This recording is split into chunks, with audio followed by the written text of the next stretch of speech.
for generations. Actually, for 160 years this year, we've been supporting the coast, so we're just giving back.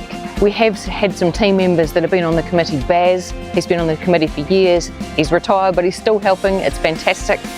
We have a stall at the event, which is attended by a number of our team. Stalwarts of Richard, myself, and many others have been at the racing over the years. We set up, we've had stalls on the day. For a few years, a fellow Moto from Ashburton, Paul Fisher, competed in the event. So we're there to support our guys, your guys, everybody. Seeing so many of the community having a fantastic day and in a fantastic event. We hope that the street races, with our support, can keep for a long and successful future for them. It's really important to keep these events going on the coast, bringing the people in, bringing everyone together and growing the economy. It's a fantastic event. We want to say a huge thank you to everyone involved. Events like this and of this magnitude take an awful lot of organisation and coordination, and the people behind the scenes have done a fantastic job, and we acknowledge this, and we also wish all the participants a swift and safe event. Welcome to the beautiful west coast of the South Island. We have a dedicated team to look after any of your selling or buying needs. We have a wide range of properties in all price ranges and categories. Here we have a motto: if it's not available for sale, then with our extensive database and network, we're likely to find it. So the message is clear: don't just be taken for a ride, be taken on an amazing journey. We are Harcourt's West Coast. Every business is different, and every business faces its own challenges. At Altair, we work alongside you to help you grow, adapt, and get things done. Our services include electrical, security, communications, fire, plumbing, HVAC, and solar solutions delivered to businesses big and small. Wherever you are, you'll find a local Altair team ready to help. Visit altairgroup.nz to learn more. Are you in the market for high-quality frame and truss? Needing a pole shed kit set? Pop in and see Simon in the truss plant at Mitre 10 Mega Greymouth. Not only do they handle frame and truss, but the boys can help you with all the advice and direction for your pole shed requirements. So, do yourself a favour and drop in and see the local team at Mitre 10 Greymouth. Experts in everything frame, truss and pole shed. Motorcyclists around New Zealand ride and race their bikes in all kinds of conditions.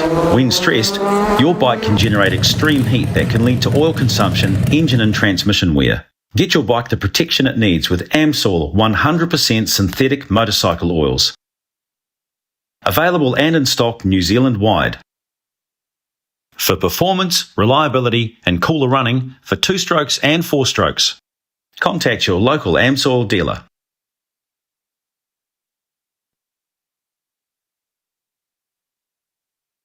The event is a huge boost for the community in lots of ways, including the buzz that it creates around the town is huge, and we're really happy to support such a great community event. As a primary sponsor from the beginning, and now the premier sponsor, we've watched this event grow, and we see what positive impact it has on the community, and we wanted to help. We wanted to be part of it, and not only keep the event going, but to support the team that does such a great job bringing this event together and enhance it wherever we can.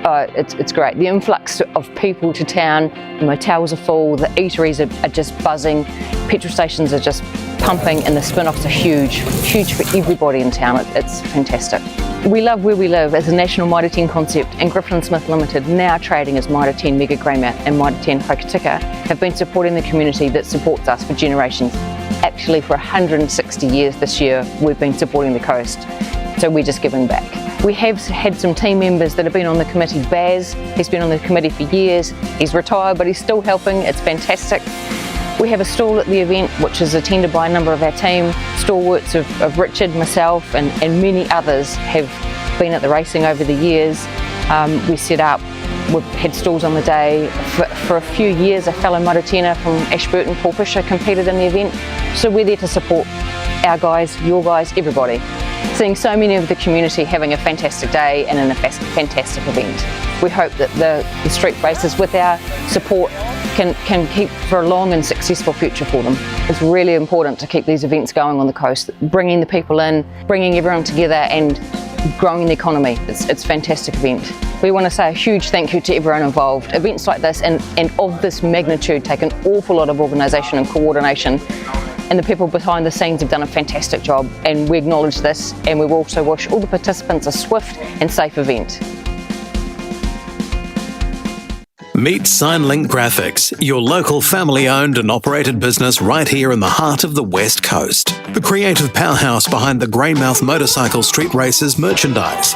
SignLink delivers top quality, locally designed and printed t-shirts, caps, key rings, stubby holders and other exciting merch that showcase this fantastic event. With dedication and passion in every print, they help make our street races truly special. Purchase your merch today at the Honda Building, entrance off Guinness Street, or online at greymouthstreetrace.co.nz. SignLink Graphics, proudly supporting the Mitre 10 Mega Greymouth Motorcycle Street Race. Call in and see our friendly team in the Columbus Coffee Cafe, our locally owned and operated cafe located in the vibrant garden centre of Mitre 10 Mega, Waterwalk Road, Greymouth. We have a fantastic undercover playground for the kids, delicious cabinet food, or order from our menu boards. Coffee or our cold drinks range. We're bound to have something for everyone. Don't forget to scan your Columbus Rewards card at every visit. Need a warrant of fitness, a quick service, or new tyres? At Coastwide Honda, we can do it all. Servicing and repairs for all makes and models. Tyres, batteries, and wheel alignments. WAFs done fast. And yes, we sell tyres. Lots of them. From fitting and balancing to expert advice, we've got the experience to keep you moving. Visit us at 5 Tarapuhi Street, Greymouth, or call now to book your spot. Coastwide Honda, your local service experts. Looking to purchase in one of New Zealand's most spectacular locations? Experience some of the best buying available in the country. You'll love the scenery, the wide open spaces and lifestyle the West Coast offers. Here we have a motto. If it's not available for sale, then with our extensive database and network, we're likely to find it. So the message is clear. On the West Coast, life is simply better on a motorcycle and made a lot easier when you're with Harcourt's West Coast. Ready to explore the wild side of New Zealand? Join Explore West Coast for unforgettable adventures through our region's most iconic destinations. From Punakaiki's Pancake Rocks to the mighty Brunner Mine, our local guides bring the West Coast to life with stories, history, and hidden gems you won't find in any guidebook. Discover, learn, and laugh along the way. This is more than a tour. It's the real West Coast experience. Explore West Coast, where every trip tells a story. Spring is here, and all your spring and summer garden essentials are in stock now. Seedlings and fresh plants arrive twice a week at this time of year. We have all the potting mediums you need for any plants. Fertilisers or pest eradication are all located inside the shop. Ask one of our team to help you choose the best product to suit your needs. We also have beautiful pots and an array of garden decor to brighten your spaces, inside or out. Mitre 10 Mega, Greymouth. Welcome to the beautiful west coast of the South Island. We have a dedicated team to look after any of your selling or buying needs. We have a wide range of properties in all price ranges and categories. Here we have a motto. If it's not available for sale, then with our extensive database and network, we're likely to find it. So the message is clear. Don't just be taken for a ride. Be taken on an amazing journey. We are Harcourt's West Coast. From the top of the north to the bottom of the south, Altair is there. With teams in every corner of the country, we deliver trusted electrical, security, communications, fire, plumbing, HVAC, and solar services to businesses big and small. Wherever you are, you'll find a local Altair team ready to help. Visit altairgroup.nz to learn more. Motorcyclists around New Zealand ride and race their bikes in all kinds of conditions. When stressed, your bike can generate extreme heat that can lead to oil consumption, engine and transmission wear. Get your bike the protection it needs with AMSOIL 100% synthetic motorcycle oils. Available and in stock New Zealand-wide. For performance, reliability and cooler running for 2 strokes and 4 strokes. Contact your local AmSoil dealer. Looking to purchase in one of New Zealand's most spectacular locations? Experience some of the best buying available in the country. You'll love the scenery, the wide open spaces and lifestyle the West Coast offers. Here we have a motto. If it's not available for sale, then with our extensive database and network, we're likely to find it. So the message is clear. On the West Coast, life is simply better on a motorcycle and made a lot easier when you're with Harcourt's West Coast. If it's frame and trusses you're after, why would you go anywhere but the only operational frame and truss plant on the West Coast? Exactly, you wouldn't. Simon and Mike are the trustworthy team to see at the Greymouth Truss Plant. They can talk you through your project, and you can talk with the local fabrication team right here at Mitre 10 on Waterwalk Road. Come and talk to the team today to tailor-make your frame and trusses to your needs. Ready to explore the wild side of New Zealand? Join Explore West Coast for unforgettable adventures through our region's most iconic destinations. From Punakaiki's Pancake Rocks to the mighty Brunner Mine, our local guides bring the West Coast to life with stories, history, and hidden gems you won't find in any guidebook. Discover, learn, and laugh along the way. This is more than a tour. It's the real West Coast experience. Explore West Coast, where every trip tells a story. Need a warrant of fitness, a quick service, or new tyres? At Coastwide Honda, we can do it all. Servicing and repairs for all makes and models. Tyres, batteries, and wheel alignments. WAFs done fast. And yes, we sell tyres. Lots of them. From fitting and balancing to expert advice, we've got the experience to keep you moving. Visit us at 5 Tarapuhi Street, Greymouth, or call now to book your spot. Coastwide Honda, your local service experts. Welcome to the beautiful West Coast of the South Island. We have a dedicated team to look after any of your selling or buying needs. We have a wide range of properties in all price ranges and categories. Here we have a motto. If it's not available for sale, then with our extensive database and network, we're likely to find it. So the message is clear. Don't just be taken for a ride. Be taken on an amazing journey. We are Harcourt's West Coast. Every business is different, and every business faces its own challenges. At Altair, we work alongside you to help you grow, adapt, and get things done. Our services include electrical, security, communications, fire, plumbing, HVAC, and solar solutions delivered to businesses big and small. Wherever you are, you'll find a local Altair team ready to help. Visit altairgroup.nz to learn more. Meet SignLink Graphics, your local family-owned and operated business right here in the heart of the West Coast. The creative powerhouse behind the Greymouth motorcycle street races merchandise.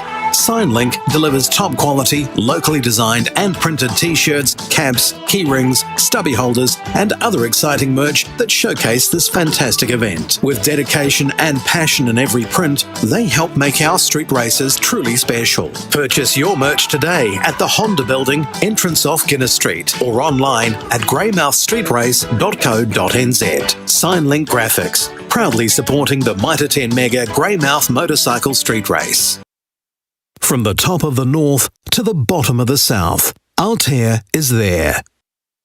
With teams in every corner of the country, we deliver trusted electrical, security, communications, fire, plumbing, HVAC, and solar services to businesses big and small.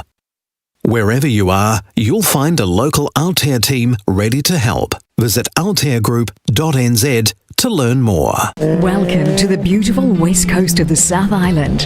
We have a dedicated team to look after any of your selling or buying needs. We have a wide range of properties in all price ranges and categories. Here we have a motto. If it's not available for sale, then with our extensive database and network, we're likely to find it.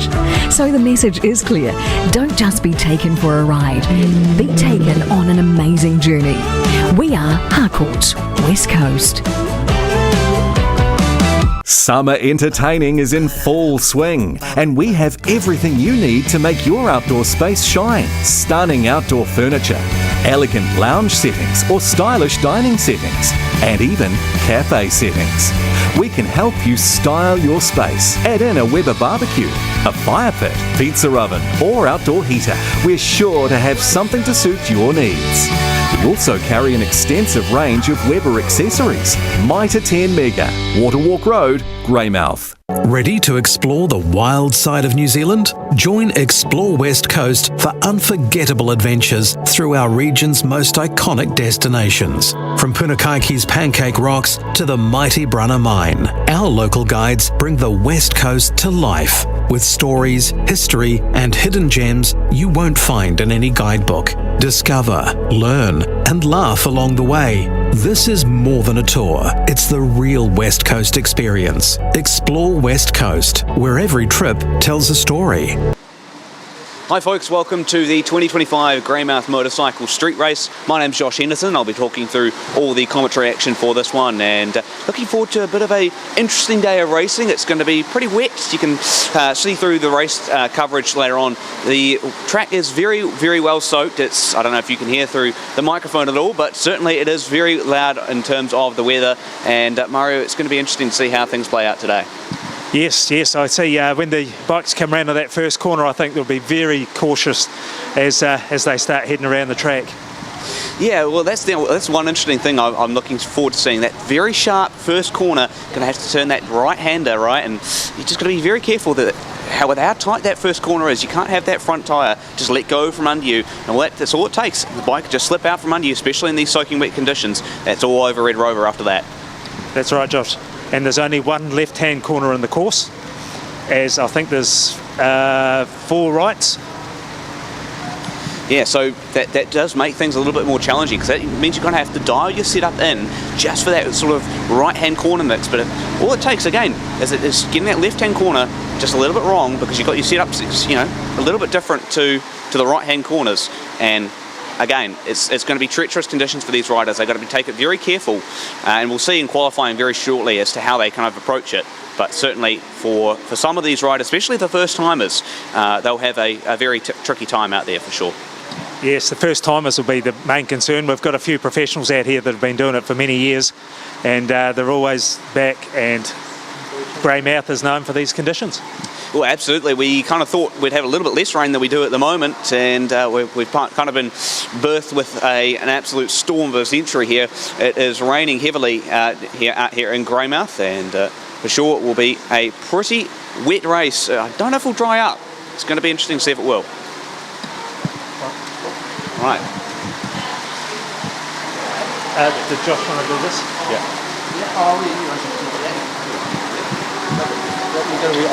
Yep. And who have we got here? Tony Jamazi from Kamara, a local. And how long have you been racing here, Tony? Close to 36 years. 36 years. 36 years? Yep. Old timer. And how long has the event been going for? 36 years. Oh, so you're an original.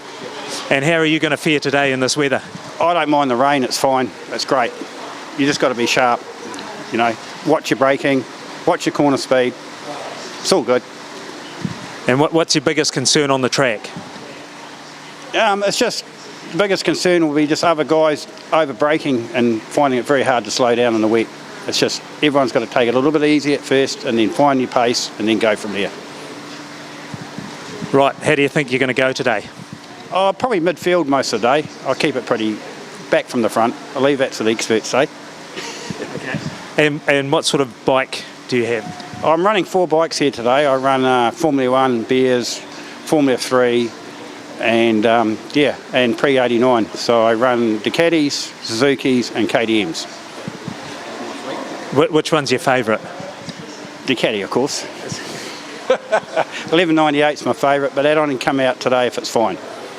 Otherwise I've got a Ducati 900 will do the wet, and the KTM will do the wet today.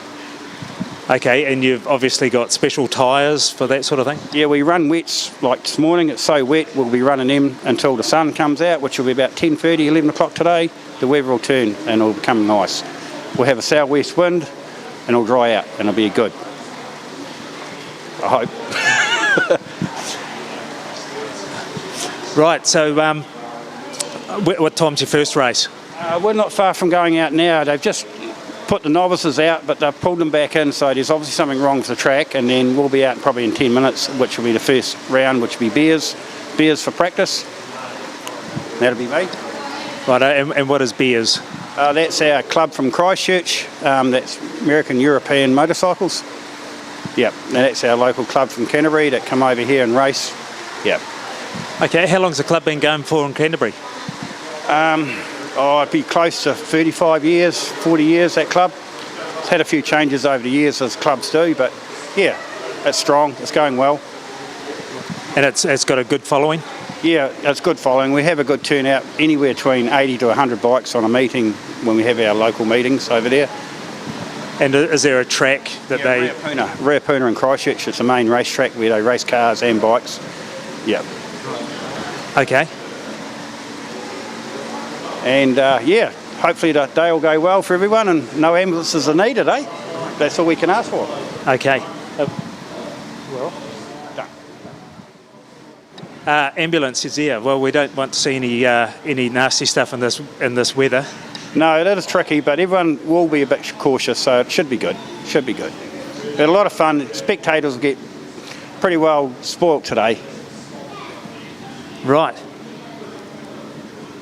So you've obviously been around the track a few times, and what's your biggest concern on the track?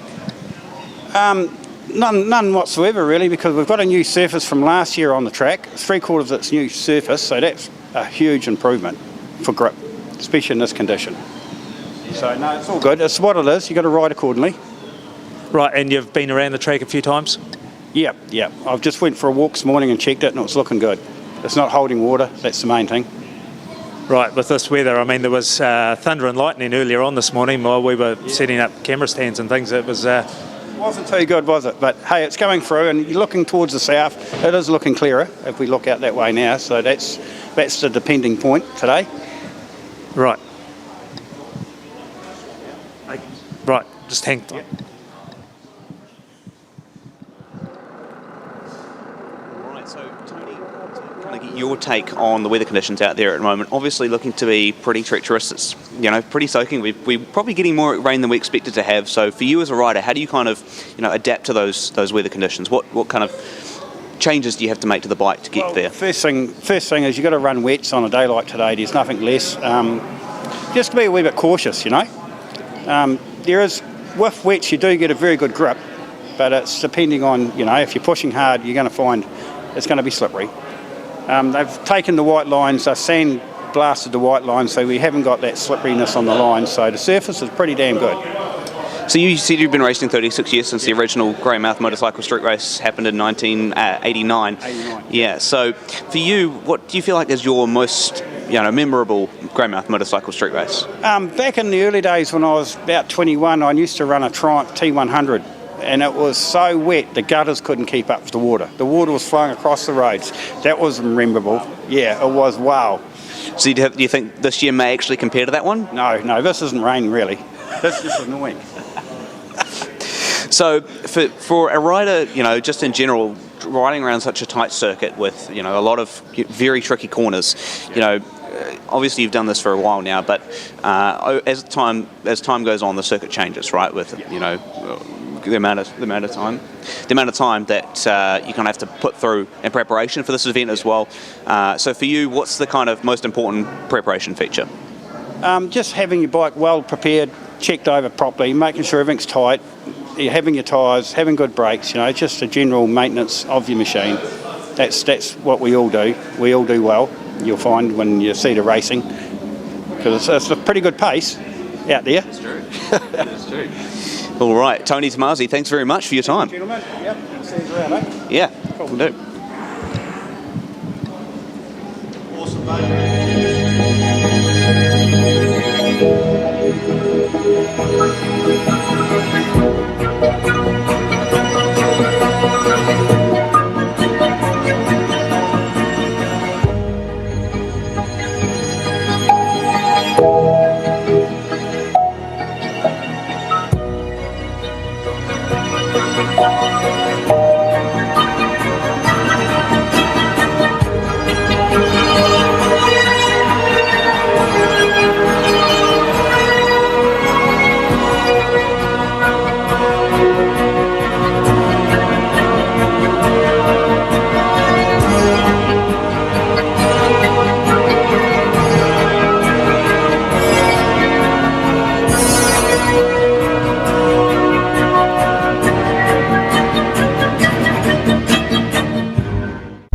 It's just like driving, isn't it?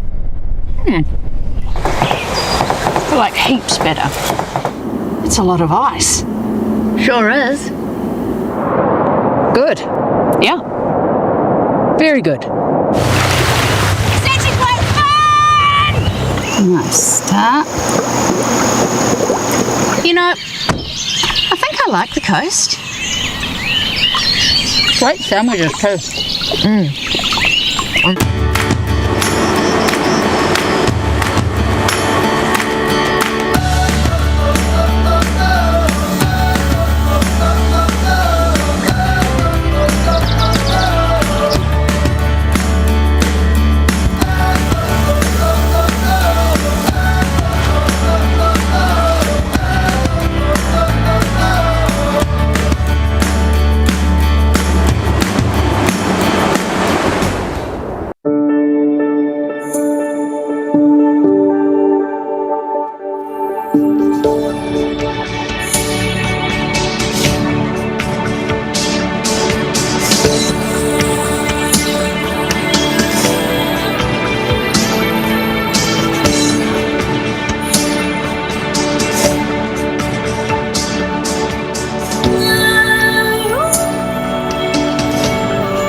Bit of an intense colour on that water, eh? Yeah. Kind of into it though. Yeah. Yeah, me too.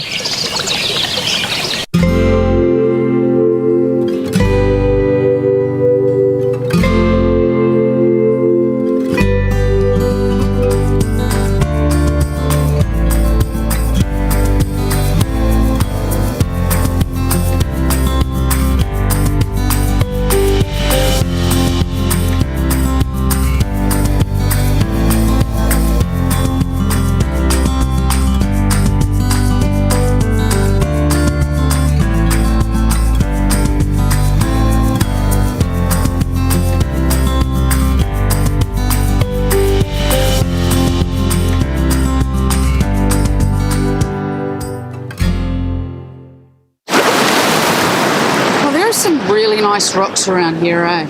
Like this one. Oh, yeah.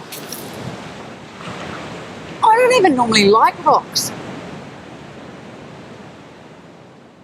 The event is a huge boost for the community in lots of ways, including the buzz that it creates around the town is huge, and we're really happy to support such a great community event. As a primary sponsor from the beginning and now the premier sponsor, we've watched this event grow and we see what positive impact it has on the community, and we wanted to help. We wanted to be part of it and not only keep the event going but to support the team that does such a great job bringing this event together and enhance it wherever we can. It's great. The influx of people to town, the motels are full, the eateries are just buzzing, petrol stations are just pumping, and the spin-offs are huge for everybody in town. It's fantastic. We love where we live as a national Mitre 10 concept, and Griffin Smith Limited, now trading as Mitre 10 Mega Greymouth and Mitre 10 Hokitika, have been supporting the community that supports us for generations. Actually, for 160 years this year, we've been supporting the coast, so we're just giving back. We have had some team members that have been on the committee. Baz, he's been on the committee for years. He's retired, but he's still helping. It's fantastic. We have a stall at the event, which is attended by a number of our team. Stalwarts of Richard, myself, and many others have been at the racing over the years. We set up, we've had stalls on the day. For a few years, a fellow Moto from Ashburton, Paul Fisher, competed in the event. So we're there to support our guys, your guys, everybody. Seeing so many of the community having a fantastic day and in a fantastic event. We hope that the street races, with our support, can keep for a long and successful future for them. It's really important to keep these events going on the coast, bringing the people in, bringing everyone together and growing the economy. It's a fantastic event. We want to say a huge thank you to everyone involved. Events like this and of this magnitude take an awful lot of organisation and coordination, and the people behind the scenes have done a fantastic job, and we acknowledge this, and we also wish all the participants a swift and safe event. Hi everyone at home watching the live stream. I'm Seth Devereaux, and this year I'm one of your hosts along with Josh Henderson. We're going to be your hosts for the live stream. Normally I'm a competitor here, but I've just had a shoulder recon job, so off the bike for a year, hopefully back here next year, and hopefully it keeps raining so I can keep some lap records that I set last year. But this year I've been roped into doing the live stream, and also I've done a little bit of rider rep work. So I've just been out the track inspection with the clerk of the course and the Rog who builds the circuit, and there's a few little issues they're tidying up, just moving some bales and protection for flaggies, maybe moving some flaggy positions so they got better vision up the track, but they're pretty much ready to go. They've just had a 5-minute call for the first timers, so I think those nervous guys will be sitting in the pits getting their bikes ready, warming them up, getting ready to go. I remember what it was like when I was a first timer. I got the big warning at riders briefing not to go too hard in the practice, not to try and do anything special, and what did I do? Launched it up the road a few times in my first timer set practice session, so I mean hopefully no one does a Seth special today. But yeah, the track's looking good actually, considering it's wet. I think once it dries up it's going to be a very, very fast circuit. Like last year we had an oil spill and I wandered around and checked the adhesion with my feet today, and I remember doing that last year and it's much, much better. There was some concerns about turn 3 and turn 4, a bit of like vehicle fluids from the weekend, that being a public road from the week gone by, but the rain has washed that away thankfully. It's a funny thing to be thankful for the rain in Greymouth, but the track's looking really good, really grippy. They do a lovely job with the paint here. They sandblast it. Normally on a motorcycle or probably in a car, when the paint's wet and you're trying to apply the throttle, it's slippery, but I just noticed on the track inspection before, like the paint underfoot felt grippier than the asphalt, so it'd be interesting to see how fast the boys go and girls go in the wet today. I think it's going to be pretty good. You got any questions for me there, Mario? No, well, you've started off pretty well and gave us everything that I was going to ask about. But now that it's stopped raining, how long do you think it'll take for the track to actually dry out, and how will that affect the riders in that time frame? Is there like tyre changes that have got to come into play? Yeah, so they're talking a 10 a.m. to 3 p.m. weather window where it's likely to dry. There's a bit of a breeze, stiff breeze off the ocean, so that often dries the circuit quite quickly. Along with a wet weather tyre, a wet tyre on a racing motorcycle, it's got a lot of sipes, a lot of grooves in it, so it pumps the water off the racetrack and outside the tyre. So usually you get a dry line quite quickly. I think that if the rain is to stop, I think it'll take 2 races or sessions for there to be a fairly established dry line. There's some new asphalt, turn 1, turn 2, and a little bit at turn 3. Down to the hairpin there's some, and that'll take slightly longer to dry because the pores in the asphalt aren't as open, where the older seal breathes a bit better. So those newer pieces of asphalt will hold the water a bit longer. But I think on the whole, the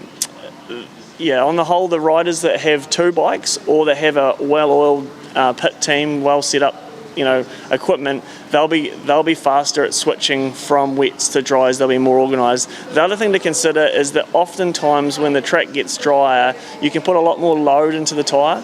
So the suspension, if you're serious, the suspension needs to become harder to stop the chassis getting low in the stroke and wallowing and running wide. So for those that are serious and organised, when it dries, they'll go to slicks that they've probably got on warmers, and they'll also probably go, if they're organised, they'll go up a spring rate in the rear and maybe just change the spring preload settings in the front suspension, which will make the bike stop. They'll be able to brake deeper in the corner without it getting into the bottom of the suspension and make it more comfortable for the rider, enabling faster lap times.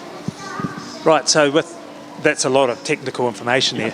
Do you think the new guys that are coming in that have not done the street racing before, they will have that sort of knowledge to apply to the race? There'll be a real mix because a lot of that knowledge crosses over from closed circuit racing. But some of the competitors you find at street races, they really just want to participate in a street race. Like maybe they're not interested in racing club level or championship level motorcycle racing week in, week out, but they might go to a street race, become a fan of the sport, ride a road bike a lot, and then they might start asking, oh man, how do I do that? And they'll find they just need to become a member of Motorcycling New Zealand, attend a bunch of meetings, and then once you attend enough closed circuit meetings, you'll become eligible to enter a street race, which is actually not very difficult to do. So there will be people here, especially in the first timers this year, that their goal has been to race a street race, because this is one of the few places in the world where there is still street racing, circuit racing on public roads once they're closed. So it's like a bit of a novelty, but an exciting thing to do. So I think those people won't know, but the people that have crossed over from circuit racing, yeah, they'll be well oiled, they'll be ready to go, they'll know what it takes to set the bike up for drying conditions, etc. I think when the track starts to dry, the hot setup will be to leave a wet front in while there's still a bit of a wet patches and put a dry rear in. So you've got good drive grip, but if you end up offline, you can brake. There's 2 minutes until the first timers are out, so we're getting pretty close now. The weather's still slight bit of drizzle, but it's looking pretty good. I think it's going to be, yeah, this place is fast even when it's wet. It's grippy even when it's wet. Because this place gets so much rain, the asphalt is usually put down with quite a lot of chip in it, and also it's always got the oil washed out of it. Where if you find a city or a town where it's often hot all the time and gets a bit of rain, that's when it's terribly greasy. But Greymouth, like Invercargill racetrack, always grippy in the rain. So the council have been pretty good with putting the right sort of material down with the street race in mind, so they sort of look forward to the future for the event. Yeah, last year we raced on the new surface for the first time, and we had a hiccup earlier in the day. A bike spilled oil, and everyone thought it was going to be, new seal. It's been wet, it's got oil on it. It was going to be bad, all the chatter was that it was going to be incredibly slippery and dangerous. The opposite was true. It was so grippy, so fast. We broke all the lap records. I think I got Formula 1 and Formula 2, or beers in Formula 2. Heath Boddicker got Formula Greymouth and Formula 1 or beers, whichever one I didn't get, and we chopped off big chunks of time. Like, the circuit was just a massive improvement. So the council's done a great job of improving the circuit for this event and for the public, Nice to have really pretty paved streets. So it must have been a proud moment for getting records like that. Yeah, I mean, getting records here is a tricky thing because you can come here well prepared with the right bike, with the right gear, ready to go, and the weather's not on your side. But I think we're going to cut back to the live stream. I think the first timers are just about to head out on track. So if you're watching at home, enjoy, and I'll see you later. Yep, he's giving them the call.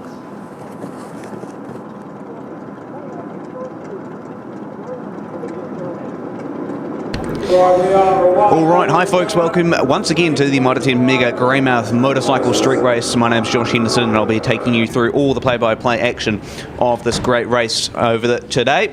And joining me in the commentary box is going to be the current lap record holder of the Formula 1 and Formula 2 class from last year's Greymouth Motorcycle Street Race, and the man who won both Beers and Formula 2 as well last year, Seth Devereaux. Seth, great to have you here. And looking forward to seeing what a interesting event this is going to be, especially with the rain. You talked about it quite often in that interview there, and man, it's going to be interesting to see how things are going to play out.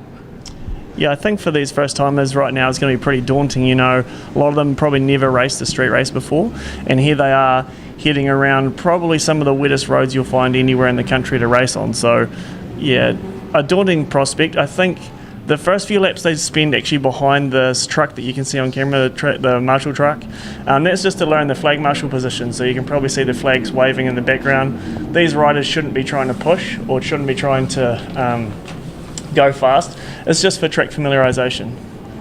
Yeah, absolutely. You mentioned in that interview there as well, Seth, it's the first time you have to do a little bit of work to get into these sort of street races, race a lot of these open track meetings, and kind of get yourself into bike racing as a whole before you can kind of tackle the real beast that is the street race. So these aren't inexperienced riders, but they're definitely inexperienced when it comes to just this circuit.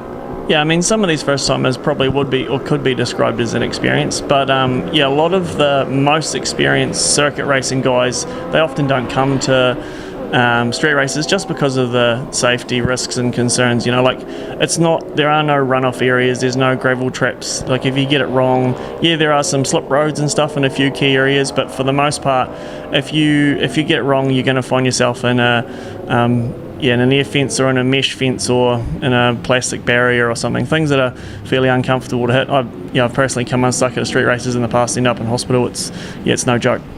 Yeah, absolutely, and of course lots of protective measures around the circuit. You can see those blue and white sort of bales there. Apparently there's something to do with them that only happens here at the Greymouth Motorcycle Street Race this year, not anywhere else in the world. So interesting to see. We've got sort of really interesting safety measures this weekend. I mean, yeah, it's been, I think I would say, a stalwart of safety measures for a long time to have what's called bottle bags, which are effectively wool fadge full of milk bottles or other plastic bottles with the lids put back on them, and they actually work quite well to decelerate you. But obviously nowadays, with health and safety being more and more of a prevalent priority, there are more and more air fences. So if you look, you'll see those in the backgrounds of the pictures. You'll see those big blue and white panels. That's a specific product made for safety for the circuit edges. It's called an air fence. So yeah, I remember, I've crashed at this corner they're showing on the screen there, the last corner on the racetrack, a couple of times actually, and I remember having to help the marshals collect probably a lifetime supply of milk bottles. But nowadays, yeah, if you go in the air fence, you just fish your bike out and away you go again, and you're pretty good, much better. Obviously, as time progresses, they've got better equipment and it's getting better and better. Yeah, of course, just had a momentary delay off the start of the weekend, so just trying to get acclimatised to all the rain and weather and all sorts. So we're going to start with practice and qualifying for all of our classes, and we'll go to the race order. And of course, we'll have the karts as well from the Western Kart Club doing a bit of a demonstration. But yeah, of course, it's the first time is getting their kind of track acclimatisation in. Then we'll go straight to the Bears class, and we'll see how they go. Of course, British, European, American Racing Series, which will be interesting to see how they go for sure. And some good bikes in there, Seth, as well. I looked through the list. There's a very, very good array of bikes. Yeah, I mean, that's the thing you get at street races. You get a really, really diverse range of equipment. I think Formula 1, Formula 2, maybe the front of Bears is all pretty cookie cutter, common, modern stuff. But as you go back into the, I would say, the brown breed classes, you'll find homemade buckets, you'll find Formula 3 bikes that are a bit unusual, you'll find homemade or custom engineered Formula 3 bikes, you'll find interesting Supermoto conversions, vintage Ducatis, all kinds. Yeah, and of course, if you look through some of the field in the Bears class as well, they're all different CC limits as well. Some sitting at 750, some 1,000. You have even a couple ranging over 1,000 as well in there as well, Seth. So, it's all just a mix of great class, great bikes and a great class as well. Yeah, there's been there's a oil. Sorry to cut you off there, Josh. There's a surface condition flag being displayed, so that yellow and red flag being displayed before is usually showing if there's a part or debris or oil or coolant or something limiting grip on the racetrack. So there's a bit of chatter around where that looks like it's down at turn 3, maybe the entry to turn 4. I just did the track inspection and couldn't see it, and had a pretty good look on foot, so I'm not massively concerned about it, but obviously it's pretty unnerving, especially as a first timer, when you're riding around and you see that little rainbow of potential crash. Yeah, absolutely. Of course, for those who are unfamiliar with sort of that surface sort of change and on what it looks like on asphalt, as Seth kind of described there, it's a bit of an asphalt, sort of bit of a rainbow sort of thing, isn't it? It just, from your vision, you can kind of see it just looks like a bit of a reflection of a rainbow. Talk us through kind of, as a rider, how would you kind of navigate around that? I mean, motorcycles in particular, it's pretty daunting when you see that. It's like you probably see it very rarely at home. Maybe if you had a roasting tray that you left in the sink for too long, and then eventually you put some water in it, try clean it. It's cold water, kind of sits and the oil kind of sits and floats on top, bit of like a rainbowy colour spectrum on top. It has the same kind of look, and as you're riding around, seeing that on the ground is pretty nerve-wracking. So yeah, I think that these first timers especially, they'll be being pretty careful. I mean, they've got the flags out the last corner as well, so I see that there's the adhesion flags out the last corner now as well. So potentially we have a motorcycle that's distributing it, or maybe an issue that we didn't see before, that with the bikes travelling around it has dispersed it. But if Greymouth last year proved anything, it's that the flag marshals and the local fire brigade are very, very efficient at cleaning stuff like that up. So I don't imagine there'd be too much of a delay in the proceedings, to be honest. Yeah, absolutely. And of course, these guys and gals are setting lap times as well through our timing system. So they're not coming up on your screen at the moment. We do have a little bit of a timing issue in that regard, but times are coming through on our end, and it is going to be with a 102.929, so it's a good time already on the board for some of these first timers. Sam Eagle, I think, is the person at the top of the timing. I mean, admittedly, these times mean nothing. It's a first-timer session, so this isn't qualifying results or anything. But Sam Eagle is actually a Hokitika local, and I think he's riding an SV 650 Suzuki. So honestly, almost the perfect bike for these conditions today. A bit soft, a little bit heavy, enough power, but not too much, especially in the rain. I mean, no shortage of power for wet conditions. But once it comes dry, that thing will probably have 80-ish horsepower. It will be maybe not the most competitive machine, but while the conditions are like this, 80 horsepower is a really usable, tractable, deliverable amount of power to put to the circuit. So yeah, I can see why he's gone well. Also, being a Hokitika local, I bet he's ridden a lot in the rain. Yeah, absolutely. Sam Eagle, as you said, a Hokitika local. So, yep, good to see a couple of riders coming from the West Coast, lots of locals out here, and just look through some of the first timers. Sam Hawkins out from Westport, and a couple of others through the East and West Coast, of course, and other parts of the country as well. Checkered Flag is going to be throwing out for the first timers though, so we will have the Bears out for their qualifying session. That's going to be our first kind of proper indication of how these track conditions are, the times that come through. We know Heath Boddicker, probably the man to beat in that class for now, given his performance last year, but there may be some other competitors in there, Seth, that could just really stir things up. Yeah, I mean, I think Heath's riding a Ducati V4S, so it's a 1100cc V4 superbike. So amazing bit of gear, modern electronics, nice anti-wheelie, nice traction control. Yeah, really a good platform. But in these conditions, wet, bit of a heavier motorcycle, quite a lot of power. You have to become quite reliant on the electronics, which means you can kind of ride to the limit of what they'll give you and then not a lot more. Meanwhile, you've got the likes of Ashton Hughes, is obviously originally a local, lives in Palmy now.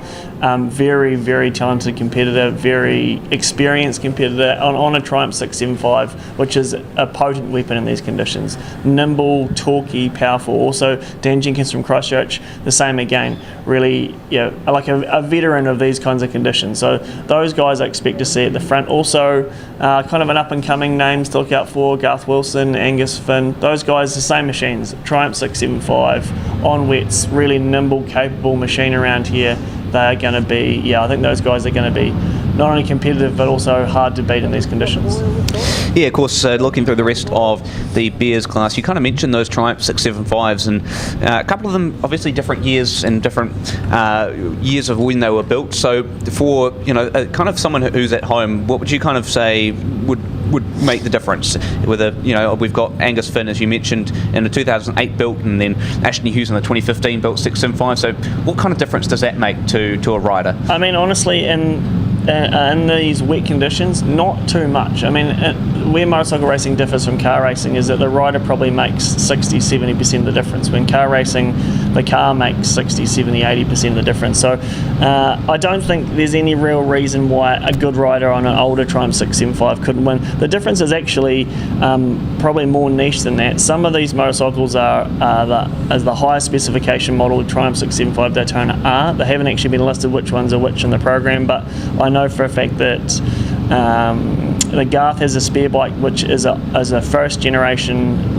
base model, and then I know that his good bike is a later third generation R model. So there's even more differences than just the year model. But to be honest, I wouldn't pay too much attention to those details, especially in conditions like that. I mean, whoever is going to ride this bike the best and has it set up the best is going to be the winner on the day. For a ride, be taken on an amazing journey. We are Harcourt's West Coast. Every business is different, and every business faces its own challenges. At Altair, we work alongside you to help you grow, adapt, and get things done. Our services include electrical, security, communications, fire, plumbing, HVAC, and solar solutions delivered to businesses big and small. Wherever you are, you'll find a local Altair team ready to help. Visit altairgroup.nz to learn more. Are you in the market for high-quality frame and truss? Needing a pole shed kit set? Pop in and see Simon in the truss plant at Mitre 10 Mega Greymouth. Not only do they handle frame and truss, but the boys can help you with all the advice and direction for your pole shed requirements. So, do yourself a favour and drop in and see the local team at Moto 10 Greymouth. Experts in everything frame, truss and pole shed. Motorcyclists around New Zealand ride and race their bikes in all kinds of conditions. When stressed, your bike can generate extreme heat that can lead to oil consumption, engine and transmission wear. Get your bike the protection it needs with AMSOIL 100% synthetic motorcycle oils. Available and in stock New Zealand-wide. For performance, reliability and cooler running for 2-strokes and 4-strokes. Contact your local AMSOIL dealer. All right, welcome back to the 2025 Moto 10 Mega Greymouth Motorcycle Street Race Beers class coming up very shortly, and you can see on your screens the list of competitors here, and we've already spoken about a couple of names, but wanted to have a look at some of the other outliners. We've got a couple of the older bikes in there, Seth, looking at Harley-Davidson FXR 1340, 1982 built of Les Cooper, a couple of the other cars, bikes in 1990s as well, 1974 Laverda SF2 in there as well, so lots of older bikes in this class as well. Yeah, I mean, the Beers racing is a kind of cool niche community to be a part of, and they really thrive on some of those more unusual European, American, unusual motorcycles, and they're quite cool. You know, a lot of people spend a lot of time and effort to make them go quite well. Les from Invercargill riding that FXR, that's a it's a big hammer to take to a knife fight. She's a bit of a weapon, but yeah, a lot of fun. It's fun to come across them on track. He rides it pretty good, but yeah, like I say, it's not actually designed to race as a racing motorcycle, so a lot of work, a lot of effort to make it more competitive, but obviously it's easier just to buy a modern sports bike instead. Yeah, there's also some other interesting bikes. Tony's got that Buell 1125. Kev on the old Ducati 750, well, not that old 01, but still compared to the modern stuff, it's 25 years old now, you know. And one of my personal favourites, Kane Bray from Invercargill, that Super Duke 1290, that thing is so cool and just loves a wheelie, looks great on track, sounds awesome. It's just a big muscle power commuter, awesome bike. So just as we wait on the last couple of minutes before these bikes get on track, I wanted to have a talk just about power and throttle modulation here. You kind of talked about you don't want to you've got to have that balance between power and just a kind of general ability in that bike as well. And for some of these bikes that have a little bit more power, how would you kind of have to modulate that, especially in these wet conditions where if you put too much power on, it's just going to spin up that rear wheel? Yeah, so there's a couple of techniques, Josh. For a lot of people, it just, especially people that haven't developed a lot of more technical riding skills, it's just all throttle control, which is a gear choice as well. You can sometimes ride a torque like a gear higher than you would, take the bike back down out of its peak torque window, make it a bit more mellow, make it a bit more deliverable for these conditions. But for the more experienced riders, they'll actually probably use a lot of rear brake. So you can add the throttle early, stay on the rear brake, and then come off the rear brake as you exit the corner to drive, especially in wet conditions. Really powerful technical ability, but also really time-consuming and difficult skill to learn and develop, especially when you're locked into a habit of just using the throttle only. So there's a lot of different ways of managing that. Also, some motorcycles deliver their power much more easily to the circuit, especially V-twin motorcycles. They have like a mellower power delivery where it's kind of torquey through the mid-range, long usable power, where a lot of four cylinders like the BMW 1000s, there's a couple in this class, they are kind of flat down the bottom through the mid-range, and then they really come to life at the top end, and that's when they'll make peak numbers of over 200 horsepower, which is a lot of power to put down through maybe a credit card sized tyre contact patch. The Beers guys just heading on track now. The blue and yellow bike, that's Ashton Hughes, actually a Greymouth local, works for in New Zealand. He's a NDT tech up in Palmy. Yeah, bike 92 there. Yep. Oh, sorry, I probably should use some numbers. Yeah, and then further forward there's a couple of regulars. Here comes Les on the big Harley now at the back. What a weapon. And then ahead of him, 99 of that BMW 1000 of Steve Brown. Man, that's a lovely prepared bike. Had a look at that earlier today. Absolutely gorgeous. I think it's a Gen 2 BMW S1000RR. So probably new to him. He rides a lot of classics, so it might be interesting to see how he gets on. Yeah, of course, just as the bears get out behind the pace chute, just remember, if you are watching the stream right now and you haven't subscribed to the YouTube channel already, make sure you go and do that, because remember, later on today we'll be picking our winner for the Best of the West giveaway. That's Transalpine tickets, you get accommodation and all sorts of things, so go and subscribe to that and get your name involved in that giveaway, because that could be a huge little bit of a holiday away for some, as we look forward. Yeah, Transalpine train ride is one of those things I've always wanted to do. I keep talking about it, but I need to get off my bum and order some tickets. Yeah, it's just come. The Bears boys are just coming to the end of their sighting lap now. So you've got 48 Garth Wilson ahead of Ashton Hughes, followed by Heath Boddicker, Ian Reid from Wellington on that golden, red and black BMW 1000. The truck will just pull over here to the right, and they are going to go try to set some quality time. So be first real laps of any kind of anger around the circuit today. Yeah, so this is going to be really interesting, especially with how all these bikes are kind of grouped together. The riders are going to have to be very careful with how they kind of navigate through the circuit, especially if these some of these riders are a little bit faster than their compatriots in front of them. It's all about navigating through and past your competitors without kind of compromising your quality times as well. So you've got to be careful with this as they go through. But interesting to see what Garth Wilson, you talked about him just before, Greymouth local, so he's at the head of this field as well in that Triumph Daytona 675, and probably the bike to have, would you say, for these sort of conditions? Oh, maybe, yeah, probably is the bike to have, but I mean, Heath's bike, admittedly difficult bike in the middle of the corner in the rain, but once you get the thing upright and on the fat of the tyre, there's no replacement for horsepower. He's got 80 horsepower at least on the boys in front of him or around him, so he's got to manage the thing through the awkward parts in the middle of the corner, but then once he gets upright, yeah, he's got power to burn, so it'll be interesting to see how he gets on. Garth just leading the session here, but Ashton looks like he's kind of held up, so I wouldn't be surprised if we see Ashton cut to the front here and head away. Ian Reid's also doing really well. I think it's his second showing on the BMW 1000 around here, and he's just hanging on the back of that group. Perfect place to learn, perfect place to get some advice, some insight just by seeing what these faster guys are doing. He might not have much of a toe for much longer because these front three are starting to head away.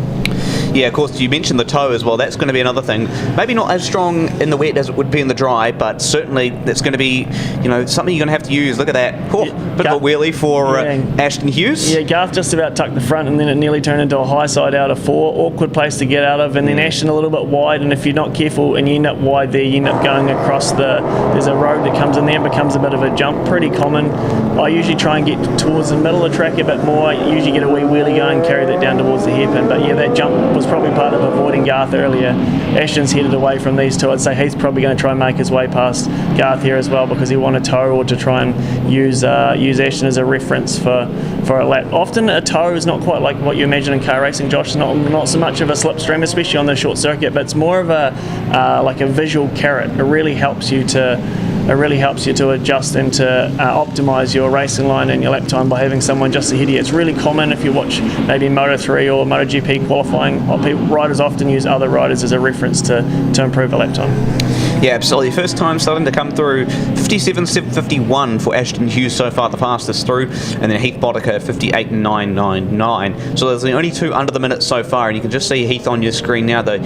Bike number 167, the Ducati V4 1100, 2019 built, so I believe it's the newest bike in the field there, Seth. So as you said, no real replacement for horsepower, but certainly just about that throttle modulation, isn't it? Yeah, and Ashton is, he's a very, very capable, experienced campaigner. He's quite possibly the only competitor here today who's racing his own Superbike Championship this year. I mean, I am, but obviously not competing today. But yeah, I'd say maybe in the field, there'll be some junior riders who are racing 150s and 300s, etc.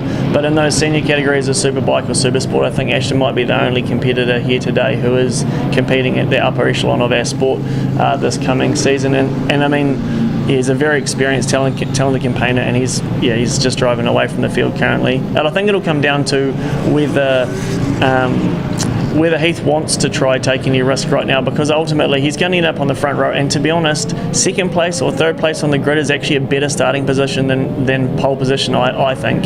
The pole position, you end up quite tight and against the fence. You have to kind of work your way up onto the camber and then over to the left-hand side of the road.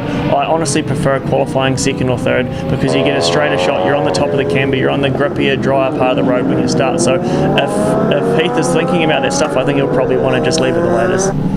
Yeah, of course, it's all about that sort of strategy, isn't it? And especially you kind of mentioned that starting on the grid on pole, you know, you kind of talk about that tighter line, especially into a really tight right-hander into turn one. It's kind of got to, you've kind of got to be in a good position. You don't really want to be on the outside, especially considering how tight you have to turn in for that first corner. Honestly, I'd prefer to be mid-track or even slightly wider, maybe like 2/3 the way to the left on entry, because it means that you can carry more entry speed, more roll speed. You don't have to turn a sharp at the apex. But on the first lap, yeah, sometimes a block manoeuvre where you just hug the inside, square it up at the apex and make everybody go round can work. It's just awkward to get there from that pole position, especially because those big superbikes like what Heath is running are much quicker once you get to second or third gear on the run down to turn one. So trying to get the drop on a superbike on a 600 is very difficult to do on his way down turn one. So I think I wouldn't be surprised if we see Heath get the whole shot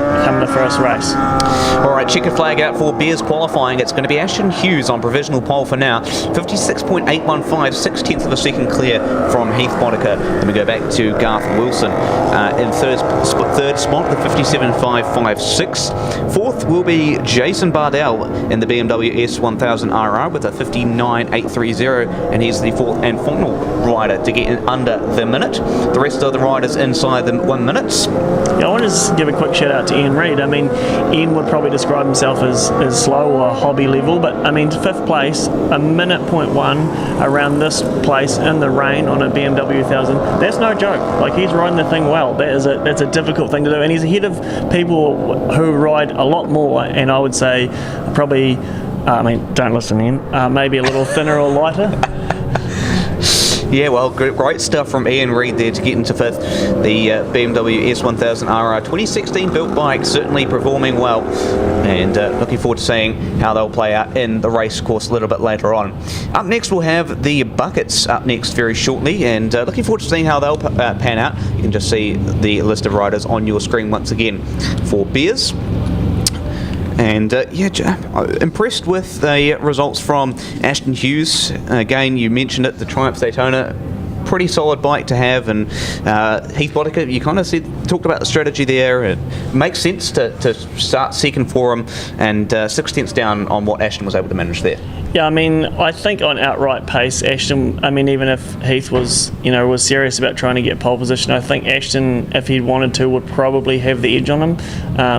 Just a bit more experience on these, specifically on a 675, but on these modern motorcycles, and also like a regular campaigner at the front of New Zealand Superbike Super Sport category. I mean, he's led the championship, I think, maybe even 2 or 3 times. He led the New Zealand Championship for a few rounds. A few years ago, he pretty much had the thing sewn up, and he got taken out by a competitor from North Island, broke his ankle and ruined his season. So, yeah, I mean, to say that he's a front runner in the New Zealand Championship is an understatement. He's one of the guys that I have to look out for, try and beat. Yeah, absolutely, and so great to see so many great competitors. I know Heath was out here yesterday. I think he was showing around a couple of the first-timers around the track, just helping them get acclimatised to the circuit. It's great to see things like that happening out here at the Greymouth Motorcycle Street Race. Of course, Bears got their next event coming up not too far away. The Sound of Thunder coming up in February, so we'll talk a little bit more about Bears later on. But for right now, after the break, we'll be right back with the buckets.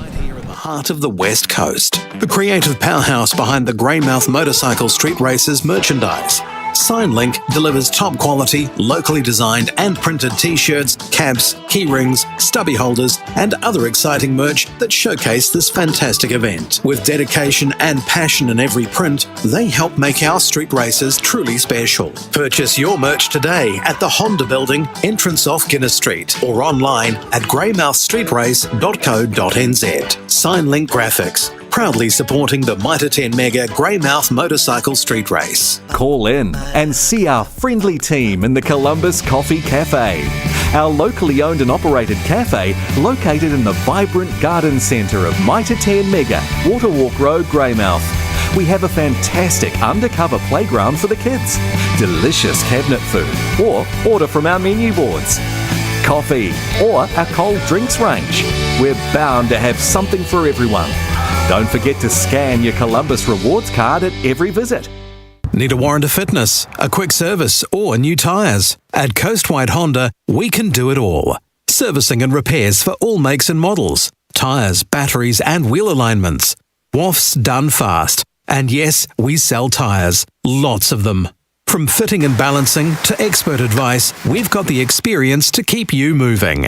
Visit us at 5 Tarapuhi Street, Greymouth, or call now to book your spot. Coastwide Honda, your local service experts. Looking to purchase in one of New Zealand's most spectacular locations? Experience some of the best buying available in the country. You'll love the scenery, the wide open spaces and lifestyle the West Coast offers. Here we have a motto. If it's not available for sale, then with our extensive database and network, we're likely to find it.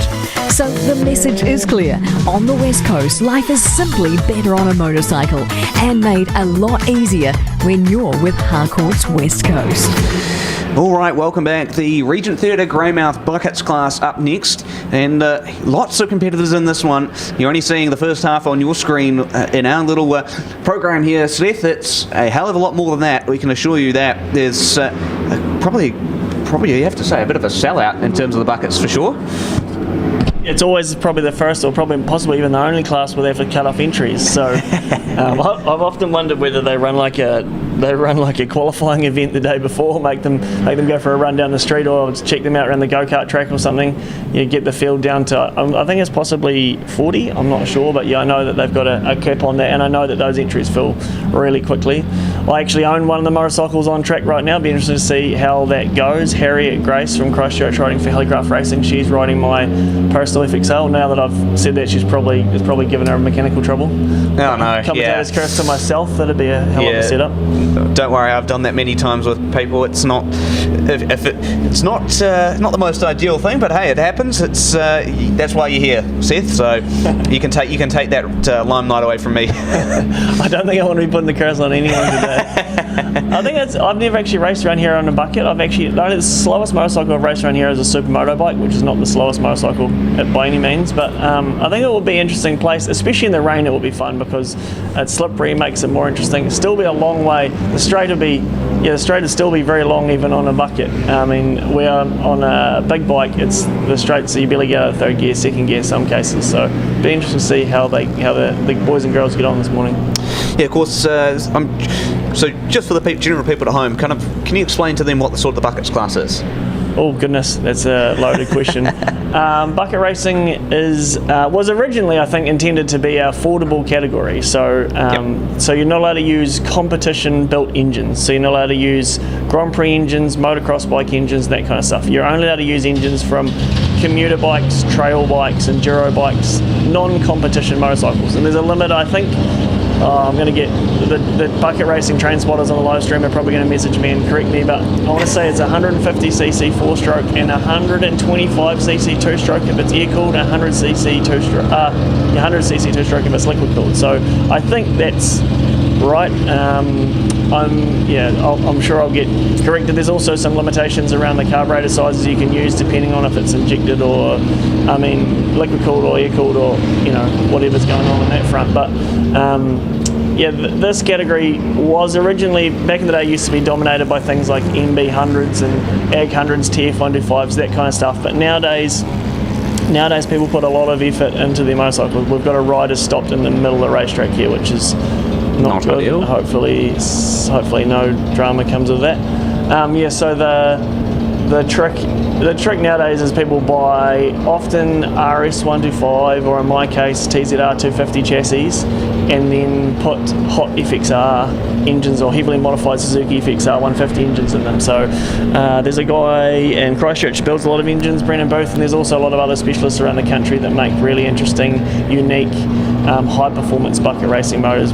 High compression pistons, ported heads, big cams, oversized valves, you name it, they're doing it. I know of a crowd in Wellington who have just actually built their own engine from scratch. So they use, I'm not sure that they use a production crankshaft and conrod. I'll get corrected if, I'm sure they'll message me and correct me if I'm wrong, but then they've had 3D printed brand new crankcases out of aluminium, and then and then I think cylinders have been repurposed or repurposed from something and sleeved down or some kind of wizardry. They've made their own chassis, electronics, all kinds, but pretty amazing amount of effort, pretty amazing machine.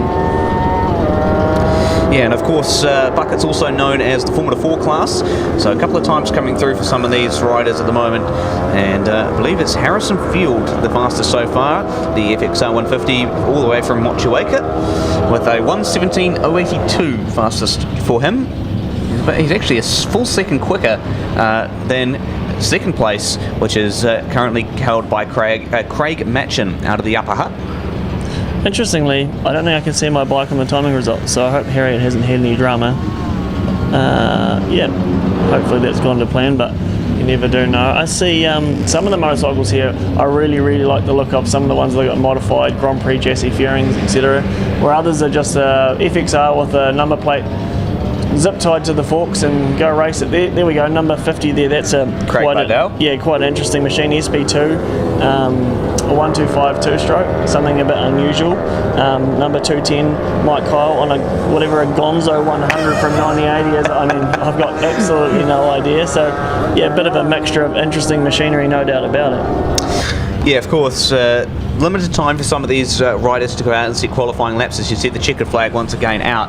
So for sure, it's going to be Harrison Field, the fastest so far, 1:17.082. And yeah, one full second quicker than Craig Matchin with a 1:18.082. Third place was a Bike 55, Daniel Penny from Nelson with a 1:18.120, and then Ryan Alley in Bike 56, also from Nelson with a 1:18.185, and then fifth is Ian Jackson with a 1:18.254. So good stuff from the Buckets, and we'll have the pre-89.95 class up next. After a little bit of an interview, we've got Seth heading out to see who we can find, and looking forward to seeing some of these interviews across the weekend. Some interesting characters, of course, in the field as well, and we'll have those interviews up very shortly for you.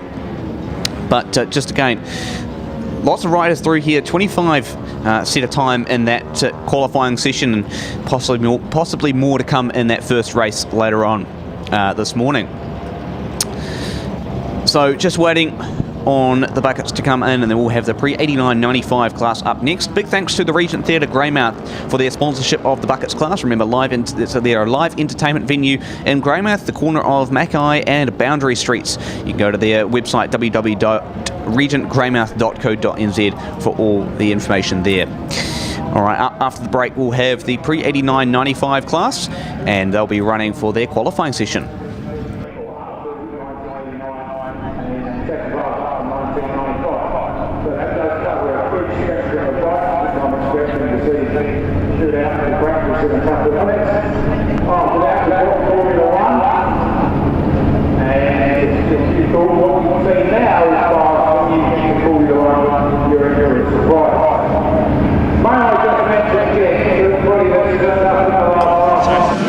Righto, Garth, you've just come back in from a run around. How'd you find it? It was good. It was good to get a hit out today. The track's in pretty good condition. I haven't ridden in the rain for over a year racing, so I'm just getting my feelers back again. I had a couple of moments, turn 2 and turn 5. Lit up the back coming out of there, but it was controlled. It was an out of control. So no, it's feeling good, mate. Feeling good. Looking forward to the rest of the day. Right, well done. Cheers. So your bike's going really well. Bike's going good. Touch wood. Jesus Christ. Yeah. Touch a bit of wood, mate. Yeah, it's going good. Yeah, it's like anything. It's they're on the edge of everything, aren't they? You're not idling around out there. So yeah, you're asking a lot. You're asking a lot of the poor girls, so yeah. And I see you've got some tyre warmers on there. Yeah, you don't need to keep them real warm in the rain. It's just it gives you a little bit of probably more to do with your head. You got to be good. You got to feel good about it. So yeah, a guy who's a lot faster than me told me to put them on, so I put them on. Ashton told me. That was good.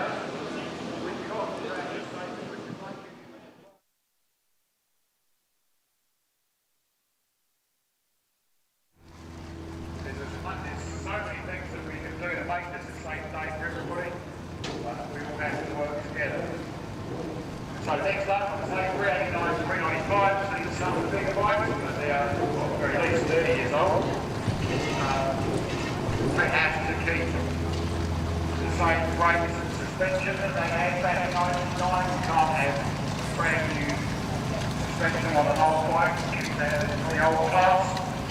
So they have to be clear. If they had drum brakes originally, they have to have brakes now. That makes any employer pain. With the gates closing, practice is imminent.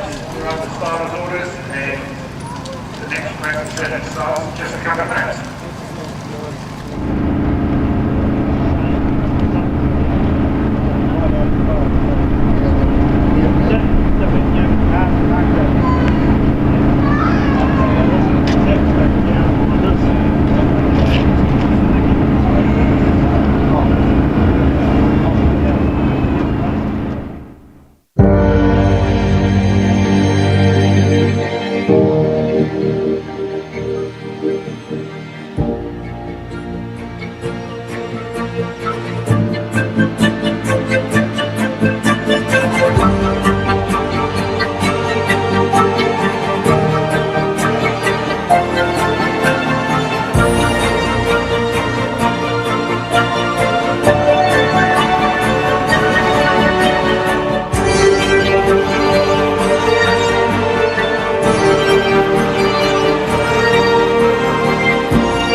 Quite decent. But I don't hate it.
Alright, welcome back. The Greymouth Motorcycle Street Race up to the Black Ball Salami Post Classic pre-89 to 95 class. And Seth, looking forward to this one. Lots of old sort of equipment here that's going to provide some good entertainment for the fans and maybe a bit of a throwback to the past.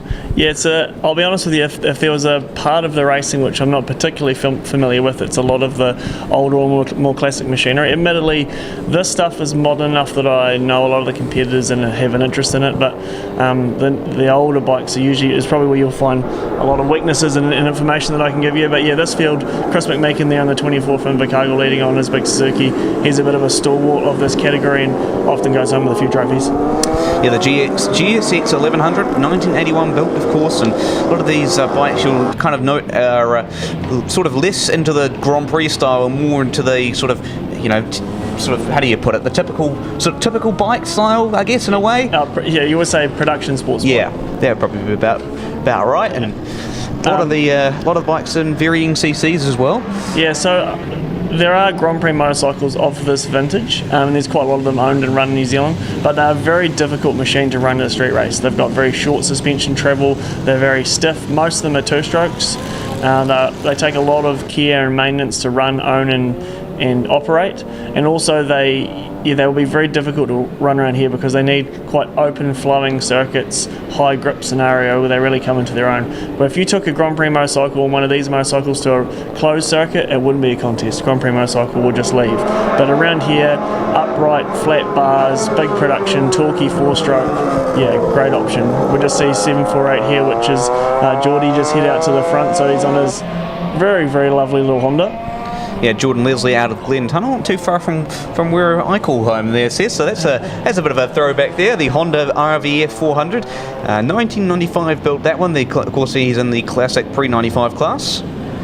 Yeah, Geordie goes real good, rides the bike really well. He rides a lot of classic machinery, some Ducatis, and then obviously this beautiful little Honda of his.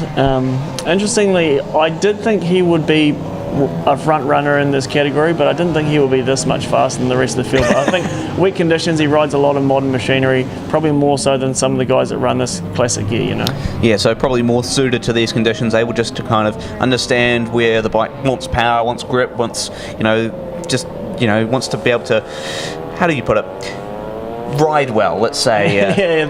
He's on a 400, which is a V4 400, which has actually got a really usable power range. It'd be nice around here actually. And it's also quite a nimble little chassis. It looks to be set up quite soft, which is probably going to be a hindrance later in the day, but for now I would say that'll make the bike really manageable. Yeah, that's good to see Jordan Leslie out there, bike 748, and of course a couple other bikes in there I was looking at. Bike 27, David Dixon out of Southbridge, the Honda 5-blade 900, of course also in the classic pre-95 class. Yeah, that will be an absolute handful out there today. Another one of the competitors I know quite well, Jeff Cameron he now says Mosgiel, but I think he's just moved to Christchurch.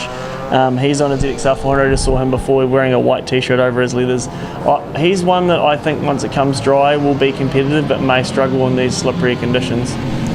Yeah, I mean, it's not, in terms of conditions-wise, you were just kind of out there running around, it's not too bad out there now compared to what it was earlier this morning. That's true, but also, I mean, the difference between the amount of water that we have on the circuit right now and slightly heavier rain, very little difference. The difference between the wet conditions that we have on track now on a dry or drying line, a massive difference in performance. So we just watched Butch Woods there sneak past, I'm not sure who that was on the other Ducati, but yeah, Butch with the green tail unit on that beautiful Ducati 750 has just snuck past. He looks like he's headed towards the back of Paul Fisher, who's just gone out of shot there.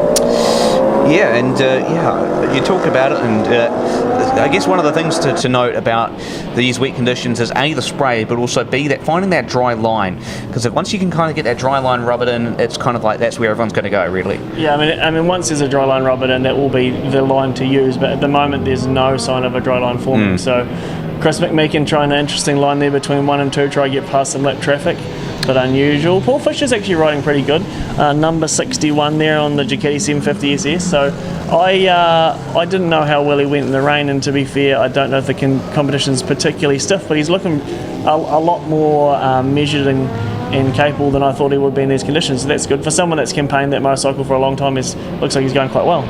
Yeah, of course, apologies folks, there's no timing coming in for us at the moment, so another little bit of a timing issue on the race end, but unfortunately we can't give you the times from the qualifying session. If we do get them a little bit later on, we will give them straight to you as we get them, but for now we'll kind of have to rely on what we can see. Yeah, it looks like Butch Woods has had maybe trouble with his bike or issue with his vision. He just rolled out of it and did something with his helmet, looked at the bike, so hopefully that's no drama. Oh, someone's got their hand up there, not sure what's going on.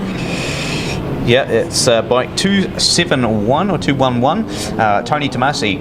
He's a local man himself. Yeah, we spoke to Tony just before, and from Kumada, the Suzuki GSX-R 1100. So Tony was he's riding 4 different bikes, I think is what he said. So sucker for punishment. Yeah. Yep, bit of a workhorse this weekend. Tony will be all over the show, and you'll be able to catch him in most of the classes. He's just signalling that he's probably going to pull off here at turn 3, so maybe some technical drama with his machinery there. What a shame. I mean, if you're going to have it happen, practice is the time to have it. There's no points for practice. Absolutely, very true, and there's always the opportunity to recover in these races as well. You may be set down further in the grid than you'd like, but certainly you'll be able to recover from some of those races as well. Only a couple of laps though, so it's not too much time to make up, but yeah, so the grid here looks it's not, especially in this class, it's not particularly deep. So if you didn't qualify well, it wouldn't be the end of the world. Cheeky flags just came out. I hope that there's no major issue with the timing here, and I say that because this is the first year where we're not running what's called a rolling grid. So the grid for the race start is actually set off of qualifying. In the past it has been for the first race, but from there it has changed each race as you've progressed or got better. I remember maybe a decade ago when I first came here, they had seeded the first two rows based on the last year's performance, and then it went rolling from there. And I remember being a first timer, probably a front runner for a win maybe, or at least a front runner for a podium, and having to come from the back of the grid on the early races of the day. That was very eventful. Highly entertaining probably for spectators and a bit scary for other competitors, but we got there. Yeah, absolutely. Of course, it'll be interesting to see if that comes back. Hopefully it does, and because of course timing very important to, as you say, set the grid. But that was the Black Bull Salami Post Classic pre-89 to 95 classes. And we'll have the Formula 1 class up next. Looking forward to seeing how that goes. Lots of competitive bikes in that one, and wondering whether we'll be able to see some good results coming in from that.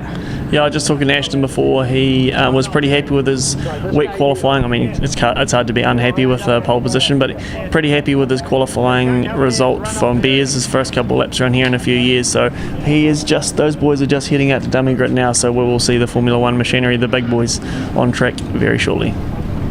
Yeah, you can just see there the Formula 1 lineup on your screens. All sorts of bikes from all sorts of years. Look through, a couple of the older bikes and a lot of the newer ones too. We look at Jeff Adcock, the KTM 890 2023 built bike, probably the newest one in there. A couple of the bikes that are in the 1980s though, you've got Dean Watson, the Yamaha FZR 1000, 1988 built. Most of these though built in the 2000s, so do you feel like that sort of year difference, again, did we go back to that sort of year difference thing, does that give you much of an advantage in these wet conditions? Oh, absolutely. I mean, the difference in technology between, I would say the biggest leap forward, I often say this is like probably the late 60s to the early 80s. You go from really mundane, horrible old English machinery. I'm sorry for those fans of that machinery. You jump forward to like big 4-cylinder Japanese stuff, proper chassis. It's a massive leap forward. But nowadays, the difference between a 2000 model motorcycle and a 2020 model motorcycle, that 20-year leap, is probably a 30% horsepower gain, but more than that, it's usually a lot of rider aid, a lot of electronics, a lot of drivability, usability. Interesting here. There's a whole bunch of really talented guys here just jostling for this front of this practice session, really chasing the truck around. They should be getting familiar with the flaggies and where they are at, but they obviously they're a bit eager. So we've got Ashton Hughes in the 92, we've got Heath Boddicker 167, Daniel Jenkins in the 16 on the orange 675, then Garth Wilson in the 48 from here in Greymouth. Then behind him, I'm not sure, 31, that's Ian Reid out of Invercargill, and then 51, I think that's another Wellington local, I'm not sure if it's Sasha or another competitor, Kane Bray on the big the big KTM, and then now there's a Buell GSXR, a lot of really modern, powerful machinery, and a couple of older motorcycles as well. I know Andy Skelton, I don't think he's made it, courtesy of the weather. I also know that Dean Watson's FZR 1000 wasn't ready, so some of those older machines that are in the program actually aren't on track, and I'd say that there's a fair chance that Tony Jamazi's not on track either, because we just saw him pull in from his previous session, unless he was pulling in early to be ready for this category, but I would say he's probably got chassis or machinery problem.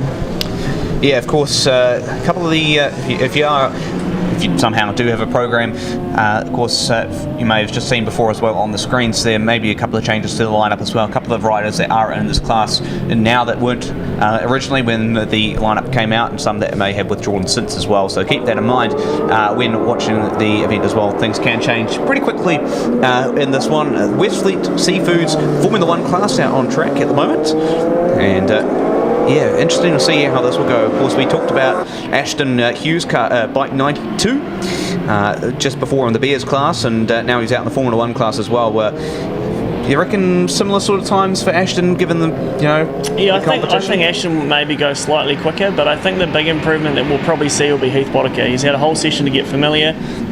Obviously, he's got a few years on on Ashton, which usually means you're a little bit more careful, but cautious, but more sensible. So there's a chance that he needed another session, put a session under his belt to get a bit more comfortable and familiar. So I wouldn't be surprised if Heath is much closer to Ashton times in this session than he was in the previous session. Yeah, absolutely. Those two leading the pack through the blue and white, and even a bit of green and red in there. Bike 167, Heath Boddicker at Nelson.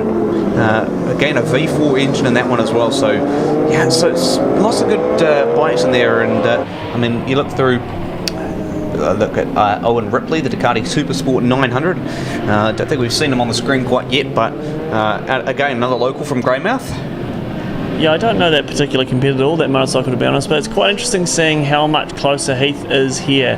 And just at this little spot here between 2 and 3, the run between 2 and 3, that's when that superbike power really comes into play. So Ashton's a bit quicker maybe, but through the corners at 1 and 2, maybe through the combination of 3 and 4, but that gap between 1 and 2 and this gap here between 4 and the hairpin, that big bike, the power, look at it, just hover the front wheel and swallow up that distance. So yeah, I wouldn't be surprised if we see Heath either on pole for this one or much closer. Both these boys running a wider line than I like to run out of the hairpin, back across that paint, and yeah, a bit risky. In the background there, just coming to the frame now, is Dan Jenkins on the 675 Triumph, and then Garth Wilson, and then behind him is, I've got the wrong page in my program, so I can't even tell you who it is, number 51 on that GSXR 600. Doesn't look like they're in the program there either, so yep, another late addition to the grid. But looking through those lap times, Heath Boddicker with the fastest so far, 54.994, 3/10 of a second clear of Ashton Hughes with a 55.296. Then there's going to be bike 49, Jason Bardell out of Wanganui at 56.583. Dan Jenkins, lots of riders here, all the way from first down to 12th in the under a minute mark. And yeah, good to see. Yeah, 51 is Sasha Drain. He's a competitor from Wellington, a builder in Wellington, and I think he just yesterday cross-entered from Formula 2 to Formula 1. So if you're looking at your program in the unlikely event you've got one on the couch at home, you'll find that he is in the Formula 2 category listings in the program, but not in the Formula 1. But he's looking like he's going pretty good, especially for someone, I think it's possibly his first street race, his first year racing motorcycles. So it's going pretty good. Garth Wilson just ahead of him also going quite well. Ian Reid behind that. So the Wellington boys trying to catch up to Captain Hokitika. Yeah, absolutely. It's well, yeah, you talk about Garth Wilson there. It's good to see him out here in the Formula 1, of course, not in the registered runners in our program either here, but for sure it will be interesting to see what he's able to do as they have a bit of a scrap going down through into one of the corners here, just trying to get through that. Yeah, there you go. I think if Sasha was clever here, and this is something that's really important to do in qualifying, all that matters is the lap time. So if you can give yourself an opportunity to let the rider ahead of you get a wee gap, and then use them as a tow and tow yourself up to close that gap, and try and time it so it's between when you cross the start finish line, the timing marker the first time and the second time, you'll actually out qualify them. But if you just sit all over the back of them, climb all over the back of them, you're just slowing yourself down. So hopefully he has a think about it. Oh, too late to have a think about it, checker flags out. So it'll be interesting to see how he's got on and if that's affected his results. Kane Bray there looking pretty good on that big KTM as well. Yeah, so results coming in from Formula 1, and I tell you what, Seth, you're going to love this one. 0.02 of a second between Heath Boddicker and Ashton Hughes. 54.972 for Ashton Hughes and a 54.994 for Heath Boddicker. I think Ashton would have been better off letting Heath have it. Starting down in the ditch on pole position there is always a bit of a nightmare. I hate starting from pole here. So I would much rather start second or third. Look how much faster they are. You know, in the earlier Bears I was correct. Bears qualifying practice, they were doing 59, so 5 seconds a lap faster. Track conditions obviously are getting better, must be drier, obviously a bit more comfortable. I feel sorry for those competitors that haven't gone out in the Bears categories. For the likes of Dan Jenkins, actually a very, very good ride. To do a 55.8, having not seen the track yet, that's a great result. Also, Sasha Drain to do a 56.2, and it's also, apart from his first time, his laps, it's his first go around, really good go. Yeah, of course, that's great to see, and it'll be interesting to see how this race pans out. Only times from first down through all the way to 14th under the minute, and all split by 4 seconds.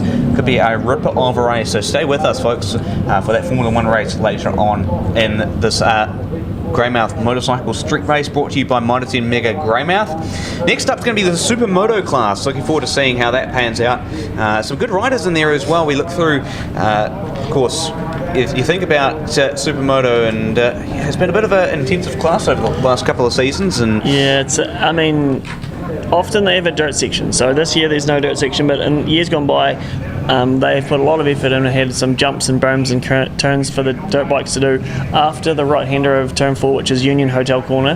They've had you go halfway down that straight, turn left and head out into a motocross section and then rejoin down at the hairpin. So not this year. This year's a lot like last year, asphalt only. In the past, I think probably the winningest supermoto rider ever around here is a guy called Andrew Rudd from Ashborough, and owns a business called Dynoworks. He is, I would say, probably the benchmark of definitely South Island supermoto competitors. Another name that's not here, who is probably the benchmark in New Zealand supermoto competitors, is a guy called Richard Diven, who's got a Suzuki shop in Wanganui, dyno shop as well in Wanganui. He's also a hot shot around here in a motor, but one of the stalwarts, and probably I think must possibly last year's winner, is a guy called Mitch Rowe from New Plymouth. He had a big adventure last year getting down here in his big Chevy van. He had to go, I think he had water over the bonnet, crossing some rivers on some four-wheel drive tracks to get here, so bit of a legend. Him and I one time had a come together. I race motards, I've raced them here and at Wanganui. We had a bit of a come together at Wanganui, and Mitch is famously a fairly hard, aggressive competitor, and I managed to square him up.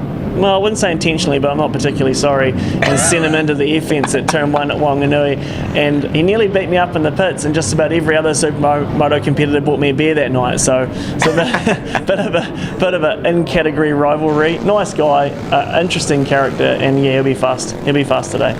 Yeah, of course, Mitch Rowe Bike 007, the Husqvarna 450 2020, and these bikes sort of, obviously very different from what we've seen so far. Mostly what we've seen either classic or sort of GP bikes in there, and so this one's certainly a bit of a different from the normal sort of motocross style sort of bikes here, Seth, and it looks like they're limited in certain CCs as well for most of the bikes there. Yeah, I'm not sure here if they probably just run what's effectively known as SM1, which is the 450 category. I think there's only one motorcycle which is not a 450, which is Jonathan Grady on his KTM XE500. Some of the machinery here, the likes of Mark Oliver and Mitch Rowe, I think I had a wee look over those machines when they were at scrutineering and sign-on yesterday, and they had pretty trick swing arms, nice like fancy twin pipes, dedicated supermoto suspension, really nice equipment. Just having a look on screen there, some of the boys running a tighter line into 3 and then running themselves over the crest at turn 3, which is a part of the racetrack that I often try and avoid, because as you go over the crown at turn 3, the track actually goes kind of effectively off camber, and on a motard it's actually really difficult to keep tyre temperature in the front tyre because they're a light motorcycle. And the front wheel's so far away, it's not, they've got quite soft front suspension for if there are jumps in the supermoto section, so they don't get an opportunity to put the weight and the energy of the motorcycle into that front tyre and create front tyre temperature or heat. So oftentimes when you come down to the turn 3, the only left-hander on this racetrack, you end up on the cold side of the tyre, and that can cause all kinds of mischief. I'm just looking on screen now, and it's just like a lineup of Husqvarnas, so it must be the bike to have. 399 James Carley, and then obviously Mitch Rowe, and then behind him number 35 Will Young out of Wellington, just the Husky lineup. And then behind that was the Suzuki of Roger Bland, which was one of the competitors last year who I think he podiumed, or I think he was second last year, so yeah, pretty good results for the non-Husqvarna competitor, the non-Austrian made machine. Yeah, good to see some times coming through as well. Bike 399, James Carley, fastest so far from New Plymouth, a 59.419. Then Mike Kyle in second at 1 minute 117.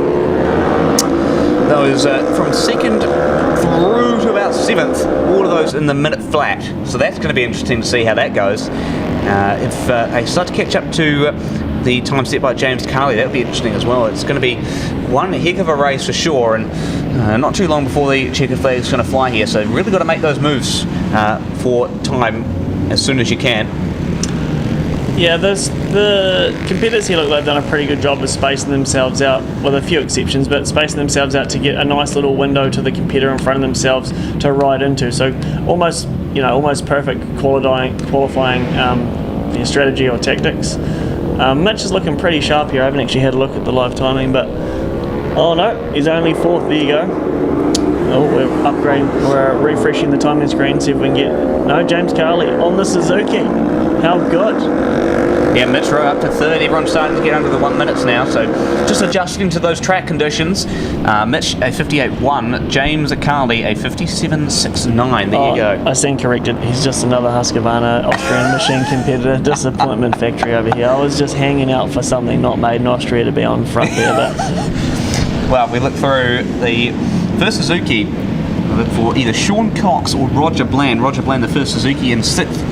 And that's the first non-KTM or Austrian-made machine. So first Japanese bike. This is like MotoGP all over again. It's the first Japanese bike home. Is Roger in 6th place currently. But I mean, there's a few laps to go. The rain looks like it's pretty much stopped at the moment. So I would say it has. Yeah, if these conditions stay, I'd say we are probably 3 or 4 sessions away from having a really well-established dry line. But super motorbikes, to be honest, they're so light. You can get away with running wets on them all the whole day, and it doesn't cause you any drama. They're a bit squidgy at the apex. They kind of slide and move around a bit. But a big bike, if you try and run wets in the dry, you'll just blow the edge off the rear tyre in about 3 or 4 laps. So these guys probably don't need to worry about tyre changes too much, but as the dry line starts to establish, some of those Formula 1, Formula 2 beers, some of those bigger, more powerful motorcycles, they'll have to think about what setup they're running. Yeah, of course, we look through not too long to go in this practice session, but for sure it's going to be interesting to look forward to how these sort of supermoto bikes kind of navigate themselves through the corners. You look at James Carley there, just getting a little slip on in entry, back end just sliding out just slightly. It's going to be one of those common factors throughout the whole day, isn't it? It's just getting that sort of rear tyre acquainted to those corners and trying not to have too much rear end slip, because that rear end slip, you lose a bit of time, don't you? Well, on the drive you do, but on these motorcycles, by drifting or sliding the rear into the corner, you can actually turn the chassis sooner. So number 210 there, just in the shot, I think at the very end of the session, Mike Kyle, he's held on to pole position, so well done to him. I think he's about to learn the peril of starting from pole position at Greymouth. I honestly think it needs a staggered front couple of rows where if you're starting on pole, you actually get some kind of advantage, because otherwise if you're starting like third, I think is the cleanest, straightest shot to where you want to be in the braking zone for turn 1. Oftentimes I've come here and I've had my crew kind of signal to me over the fence where we are in qualifying, and if I'm second or third or whatever, I'll just keep cruising around the same speed. I've got to work on little sections at a time, but I'll intentionally not put a lap together so that once the qualifying is completed, I actually get a better starting spot on the grid. If only it wasn't rolling grid when I was doing that, because if you can lock in second or third today, you're starting in a better position all day. And I feel sorry for Ashton, because he's done all the heavy lifting in Bears and in Formula 1, and now he's going to be stuck deep in the Dutch all day. So up next is going to be the Formula 3 class. Looking forward to seeing how that pans out. Of course, remember, if you're unfamiliar to motorcycle racing, the classes are all a little bit different, but in terms of the Formula classes, it goes Formula 1, 2, 3, 4, and that Formula 4 class, of course, also known as buckets. Yep. So we'll go through the Formula 3 class here very shortly. You can see that on your screen now. A couple of rookies in this class as well. The Aratuna Freighters Limited Formula 3 class. Lots of riders in this one. And you're only seeing from bike 3 down to 68. We've got a hell of a lot more than that. Again, one of those big classes in this one. Probably another sellout here for sure. And looking through some of these riders, Tony Jamazi back out there, KTM RC390. Scott Miller, once again, another double duty rider in there. And then you've got your own sort of rider in there, Harriet Grace. Yeah, she's on this class. In this class, she's actually racing a Helicraft prepared Yamaha or YZF R3. But some of the names to look out for in my mind: Chris Huddleston, he was on the previous screen. Jordan Leslie's going real good in the rain here today. Also, interestingly, Paul Fisher was actually going really well in this first practice session. It'll be interesting to see. Obviously, everyone's going maybe 5 or 6 seconds quicker. The track started dry. It'll be interesting to see if he can adapt to those drying conditions and turn some quick laps, or if he's going to struggle. Sam Eagle was looking pretty classy in the first timers session earlier today, so it'll be interesting to see if that translates to Formula 3 qualifying lap times. Mark Oliver, he goes pretty good. G6R 450 which is a G6R 600 with one piston removed or valves closed, or there's a myriad of different ways to make them into a 450. But yeah, probably a fairly formidable bike for this category as well. Yeah, absolutely. Of course, just checking in on the live stream at 550 people watching. Again, if you haven't subscribed to the YouTube channel, then please make sure you do so, because it does give you the chance to win a full trip out to the best of the West. Remember, that is a Transalpine trip. You get a rental car, you get 2 nights accommodation, you even get a spa pool to yourself as well for a couple of nights. So, you know, it'll be a great weekend away. Pretty dangerous if you bring in the missus to Greymouth and there's a free spa put on by someone. That's a slippery slope. Yeah, absolutely. But certainly, you know, if you haven't subscribed already, do that now, because you could be the lucky winner. And all it takes is you just to subscribe and watch the stream, and you're entered to win. So if you're one of the 550 people watching the stream so far, do that, because it gets you right in with that chance to win. Also, big thanks to all the sponsors that are helping out this event as well. Mitre 10 Mega Greymouth, of course, for the premier support of the event. And big thanks to Aratuna Freighters as well for their sponsorship of the Formula 3 class. It looks like there's a wee hold up on track here, Josh, because Todd Russell from Martinborough in a Series 450 looks like he's had a wee slip over down at the hairpin. Easy place to get it wrong. A few years ago, there was usually a stalwart competitor runs at the front here, a guy called Dan McKenzie from Christchurch. He had a massive crash down there on his Ducati Superbike. So a lot of air fence there, a lot of protection for marshals, because it's been thoroughly tested in the past. Yeah, good to see that. Of course, the air fences are in place across the track, and one of those things that, again, safety innovations here in New Zealand. Very lucky to have at the Greymouth Motorcycle Street Race. Yeah, interestingly, there is a little bit of what looks like a dry line starting to form. It almost looks like an oily line on the TV. So hopefully it is just a dry. Hopefully it's just a dry line forming. But we're going to be back with you very shortly with Formula 3. We'll just got a quick commercial break.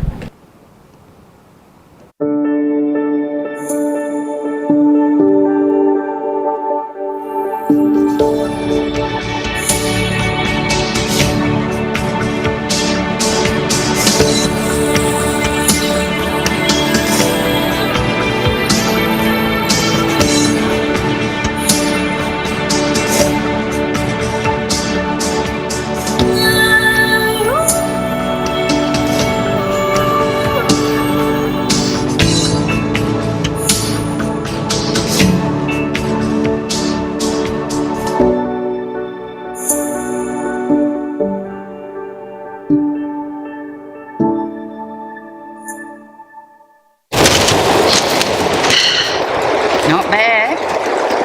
Not bad at all.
All right, welcome back to the 2025 Moto 10 Mega Greymouth Motorcycle Street Race. Josh Henderson, Seth Deverell, talking you through all the action this morning. And for those who are just joining us, of course, a bit of a wet track at the moment. Had a bit of a heavy rain downpour this morning, and now just now starting to find that slightly drier line. Hopefully it's not an oil line, but we were having a look just before the commercial break. It looked like we were starting to form a bit of a drier line in there, Seth, and yep, that would kind of start to bring the times down. We're seeing those times starting to come down as the classes go through, but could be in for a bit of a ripper of the qualifying session for the Aratuna Freighters Formula 3 class. Yeah, what we're seeing on screen here is a little bit of a non-track related drama, but someone's reversed over one of the power pillar boxes here in Greymouth this morning, so the only access to it is actually through the racetrack because the circuits are closed. So what we're seeing right now is a course car carefully navigating some linesmen around to a knocked over power supply box around the back of the circuit between TPP corner just at the start of Greymouth car centre, straight there on the inside of the circuit. So there's maybe a couple of minute hold up there while they get that sorted, and then we'll be back to racing, which I believe is Formula 3. Yeah, Formula 3. Only in Greymouth though, Seth.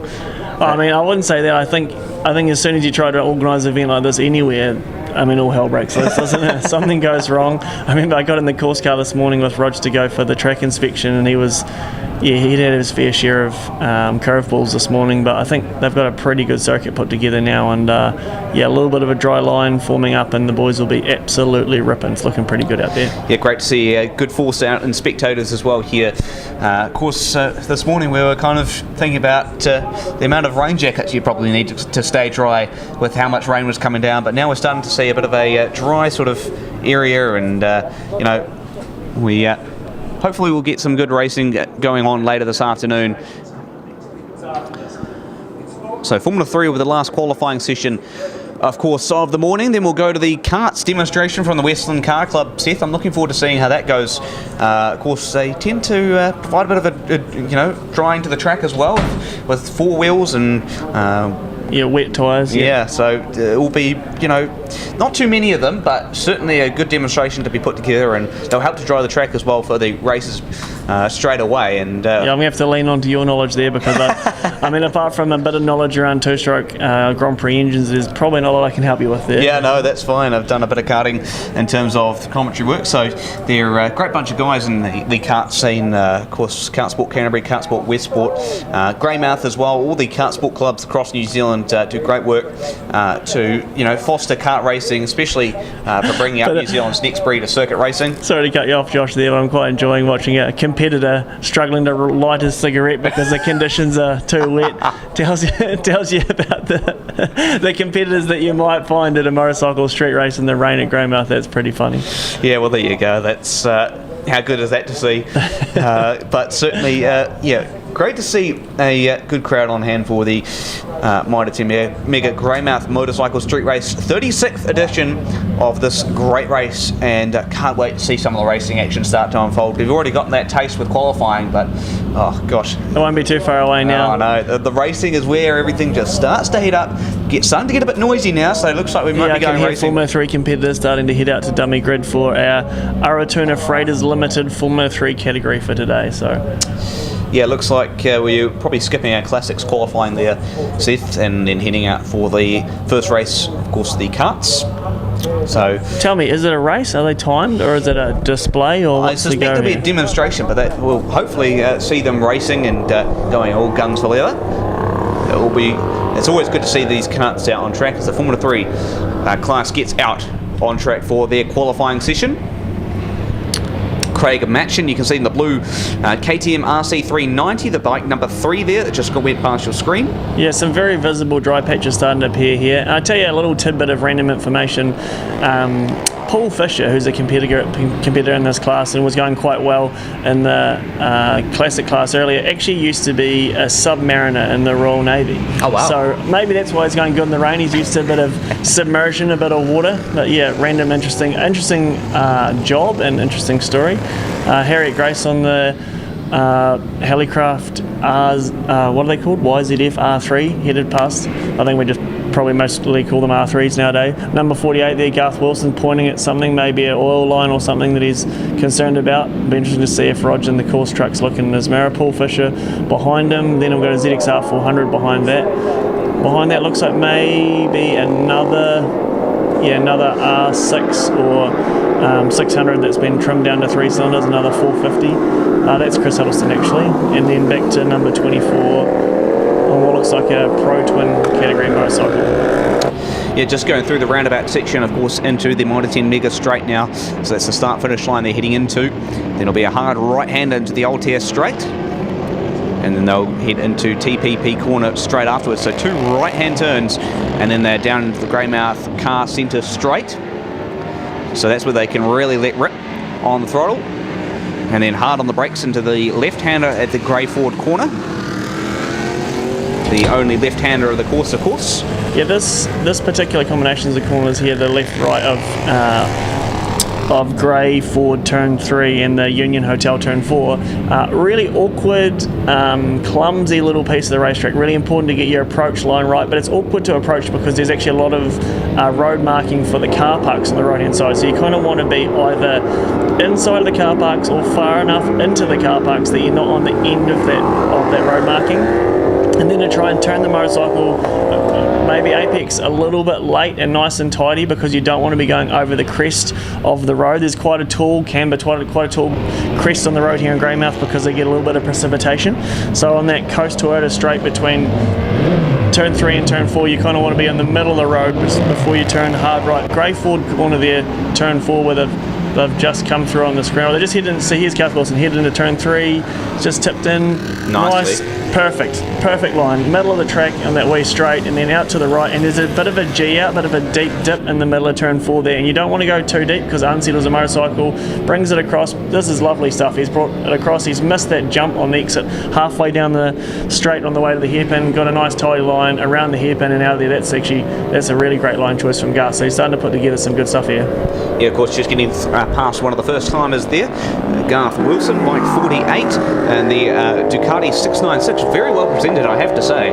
Looks very, very nice out there. A lot of these bikes, we talk about this a lot in the car racing scene, but a lot of these sort of bikes and cars are just so on their game with their designs, their liveries and paint schemes.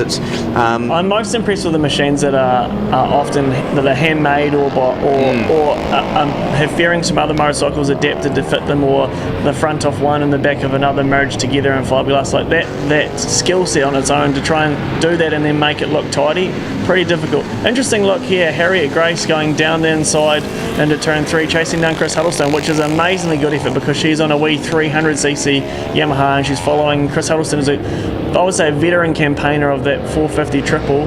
But she's second fastest at the moment. There you go. 58.786. Fastest is Garth Wilson, 57.654. There you go. I went and saw her before because she is riding my bucket in the bucket racing, and she managed to stall it and then couldn't figure out how to restart it, so she missed the whole of practice and qualifying.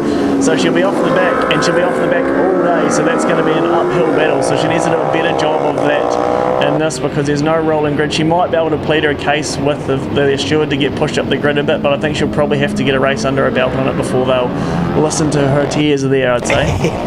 Yeah, so just looking at as they kind of went through that final corner, so it's Little King, I don't know if you sort of caught it there, Seth, but I mean, you kind of look at how close they get to that inside barrier. It's just nail-bitingly close. All it takes is one little slip and you're into that barrier. Yeah, turn 1 and TPP, turn 2 corner, they're quite flat and there's quite a lot of grip, so you can actually run them quite close to the curb, as you can here at the hairpin where Harriet's just coming around chasing Chris Huddleston.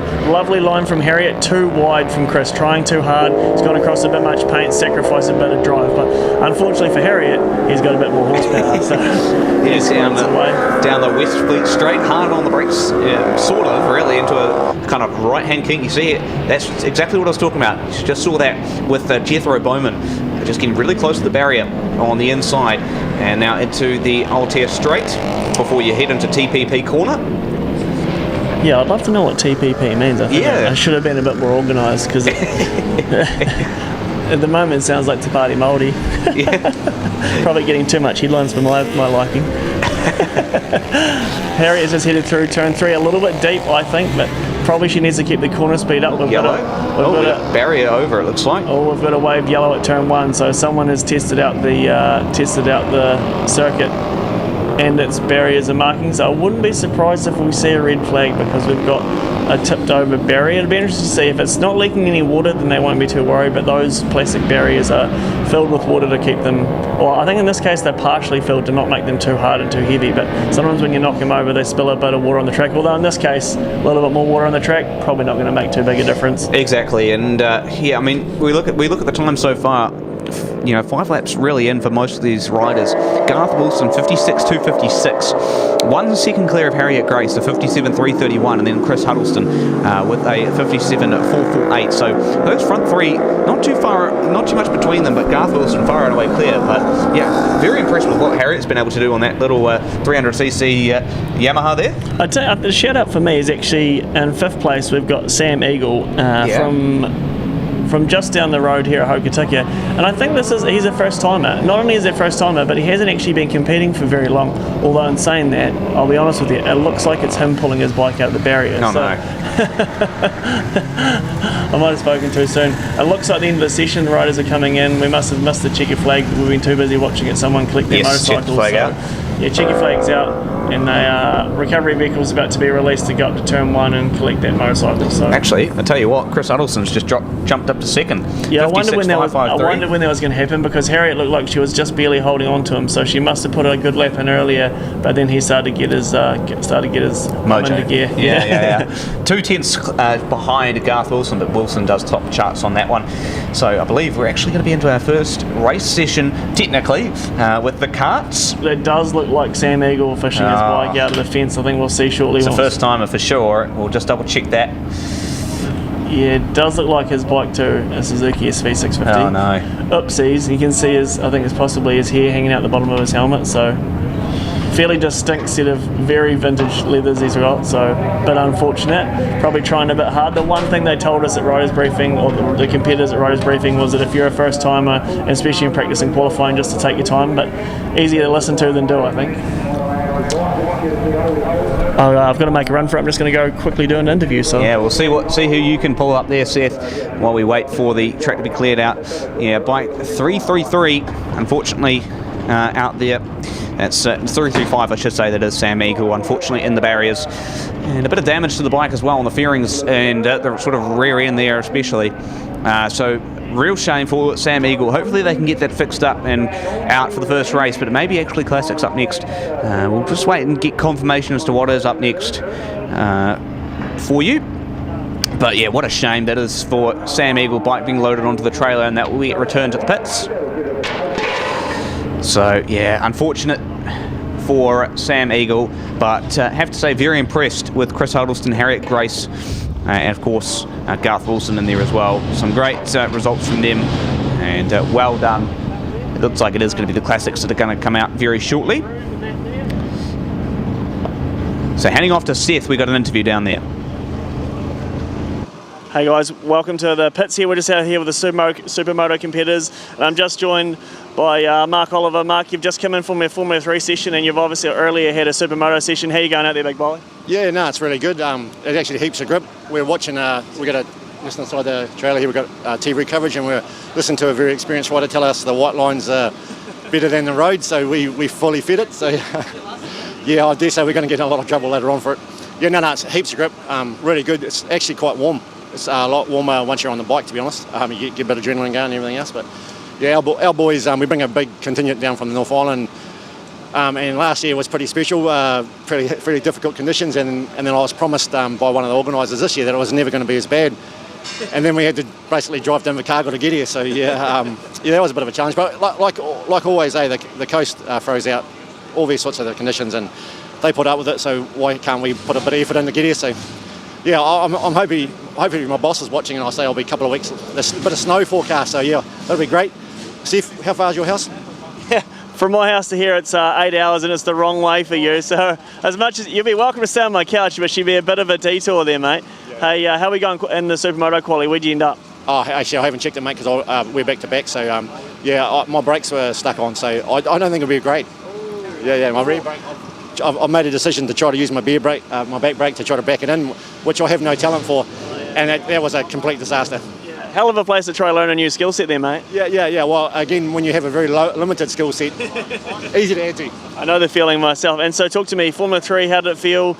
I mean, I see you probably were in the top 5 just from what I can remember from watching it, but how do you feel versus other competitors? How do you feel on the bike? Yeah, actually, I was a bit concerned about how many bikes there were, because I'm not normally one of the quicker guys, and it actually was really good. Like the people that race down here are actually really quite intelligent racers, believe it or not. And I know how many times you've crashed there. Gotcha, mate. It's actually the street racing in general down south is actually very gentlemanly. The guys give it everything they can, but you don't ever have to worry about being faster. Like I know yourself and Heath Boddicker and things like that. You guys are much faster than everybody else, but it doesn't seem to bother you, and it certainly didn't bother me at all. Yeah.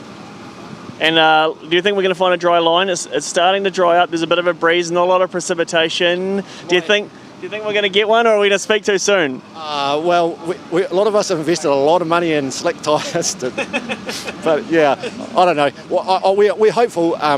We just want everybody to enjoy it. So if it means that we all stay on wets, so be it. If we can get a dry racing, which is what the Moto boys always want to play up a bit. So if we can get one dry race, mate, that'll be a win.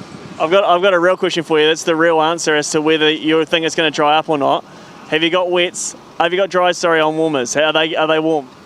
We have got it set up that we can do that, but we're just not professional enough to set it up. So professionalism unsure, but maybe he's not confident enough. I do actually have a complete set of tyre warmers for slicks, but my good friend Mike Kyle, who is actually my mechanic and I rely on heavily, he forgot his tyre warmers. So that plan, which is very well orchestrated, has gone completely out the door. Thanks, Mike. Yeah, beauty. We're going to run away and interview someone else just now. No worries, mate. Great stuff there from Seth, talking with some of the competitors in there. Have him back with, see who else he can get. But good to see some of the riders maybe a little bit confident that they can get some dry lines in there. Let's see who else Seth's got now. Dry, but it is what it is. Tell me, 16.5 or 17 front wheel? 16. No, sorry, that's my dry's a 16. That's a 16.5. Yeah, I mean, so for those of you that don't know, Supermoto wheels, a 16-inch or a 16.5-inch front wheel is like the factory setting. It's like it's the big boy front wheel. It's the professional level front wheel. So lovely looking Suzuki. Tell me, is it a standard swing arm or is it modified or is it special or what's going on there? No, she's modified. The whole thing's modified. I have to keep up with these white and orange KTMs. Yeah, from what I can see, there's no air boots. So what's going on the throttle body setup there? Yeah, that's been modified. That's all I'll say. Tell me, I mean, I'll block everyone else's ears. Horsepower numbers, what's the mighty Suzuki putting down? Stock 50. Yeah. Oh, everything's modified except the motor. I believe you, honest. Nah, she's pulling about 66, 67. Yeah, that's good going. Yeah. So stock there 50. So. Would you prefer a dirt section here, or you like asphalt only? I first go was last year, and I did do it for the dirt section, but there was no dirt section. So yeah, I would prefer it. I've never actually done a dirt section in Supermoto, so we've got to get one going somewhere. Beauty. Hey guys, I think we're going to cut back to the kart demonstration, which is about to kick off, or maybe an air brake. Thank you. Yes, boys. Roger Bland there with Seth, so good stuff from the interview team down in the pits, and interesting analysis from Roger on the Supermoto bike. And Seth getting right amongst the technical details as we look through some of the montage from qualifying. Of course, a bit of a rainy session to start with, and then starting to find the dry line as the kind of qualifying sessions went on, and you can just see some good machinery out there and some good time set down. A couple of the in 54s, some of the faster riders in the 54s, and a lot of these sort of classes starting to kind of go into the 50-second bracket. It'll be interesting to see if they can lower that down into the 40s as the race goes on. You can just see a couple of wheelies in there as well, and certainly just getting, unfortunately, Sam's bike away from the circuit after crashing just on the final part of the Formula 3 qualifying. So that's all she kind of wrote there for Sam Eagle. But certainly a pretty good qualifying session we just witnessed, and we'll see if we get either the classics or the karts out, one or the other, for their qualifying session very shortly. or the carts out for their race, I should say. But, I mean, it's interesting to see the sort of analysis you get from the riders, and great to have Seth and the team out there doing interviews in the pits, getting the riders' perspectives on certain things. And yeah, I mean, especially in these conditions, it's interesting to see how every rider kind of adapts to the conditions slightly differently. You'll note and that some of the Supermoto and the Classics and Formula 1 guys all approach the sort of riding a little bit differently to the others. You know, they all have their own sort of riding style, they all have their own sort of adaptability to the bikes. And it looks like we've got the Classics coming out here for their qualifying session. Of course, remember, we've got pre-63, pre-72s and pre-82s in this one. Tony Mason and Lou Grant, the two in the pre-63s. Then we go Butch Woods, Dan Orsby, Heath Boddicker and John Holgate in the pre-72s. And then the pre-82s, it's Trident Batchelor, Chris McMeekin, Craig Bardell, Les Cooper and Neville Stocker, rounded out by Carl Garnett. You can see that on your screen now. Some beautiful machinery in here. This is certainly a class to admire, and one we hope we can get through all bikes through with no issues this weekend, because man, there is some good stuff in here. Triumph Thunderbird 650 1961 built of Tony Mason, the oldest bike in this class ashore, and man, is that a good looking bike. And we look through the rest of, the rest of the field. Chris McMeekin from Invercargill with a Suzuki 1100 1981, of course, regular across the field, and Heath Boddicker, no surprise, out there, but he's on a different bike this time, the BMW 1000. You can just see him there, the red sort of tailgate on that 167. As the Classics kind of follow the Pace Ute. 292 Les Cooper, the Harley Davidson FXR 1340, and you can see the silver bike, 168 Butch Woods from Alexandra, the Norton 750 1970 built. How good does that bike look? A metal sort of steel sort of look in that bike, and man, it looks very, very well presented. And Chris McMeekin, you can just see on your screen there as well, Suzuki 1100. So they all start to enter their way through Altia Electric straight away into the TPP corner. Now down the Greymouth car centre straight, hard on the brakes, into the left-hander at Greyford corner. So remember, they've got to start to work out some of these times here. It'll be interesting to see what sort of times these guys can set. Of course, we'll have a look at the lap records as well, and obviously unexpected that they'll break them, of course, today with the wet conditions, but if they do dry out later on this afternoon, certainly more than possible. As Seth has returned to the commentary box, and Seth, great analysis from some of the riders you speak to there, mate, and it's always good to see, the different perspectives from some of those riders, especially across the different classes. Yeah, some of those Supermoto boys, they're fun competitors. They're fun to be around. They're a bit loose, which I quite enjoy, but they're not particularly analytic of the situational track conditions, but that's okay. Yeah, I mean, it's good to have you guys out there and chatting to some of the riders, and gives some of those people who are unfamiliar with sort of, bike racing at home, that just a little bit extra perspective. So, yeah, interesting to see what they sort of talk about, and great to see the Classics out on the track at the moment. I was talking just briefly before about the Norton 750 of Butch Woods, bike 168. We kind of talked about that a little bit beforehand. It's a little bit of an unfamiliar bike for you, but I mean, it's very, very well presented out there. It seems to be riding well at the moment as well. Hopefully that's not turned into a jinx later. We'll touch wood now. Where's some wood? There we are. I think Heath will be hard to beat on his BMW 1000, familiarly known as Saggy Tits, because it's a horizontally opposed motorcycle, and there's often quite a lot of motor guzzies in this class which are considered the perky tits because their cylinders point upwards, aren't hanging down so low, but they point out the sides a bit higher up, so a bit of a jest between some of those vintage competitors. But Butch has always been he's always frequented pretty much every street race in the South Island for as long as I can remember. I mean, I don't remember attending this stuff and Butch not being there on the old Norton. So yeah, I would say definitely a stalwart of that vintage racing scene. Yeah, just looking through some of those lap records, for Bruce Verdon, the pre-63s set in 2018, so still a while since that's been broken, but it was a 1 minute .4, and pre-72 was set by Heath Boddicker, of course, in the BMW R100 54.5, so it's a pretty quick time actually for a pre-72. That was probably last year, I imagine. It was indeed last year. Actually, no, sorry, 2023, so 2 years ago. Oh, that's amazing. I mean, I thought that last year probably would have done with a new asphalt, so yeah, but if it dries up today, I won't be surprised if he beats that lap record. That said, he doesn't look like he's getting pushed particularly hard. Normally there's a competitor here called Vince Burrell on a Moto Guzzi 850, I believe, and he's a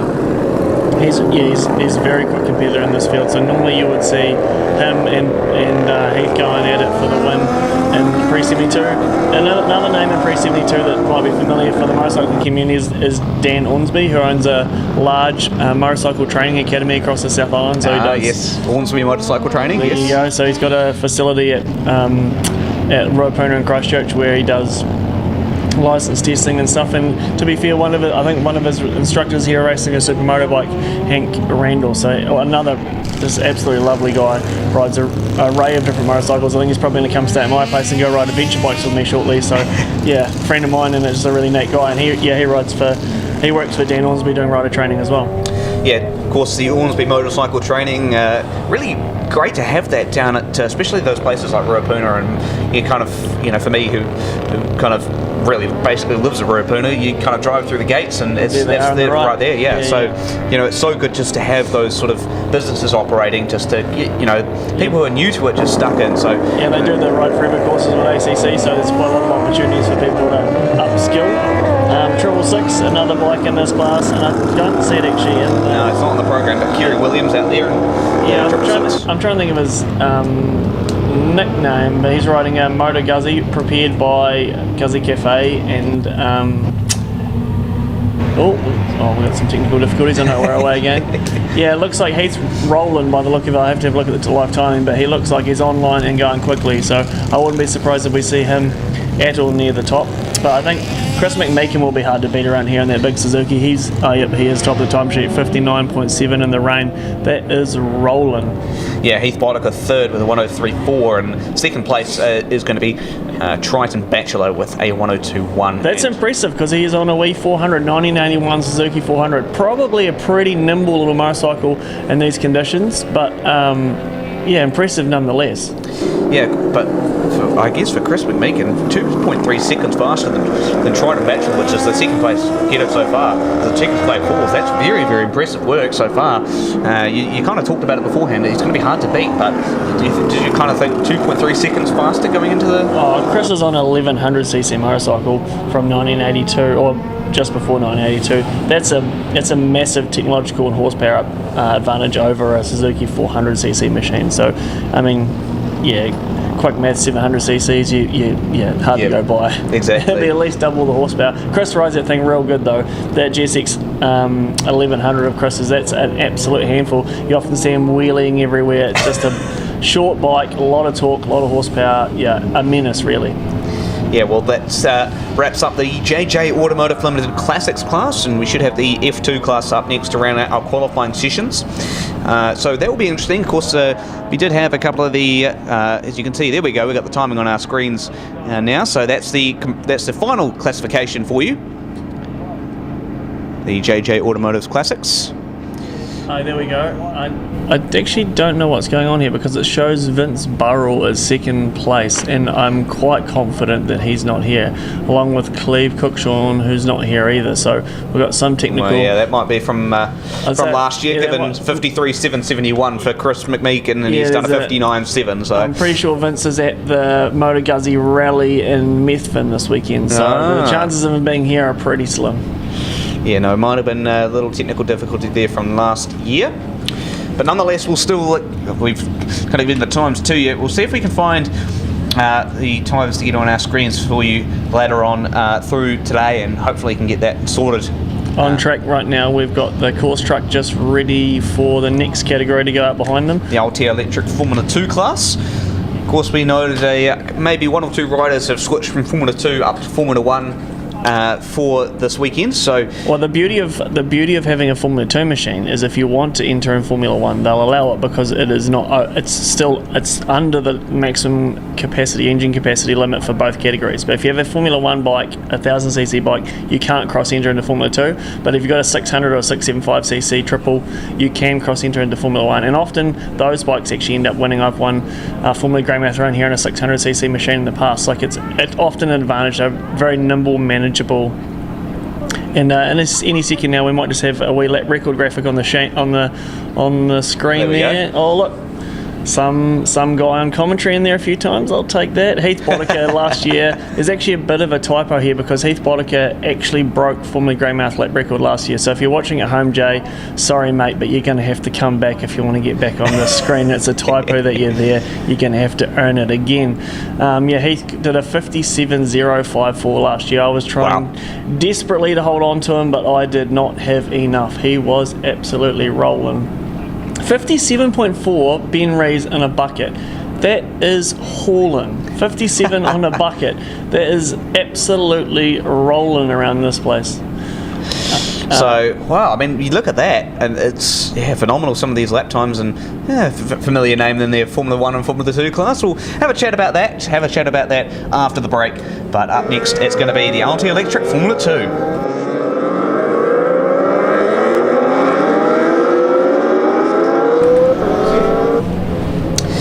So LT Electric Formula 2 on the track at the moment. So looking forward to seeing how some of these riders go. Of course, again, a very big variation of bikes through here. And they enter into TPP corner down to the Greymouth Car Centre straight. Look at the amount of riders in there. Garth Wilson, once again, he's dabbling in pretty much every class this weekend as Garth. Yeah, I mean, Triumph 675. A very, very flexible motorcycle. When you come here, you can race Bears, Formula 1 and Formula 2. And then he's got a Formula 3 bike. So, I mean, 4 lots of track time. Amazing opportunity to see the place. So who have we got here? We've got out front we've got Sasha Drain in the 51, followed by Dan Jenkins, Garth Wilson, then Chris Huddleston on that triple 450 R6. Behind him, what have we got? Number 82. I'm not familiar with that bike. 177. Josh Double. He's on a 675 Triumph too, I believe. Yes. And then behind that, Daryl Craig on his GSXR 600. That thing goes really well. He rides the wheels off of that for a stock 600. He's from Dunedin, and then behind that, Angus Finn, and the boys are starting to push. Sasha's pulling the trigger straight away. Good on him. Never been here. First timer, been riding for maybe a year, and he's pulling the trigger. So this will be interesting to see how this goes. Yeah, well, of course, we look at the course map, and a lot of 90-degree sort of right-hand corners here, Seth, so it's kind of one of those, circuits it's kind of hard to get used to in a way, but you've got to really perfect your lines as well. We talk about the fact there's only really one left turn in this entire course as well. So, from a rider's perspective, if you're a first-timer, how would you kind of have to approach a very technical track with only one left-hander? How would you kind of approach that from your perspective? I actually had dinner with Sasha last night, who's currently leading, and gave him a few little pointers, but he looks really comfortable, so that's great. He's actually seemed to put a little bit of gap on Dan Jenkins, which is interesting. Dan, from what I can see, I was going to say, didn't look like he had a rain light going, which could be a bit of drama with the stewards, but he does just tucked under the bike. Oh, the ZX6 of number 78 there. I'm not sure who Mark that is. Hodgkinson. Mark actually had a good tussle with him a few years ago. He just managed to skirt his way around the barrier. Then there's Paul on another ZX6 down the back of this group. Interestingly, we've got an adhesion flag out, so not a great look. I'm interested to see if Aaron Moore is on track. I haven't seen him yet, but interestingly, probably random fact, he's a drain lane contractor in Central Otago. He's just done all the drainways and drives at my house. So there you go. Well, there you go. He's got my wheels in his bike too, I think. I helped him put them in this morning in the pouring rain. had to send his helper back to the truck for some more tools and some rags and pit supplies that they've forgotten, and they hadn't been here before, so they didn't know where to drive the vehicle. So their vehicle's actually outside the circuit. Bit of drama, but it was a bit of fun. I tell you what, Sunset Drain is absolutely gapped the rest of the field at the moment. Dan Jenkins and Garth Wilson kind of just a little bit further back. And for Sasha, I mean, this has to be a real confidence booster just to be able to put the real foot right up in a sense. And I mean, this is a standout for sure. Fantastic. This is definitely a standout. In these conditions, having never been here with less than a year's worth of riding experience, this is a standout ride for sure.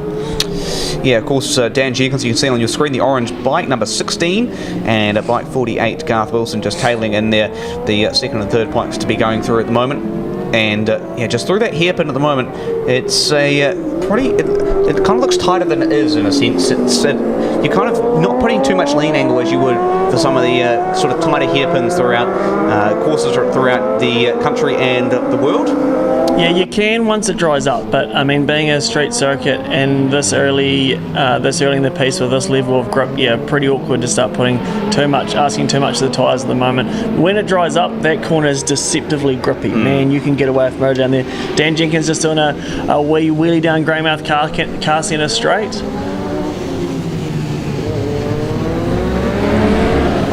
We're just... Who have we got? There we go. Sasha, he's absolutely rolling. I'm just trying to get the... 53.467. There we go. I was just getting the live... Sorry about the delay there. I was just getting the live timing up on my phone. Have a quick look.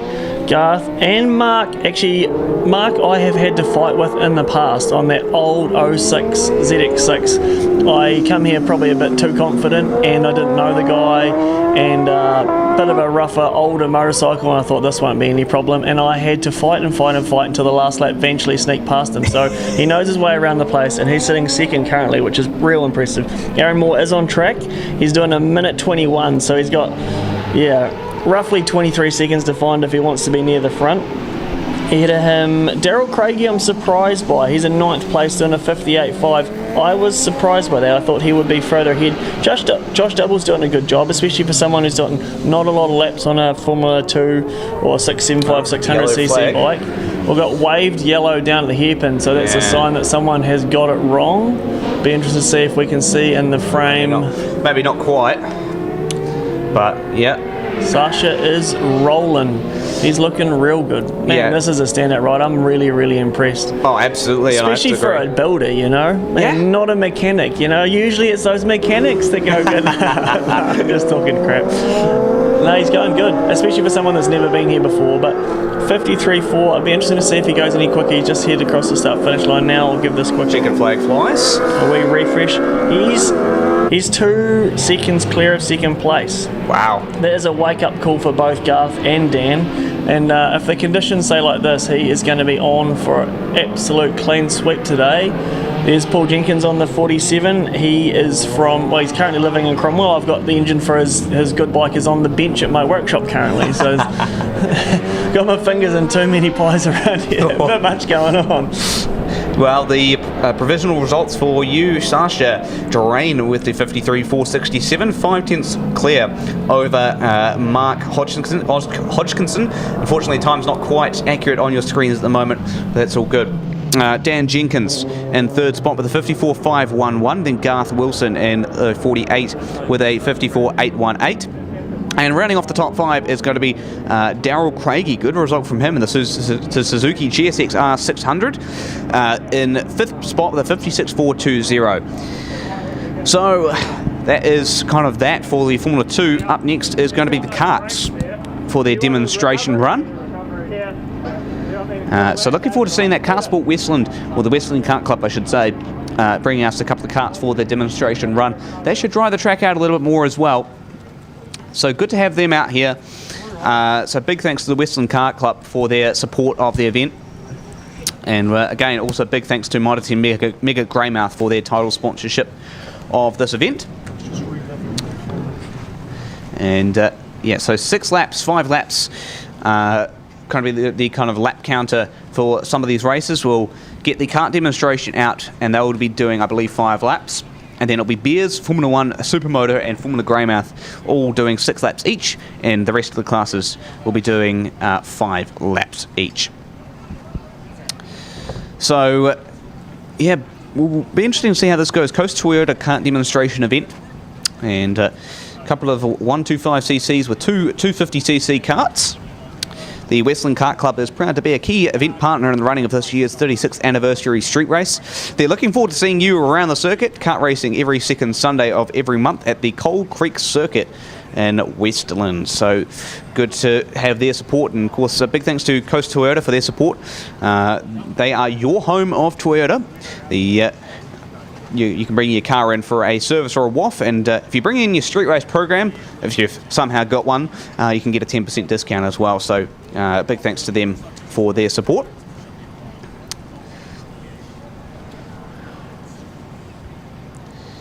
So we'll be going for a bit of an interview here. Sasha Drain is going to be with Seth.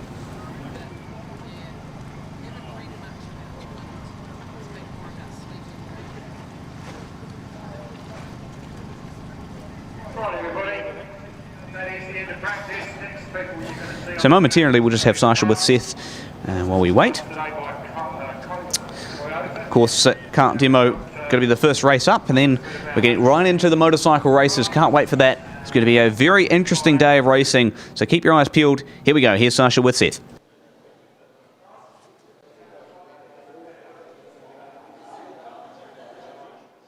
When did you start racing? Nice.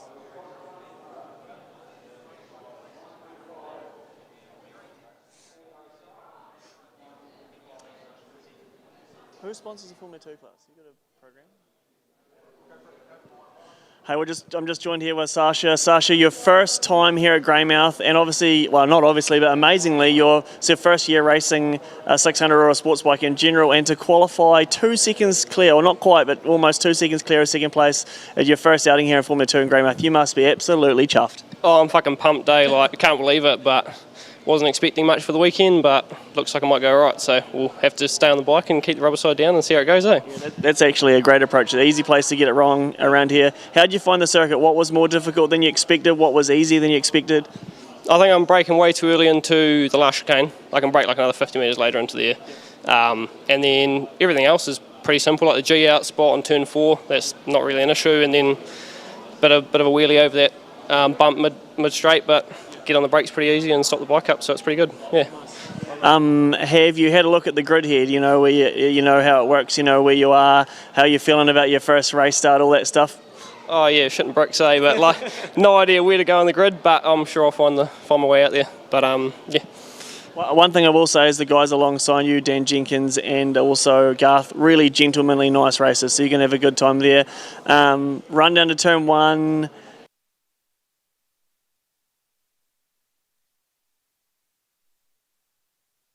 See how it goes. Got control, so that helps a lot. So.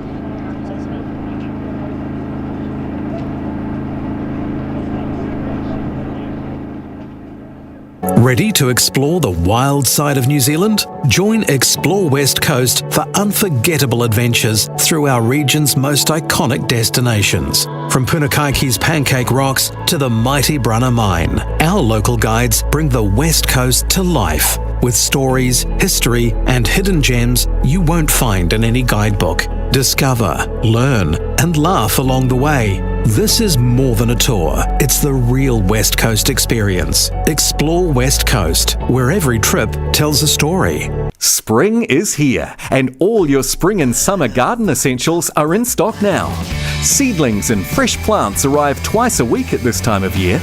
We have all the potting mediums you need for any plants.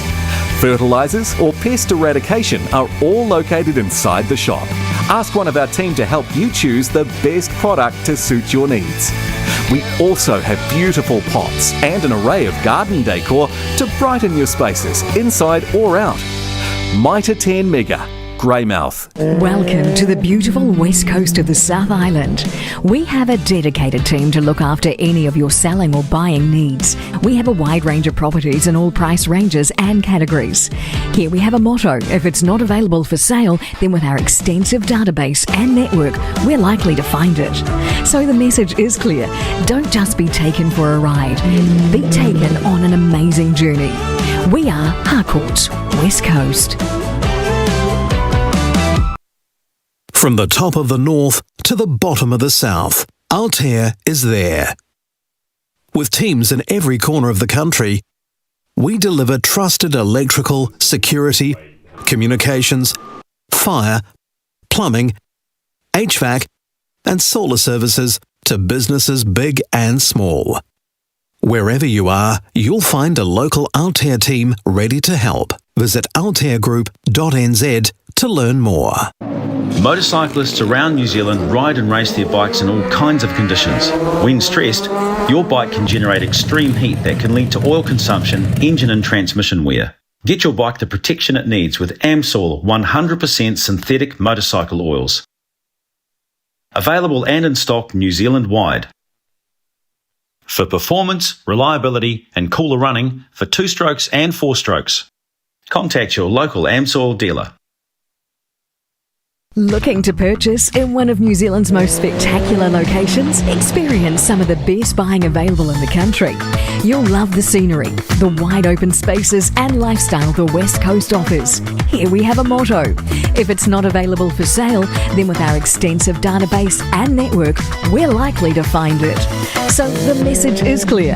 On the West Coast, life is simply better on a motorcycle and made a lot easier when you're with Harcourt's West Coast. If it's frame and trusses you're after, why would you go anywhere but the only operational frame and truss plant on the West Coast? Exactly, you wouldn't. Simon and Mike are the trustworthy team to see at the Greymouth Truss Plant.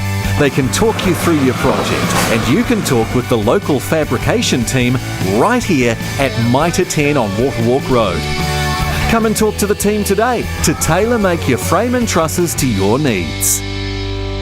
Ready to explore the wild side of New Zealand? Join Explore West Coast for unforgettable adventures through our region's most iconic destinations. From Punakaiki's Pancake Rocks to the mighty Brunner Mine, our local guides bring the West Coast to life with stories, history, and hidden gems you won't find in any guidebook. Discover, learn, and laugh along the way. This is more than a tour. It's the real West Coast experience. Explore West Coast, where every trip tells a story.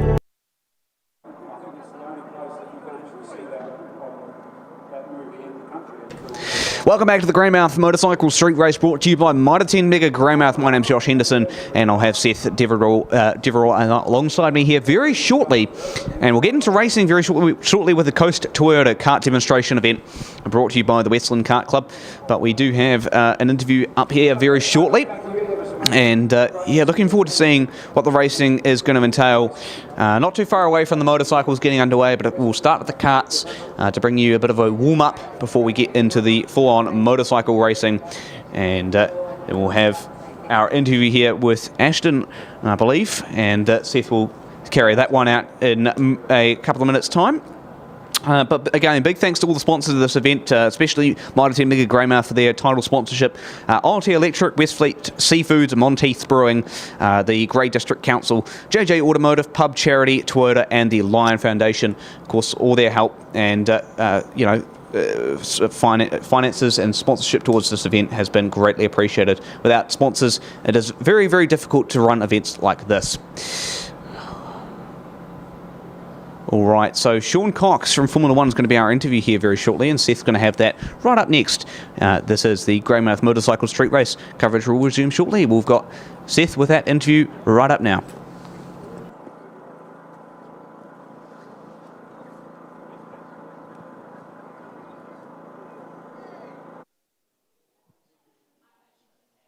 Have they got graphics ready to go?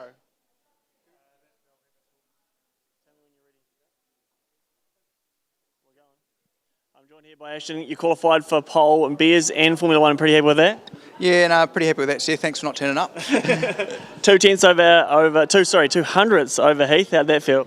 Yeah, pretty good. I thought he was probably behind me. I didn't really look over until I'd done a few laps, and looked over my shoulder coming out of turn 2 and seen he was right there. So I was like, oh, you must be pretty close. I don't think I really had much more, so I sort of pulled pin then. Yeah, right from when you rolled out the grid, he just followed you, and then he waited a couple of laps and he felt a bit comfy, and then he actually rolled up on you and took the lead for a bit, and then you put on one more lap and got him back. So nice work. How are you feeling? You're out. I think there's a kart demo now. Then you guys are out for for Beers Race 1. How are you feeling starting from pole? Yeah, pretty good. Cheers for a couple of tips earlier on. I'll take that into account. It should be pretty good. Like the Triumph launches pretty well. I've been using it for the last, I don't even know how long. Starts are pretty solid.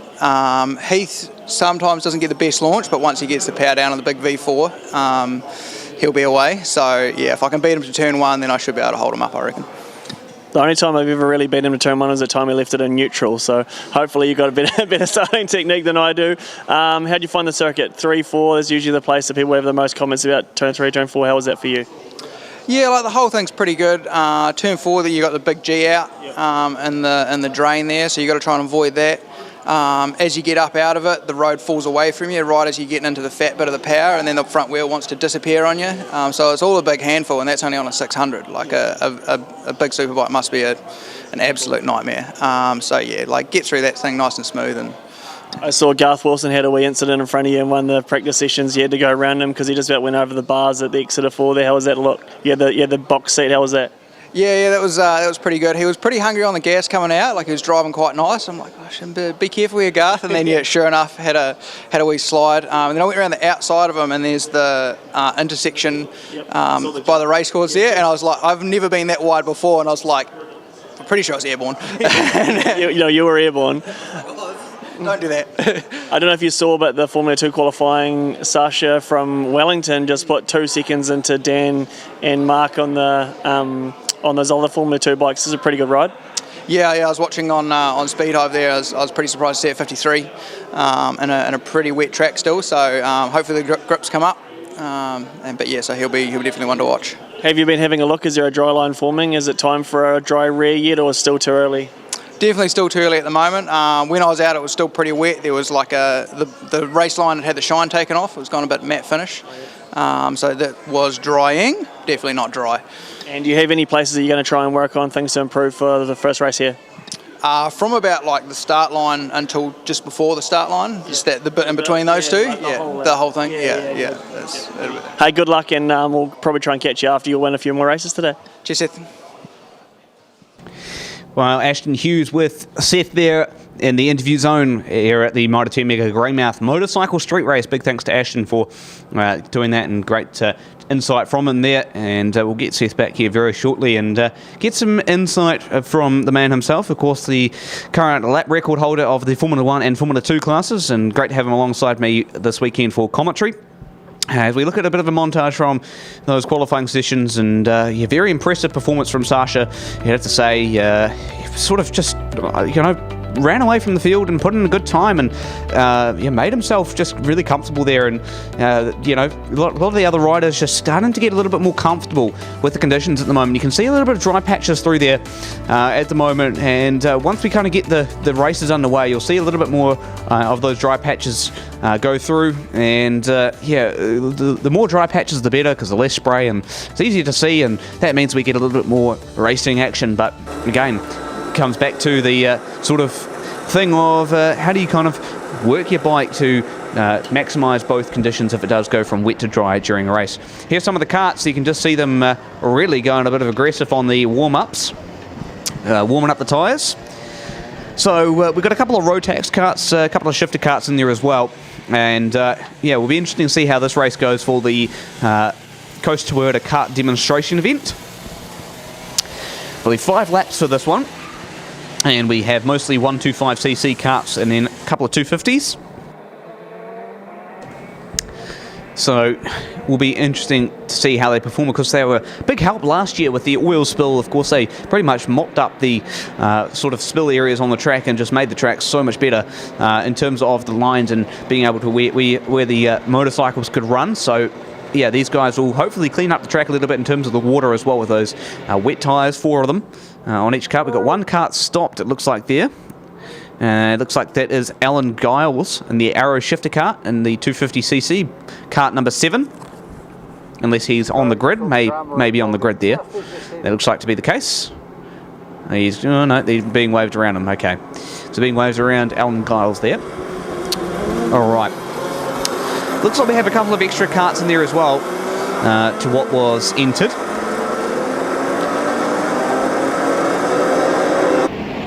Looks like we're racing underway in the Coast Toyota Kart demonstration event.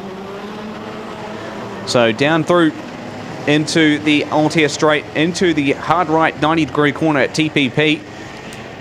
Then we'll head down the Greymouth Car Centre straight. A decently long straight, but then you go hard on the brakes into the only left-hander of the course, the grey Ford corner, as we got one kart around into the barrels at the back. We'll get to you who that is, but yeah, just one kart just went right around there, and very slippy conditions. One kart sideways on the exit of the Union Hotel corner, now into the hairpin towards the Westfleet Straight. Once we get the sort of running order in for you, we'll run you through that. So just give us a little bit of a second as the timing comes in for us. But certainly two karts already having issues, one sideways on and one around at one of the corners. So yeah, full on 360 moment for them as well as they go down through the Mitre 10 Mega Straight. Yellow flags understandably being waved as towards the scene of the accident there. Hard right once again through the TPP corner. So again, just waiting on the timing, unfortunately, at the moment. As we look through kart 18, your current race leader, but it's going to be kart 66, Brent Stewart, the Drago Shifter, 250cc kart, all over the back of him as they go through the Westfleet straight away now after the hairpin. Miles ahead of these other karts. These are, I suspect, 250cc, both of them, as they head down into the final little sort of kink. Not getting as close as the motorcycles are through that final corner. So you've got to be wary as you go through. So just still waiting on that timing to come through. Unfortunately, not coming through for us at the moment. So can't actually tell you who kart 18 is, but they are out front as they go through. And then Brent Stewart in second spot. As we get the sort of running order for you, we'll be able to communicate that. You can see maybe a little bit of sand or some quick speedy dry, something like that, or maybe just some drying lines put down through the Union Hotel and Grey Ford corners there.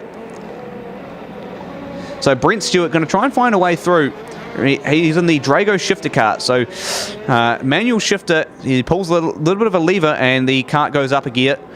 You can see with kart 18 it's the same story. If you look closely, the right hand side of the steering wheel, there's a little knob that they use to shift up and down the gears.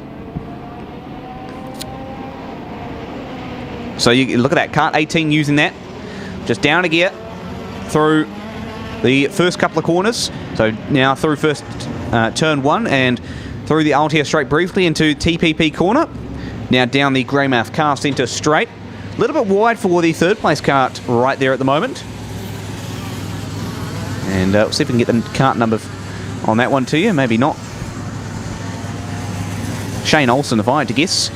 Kart 83, the comp kart Rotax 125cc. And yeah, that is Shane Olsen. Then you go back to kart 55. That is Connor Henderson and the comp kart Rotax 125cc also. Welcome back, Seth, to the commentary box. There you go. I tell you something interesting. Yesterday I was in the warehouse buying random crap that I probably don't need, and I bumped into some local kart guy, and he said the Greymouth has the largest contingent of senior Rotax karts in the South Island. Whatever any of that means is beyond me. Yeah, well, that's but cool. It was a random fact for you. Fact of the day. Thanks, Seth. As the checkered flag flies for the Coast Toyota Kart demonstration event. Unfortunately, couldn't get the exact timing to you, and I'll have to get information as to who kart 18 was, because they certainly won that race by a while over Brent Stewart in kart 66. There's a fair chance that they're not running transponders or timing, because that it may is be why. Technically a demonstration, I suppose. Yep, so there you go. That is the Coast Toyota Kart demonstration event completed, and hopefully we'll have timing for the Bears Class Race 1 up for them next. And looking forward to this one. Of course, a very good array of bikes in this one. We talk about Ashton Hughes and Heath Boddicker, kind of the two sort of front runners. Front runners to watch. And we talked about the likes of Ian Reid doing a pretty good performance in that BMW S1000 RR, especially in that really heavy wet condition this morning. Yeah, Garth Wilson will be there or thereabouts as well. I think he's probably just taking a familiarisation, bit of time to get used to these, awkward conditions. It'll be interesting to see. They're trying to get some carts off track here, a bit of plywood to get them across because they've got virtually no ground clearance and obviously no suspension, so tricky enough. Yeah, so carts will come in and then the Bears will go out for their first race of the weekend. And it'll be interesting to see, of course, who can adapt the best to these conditions, especially over a very short distance of laps. It's going to be tricky to kind of gauge where the conditions are, especially after the first, for some of these runners who've only done one session. It's going to be a little bit difficult for them to gauge after the first qualifying session this morning to now the first race. Yeah, awkward conditions too, because it's still too dry for too wet to put a dry tyre in. So yeah, I mean definitely wets at both ends. Still the choice is the right choice for tyres, but then beyond that there's probably quite a lot of adhesion about, quite a lot of grip. You can if it was me, I'd be trying to stiffen the thing up a wee bit, adding a bit of preload to the bum of it, maybe a little bit of preload to the front, but a few clicks of low speed compression damping to the back of the bike just to try and get a bit more push into the tyre, a bit more purchase the chassis to stay a bit firmer through the middle of the corner and not run too wide. So that's probably the setup I will be looking for. These guys are not sure. Let's say Ashton probably doing some of that stuff. Maybe Heath adding a couple of clicks. A former motocrosser on screen here, Shannon Meikle, originally from Queenstown, with her kids on the screen waving at the cameras. Used to be a motocrosser out of Queenstown, down there at turn 3 spectating. Bit of a laugh. A couple of the riders you can see watching down there as well. You can see all the race suits just lined up down the spectator viewpoints. So when they're not racing, they're always going to be watching. That's one of the perks of the Greymouth Motorcycle Street Race for the riders, is they can get pretty easy access to watch the race from. Yeah, especially with a circuit where the entire inside of the track is the pits. It's pretty easy to get to virtually. I mean, when I've been here in the past and been trying to get ready for the racing when the weather's like this, it's quite good because you can run from your pits to the edge of the circuit, get a really good idea of what the track conditions are, what they're having to go too far, and then back to your bike, make some changes and carry on. So yeah, it is a massive asset of this place, having the layout the way it is. Yeah, absolutely. So it won't be too long before we get the Bears. Of course, if you're unfamiliar with what Bears is, it's British, European and American racing. So all sorts of motorbikes from those sort of countries. And it's basically everywhere except Japan. So it's probably about as close to racism as you can get in a motorcycle sport. But it was back in the day when Japanese bikes were dominating everything. They started their own racing league where the Japanese bikes were excluded. And nowadays they're probably just about need to make a Japanese league because the Ducatis are so good. So it's gone the other way around. Right? Ducatis, KTMs, Aprilias, Yeah, absolutely. A good array of bikes in here. Ducatis, BMWs, Triumphs, and even a couple of the older sort of bikes. So you got obviously the KTMs as well. You got Harley Davidsons, some Triumphs, some Lavertas, Nortons, even a Buell in there as well of Tony Mason. So that's a Buell. The get that right. There we go. American-made motorcycle. That one. They've gone broke a few times, but usually they've got Harley or Rotex power plants in them, and then bespoke chassis which have slightly higher performance than their Harley or Rotex counterparts where the engines are sourced from. So pretty interesting boutique, I would say, boutique brand out of America. Yeah, so just a bit of downtime while we get these sort of carts off the track and sorted for the first race of the Bears. Oh, poor bugger, looks like he's bent an axle. Things wobbling up and down. I think that will be the same cart. I don't know if you caught it there, Seth, but one of the carts just kind of slid out. You can see that sort of white sort of barricade in there. I did see that it gone backwards into the wall of the Greymouth casting and is straight there on the outside. So unfortunate, but it is sometimes the game you play with racing. You've got to be very cautious on some of these lines, and especially for some of these riders more than the carts themselves. All it takes is just one little slip onto a really wet portion compared to a sort of drier track, and you could be really caught out. Yeah, I think I've crashed here. I've definitely crashed at turn 1. I've crashed at turn 3. I've crashed at the hairpin, and I've crashed at the chicane onto the front, the final corner. So I know my way around crashing this place. Don't you worry. Yep, that's exactly what we've got you here, Seth. Here you go. Here's the Bears field. That's all of them from bike 5 through to 774. And great variety of bikes. And if we go back and have a look at the qualifying results as well, and kind of give you that top 10 and sort of preview how that will look. And off the front is going to be Ashton Hughes in bike 92, the Triumph Daytona. I think in a second here we're about to cut to an interview with Sean Cox, and the Formula One bikes are just about to head for their warm-up lap. So sorry to cut you off there, Josh. No, that's all good. We're sort of running at the pace we can go with, and we get an interview up here very shortly. So Sean, how have you found it? I've done a couple of practices. It's quite an awesome circuit. It's pity it's wet, but it actually looks like it's drying out, because I've got slicks on my Ducati F1 bike, so unless it dries out enough I probably won't run it, but it looks like it's drying out right now. I've had a couple of practices on the Moto, but cool circuit. It'll be really good if it dries out a bit more. It looks like it's drying out, so cool. And this is your first time, so what made you come along to participate in this event? Oh, I've heard about it for years, and I lived in Nelson for years, and I saw all the street race they used to have at Port Nelson, and I thought I'd love to give that a go. So I've been doing riding speedway bikes for about 35 years, and I haven't done any road racing until this year. I've done a few meets down Ruapuna, and I'm actually really starting to enjoy it. It's cool. Oh, thank you very much, and good luck. Awesome, man. Awesome. Yep.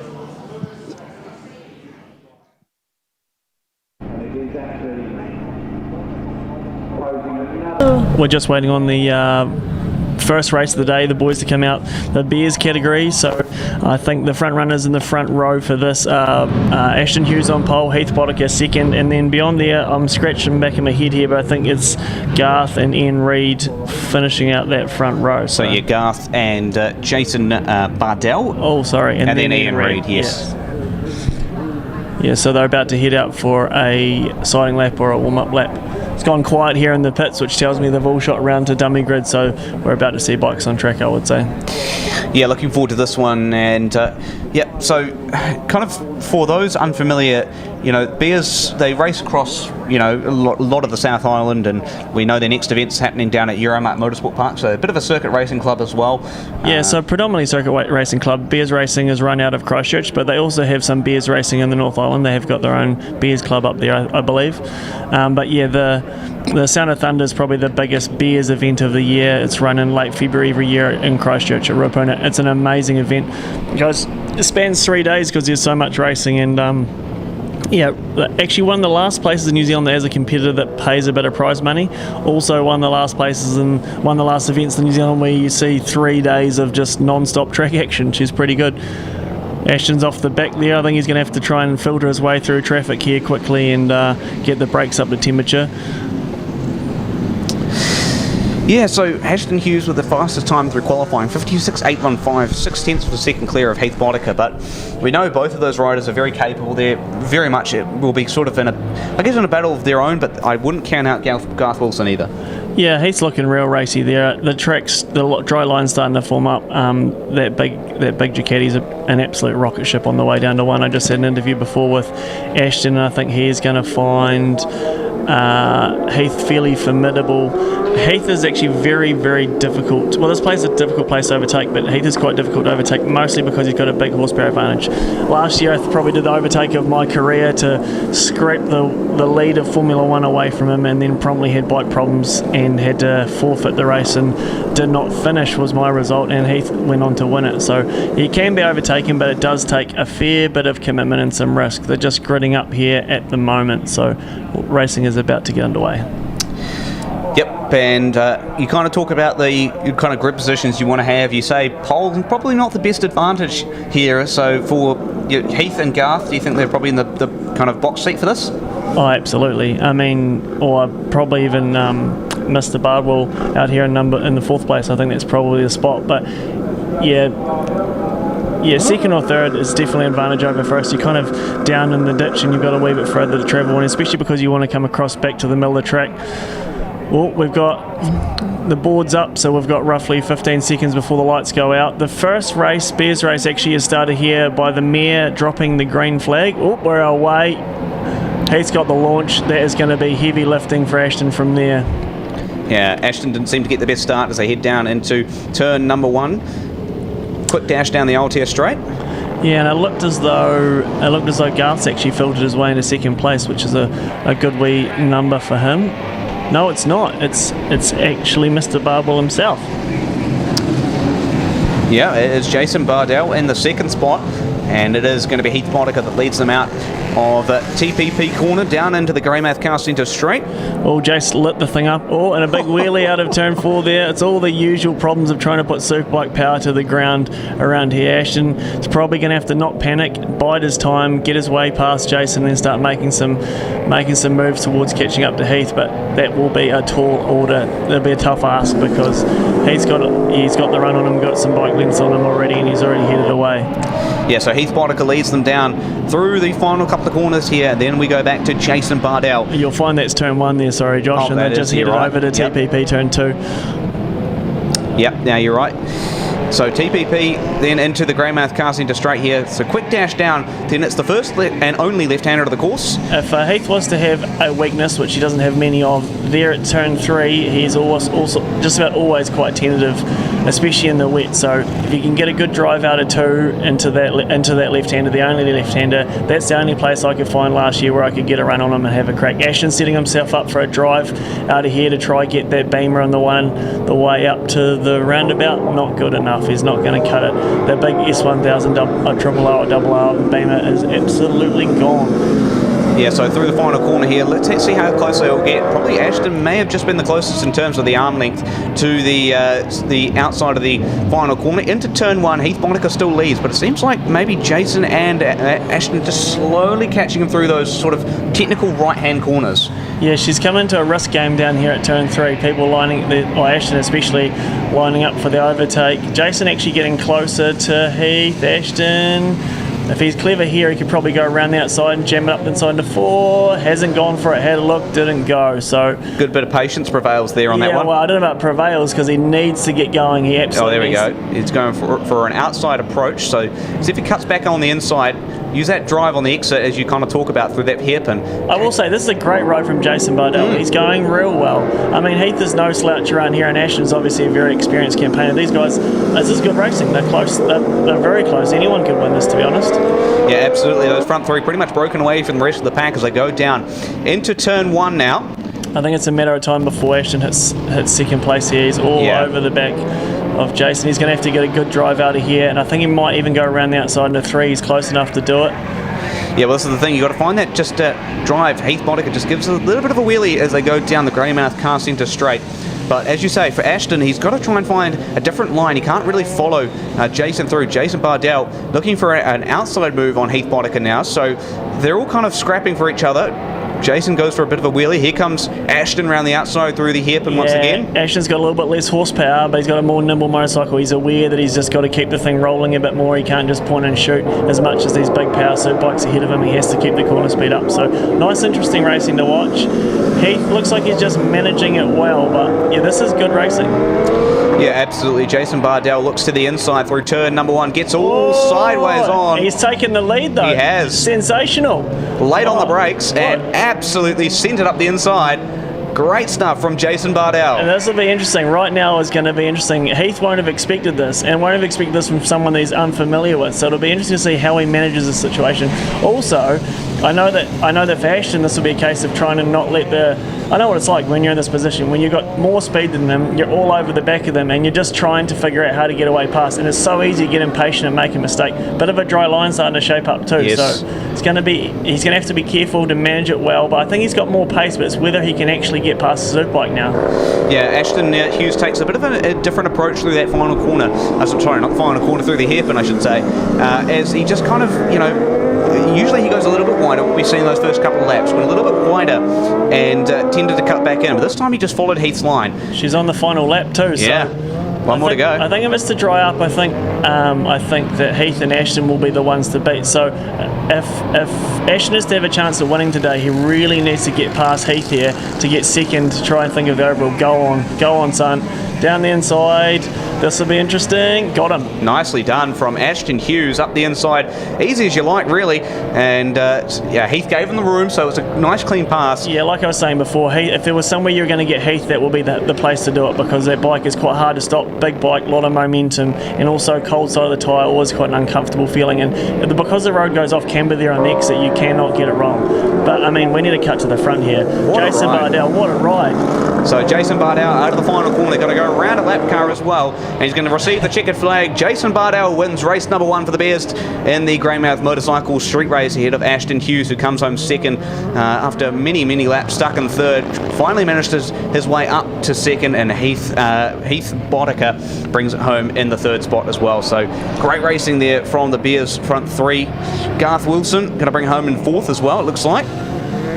And, a little bit unreliable on the timing front, at least anyway, here for us. So we're going to have to kind of eyeball it here, Seth. I think we're probably about to cross to an interview with the Mayor any second now. So how good! It looks like the Mayor's shaping up. She's in the she's double road coned. She's high vis yellow, high vis orange. She can't be missed. Yeah, so we'll get the interview with the Mayor here very shortly, but once again, great result from the Bears, and up next will be the Buckets, so looking forward to seeing how that pans out. We'll hand it off to Mario.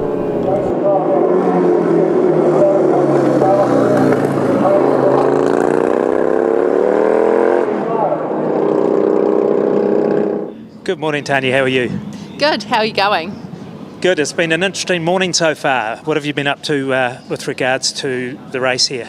Been down with the crew and everybody getting ready. I've just started the first race, so that's, it's all go now. The weather is getting better. We've had an interesting week, but it's great to see people are coming out lining the streets now, and it's just a great event for our town.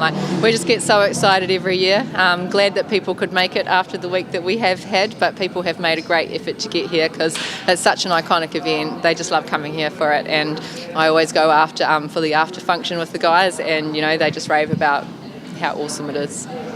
Because it's one of the few places in New Zealand now that does do street racing, and it's well supported by the council.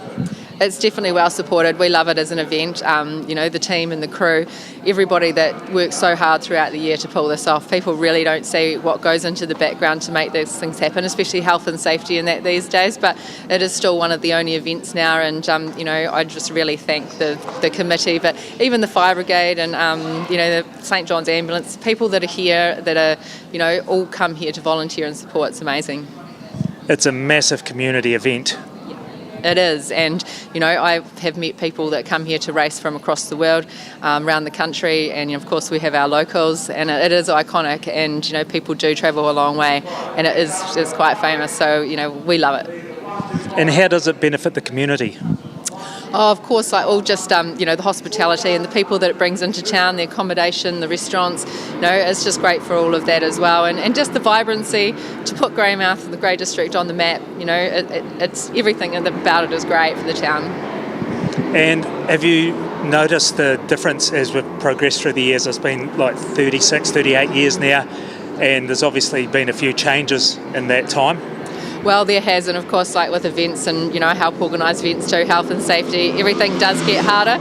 So it takes more work for those volunteers and to have more systems in place. So, they have to go that extra mile to make it happen. But again, evolving, it just seems to get bigger and bigger. I hear we have 20 more riders this year. You see them all in their yellow vests, the new riders, that are making their way here because I've heard how famous it is. Okay, so the weather just leading up to this weekend, it was devastating for Greymouth. Did it look at some stage like the event wasn't going to happen?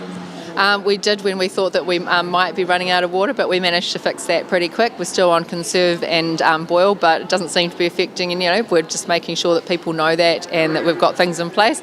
So it hasn't really affected it. I think the whole South Island had quite a thrashing this week, and it's our lovely spring weather. We're coming into summer soon. Apparently this afternoon. Well, apparently, yes, tomorrow we might be able to keep a few people here. They might not be able to get out, so that might be great for our hospitality as well. So, but at the moment, it's quite clear out there, and everybody, as I say, there's more people coming into town, and it's great to see. Is this the sort of numbers that we have here today? Is this the normal type? Yes, well, of course, they all come out a little bit later with the weather, but they're starting to line up the streets now, so it's awesome. And the live stream, like what we're doing and what people can see across around the world, is absolutely awesome. Around the world must be a big thing for Greymouth being such a little town. Yes, definitely. I'm still right. Yes, no, definitely, and to be able to live stream it out to people so that they can watch it all around New Zealand, and even for the riders and the support crews and that, to be seeing it live on the Zoom. I've watched some of it on the side today, and it's been. Thank you very much. Thank you.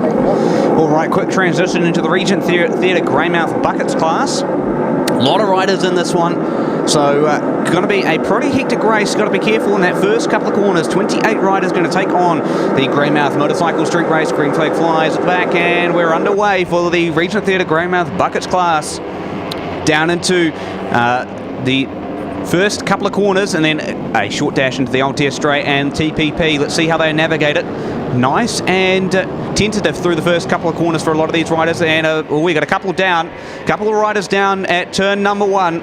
Most have navigated through safely, and it's going to be Cameron Cross from Richmond who leads them down through the Greymouth car centre straight into the grey forward corner, and then we'll go back through the Coast Toyota Straight and then the Union Hotel corner. So just heading through there now. Short dash up to the Westfleet Straight.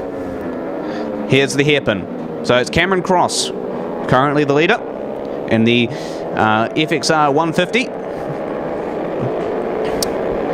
for the Regent Theatre Greymouth Buckets class. And hopefully we can get that melee down at turn number 1 cleared up as we watch them go through the Westfleet Straight into the final couple of corners.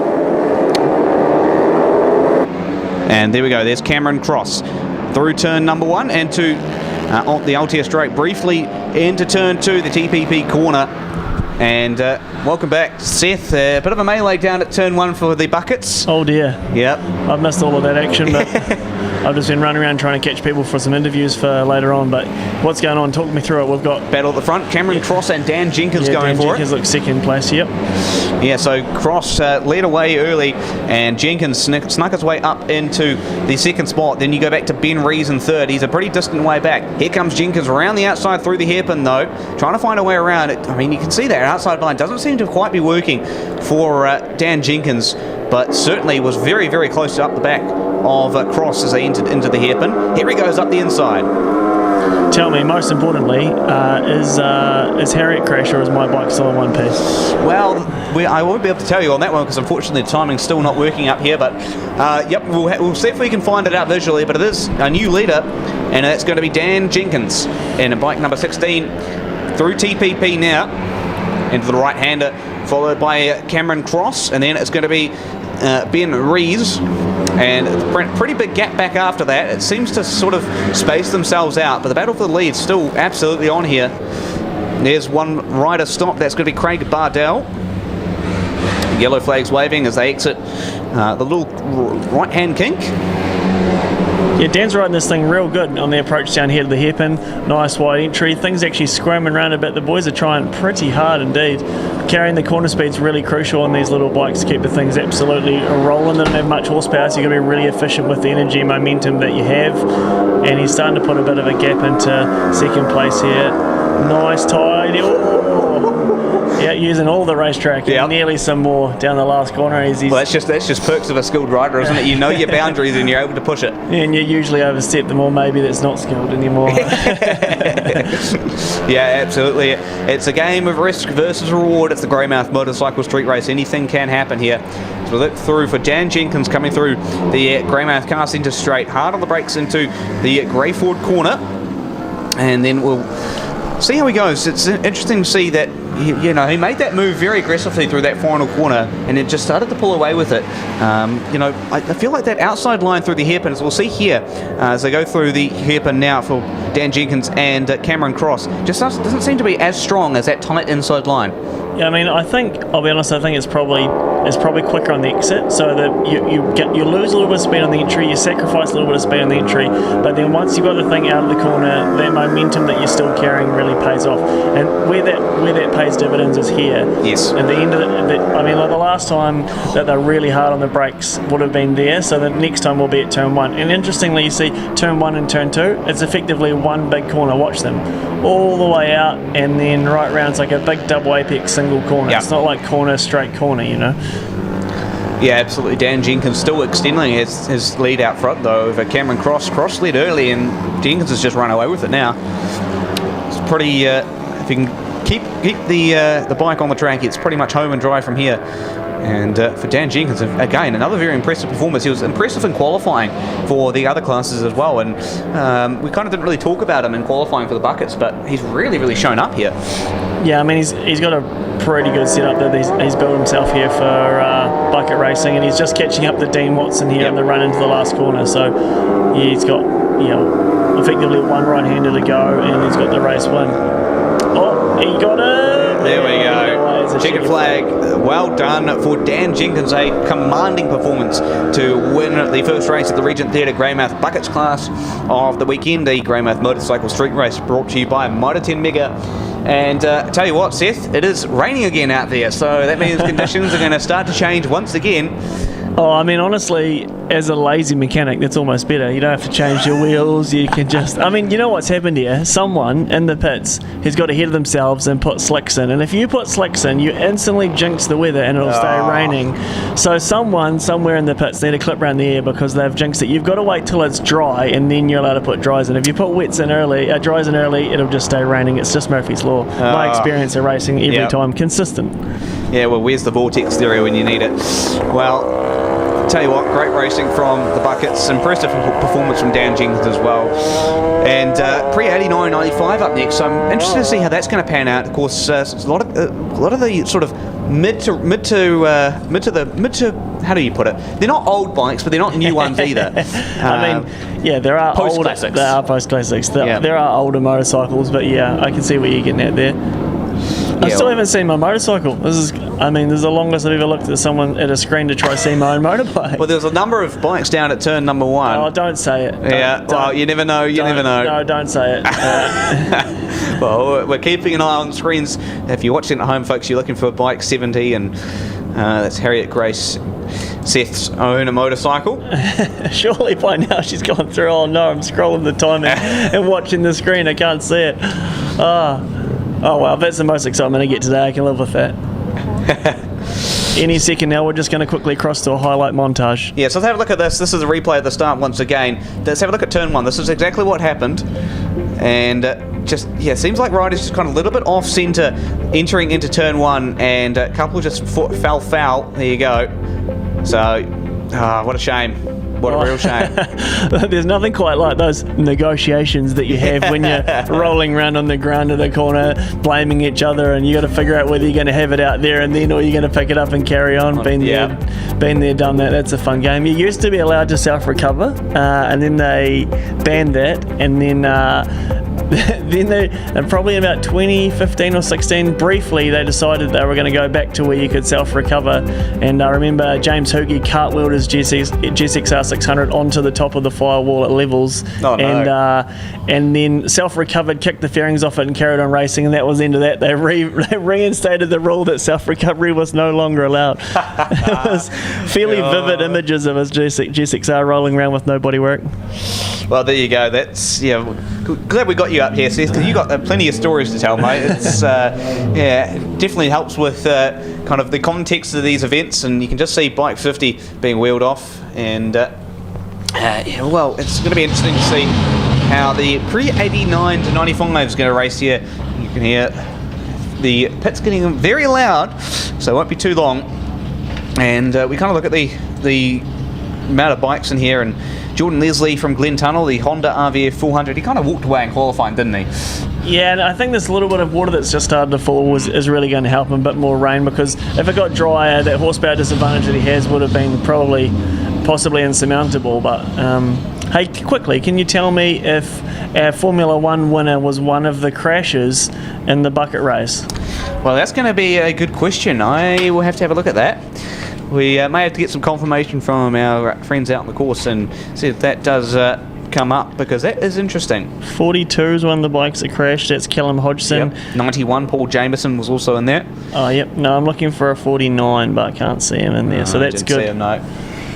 Yeah, well, unfortunate incidents down at turn 1, but we kind of looked at it and we were saying, yeah, it's kind of going to happen, especially with some of these bigger fields. It's a natural sort of thing with some of these motorcycle races, unfortunately. It's the games you play with racing. So next up, the Black Ball Salami Post Classic pre-89 to 95 classes. We get these bikes that kind of went down at turn 1 off the track.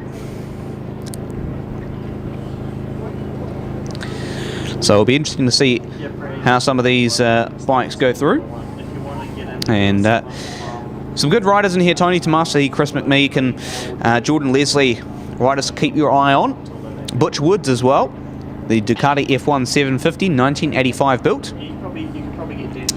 While we wait, of course, big reminder, if you are one of the 700 plus people watching the stream at the moment and you haven't subscribed to the YouTube channel, go and do so, because again, you could get yourself in the giveaway for the Best of the West giveaway. That's again a Transalpine ticket. You can get yourself a rental car as well, accommodation, and a whole dream weekend away for you and another person.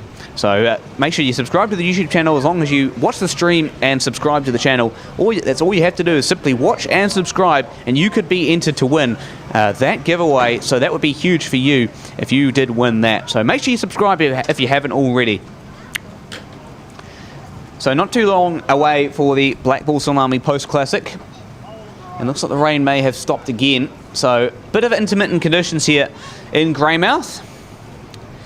Of course, Black Ball Salami, the sponsor of the post-classic class. They're traditionally crafted on the west coast of New Zealand. They're renowned for its bold flavours, premium quality, and 100% New Zealand meat. Of course, they're free from gluten and MSG as well, and their salami, sausages, and specialty meats bring a true taste of tradition to every occasion. And we've got Harriet Grace down with Seth. Harriet, bit of an adventure this morning in qualifying on, well, my personal bucket, but how was that? Well, I didn't really go further than the dummy grid. I managed to accidentally stall it on the start, and then I couldn't get it started, and then I thought it was GP shift, but it was actually road shift. Oh, dear. So that was fine. So it's just a bit of an adventure starting off the back of the grid and having a bit of fun, making some places up. I see the winner was doing 59s, you're doing 105, so 6 seconds a lap. Where are you going to find 6 seconds? Sorry to crush you like that. I think definitely under braking. I'm pretty good under braking. Yeah. If I get a good launch off the line, I can get in the faster group and pick my way through them, but it's pretty hard to put a lap in when you've got a lot of people. It's my bike. I haven't ridden in a competition. How does it stack up? Is it fast? Is it slow? What's it like? It's pretty good. The shift is nice. The shift is nice. The gearing's a bit tall, a bit long, sorry. So I've got to try and keep it really high in the revs. But if the gearing was right, it'd be straight up there. It handles wonderful. Yeah. And where are you going to improve? Where have you got some ground to make up? It's just the drives out of the corners. I've got my late braking and got my corner speed up there, and then when I get on the gas, it just kind of, there's nothing there, and I'm like, ah. Yeah, exactly. And talk to me, you're going real good. Third for Formula 3 on the R3, how's that? Oh, it's phenomenal. I was blown away. I was really comfy. Yeah, it was a bit of a surprise. But Beauty, thanks mate, we're going to wrap, so have fun. Wonderful. Thank you. Need a warrant of fitness, a quick service, or new tyres? At Coastwide Honda, we can do it all. Servicing and repairs for all makes and models. Tyres, batteries, and wheel alignments. WAFs done fast. And yes, we sell tyres. Lots of them. From fitting and balancing to expert advice, we've got the experience to keep you moving. Visit us at 5 Tarapuhi Street, Greymouth, or call now to book your spot. Coastwide Honda, your local service experts. Welcome to the beautiful west coast of the South Island. We have a dedicated team to look after any of your selling or buying needs. We have a wide range of properties in all price ranges and categories. Here we have a motto: if it's not available for sale, then with our extensive database and network, we're likely to find it. So the message is clear: don't just be taken for a ride, be taken on an amazing journey. We are Harcourt's West Coast.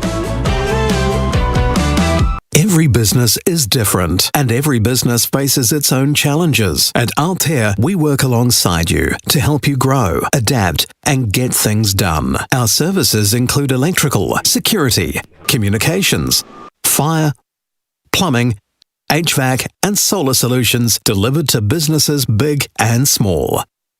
Wherever you are, you'll find a local Altair team ready to help. Visit altairgroup.nz to learn more. Meet SignLink Graphics, your local family-owned and operated business right here in the heart of the West Coast. The creative powerhouse behind the Greymouth motorcycle street races merchandise.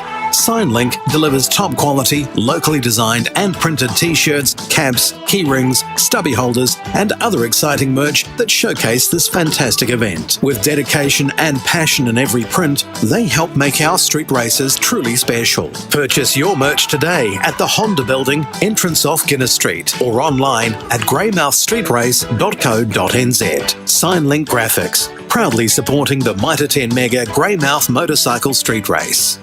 Cycle Journeys creates unforgettable biking experiences on the West Coast's premier trails. With depots in Hokitika, Greymouth and Blackball, we ensure seamless logistics, allowing visitors to enjoy a worry-free journey. Our partnerships drive local economic growth and allow our clients to create lasting memories. At Cycle Journeys, we give back to our trails through regional marketing and trail donations based on luggage levies and fuel offsets. Since 1990, Franz Josef Glacier Guides, owned by Ngai Tahu Tourism, has provided world-class glacier experiences with exclusive access to Karoimata o Hinihukatiri. Franz Josef Glacier Guides fosters a strong team culture that encourages individual and collective growth, driven by a passion for providing world-class experiences, a commitment to safety, and a deep connection to Te Tai Putini.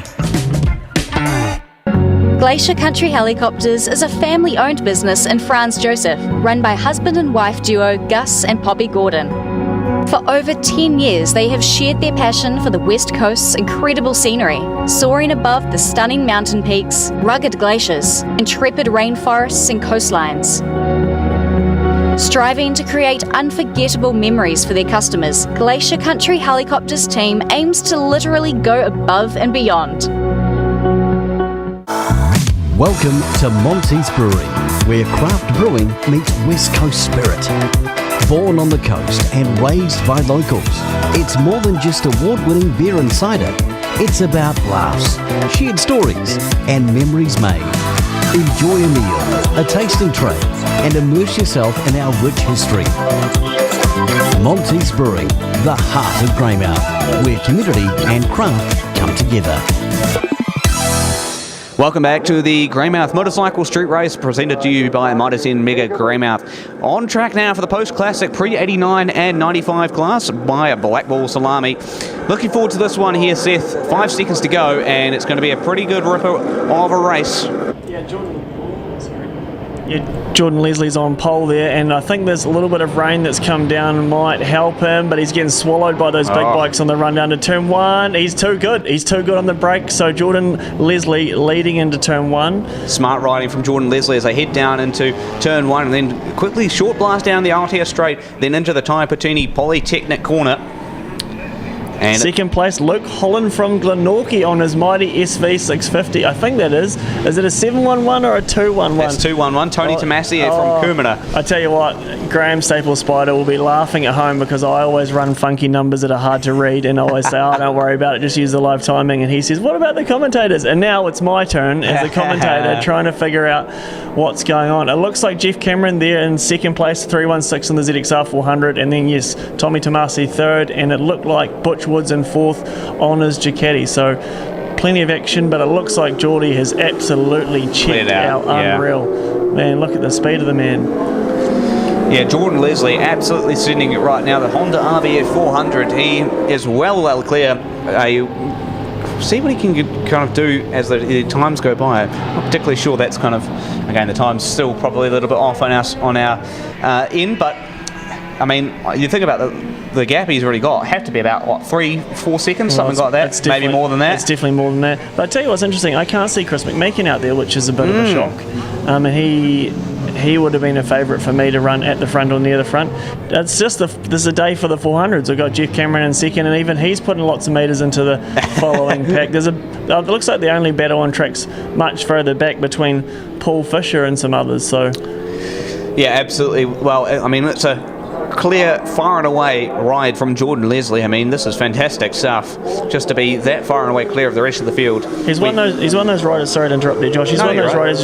He's just a pleasure to watch. Absolutely. He's just really smooth. There's no real jerky movements at all. And rides like that, people that are like put rides together like that, in the wet they're rewarded because they don't upset the chassis, they don't upset the bike, and it just is the bike stays balanced and calm and sensible and smooth. Where if you start putting big throttle inputs, big brake inputs, the bike moves around, loses grip, overwhelms the tyre, and you run into trouble. So Geordie's being rewarded for his silky style at the moment. It's nice to watch.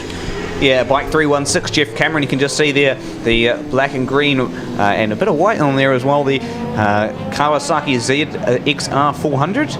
Good to see Jeff out there, and you talked about it. It's pretty much a day for the 400s. It just seems like they've kind of got the real sort of the nimbleness and the power sort of usable power delivery. Nice big long rev range. Yep, and you can no big hit of torque in the middle of the power. Oh, Jeff over the fat part of the paint and dodging the curb there. Probably a bit hot into the hairpin. Not the tidiest of lines, but he's still smooth and tidy. He's kept on its feet. Man, they've put some meters into Tony Jamazi, who is in a distant third place now. Yeah, absolutely. Bike 211, Tony Jamazi. We talked to him at the start of the broadcast, and he's pretty versatile, riding a couple of different bikes and in different classes. And that's one of the things that's so cool about this event, Seth, is just the fact that you can have so many different riders across so many different classes, and some can just go cross class as well and race the same bike across all different classes and still be really competitive. I tell you what I'm really looking forward to is Sasha in Formula One. Yes. Coming out next. I mean, yeah, he's going real good, and I know we're watching some on-track action, but it's a bit slow and steady at the moment. But it's going to be jitters for him. First time on the big bike and first time out in Formula One. Oh, look, let's see how he goes here. Let's see how Jeff goes at the hairpin. Same Still line. Pretty wide, yeah. I mean, a lot tighter than the exit, though. He didn't go around the second lot of paint, so he's tidied it up. Yeah, he got very lucky. He almost tucked the front as well on the exit as well. You could just see the front kind of wobble under him. And just like, oh, okay. Yeah, that's the beauty of a wet. You can walk the front quite a lot on a wet front tyre, and you can get away with a slide. Something that if it was a slick that moved that much, it would be game over already. I think Tony's probably, I'm just trying to look at the live timing now. Yeah, he's probably a good 8 or 10 seconds behind. In fact, it's possibly further than that because it hasn't updated, and that was at 6 seconds. So. Yeah. So you can just see Jordan Leslie going through. His fastest time so far, 58.137. Jeff Cameron, 5.5 seconds back. Far out. He's a pretty big gap between the front two. And then you look at, as you say, Tony Jamazi, 15 seconds behind Jordan. So 10 seconds behind Jeff. So there you go. It's pretty large margins in the front three places. Yeah, the run in the field that we have at the moment, Geordie on a distant lead, then Jeff Cameron second, a distant Tony Jamazi third, Butch Woods in fourth on the big Ducati, and then Paul Fisher, David and Lance bring up the end of the top 7 there, and there's the end of the race. Wow. That's a great ride from Geordie. Well done. Jordan Leslie brings home the Black Bull Salami Post Classic pre-89-95 class. Very, very dominant rider from start to finish. Kind of got swamped at the initial start and then absolutely sent his way down into turn 1, bringing home the checkered flag for him. Jeff Cameron brings it home in second, and then Tony Jamazi in third, and it'll be Butch Woods in fourth, followed by Paul Fisher in sixth. So great racing there from the Black Bull Salami Post-Classic pre-89-95 class. Very, very impressive from Jordan Leslie. Once again, just dominated that race. And certainly he put in some good times too, actually. Looking through his fastest time of that race, a 58.137. Really only Jeff Cameron in that ballpark of a 58.448. The rest of the field in the 1 minute mark. So incredibly impressive from Jordan Leslie, and a well-deserved win for him. Congratulations to you, Jordan. Up next is going to be Formula One. Can't wait to see this. Not the Formula One cars, if you're unfamiliar to this, for sure. It's the Formula One motorbikes, the top dogs, really, of the Greymouth Motorcycle Street Race, the Westfleet Formula One. And man, this is going to be close. Some great competitors in here. We look at Dan Jenkins, Ian Reid, Jason Bardell, Ashton Hughes, Heath Boddicker, some of the names to watch out for. Man, this is going to be a very, very competitive race. Some older and newer bikes in the middle as well. So you're not going to want to miss this one. Up next, the Westfleet Seafoods Formula One class. Fresh from the wild west coast, they are the finest in New Zealand seafood products from their oceans to your table. They're at 69 Gresson Street in Greymouth. If you want to go and support the people that support us here at the Greymouth Motorcycle Street Race, then please do. If you've got a program, all the great brands that support us here at the Greymouth Motorcycle Street Race will be on there. So it won't be too far away from the Westfleet Formula One race up next.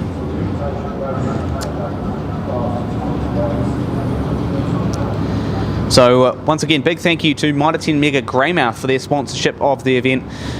Great to have their title sponsorship, and you can get your supplies from Mitre 10 Mega in Greymouth. If you're needing anything to do with building supplies, they're your number one stop for all things building and DIY. Altair Electric as well for their help on the corners. For the Altair Straight. Westfleet Seafoods for their sponsorship of the Formula One class and the straightaway as well. Monteiths as well for their help. The Grey District Council for their assistance with this event. JJ Automotive Limited for their sponsorship of the classes, and Pub Charity for their generous assistance, as well as Toyota and the Lion Foundation, key supporters of this event. So Formula One Westfleet class getting out on track at the moment. You can see on your screens. So they'll do their warm-up lap behind the pace ute, and then we'll get them out on the dummy grid to start their first race. So it won't be too far away from that now.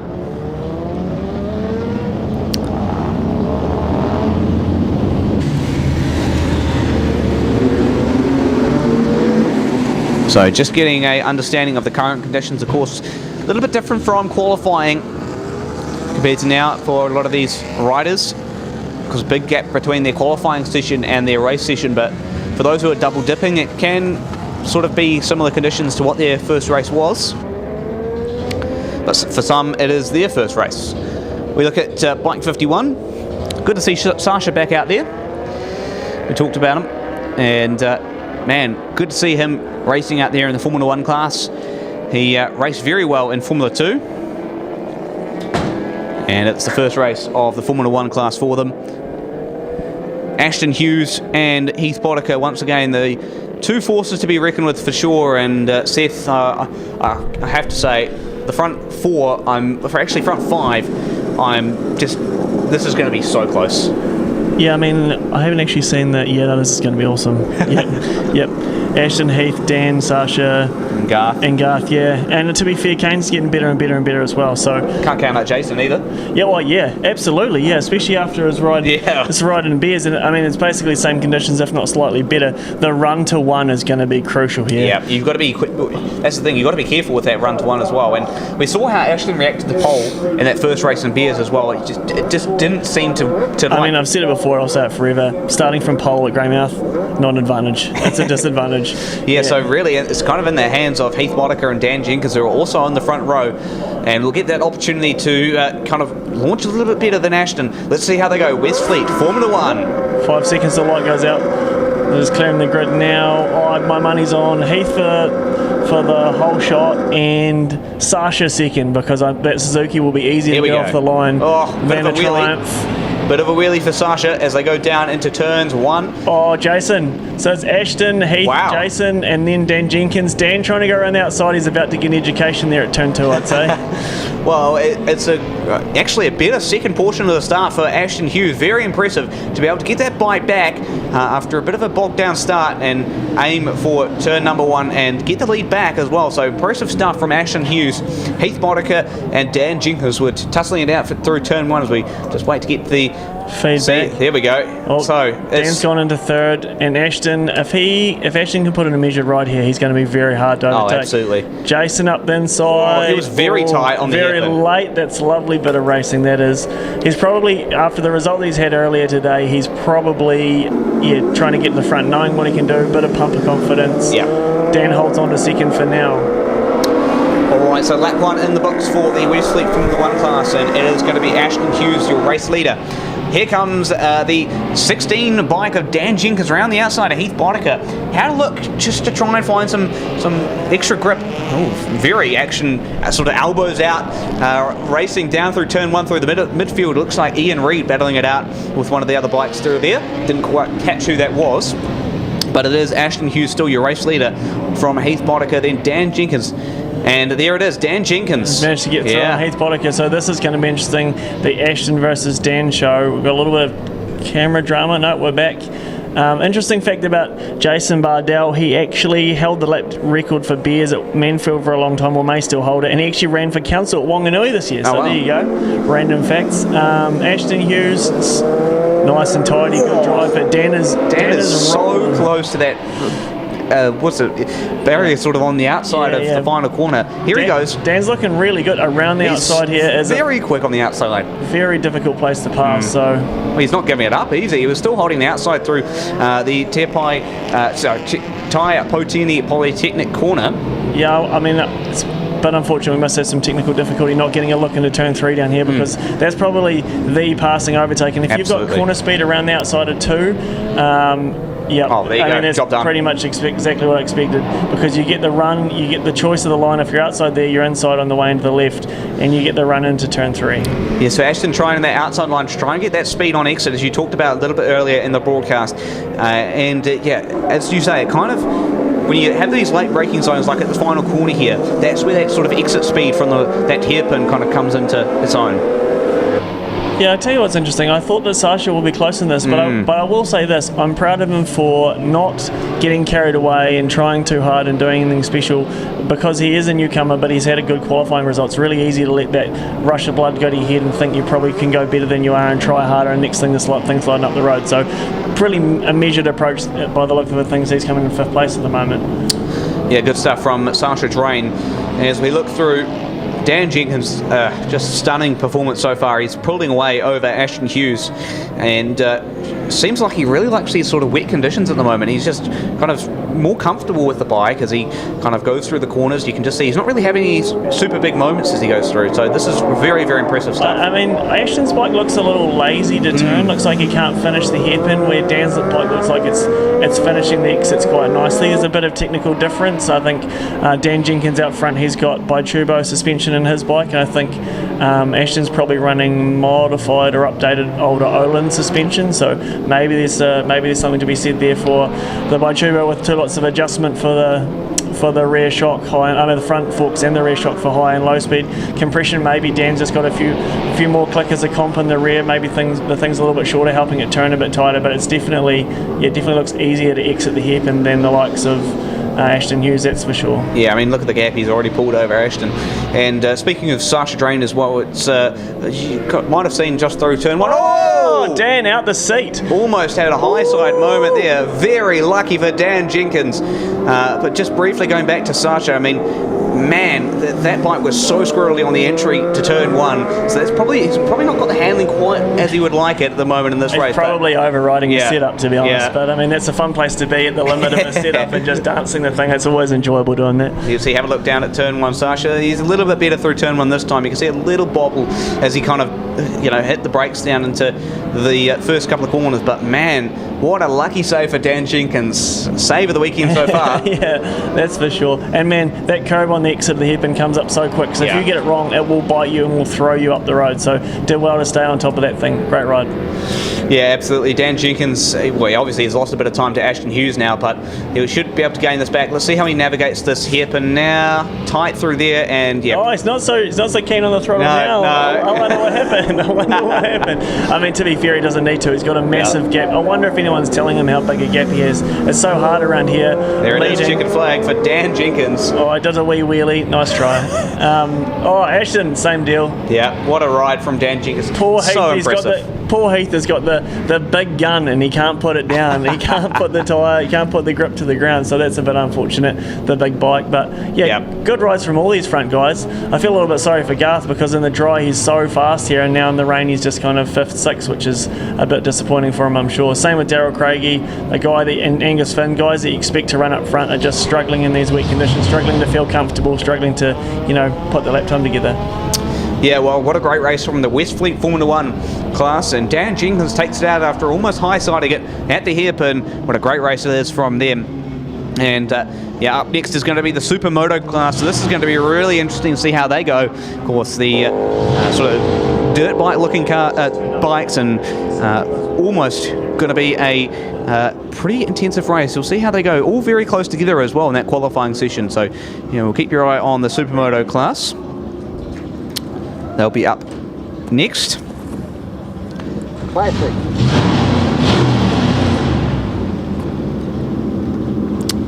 It won't be too long before we get the Supermoto out there. So it won't be too long, and while we wait for the Supermoto to get out on track, we'll talk to Jordan Leslie with Seth. Hey, I'm joined here by Jordan Leslie, and he's just dominated pre-82, pre-95 on the mighty wee Honda. How's that, mate? Yeah, that was awesome. Thanks, Seth. Yep, little Honda's going good. Track's pretty good. Yes, great fun. Great race. Jeff in second place, the day for the 400s. How's that? Yeah, I think so. Yeah, I kept looking over the hairpin, seeing him coming, and I'm like, yep. But yeah, little bikes are winning, so it's all good. Yeah, it's probably the conditions, do you think? The little bike, just a long rev range, but manageable, especially yours with a V configuration, easy to just drive off the corner? Yep, yeah, definitely. It's really soft, really usable. I'd rather be riding mine than Jeff's, to be fair. And yeah, some of the other bikes out there, they'd be hard work around here in the rain, so yep, no, it's good. Tell me, no Chris McMeekin on the front row there? Yeah, don't know what happened there. Yeah. I mean, I thought that he would be a formidable force on that big 1100s, an absolute. Yeah, definitely waiting to see it come in. Big wheelies everywhere like you. Yeah, and crossed up, and it's a 300 kilo motocross bike, eh? Hey, you're out again shortly in F3. Looking forward to that. No, I parked that after we had a few little issues, so yeah, we're just doing post classic today. So posty only. Well, Beauty, thanks for coming up and seeing us, and good luck for the rest of the day. All good. Thanks, Seth. Thank you. Wow, interesting stuff there from Jordan Leslie. Interesting to hear that he's parked up the F3 for the day, and will only be running in the pre-classic there. So, wow, that's a bit of a change there. As we look at the Supermoto class on your screen now, and this will be interesting. Mitch Rowe, keep your eye on that, the 007, of course, the James Bond number on the front. Mitch Rowe from New Plymouth, the Husqvarna 450, will be probably one of the top dogs to watch, but Mike Kyle, certainly one of the fastest in there as well. When we look through, Roger Bland wasn't too far off in the Suzuki, but mostly it was a bit of an Austrian domination in the qualifying session earlier this morning. So we'll get the Supermoto class about to get underway. And it'll be Mike Kyle on the pole, followed by Mitch Rowe, and then we'll go back to James Carley, then Phil Main, and then it'll be Roger Bland, the final bike in the top 5, and Will Young out of Wellington, the Husqvarna 450. Good to see Will out there. Duncan McIntyre, one of the Christchurch locals, and so it wouldn't have been too long of a drive for him to get up here. But in terms of the closest local here, probably would have been Sam Hawkins out of Westport. Here we go, 5 seconds. Supermoto Hughes Motors class. And it's going to be Mike Kyle, Mitch Rowe, and James Carley off the front. Green flag is out and we're underway. 4 wide almost down into turn 1 as they seem to make it through okay. So nicely done through turn 1 and now into the Taipatini Polytechnic corner. So we'll see who's going to bring them down into the first corner, and it's going to be James Carley, a little bit sideways on the entry to the great forward corner. But close competition behind him though. Mitch Rowe, not afraid to throw a couple of elbows out moves. Here he goes to the outside through the hairpin now, trying to find a bit of time. See if he can get that run off corner exit. He's there or thereabouts, not quite able to make much of an incline on James Carley at the moment as they go through the final corner. Oh, very close through the final corner for James Carley. Almost skimmed the barrier with his elbow there. But down back into turn 1 once again. Still Carley from Rowe. So Mike Kyle dropped from the pole all the way back. See where he is now, down to third. You can see them there, the orange bike number 210. So it's still Carley out front. And then it's going to be Mitch Rowe. And then a bit of as you were going on behind. Front 3 pretty much broken away from the rest of the pack. Here goes Mitch Rowe to the outside through the hairpin. Late on the brakes, very wide. Unfortunately, that's not going to work from there. He's going to cut back in, so you have a bit of drive on corner exit, but he would have lost a lot of time in doing so. So it's James Carley through the final corner.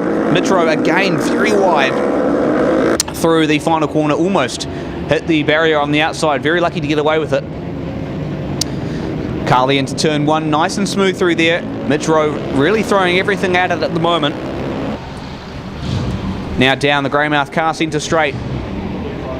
Looks like James Carley just trying to find a different line to get a bit more time gained over Mitch Rowe, because Rowe is really starting to gain on him after the Union Hotel corner, which they are just approaching now. So this little straightaway into the Westfleet Straight and hairpin. So Mitch Rowe going around the outside, pretty wide through there, having to use his foot to kind of balance himself and make sure the bike stays upright.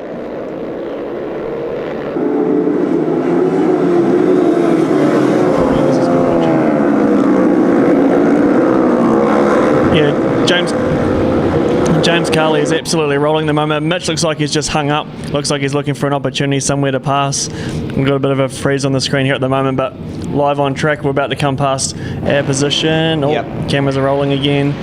Well, you talked about it there, Seth. Mitch is just trying to find every which way past, and unfortunately, there's not really much of a way around James Carley right now. He's just so good under the brakes, and the bike's probably handling a little bit better for James Carley than Mitch Rowe. James's bike looks a little bit softer, to be honest, because Mitch is moving around a lot on the hard braking, where James just stays wheels on line, nice and tidy. Oh, look at that. Lovely stuff. Love to see it. God, that's beautiful. Well, you can just see Mitch is just kind of oh, look at this. Here we go. Wheel to wheel for the race lead. Briefly for a second, still going down into the final Mitch has got a bit of a reputation as a bit of a hard and fast competitor. Oh, that is lovely stuff. Oh, very lucky for James Carley. Angle's a bit tight, hard to tell if we've got a flag out. No, we've got at least 2 laps to go, so that's good stuff. These boys can keep juking out and we can keep enjoying it. Yeah, Mitch Rowe absolutely giving everything. Mitch up the inside, but will it mean he doesn't get the run down to 3? He's compromised a bit of entry corner speed to 2, which means he's probably compromised on the exit, which means James will have the preferred line. Yeah, James comes back at him around the outside. Nicely done. What a great scrap this is between the two men at the front of the field. Got to be the race of the day so far. Oh, absolutely. So here we go, into the hairpin. James Carley leads over Mitch Rowe. The more they fight, the more they bring Mike Kyle's bring into the race, yeah. Here he goes, up the inside, aggressive move. You can tell they come from motocross. There's no gentlemanly nature about them at all. Not at all, wow. Aggressive move from James Carley. Marker, right, awkward timing for the lap marker.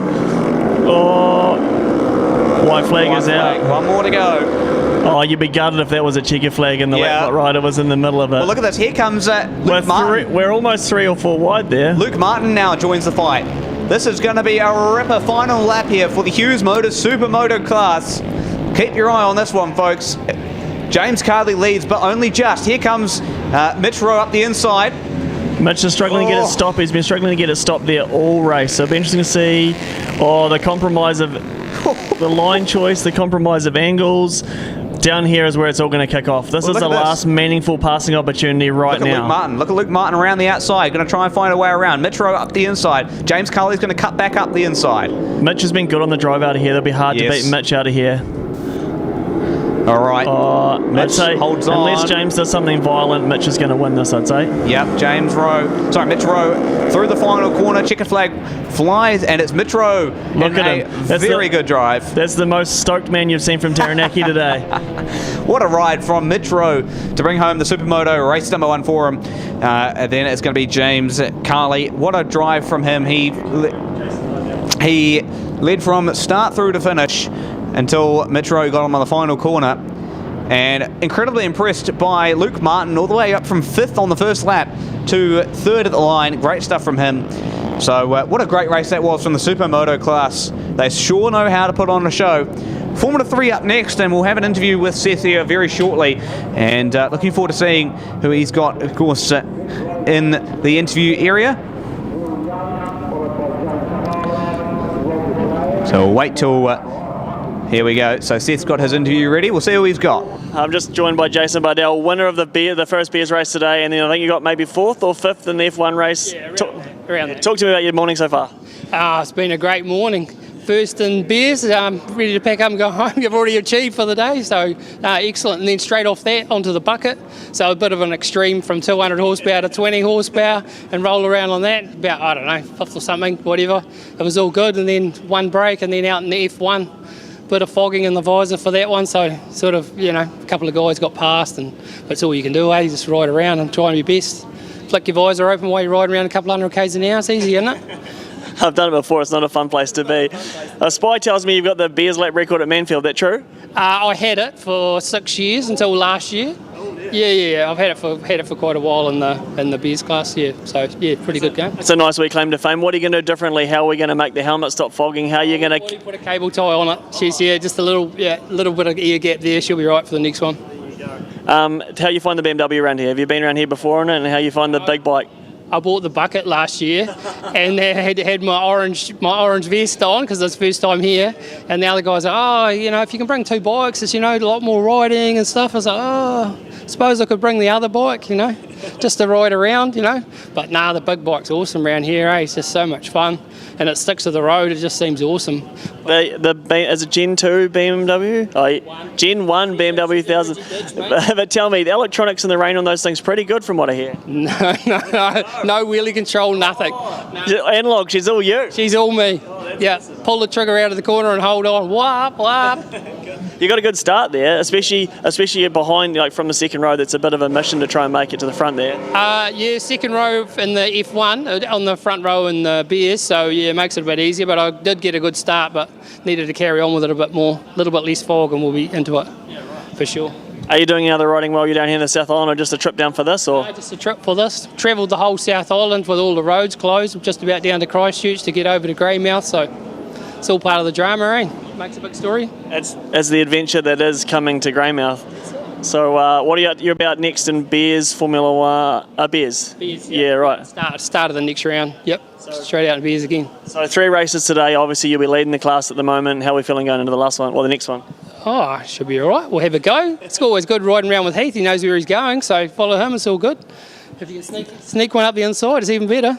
Did you know that you had Ashton pressuring you, or you didn't know? No, focus forward. Yeah, good. Never look behind. Yeah, right. That's good. Yeah, he was right there, right, and he just was awkwardly tripping over. You were tripping over Heath, and he was tripping over you, and then you made the move and just were gone.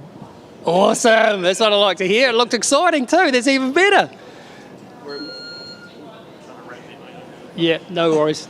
Hey, obviously you've got to head away and get your bike ready. Good luck for the next one, and thanks for coming to see us. Thank you very much for having us. It always has.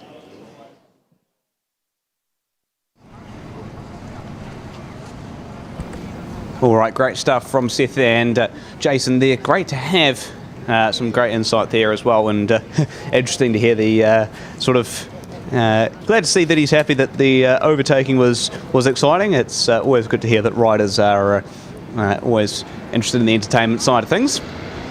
So it won't be too long before we get the Aratuna Freighters Limited Formula 3 class up. Big field of motorbikes to this one, and short for sure will be interesting.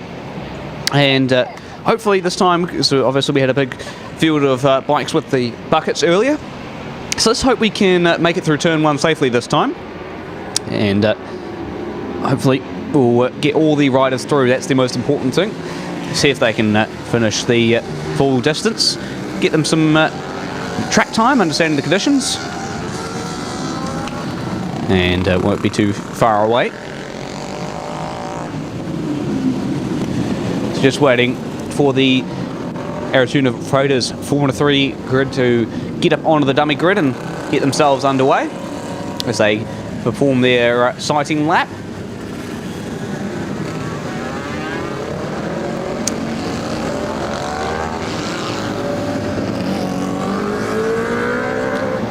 So it won't be too long before we get straight back into racing action as they get on their grid. We'll be right back.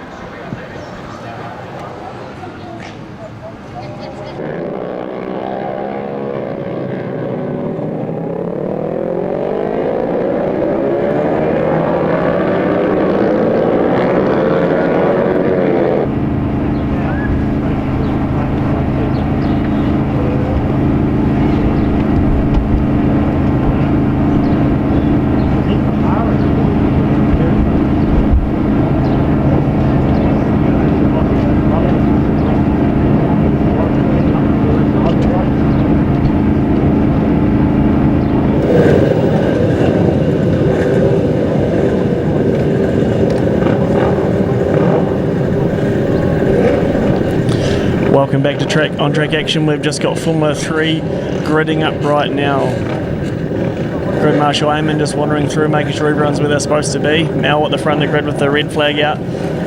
Oh, they haven't seen someone readjusting. Nigel Lennox looks like he's having a readjustment. The poor guy behind him's not too sure what's going on, so the riders are sorting themselves out.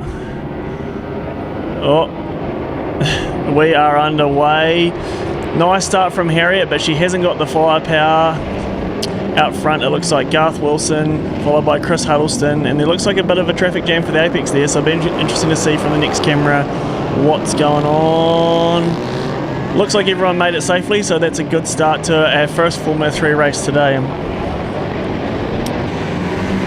So Garth Wilson from Chris Huddleston, from Sideways, Harriet, Grace, how good. A couple of bikes that I recognise, then Luke Holland on his Mighty SV.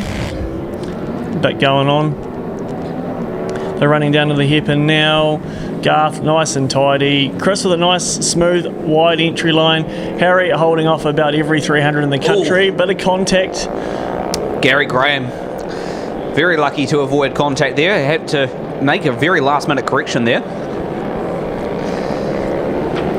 So, yeah, pretty as you were down into turn 1 for Garth Wilson, followed by Chris Huddleston, and then Harriet Grace. What a great job she's doing in third spot at the moment. Especially be down maybe 30 horsepower, possibly more. Yeah.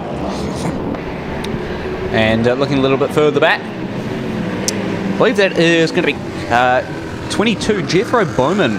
Great to see him up there.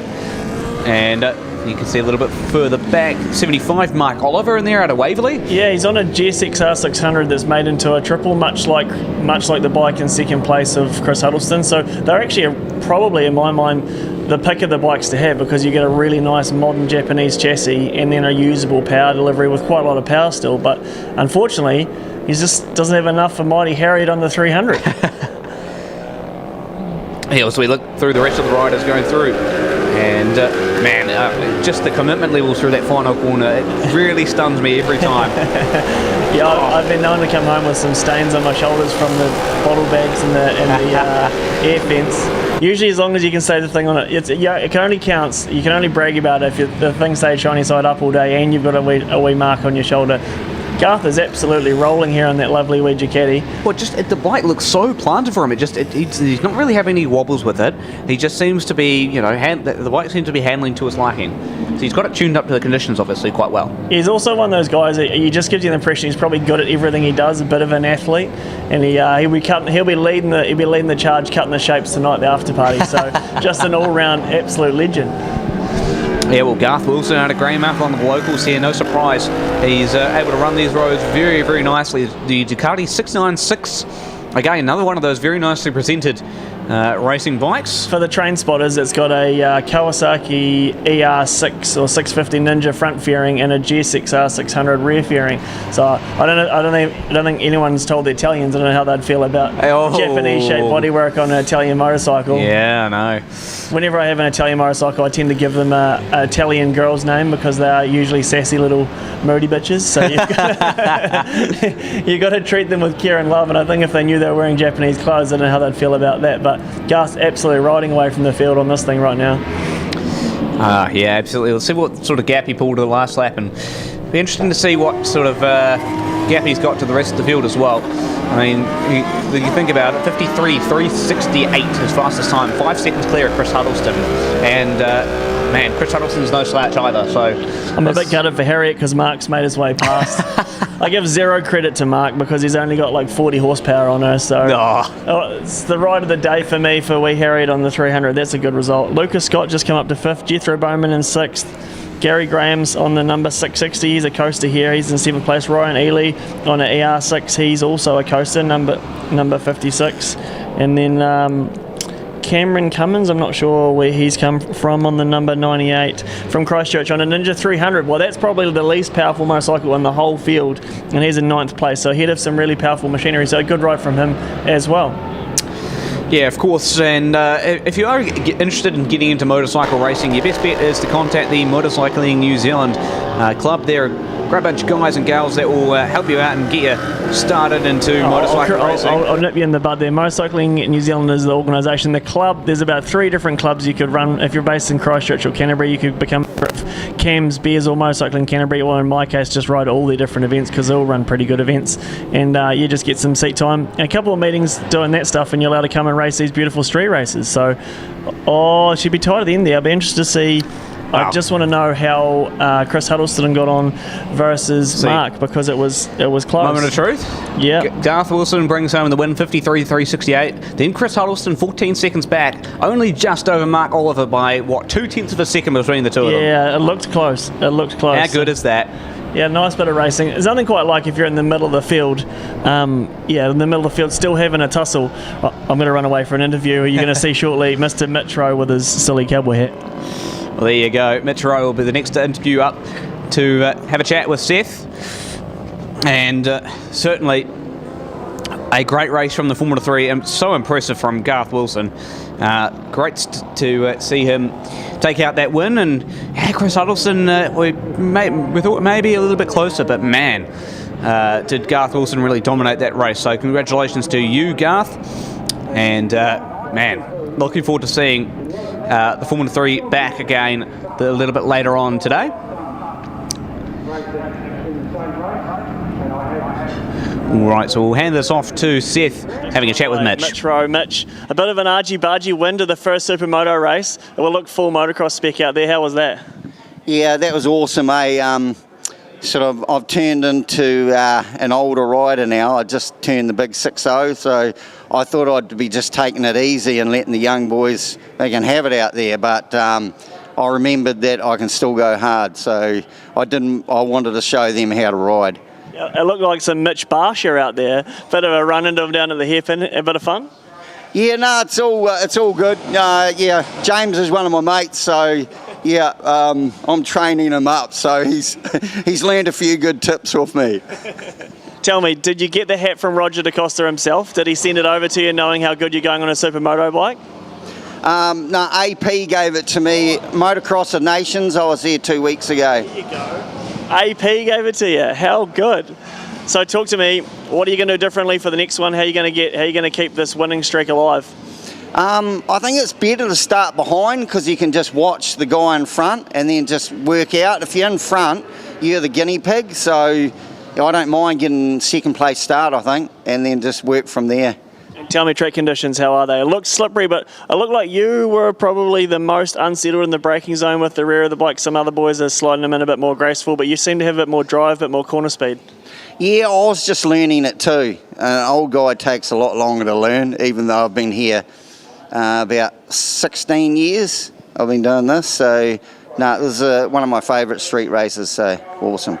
I think I've raced against you one time on a motard at Wanganui. Maybe we shouldn't bring that up in the commentary? No, I reckon you need to come back, eh? It's a bit of revenge. You need to come back, eh, so we can sort things out. Hey, well done, and thank you for coming all the way down. This year a bit less of an adventure, but easier. Yeah, this year all the roadworks just opened as I drove through, so they knew I was coming, and they opened everything. But one of the red, white, and blue cars were flashing their lights at me. Very rude. So that was the only hold up. Hey, thanks for coming to see us, and good luck for the rest of the day, mate. Thank you. All good. Cheers.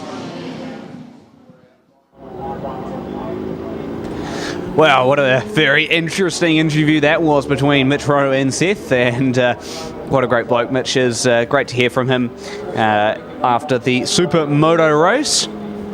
So, just waiting on the classics to get themselves lined up. Of course, reasonably large field for the classics here. Only 2 pre-63s, unfortunately, but about average on your pre-72s and pre-82s, which is great. Great to see some really beautiful bikes out there as well. And yeah, can't wait to see how this goes. Of course, we look at a couple of riders, Triton Bachelor, Chris McMeekin. Keep your eye on those two, as they seem to be some of the fastest out there at the moment.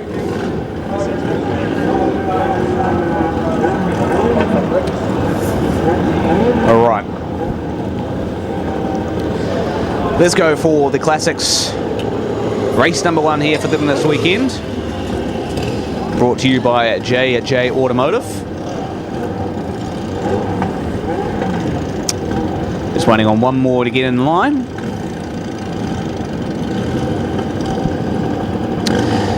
Five seconds. So we've got one hand up there. That's going to be Carl Garnett. We've got an aborted start here. Yeah. Rider just having a bit of drama. Oh, this is Carl Garnett there, unfortunately, just putting his hand up. That's good work. They managed to start the bike. Oh. No, we've got ongoing drama. This is the trouble with older machinery. Often can be a little bit more troublesome, harder to get parts for, harder to keep them healthy and modern and safe. So they've done a great job here, stopping the start, managing hopefully to either get him off or get him out the back. Yeah, absolutely. What a shame for Carl Garnett, though, all the way from Tauranga.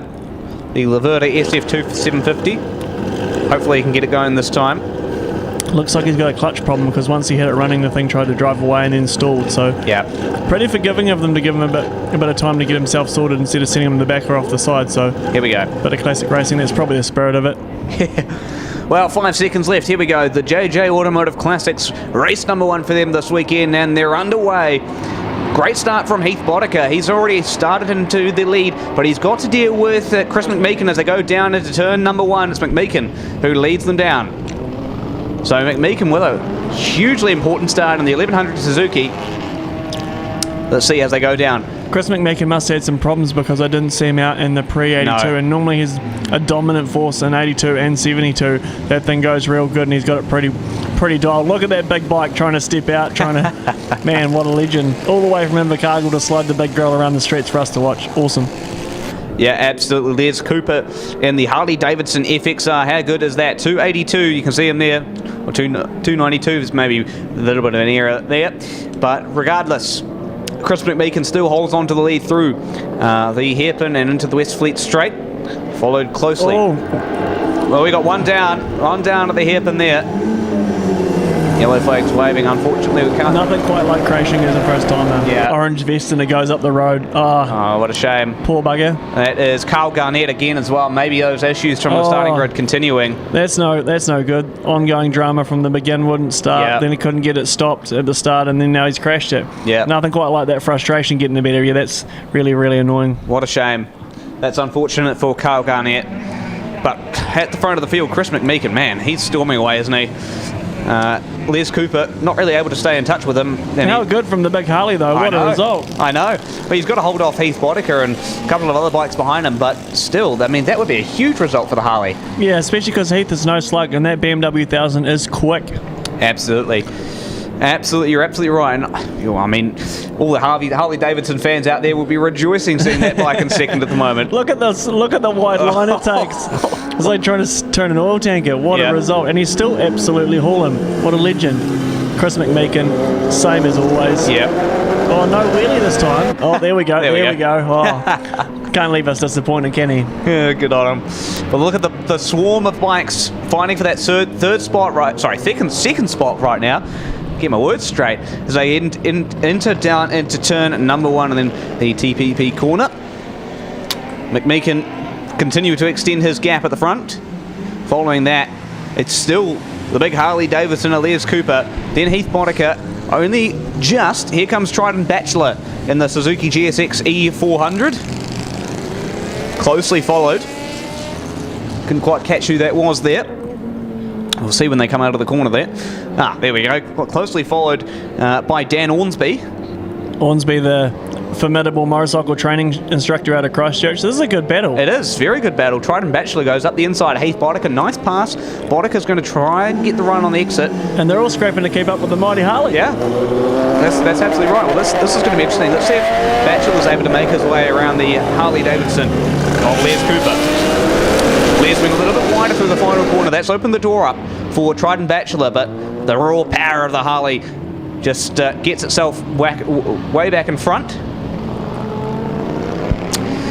Back into the Altair straight through the Tai Putini Polytechnic corner.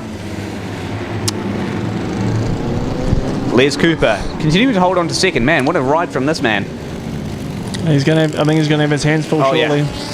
Well, his problems are getting closer and closer. That's the thing. I mean, Heath has dropped a little bit further back than I would expect. He's got real scrap on his hands with Dan Ornsby now. Those two are really battling it out for that fourth spot. Looking at each other on the run down to the hairpin. That's classic. Something you can only do on lower horsepower machines where the straights become so long. Oh, very wide and a little bit squirrely on exit. Oh, look at the big elbow movement, the long throttle on the Harley. Still in control of it. Trident Bachelor going to have a look to the outside of final corner, but not really going to work to for Chris him. McMeekin here up front, and he has absolutely gapped the field.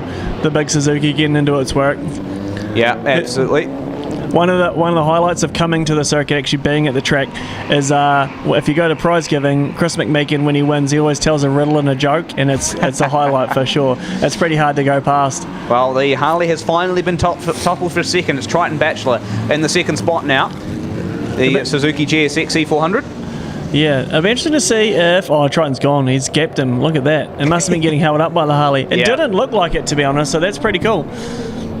Yeah, well, it's no surprise we see Chris McMeekin continuing to hold on to the lead through the final sort of real tight complex of corners. You kind of had that little kink after the hairpin, really. So, I guess for that Harley, that's probably the final corner that he's really worried about, in a sense. I think all the corners the Harley's worried about. I shouldn't say that. Les rode this thing real good. That's it. There we go. Chris has got, he's got the win. Oh, I'd like to talk to him and see what happened, why he didn't make it out for pre-82. That'll be interesting. Because if he can do that in this class, I mean... Man. Yeah, I mean, lap times wide, his competition would have been Jordan Leslie. I need to look at the lap times, but I'd say it would have been pretty close. Well, what a great race from the JJ Automotive Classics. Chris McMeekin brings home a dominant win ahead of Trident Bachelor. Great to see the Harley Davidson and Les Cooper come home in third, followed by Heath Boddicker in fourth. Man, great racing from them, and now we're out onto the Formula 2 class, so that's going to get even more interesting from here. Yeah, this is going to be interesting. I mean, if current form's in, then go from... I think we're probably going to have the Dean Jenkins Ashton Hughes show, and it'll be interesting to see if Ashton's made any changes and figured out how to get some more performance from that motorcycle, because Dan definitely had the measure of him last time around, that's for sure. Absolutely, but the one thing I find very, very interesting is that Ashton just, he bogged down on that start because he got, obviously, as you talked about, that whole sort of disadvantage, but he really sort of brought it back from the first race. The first race he kind of had to slot into like second or third, but the second race he's done... You got a whole shot. Yeah, so, I mean, anything is possible in this one, and really all it takes is if Ashton's figured something out and gets ahead down in the initial couple of corners, could be a right real battle for the ages, that one. I tell you what would be fun viewing at home is if I could get Chris McMeekin up for he'd be one-word reply interview. He's a fairly quiet man. Lovable character, though. Good on. Well, the Altair Electric Formula 2 category up next. And the couple we're going to be watching is Dan Jenkins and for sure, where is he in our list? I'm going to try to grab Garth. Sasha Drain as well, another one we're going to be looking at, as well as Garth Wilson. Chris Huddleston could be one to watch in bike 68, the Yamaha R450.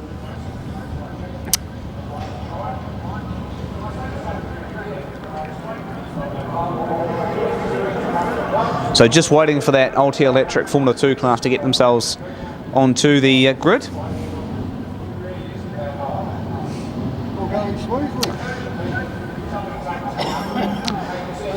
So already been a pretty busy part of the day so far, and we'll have a look at a couple of the highlights so far. Of course, if you're watching overseas, 1:16 New Zealand time, and that is in the afternoon, of course.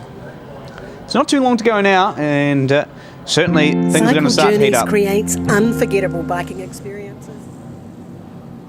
Here we go. Let's have a look at some of the highlights from the classics. You can see Chris McMeekin with just an absolute well-timed drive down into the first corner. Wow, look at that.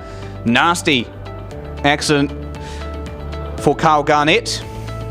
Just front let go from under him, and unfortunately the... He hadn't even finished rolling along the ground. He was trying to pick the parts up. So he's thinking of other competitors. It's nice to see. What a shame. Feel bad for the guy after all the drama. Unfortunately, on that race for him, hopefully he can get it all fixed up and ready to go for the next race. But man, just sucks. A few highlights of our battle between Harley and the Triton. How good Look is that? Look at him go. How good is that? But I mean, let's be honest. The whole thing was the Chris McMeekin GS1000 show. Look at him go. Yep. Pulling a few wheelies just to... I tell you what impressed me most is when he's decelerating for turn 3, the thing's squirming and moving. Big heavy bike, no slipper clutch, just wants to snap sideways, and yeah, he's managing it well. Also, you barely see him use the clutch lever to decelerate it, so even more impressive. Absolutely. You know, well, what a well-done race from all the classic riders. That was a real thrilling one to watch. We've had some great races so far today. For me, the pick has been the Supermoto battle. Bit of contact. Ooh, rough and ready motocross kids through and through. We could be in for another ripper with the Formula 2, their first race and the last race of the first run of the weekend. So we won't be too far away from that. So we'll be right back after this commercial break for the Altair Electric Formula 2 class. From the top of the north to the bottom of the south, Altair is there. With teams in every corner of the country, we deliver trusted electrical, security, communications, fire, plumbing, HVAC, and solar services to businesses big and small. Wherever you are, you'll find a local Altair team ready to help. Visit altairgroup.nz to learn more. Welcome to the beautiful west coast of the South Island. We have a dedicated team to look after any of your selling or buying needs. We have a wide range of properties in all price ranges and categories. Here we have a motto: if it's not available for sale, then with our extensive database and network, we're likely to find it. So the message is clear: don't just be taken for a ride, be taken on an amazing journey. We are Harcourt's West Coast. Summer entertaining is in full swing, and we have everything you need to make your outdoor space shine. Stunning outdoor furniture, elegant lounge settings or stylish dining settings, and even cafe settings. We can help you style your space. Add in a Weber barbecue, a fire pit, pizza oven or outdoor heater. We're sure to have something to suit your needs. We also carry an extensive range of Weber accessories. Mitre 10 Mega, Waterwalk Road, Greymouth. Ready to explore the wild side of New Zealand? Join Explore West Coast for unforgettable adventures through our region's most iconic destinations. From Punakaiki's Pancake Rocks to the mighty Brunner Mine, our local guides bring the West Coast to life with stories, history, and hidden gems you won't find in any guidebook. Discover, learn, and laugh along the way. This is more than a tour. It's the real West Coast experience. Explore West Coast, where every trip tells a story. Engines roar, the crowd's alive. The Greymouth Motorcycle Street Race is back this Labour Weekend 2026. One of only 2 street races in New Zealand, and it's going global. Streaming live to fans across New Zealand, Australia and the UK. Get your brand in the fast lane and in front of thousands of riders and enthusiasts worldwide. Secure your spot now. Email gmsr.livestream@gmail.com. The event is a huge boost for the community in lots of ways, including the buzz that it creates around the town is huge, and we're really happy to support such a great community event. As a primary sponsor from the beginning, and now the premier sponsor, we've watched this event grow, and we see what positive impact it has on the community, and we wanted to help. We wanted to be part of it, and not only keep the event going, but to support the team that does such a great job bringing this event together and enhance it wherever we can. It's great. The influx of people to town, the motels are full, the eateries are just buzzing, petrol stations are just pumping, and the spin-offs are huge for everybody in town. It's fantastic. We love where we live as a national Mitre 10 concept, and Griffin Smith Limited, now trading as Mitre 10 Mega Greymouth and Mitre 10 Hokitika, have been supporting the community that supports us for generations. Actually, for 160 years this year, we've been supporting the coast, so we're just giving back. We have had some team members that have been on the committee. Baz, he's been on the committee for years. He's retired, but he's still helping. It's fantastic. We have a stall at the event, which is attended by a number of our team. Stalwarts of Richard, myself, and many others have been at the racing over the years. We set up, we've had stalls on the day. For a few years, a fellow Moto 10er from Ashburton, Paul Fisher, competed in the event. So we're there to support our guys, your guys, everybody. Seeing so many of the community having a fantastic day and in a fantastic event. We hope that the street races, with our support, can keep for a long and successful future for them. It's really important to keep these events going on the coast, bringing the people in, bringing everyone together and growing the economy. It's a fantastic event. We want to say a huge thank you to everyone involved. Events like this and of this magnitude take an awful lot of organisation and coordination, and the people behind the scenes have done a fantastic job, and we acknowledge this, and we also wish all the participants a swift and safe event. Well, welcome back. The Mitre 10 Mega Greymouth Motorcycle Street Race. Josh Henderson, Seth Devereux with you for the Aotea Electric Formula 2 class race. I don't know what's going on here. It looks like we've got some holes on the front row. Ooh. No Ashton Hughes. Oh, no. Wow. Big change. And also no Dan Jenkins. Wow, that's a big shocker. Well, it is going to be Sasha Drain that leads them down into turn number 1 ahead of Garth Wilson. So it'll be those front 2 to lead them away. And it's Sasha who's pretty much clear of Garth down into the Greyford corner. Garth, as I say that. Whether he can hold on to it, if the camera pans, we'll have to see. Oh, he's still going for it. No, he has to back out. No, Sasha got him. Yeah. I mean, if you can hold tight around the outside there, which is a tough ask, you have the inside line to turn 4, but obviously it doesn't that keen. Mark's going real good on the ZX6 there too, having a look down the inside of Garth, and then Angus, and then Daryl Craigie, followed by Paul Jenkins, and there is the lonely ZX6 at the back. That's Aaron Moore, sorry, from Alexandria. He's actually got my walls in there. Again, very close. This time to the bales on the inside there through that final corner, Steph. It's starting to get more comfortable with the lines, and now they're pushing it a little bit more. Personally, I like getting cozier with the inside than the outside, because if you clip the inside a little bit, you can always just run a wee bit deeper. But if you get too cozy on the outside, you've got nowhere to go. Yeah. You can't suddenly tighten it up. Oh, Mark up the inside for second, so Garth's going to have to pull his finger out if he wants to have a go here. Yeah, so Sasha Drain leads them away. Man, he's already pulled a pretty solid advantage over Mark Hodgkinson. That's a bit of a mouthful. Yeah. Out of Invercargill, the Kawasaki ZX6RR.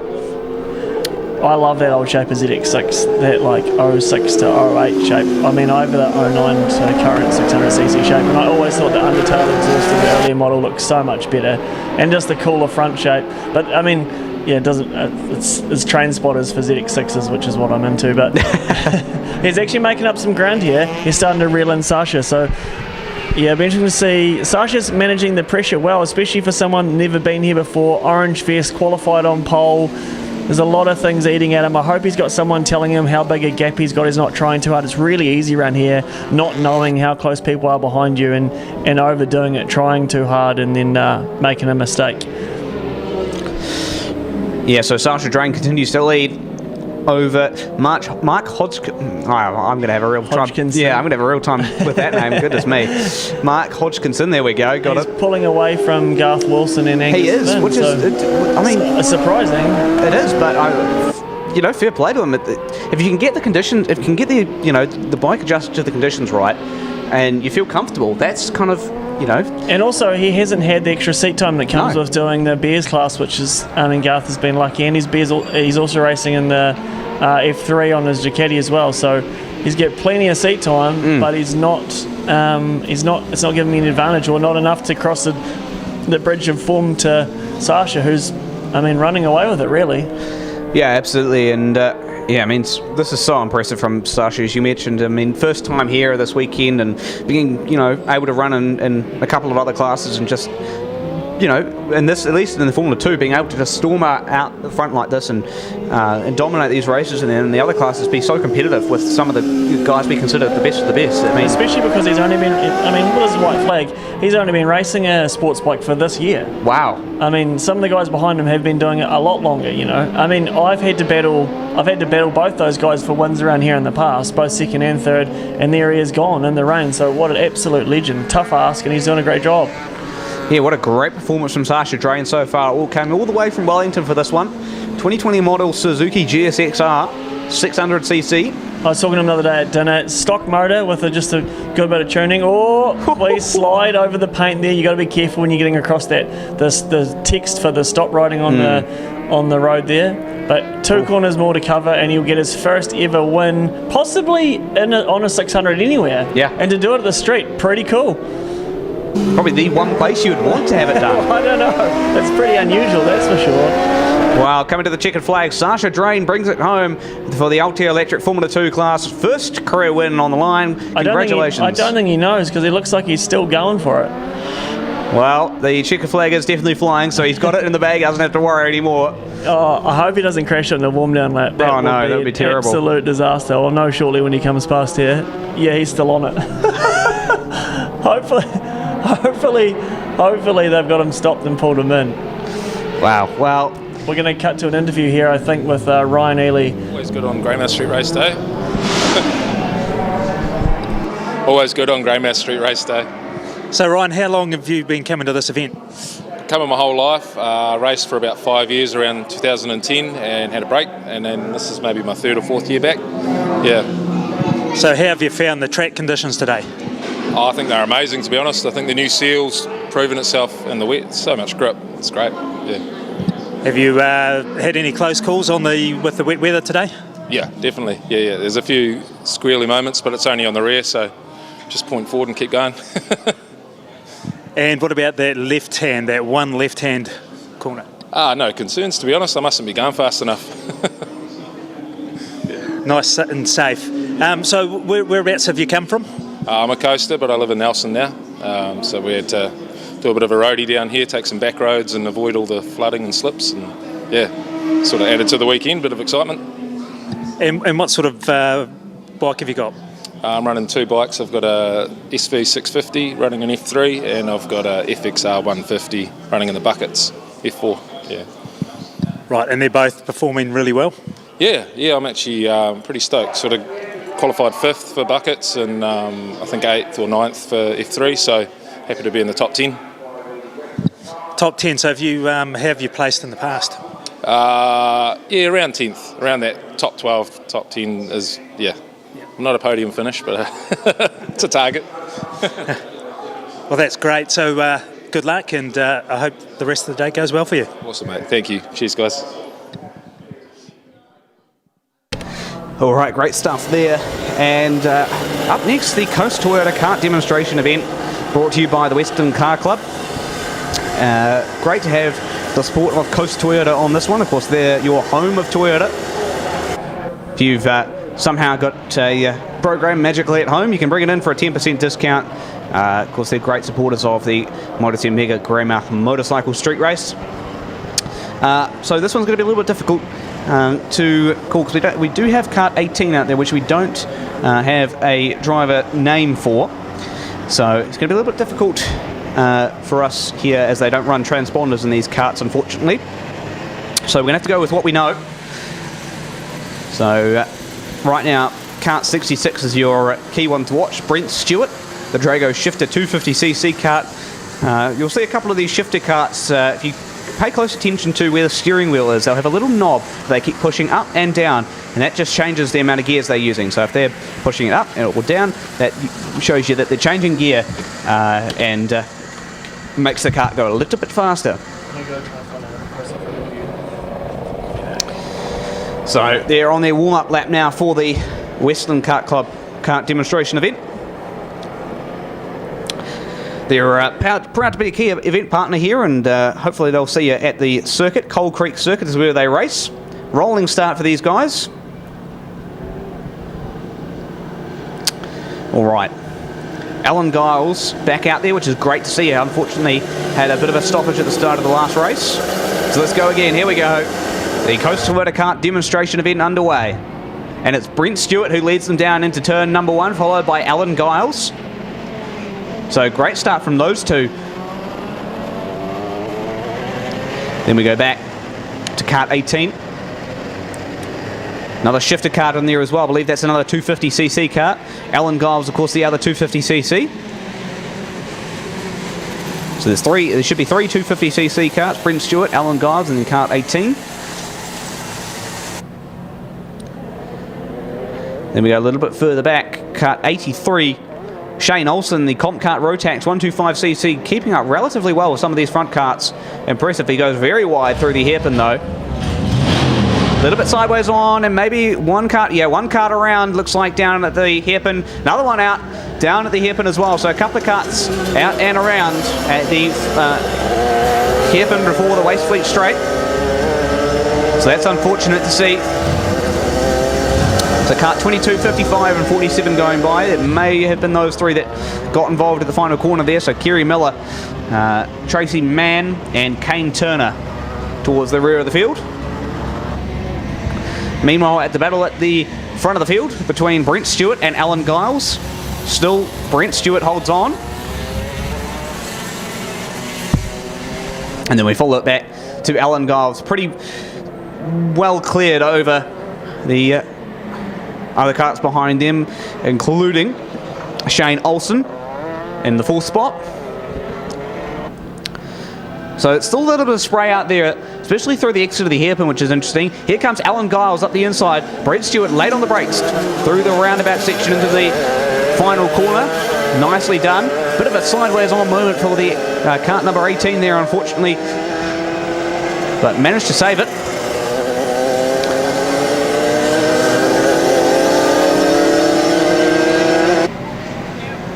So Alan Giles now leads, followed by Brent Stewart.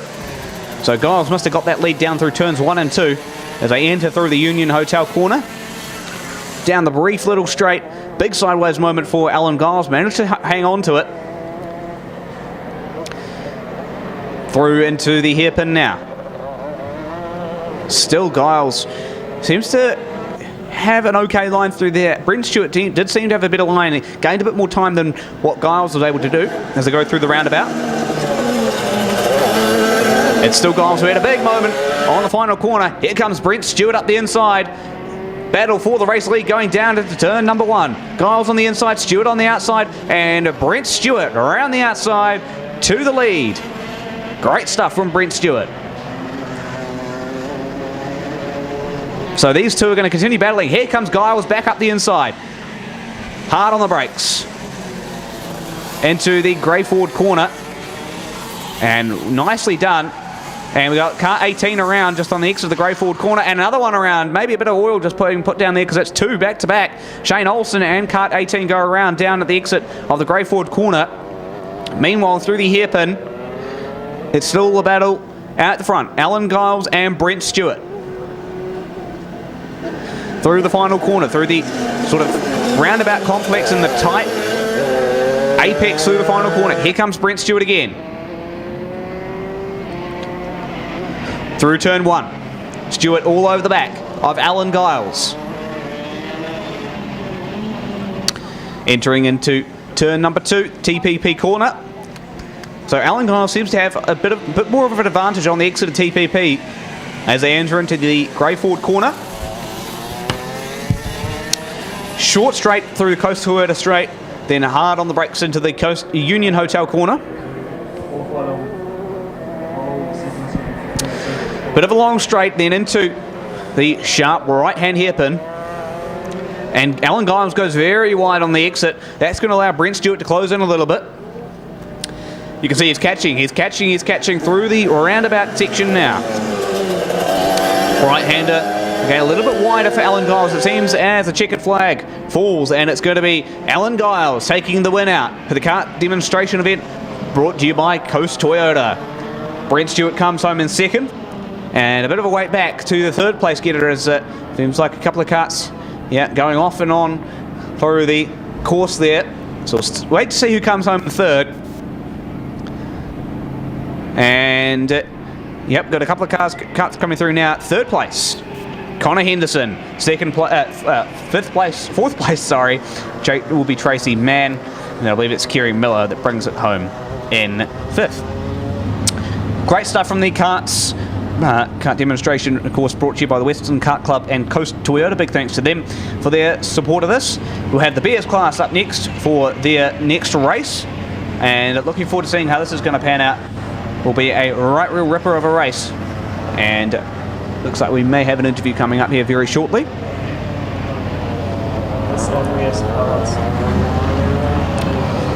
So that is, we've done the first round of racing now, and entering into the second round. So it won't be too long before we get back underway with beers. You see the karts coming in now.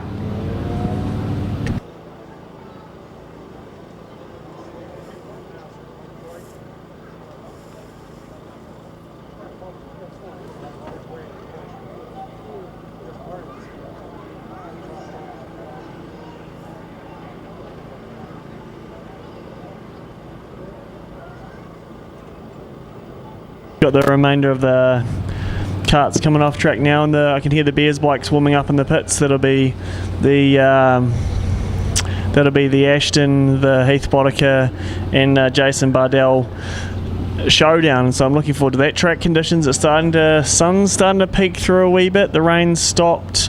It's still very wet on the ground, but I would say by the end of Formula One, it'll be starting to look kind of dull instead of shiny on the track. You've kind of that matte drying look about it, and it'll be interesting to see if Ashton's made his bike turn any better, any sharper. I see at the exit of the hairpin he was struggling in the previous races, so it'll be interesting to see if he manages to turn it around.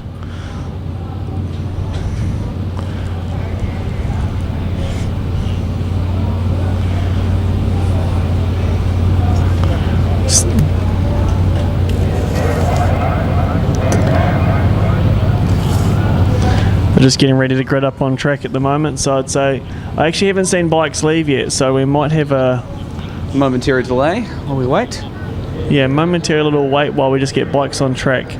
I might run away and try and grab Dan Jenkins for an interview before these Formula 1 guys get out. Yeah, that would be good to hear from Dan Jenkins. I wonder why he didn't start that last race. It'll be interesting to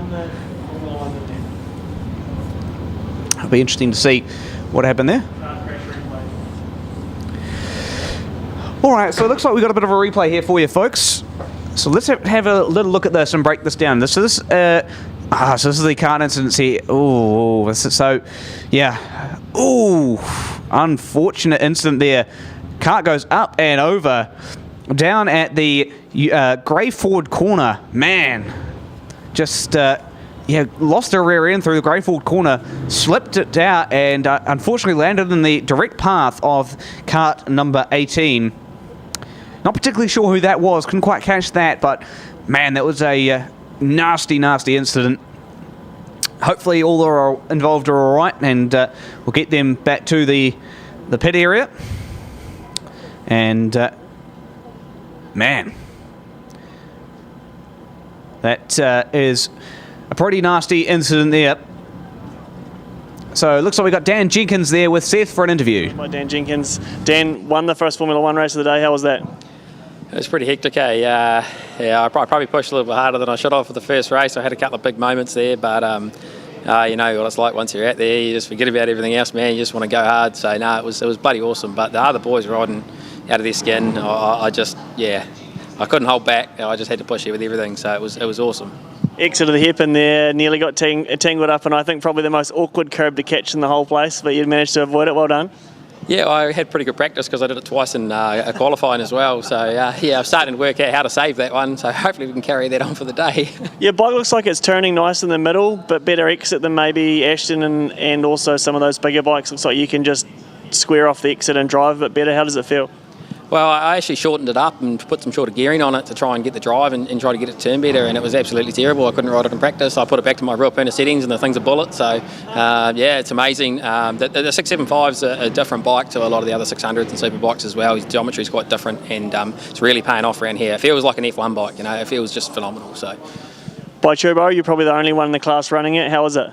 Yeah, Tim's done a phenomenal job with the Bi-Turbo. We've not really touched it much since he's originally set it up on the bike, and I've just needed to learn to ride it, and it's going really well. So, yeah. You pulled out of the F2 race. We had you as a favourite, and then we saw you run on the grid. We didn't know. It seemed like we were panicking. Maybe there's some drama. Just decided not to do it, or?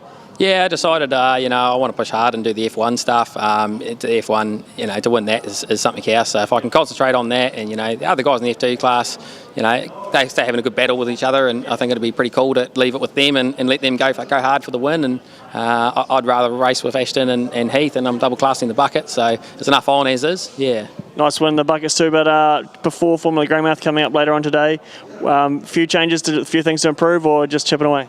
No, I'm not going to change a thing, man. That thing is working. I guess all we need to do now is stay on it and push hard and have fun. Awesome. Thank you for your time and good luck. Thanks, man. Cheers.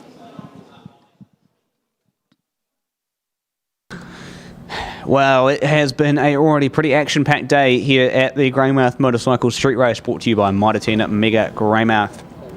And also, have to say big thanks to everyone joining us on the live stream this weekend so far. 1,000 subscribers now on the YouTube channel, and over 800 of you currently watching live. So big thanks to all of you for your support so far this weekend. Looking forward to getting through the rest of the afternoon's racing. And of course we'll announce all that detail on the big Best of the West competition, or giveaway I should say, very shortly. Won't be too long before we get details on that through. So stay tuned for that as well. May not be too late, so if you do subscribe to the channel now, you may still get entered into that Best of the West competition as well.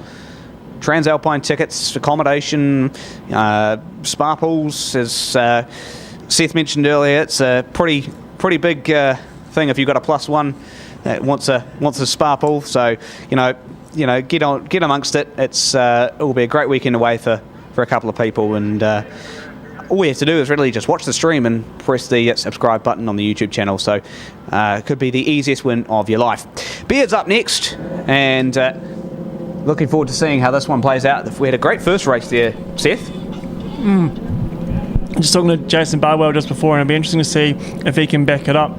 He had some helmet fogging issues. Hopefully he's got those rectified. He's definitely got the old school fixes, a bit of a zip tie jammed under the visor or whatever else he was saying. All things that I've found don't work for me, but I mean, I was tempted to tell him just to go buy a Shoei with a pin lock in it, but maybe he didn't want to hear it, so I just left it alone. Down from the bottom of the South Island, so we get a lot of wet weather racing, so you quickly figure out your visibility stuff. So the boys are out at the moment for the warm-up lap for Formula 1. It's starting to dry up, starting to see that matte kind of race line. Who's your money on? I'm going to go with the Ashton Hughes. Yeah, I don't know. I think as we're starting to dry out now, that means there's more power advantage for a man named Heath Boddicker. A 1100cc Ducati V4, of course, and of course at the moment with the wet conditions, it's kind of a little bit hard, as we talked about earlier in the broadcast, a little bit harder to put the power down for him. But now as the track's starting to dry out, he'll have a little bit more power to use because he can, modulate things. all the technical details. We're not going to bore you with that too much, but certainly I think for Heath, I think he's probably got the best chance at this one, just based on the power advantage alone. But then you never know. Ashton's still very capable at this, so I think you've got a good pick there. I think it's possibly going to come down to how well Ashton can get out the hole. Yes. His first start he struggled, and then his second start in the first Formula 1 race, his second start for the day, he got the whole shot from pole, which is an achievement. But I'm hoping that he can get the dig, because it really annoys me that you can start on pole and ultimately becomes a disadvantage. So hopefully he can turn pole into a whole shot. Yeah, let's see who'll get the whole shot here. The Bears, British, European, American racing class. Up next. Getting ready to run down to turn 1. Lights on. Lights and away. Underway. Good start from Heath Boddicker. Ashton got a great start. Oh, look at the big wheelie. Big wheelie from Ashton Hughes down into turn 1. And it's going to be Hughes from Boddicker. Then we go back to, looks like Garth Wilson in the third spot there as we head down through TPP corner. So Ashton holding the advantage. No, it's Jason in third. Oh, you're right. Fourth. Yeah, Jason Bardell, you're right. 49. Ashton nice and tidy into 3. That was lovely stuff. And everybody's through nice and safely, so good to see. Yeah.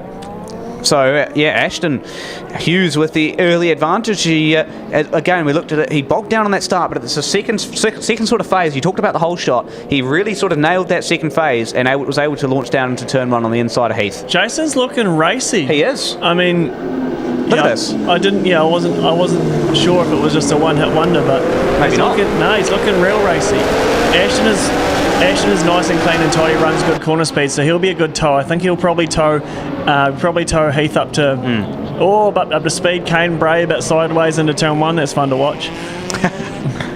Yeah, down through TPP corner. Let's see what you talk about Jason Bardell. Let's see what he's able to do, because I mean he was great in the earlier couple of races this morning, and now he's still hanging around like that BMW S1000 RR. He's as you talk about, doesn't look like it's going to be a one-hit wonder for him. Yeah, it'd be interesting to see if Heath. Obviously, Heath came here last year and basically won everything. It'd be interesting to see if he manages the pressure of being overtaken again and again today, and whether he lets it get to him or whether he just rides to what he's got. But either way, Ashton's got a nice wee lead here, but Jason's just got into second, and he has a horsepower and possibly pace advantage. So I think he's probably already closed half the gap to Ashton, looking pretty racy. Garth's actually closing on Heath, which is surprising again. Garth's riding good, but usually Heath is a formidable force around here. Well, yeah, you're absolutely right. It might be just a repeat of that Formula 1 race all over again. Ashton Hughes leading them down through the Greymouth car centre straight into the grey forward corner. Then we go back to Jason Bardell. This combination corners here, the 3-4 combo, that's when the 675 really should be able to make some ground on those big bikes, pull away a wee bit. But here, this straight down to the hairpin, Superbike gets a big opportunity. Look at the brakes. And he can run such a tight line. As a Gen 1 tour, I was talking to him, no anti-wheelie, no TC. The bike, he's just doing all old school, which I really appreciate. Well, that's the thing, he's just able to get, as you say, a tighter line and a lot later on the brakes as well. Look at the closing gap. This is amazing stuff from Jason Bardell. Jason was all the way back where Heath is at the moment, and he's now clawed his way all the way back up to right now where Ashton is. Yeah, so this is phenomenal stuff. I'm entirely impressed by what Jason's able to do. And the same thing that Jason's doing to Ashton, Garth's doing to Heath, which is absolutely. It's a role reversal, because one's got heaps of power, another one has a shortage of it, and yet the gaps are closing. Racing's good. Yep, absolutely. What a race this is already starting to be. Let's see. Oh, they're quite wide here. We're going to get a jump. Oh, no, just a wee wheelie. And maybe it was just the angle this time. Jason is still on that tight line. Honestly, I feel like he's going to tuck the front there. I don't know how he's getting that big bike to come in so tight and then still getting it stopped and turned. And he doesn't really get off the bike either, so he just sits on it. That's the thing. You're right. I was looking the same way. I was like, if he doesn't tuck the front here, that is almost a miracle in a sense, because that's a very, very tight line. He's getting pretty close. I'm expecting a move down at the hairpin. This is where Ashton should be making some time between 1 and 2, between 3 and 4. I mean, about now the big bike comes into its own for about the next 50 metres. Yeah. So Jace closes up, and then usually you can walk away a wee bit. The 600 or 675 is a bit lighter, changes direction well. Jason's got that thing turning real sharp. It's not looking heavy. It's not looking like a super bike. It's looking nice and nimble. Like here, goes to that tight line. Oh, Ashton's gone way wide. But this is strategic. For what I would consider a normal racing line, but Jason just fires it down the inside and gets it done. Oh, Ashton's trying the big wheelie through the change of direction. You don't think it would have been strategic for Ashton? Go a little bit wide to get the exit speed? I don't think giving the lead up in this position is strategic at all, no. All right. Well, there you go. Was that was Garth, wasn't it? Garth Wilson. Yeah, I think it was. Garth sideways through the chicane onto the front straight. So very lucky. Man. Ashton's close here. He's having a sniff. He's going to have to get it done, because if he doesn't win this one, if Jason goes first, second, it won't matter. It'll be over. Yeah. So Ashton kind of needs to win this to have a chance at winning it, and he needs to do it at the hairpin. So it has to happen now. I don't think it's going to, because this is where Jason's been strongest all the race. Well, that's the thing. He's got to really hope for Jason to make an error here. Goes around the outside, trying to run that normal racing line as you talk about. Cuts back on the inside. Oh. No. You'd have to shove it in here, which is real uncomfortable. Yeah. Look at that. That's lovely stuff. He's trying. He had a look. Ashton's leaving a little bit too much room here on the outside and the approach. To the line. Oh, just in the favour of Jason Bardell. He's stoked. I mean, that's 2 wins. So if he gets second in the third race, he'll wrap up the overall for Bears. Absolutely stoked for him. Wow, what a race. I had my name on it last year, and I'll have his name on it this year by the look of things, unless he gets it all wrong in the last one. Yeah. Man, great racing from the Bears, especially Ashton Hughes and Jason Bardell. Impressive stuff. So they come home 1-2, and man, they provided probably the highlights reel of the Bears so far. That was a great race from them. So congratulations to Ashton Hughes for that second spot, and of course Jason Bardell for that race win. Wow, have to catch my breath after that one for sure. And Heath Boddicker, and of course Garth Wilson bringing it home as well. So good on them. A very fast-paced and energetic Bears race. Of course, their big event coming up, remember folks, Euromark Motorsport Park, the February 20th to 22nd, 2026, the Sound of Thunder. Get on down there. That will be a great meeting for all your friends and family. So I'm just looking at a couple of the details here. There's apparently $1,000 on prize money just on this one race. So that's fantastic stuff. And you wouldn't want to miss it. If you like the racing from the Bears already this weekend, then yeah, definitely head on down Euromark Motorsport Park. They'll be right back on it again. Some of the great riders in here. So next up is going to be the buckets. We saw in the first race they kind of took it maybe a little bit on the aggressive side, and a couple of riders ended up going down at turn 1. And some ended up finishing, others didn't, but regardless, it provided a very good race. So let's see if they're able to repeat that, and hopefully without the turn 1 calamity this time. And we'll see if Seth's able to grab someone on an interview as well while we get the buckets ready. So it won't be too long before we get the buckets up, and man, it's a huge field. Looking through, and tell you what, watch out for Jason Bardell, the Yamaha R15M. Just won that last race for the Bears, so he's going to have a quick change. And keep your eye on likes of Ben Rees as well. Ben Rees will be an interesting one to watch out for. It looks like we got Garth Wilson with Seth.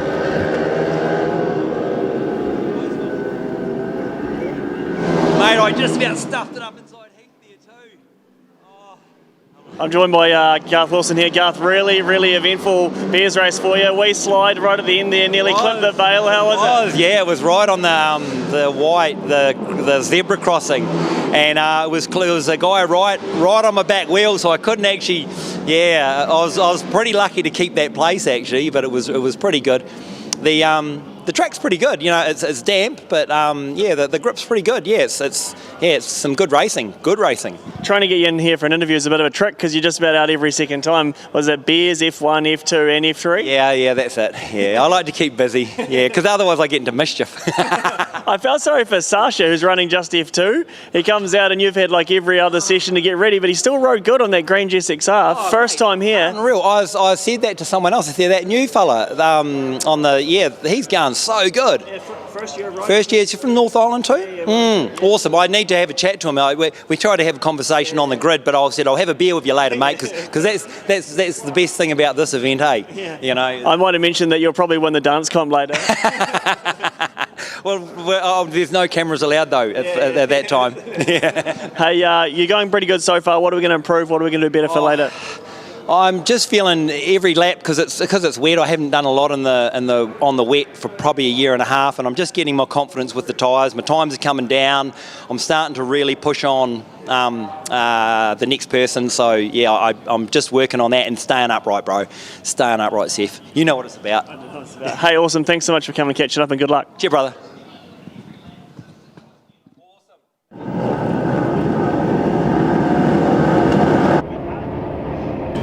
All right, Regent Theatre Greymouth buckets class up now. Here we go. Racing underway for the buckets down into turn 1. Let's see if we've got another melee at turn 1. Look, they make the front straight so long. It's usually like 10 seconds. There's like 15 or 20 for them to get there. I know. Cameron Cross, though, what an absolutely stellar start from him. No melees down at turn 1. Great thing to see that they've all filed their way safely down through there. But to tell you what, Cameron Cross, he seems to have the best of these starts. He's, again, well into the lead as they head down into the 3 and 4 complex. Yeah, I see Dan Jenkins just made the move for second place, so he's probably trying to figure out the fastest way to cover that gap that he's got. Yes. Selfishly, I'm looking right at the back of the field to see that my bike's still shining and upright, but it's too early to tell. Well, as long as Harriet hasn't stalled it for a third time, would it be? Oh no, look, time? there she is. There she is. Oh, yellow. Oh no! Don't even say it. It's Dan with the problem. Oh no! So the winner from race 1, hand up, pulled off with a mechanical. What a shame. That is a pity. Man, that's so frustrating to lose that way. It just seems so cruel and unfair. I hate losing to mechanicals. I know. What a shame. And Dean Watson hauling around the back of the field there. Distinctive number 34. Yep. All right, so still Cameron Cross all the way from Richmond and the FXR 150 still leading. He led for a good portion of the first race and then kind of dropped off and ended up losing to Dan. So now that's kind of main rivals out. This could be a window of opportunity for Cameron here. Yeah, I mean, it'll be hard to overcome. There's a shot of Dan trying to figure his bike problems out on the side of the track. That's real frustrating. What a shame. Yeah, laps down, it's unrecoverable now, but it'll be interesting to see if he can be held off for the win. Here we go. So look, this is Cameron Cross here. Man, he's put a huge gap out. Great to see that Cameron Cross is able to just sort of really pull a bit of a gap here, but who's running second and third when they come across the line? Because man, that's just some gap. I tell you, he's absolutely checked out. Oh yeah, absolutely checked out through TPP corner now for Cameron Cross. Battle for second still on though. Yeah, I'm just trying to pull up the live timing at the moment so we can actually get you some up-to-date information. That's Ben Reason second now. Oh, look at you go. Laser vision. Ben Reason, the 87? You're too confident. Daniel Penny and Ben Rees. Ben Rees actually the current lap record holder at this place. Yeah, Ben Rees gotten through on Daniel. Oh, there you go. Yeah, so yeah. Oh, the look back and everything. Yeah. That's what I'm saying. It just about slows the bike to a standstill when you lean that far out behind the bubble. All of the 20 horsepower trying to punch a hole in the wind, not helpful. Yep, so Ben Rees in the second, and then it's Daniel Penny in bike 55. Great to see Daniel up there. Harriet is up from 25th at the start to 10th place. Wow. So up 15 and great ride from it. In 2 laps. Ben's dropped Daniel Penny for a couple of seconds already as well. I mean, he does the lap record. He is the lap record holder around here. Yeah, so, you can no expect surprise. No surprise. You can expect some pace from him, that's for sure. Yeah, well, let's see if he can catch up to Cameron Cross. Obviously, it's a bit of a big gap to kind of catch up to, but certainly not impossible. Yeah, looking back again. I hate looking back, but if you haven't got a pit board and you think they're right up the date, sometimes I like sneak a glance at the hairpin. Yeah. It's about the only place you can really have a decent look. I mean, he was doing it on the Greymouth Castle straight, so fair play to him. Yeah. I've seen Moto 3 riders stand up, put their head down and look between their legs to look backwards, so that way they still stay behind the bubble in a way. Creative. Yeah, I'm not flexible enough for that. Yeah, no, neither would I. There's Cameron Cross just exiting out of the hairpin down the Westfleet Straight into the roundabout complex towards the final corner. Nice and tight through there. Final lap, white flag is out, so what is it, 7 more corners to navigate? And pretty much, yeah. Dominant drive so far. Through turn 1. Very sort of tight line. He's not too tight up to the apex of the corner, but he's hugging it to get enough speed out of the corner. I'm loving his work between 1 and 2. Runs it real wide, keeps heaps of corner speed up through 2, all the way to the exit, just keeps the thing rolling.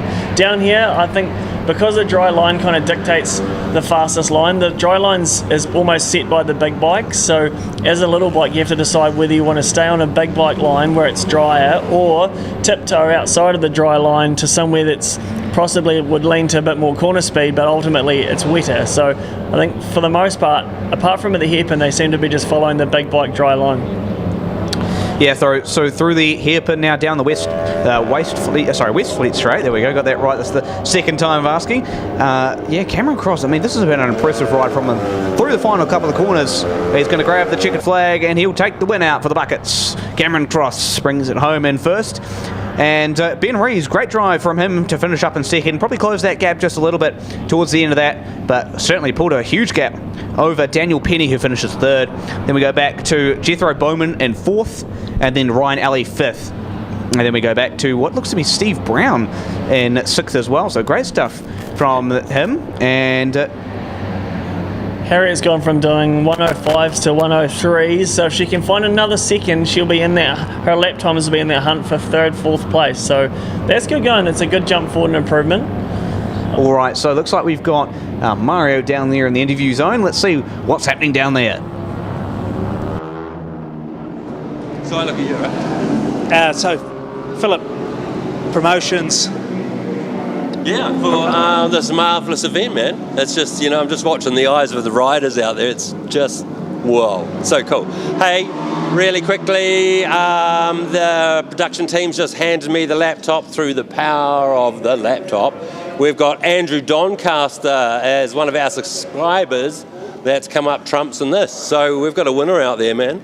So Andrew Doncaster, if you're there, bro, we've got some stuff coming for you, right? So yeah, cheers guys, and just an amazing event, right? And yeah, what can I say? Just loving it every minute, live streaming it. I don't know, it's just you got to be here, but to be able to share it with everybody, it's pretty cool, right? So thank you very much for everybody, all the supporters, our big, Mitre 10. Without these guys, couldn't be possible. Toyota and all the other crew out there. So yeah, cheers, big ups. There's only 2 left in New Zealand. Let's make them stay, so need your support, guys. So thank you very, very much, yeah?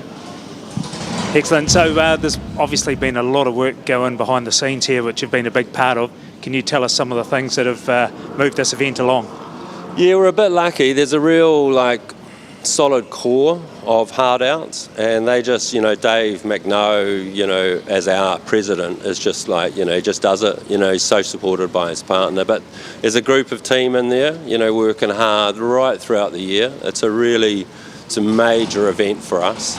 And then you've got the community, so, we pitch in, he's got the fire brigade, you've got all sorts of community groups in here that bring it to life. And then with all the punters that come in, paying their way, we get to pay them. So, yeah, part of, my role and the person who does the work, Callie, we bring part of that together so that, you got to drive a commercial operation, unfortunately. It's got to support it. And that's what we do. And it wouldn't happen without community, our sponsors, but, yeah, that group of committee that just, do it for free, man, just to bring this thing alive, 34 years, pretty hard, And the weather, champ, look at that. I'm getting a sunburn out there, man. So the race finishes at 5 o'clock tonight, and then they start planning tomorrow for the next year's event? Yeah, no, they'll probably just have one or two. They'll be a bit, thirsty, so they may just have a quiet little ale. The riders do a real thing on their own for a while before they go to the big, finale, the dinner, prize giving and so on. But you can imagine these boys here that are on the track doing it, just watching this guy go past about 220k past the police station. Okay, Phil, thank you very much. Pleasure. Cheers.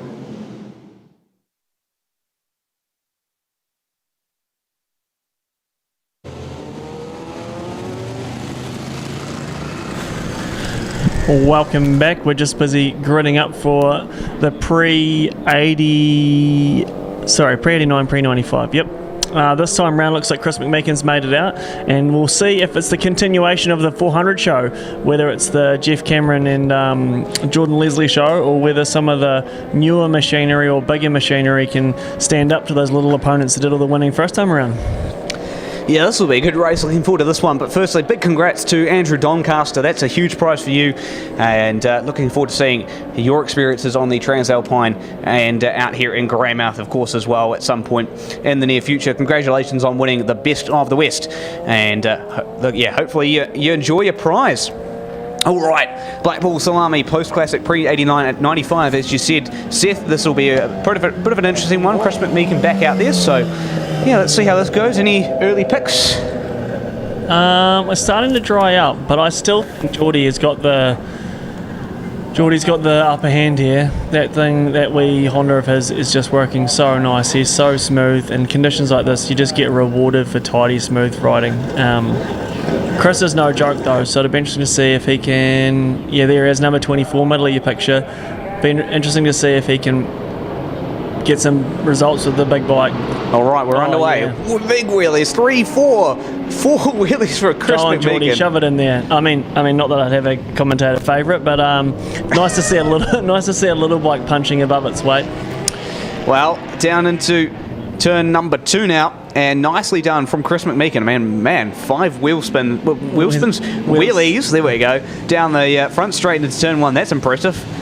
Maybe he was doing a little competition with someone to see how many he could get. I mean, if he'd made it to the first race, by the look of things, he would have been on for the win in 2 classes. But he might be playing catch-up. It's hard, it's only a 3-race format to win the overall on the day. You need to put in 3 races, and you can't have a DNF or a did not start. Yeah, absolutely. Trust me, I know my way around trying to win after a DNF. It's not easy. Yeah. Not easy. Yeah, especially considering the amount of technicalities involved in this, and points are. I guess it's points or averages really on offer, but man, I mean, you think about it, it's like once you DNF, yes, pretty much all over Red Rover, would you say? Yeah, you can maybe. Sometimes if the conditions are right and the conditions change to not favour the people that have done the early winning, and you can win the rest of the day, maybe you could scrape together a podium, but that's about as good as it's going to get. It's pretty tough. Yeah, well, for Chris McMeekin, he continues to hold the lead over Jordan Leslie. This is a very good drive from McMeekin already. Jordan, of course, dominated the first race in that Honda. Another wheelie for Chris McMeekin. I mean, if we're going to report on Chris McMeekin's wheelies, we'll be here all day. Yep. Yeah. Jordan Leslie getting all over the back of him though through the hairpin. Yeah, he's closed the gap. He's closed right up. So that's nice to see for the wee bike. Oh, look at the gap that gets pulled straight away as soon as they're upright though. It must be so frustrating. Geordie sometimes comes out on a Ducati 748, hence the race number that he's got, and he's formidable on that. But obviously today, just the wee Honda.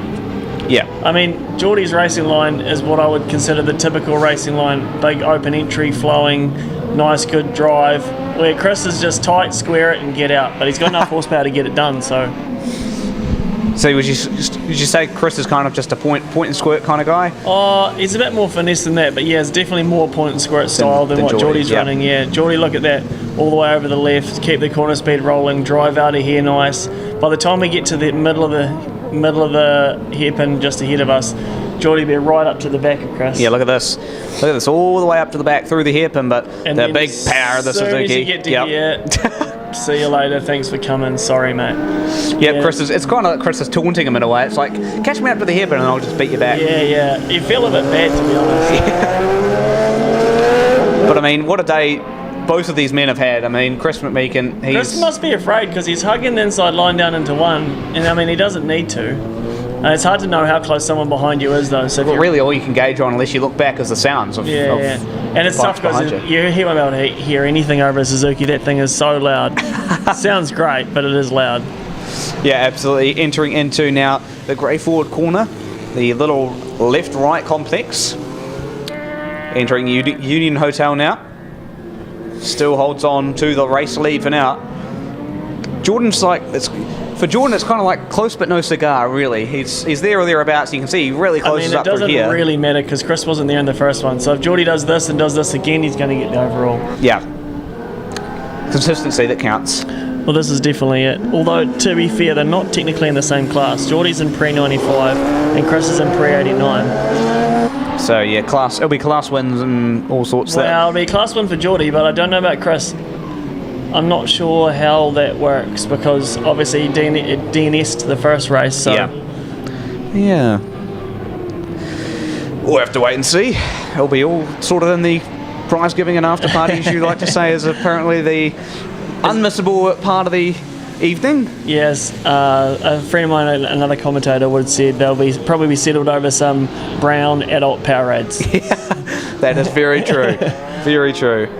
Yeah, it looks like Geordie may have closed the gap a little bit on the exit of the Union Hotel. What's amazing is he can get over that road access on the left without becoming airborne or even doing a wheelie. Like maybe there's like a golden horsepower number. If you're over like 60 horsepower, it'll wheelie there, and if you're not, then it'll just keep wheels on the ground. Yeah, it's very interesting to see the comparison between the two. And Chris just going through the final corner, checkered flag out. Chris McMeekin takes home the Black Ball Salami Post-Classic pre-89-95 class. Great win for him, and he accompanied that with a couple of wheelies to entertain the crowd as well. Good on him. Geordie, what a great race from him. Jordan Leslie from Glen Tunnel bringing it home. David Dixon a distant second, third overall, but second in pre-95, and then behind him would have been, looked like it was Jeff Cameron on the mighty ZXR 400. Well, great racing from the two at the front, and then the rest of the field just having their own sort of wee battle. And Classics just again, Post-Classics just again to continue to showcase the real just star power on some of these bikes and riders. I think the interesting part for me is the differences in the models. Yes. Some of them have different strengths in different parts of the circuit, but I think the most impressive part is how well these guys keep these old girls going. Yes. I am going to be undoubtedly that weird old guy that has ZX6s about 30 years from now because I've got a whole collection of them currently and enough parts to run one for possibly ever. So I always used to laugh at those guys that have those unusual old motorbikes and keep whittling away and keep them going forever, and then they tell you their sob story about how they got it when they were 18 or how they've had it. And now it's me. It's already shaped up to be me. It's dangerous. We're just going to quickly cut to a break, and after that we'll be back with Formula One. Stay tuned. Paparoa Guided Walks offers all-inclusive multi-day hiking adventures throughout the West Coast and Tasman regions. Join us for an unforgettable journey where responsible travel meets breathtaking scenery, helping to preserve the beauty of New Zealand for future generations. As leaders in sustainable adventure travel, Paparoa Guided Walks delivers exceptional guided experiences while promoting the conservation of natural landscapes and local communities. Underworld Adventures is a proud family-run tourism company in Charleston, founded by passionate cavers and educators. We offer truly authentic and untamed glowworm experiences in one of New Zealand's largest cave systems. Whether you're young or old, discover the true New Zealand with Underworld Adventures. Untouched, unspoiled, and unforgettable. Underworld Adventures, we've been running caving and glowworm trips here in Charleston since the late 1980s. Part of what we do is an active trapping program. We've been running that for about 15 years. But more importantly, every visitor that comes through get educated on the fragile environment and what they can do to be a part of that preservation.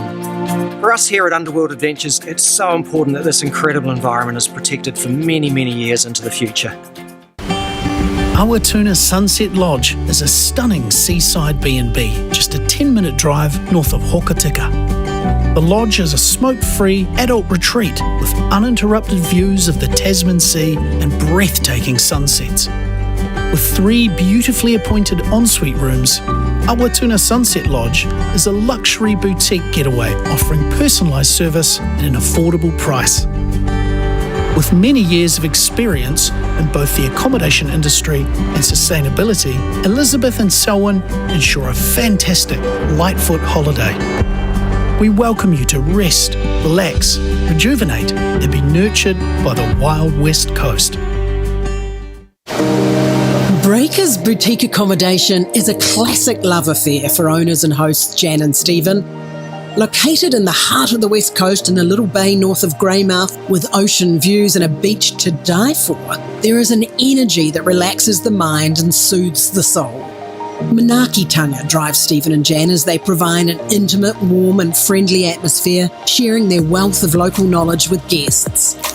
Breakers is the perfect base for exploring the region with short walks, hiking and bike trails through native bush, rivers and beaches oozing with West Coast history. Jan and Stephen would love to share their wee slice of paradise with you. Kayak, cruise or fish on Lake Maparika with Franz Joseph Wilderness Tours. A family-owned and operated business offering guided kayak tours, scenic boat cruises and fishing charters on the stunning Mirror Lake in Franz Joseph. Dale and his team of knowledgeable guides will show you the glacier region from new perspectives on an engaging tour experience you won't forget. Fish for salmon or brown trout, or enjoy a guided walk on our exclusive rainforest trail through the Okarito Kiwi Sanctuary. At Franz Joseph Wilderness Tours, there is a tour option for everyone. And push! Kia ora.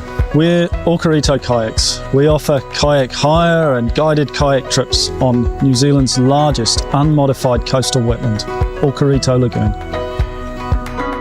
Okarito Kayaks has been a key part of the small community here for over 30 years, supporting 3 generations of families that call this place home. We're now fortunate to be guardians of the business. Our purpose is to have a positive impact on our environment, to contribute to our community, and to share this stunning place with visitors for a long time to come.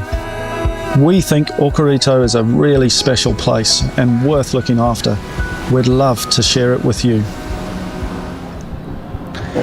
Hi folks, welcome back to the 2025 Moto 10 Mega Greymouth Motorcycle Street Race. Josh Henderson, Seth Devereaux, talking you through the action here this afternoon. Next up is going to be the Formula 1 class, brought to you by Westfleet. And man, this is going to be interesting. Dan Jenkins, Jason Bardell, Ashton Hughes, Heath Boddicker, and all the other riders in there. Mark Hodgkinson as well could be a threat to watch, but certainly going to be one of the action-packed races of the weekend. So many contenders, so many opportunities for one of these riders to bring home a race victory here. Let's see how this is going to go, Seth, and no doubt it's going to be a ripper of a race, as it was the first time round, and with the track drying up a little bit, could be maybe a little bit more in the hands of, who would you say? Formula 1 would have to be Heath Boddicker for me. But today he's been struggling. He has. He hasn't managed to put it down. Honestly, I think for me, Dan Jenkins is the favourite. Looks like they're sending them round for another warm-up lap. Maybe some sort of issue on the grid with one of the riders there. We'll have another look.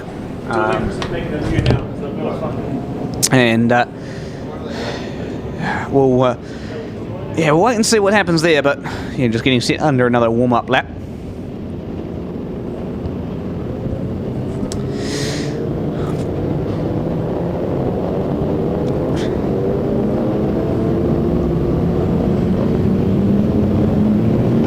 So it looks like we've got Chris McMeekin down there with Seth, so we'll get a quick little interview before the race starts. I'm joined by Chris McMeekin here. Chris, dominant win there in Pre-89. How was that? Good. We've had a lot of problems with the bike for the start of the day, so we've just sort of finally got on top of it now. So I was surprised not to see you out. I mean, normally you're a force to be reckoned with in Pre-82, but you weren't there. Yeah, I went out in that, but it was running crook in that as well, yeah. Yeah. I mean, you didn't look like it was running crook finally then? No, it's running a lot better, yeah. A few wheelies? Loves a wheelie. Well, I haven't got enough plies on board to keep the front wheel down, mate. Oh, well, we could sort that. A few more plies. I think we counted 4 wheelies on the... I could just about count which gear you're in by the time you got to turn 1, just based on how many wheelies you'd pulled. Oh, it's a new motor, so she's making a bit more power, so... How you find the circuit around here in the rain today? No, it's good, yeah. There's a lot of... Not too bad, yeah, pretty good. And what are you going to work on for this afternoon? You'll probably make it to Formula Greymouth. You going that fast? Well, we'll just finish the races first, yeah. No, as long as the bike, keeps going good, we'll have a crack at it. Beauty. I think we're going to cut to the start of the Formula 1 race, so thank you for your time and good luck today. All right, Seth. Good one. Cheers. All right, time for the Westfleet Formula 1. Race number 2 for them this weekend. And it could be all on for young and old here.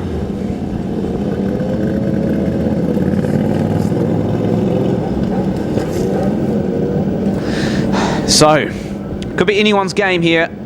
Got to be very careful to make it through turn 1 unscathed, but if you can get through turn 1, navigate yourself through turn 2. Even if you're still side by side, Seth, it could be all on down the sort of short straight in the Greymouth car centre straight away. Yeah, I have been beaten to turn 1 here and made the move around the outside at turn 1 and then get shoved wide and then made the move around the outside at turn 2. Sometimes if you can exit turn 2 on the outside, it's not the end of the world, because if you get a good drive and you're up the inside for turn 3, you're actually in the box seat to make the overtake. So be interesting to see. I really hope that Ashton gets a good dig here. I mean, he deserves to get it. He did the best job in qualifying, by 0.02 of a second over Heath Boddicker, deserves to get the rewards that should come with being on pole. Yeah, absolutely. So let's see how this race pans out. Ashton's tended to bog down the start, but we talk about it. The second sort of part of the start, the initial sort of hold shot, as we call it, Ashton tends to be a little bit faster and end up leading down into turn 1. So let's see if at the same time this time round. Looks like they've got the technical difficulties out of the road. The lights are ready to go out, and they are away. Big bobble for Heath Boddicker there. It's so hard to tell who's out front, but it looks like definitely Ashton now. Sasha, second.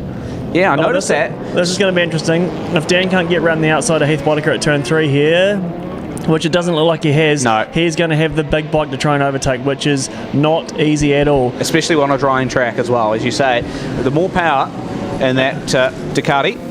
Yeah, it'd be interesting to see how Dan manages this. He won the first race. He knows that he got the points advantage, but it was only one race, and we've still got 2 to come. Yep. So the pressure's on to try and get through these guys and get to the front. He already had a few near misses and made some mistakes in the last race, and had a DNF on his. I'd say Sasha's down. That looked like a rookie mistake on the way into the hairpin. Let's have a look. Hopefully everybody's up and okay. Sasha's still with it. It might have been Ashton. Now that is a shock. That is a rip surprise. I did not see that coming. I need to cut back to the front before we know what's really going on here. Yeah, we'll have to wait and see, folks, before we can start speculating. So let's just wait and see. Doesn't look like they've got going. Oh, no, Ashton's still there. It's Heath. Oh, no. Oh, that is really unfortunate, and especially because he's been looking real comfy all day. Yeah, and this will be where he starts to kind of get into his rhythm now. The track's drying. He's able to kind of, get more comfortable with the bike. He seemed to be a little bit uncomfortable, I guess, through the first 2 races, but now it's just... She's a straight-up duel. Yeah. One Triumph versus another, Ashton versus Dan. And this is really interesting because it was the other way around in the first race. So if Ashton can win this one, it's going to come down to the bike in third place looked like it was just about to clatter into the Balzers. If it finishes the way Jason Bardell. If it finishes the way it is, then it will be a tiebreaker for the win in the third one. But at the moment, Dan looks like he's closing on Ashton, and he's doing it with ease. So whether Ashton's changed something, made the bike any better, I know Dan's been fiddling with it, trying to make his bike just handle the bumps a wee bit better, a bit more comfortable. Yeah, and of course you've got to be really able to kind of... I mean, you look at that sort of portion of track there, just through Union Hotel, and then you go on to... the Grey Ford, and you go onto the Coast Toyota Straight. The whole dynamics of the circuit changes with the pavement. A pretty soaked new pavement compared to a pretty dry old section of pavement. You've got to be really careful with that sort of section, don't you? Yeah, I mean, to be fair, as it dries, you don't have to be so careful. I mean, the most care that they've had to have was earlier today. Now it's just a case of getting comfy, letting the grip come to you. What's more difficult is when it gets like this, gets quite grippy, and then suddenly it rains. That's when it becomes kind of treacherous, because you get comfortable, you get kind of used to a certain amount of grip, and then it's going away and you're not sure where you're at. Ashton trying to have a look. Oh, I feel sorry for him. He's a hometown Greymouth boy. There's probably 1,000 people here that wish they could help him. You know how you could help him today? You could show him some kind of pit board, some kind of signal, because he's got no idea how hard he has to push. Now he's had a look, rolled out of it, and Dan's all over the back of it. Yeah, look at this. This is going to be a right real scrap to the checkered flag, and Dan Jenkins all over the back of Ashton through. Yeah, man, this is going to be all on for young and old here. Ashton's using big, wide open entry lines too into corners, which is probably why he gets such good results at the closed circuits. But here he's just leaving himself open in what is a park and go kind of format. Dan's all over the back of him now. Yeah, Dan using the outside line, going to try and get a bit of drive and run around the outside through TPT. Last time this happened, he went around the outside at 2 and he was up the inside at 3. So here we go. Let's see if he can pull it off. I think Ashton's realised that because he's blocked off the inside briefly, and that kind of made Dan I think Ashton's pretty much on the same line, to be honest. Yeah, he's not running particularly defensive. So I thought Dan looked like he wanted to have a go, and then he kind of backed out. Here he goes. This will be interesting. Dan has not got the preferred line, but whether he can cut to the inside now. Yeah, he got it done. Commanding. A bit deep. Bit deep. Oh, awkward. I mean, passing into here in the last corner is really difficult. It's a big bravery game. I don't think Ashton feels like throwing it up the road. No. Because for Dan, this might be one of the few events this year he does on a Formula 2 bike, where for Ashton, this is just a precursor to the upcoming Suzuki Series and then New Zealand Superbike Champs. So probably looking at the big picture, to be honest. Yeah, white flag one more time around here for Dan Jenkins. Man, Ashton he's fought all the way to the final lap, and Dan's finally just gotten around him, and yeah, man, again another very, very good scrap between these two riders. Ashton Hughes just going to have to survive to second, unfortunately, unless he can find some sort of last lap sort of charge, but I think Dan's got it. I think Dan got a little bit lucky too with Heath going down and That's Sasha true. being caught out with Heath going down. He got those 2 overtakes for free. I think had he had to make 2 more overtakes of his own racing merit, I think that would have been a bit more difficult, but nonetheless he's absolutely rolling today, and looks like he's kept Ashton. I think if these conditions keep up, they're going to have at least a dry rear tyre in for the next outing. So agree. Things are about to get faster. Checker flag flies. Dan Jenkins brings it home for race number 2 for the Formula 1 this weekend, and it's going to be Ashton Hughes who brings it home in second spot. And third place, wheelie on the line. How good is that? Jason Bardell, what a showman he is. Then Mark Hodgkins. I was about to exactly say that. Angus Finn, Kane Bray, Daryl Craigie, and Ian Reid. Oh man, I'm a nerd, I'm sorry. Fair enough, mate. Look, that was a great race. And honestly, it's hard to tell between some of these great riders. So we have a little bit of a replay coming up. Oh, that's why Sasha had to run wide, because Heath fired up the inside, tucked the front, and ruined his day. Oh, poor Sasha. I mean, to keep it on its feet, absolute achievement, but man, unlucky. Didn't deserve a Ducati to the side of his bike. No, absolutely not. Yeah, I mean, do you reckon, if you had to break that down, do you reckon that was just Heath going for a bit of an aggressive move? Absolutely. I think he got a bad start, was just trying to make up for it. Yeah, well, that's a shame for Heath Boddicker and also for Sasha as well, man. 2 very, very capable riders who would have easily been in the real mix of this one. So, yep, what a shame for both of those guys, and there will be for sure a bit of a discussion about that one, I'm sure, in the pits. But hey, it is all a part of racing. So next up is going to be the Supermoto class. We talked about them in the earlier part of the morning. It's probably the best race of the day, but goodness me, how the times could change in this one. We could be in for another ripper of a race. As an MC at an event would say, I've got some housekeeping to do. Oh no. Andrew Doncaster, if you're out there still watching the live stream, you have one little getaway to the West Coast coming your way. You've got a Transalpine ticket, some accommodation, and a few other goodies, along with a hot tub to be shared with one other. So if you want to get a hold of the team here at GM Street Race Live at gmail.com, or anyone else who wants to pretend to be him real quick, I shouldn't say that, gmstreetracelive@gmail.com with some kind of proof of ID that you'll now need because I've run my mouth. Could you email and we'll get in touch and get you that prize. That's gmstreetracelive@gmail.com. Yeah, big congrats, Andrew Doncaster. If you're still watching on, that's your port of contact. So again, well done. That's going to be a great weekend away for you. All right, looks like they're just picking up bike 74 there. That's unusual. That looks like a FXR, which doesn't make any sense because it's been the Formula One race. Unless it's been sitting out there for a while. Must have been. And they've just been waiting for the opportunity to collect it, because the bike that they're probably going to be loading on is probably the prettiest, well, I don't know about prettiest because it's blue now, but formerly the prettiest bike here, which is Heath Boddicker's big V4S. Yeah. Yeah, what a shame. He's probably going to give me a hard time for that. He loves having that thing blue. A blue Ducati. It's something wrong. It's like a blue Ferrari, isn't it? Yeah, it's just not the same. Yeah. It's just like maybe a Porsche or something. But when it comes to these sort of luxury brands that especially a Ferrari or a Ducati, it's just got to be a red thing, doesn't it? It does. You see these yellow Ferraris or yellow Ducatis out, and it's kind of like, oh, don't know about that one. Anyway, all right, we're going to be back with you shortly, but we're just going to quickly cross to a commercial break before we're back with Supermoto racing. Don't go anywhere. Kia ora, and welcome to the Paparoa track, New Zealand's newest great walk. If you seek big country, new wilderness frontiers and untamed trails, then going guided with Paparoa Guided Walks is the adventure for you. Journey through a landscape of virgin rainforest, tussock mountaintops, pristine rivers and immense limestone cliffs. Your guide will cook and carry all your food, and all equipment is provided too. Lightweight down sleeping bags, backpacks and carbon fibre hiking poles. Experience the Paparoa track in style and join us for your next big adventure. Nestled in the Southern Alps, close to Franz Josef Glacier and countless other scenic spots, the Rainforest Retreat is the perfect base to explore New Zealand's glacier country and the wild West Coast.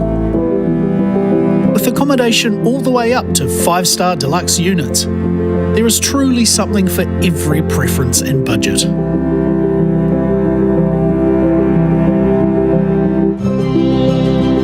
Following a day of adventuring, our on-site monsoon restaurant and bar is the perfect space to wind down and relax.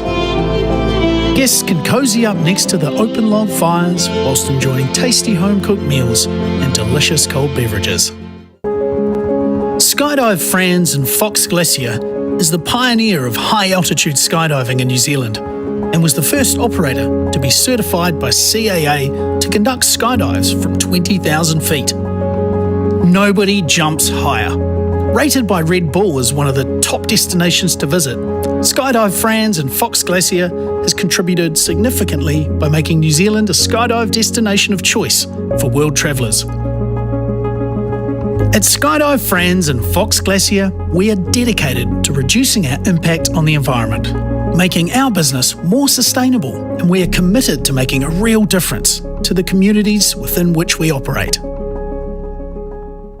Engines roar, the crowd's alive. The Greymouth Motorcycle Street Race is back this Labour Weekend 2026. One of only 2 street races in New Zealand, and it's going global. Streaming live to fans across New Zealand, Australia and the UK. Get your brand in the fast lane and in front of thousands of riders and enthusiasts worldwide. Secure your spot now. Email gmsr.livestream@gmail.com. The event is a huge boost for the community in lots of ways, including the buzz that it creates around the town is huge, and we're really happy to support such a great community event. As a primary sponsor from the beginning, and now the premier sponsor, we've watched this event grow, and we see what positive impact it has on the community, and we wanted to help. We wanted to be part of it, and not only keep the event going, but to support the team that does such a great job bringing this event together and enhance it wherever we can. It's great. The influx of people to town, the motels are full, the eateries are just buzzing, petrol stations are just pumping, and the spin-offs are huge for everybody in town. It's fantastic. We love where we live as a national Mitre 10 concept, and Griffin Smith Limited, now trading as Mitre 10 Mega Greymouth and Mitre 10 Hokitika, have been supporting the community that supports us for generations. Actually, for 160 years this year, we've been supporting the coast. So we're just giving back. We have had some team members that have been on the committee. Baz, he's been on the committee for years. He's retired, but he's still helping. It's fantastic. We have a stall at the event, which is attended by a number of our team. Stalwarts of Richard, myself, and many others have been at the racing over the years. We set up, we've had stalls on the day. For a few years, a fellow Moto tenor from Ashburton, Paul Fisher, competed in the event. So we're there to support our guys, your guys, everybody. Seeing so many of the community having a fantastic day and in a fantastic event. We hope that the street races, with our support, can keep for a long and successful future for them.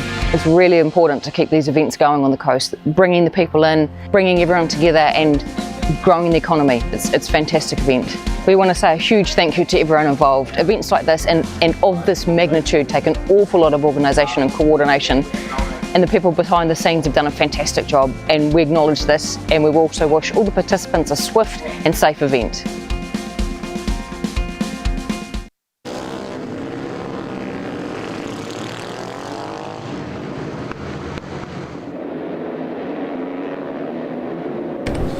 All right, into Supermoto now for the next race for them, brought to you by Hughes Motors. Looking forward to seeing how this one pans out. Of course, a pretty intense race last time, and we've seen James Carley and Mitch Rowe right on it at the moment as they go down to the final corner. Between those two once again as they go down towards turn number 1. Mitch Rowe on the inside line, then it's going to be James Carley. Looks like we might have a red flag if that's what I saw. Just wait and confirm that. Looks like, yep. Red flag out, folks, so that means we're going to abort that race and come back and try again. Just make sure that everyone on course is all good. Not particularly sure what happened there, so we'll get updates to you as we get them. But the red flag is displayed.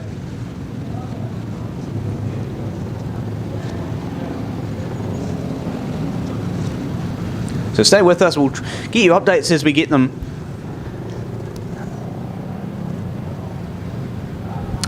But yeah, the Hughes Motors Supermoto class.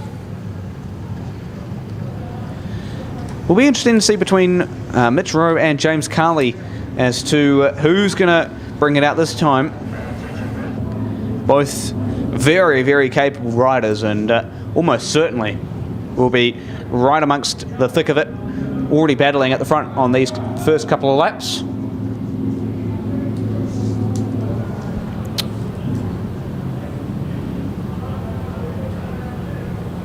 So it looks like just rider dropping his bike, folks, and we just have to obviously recover that bike. So nothing too major.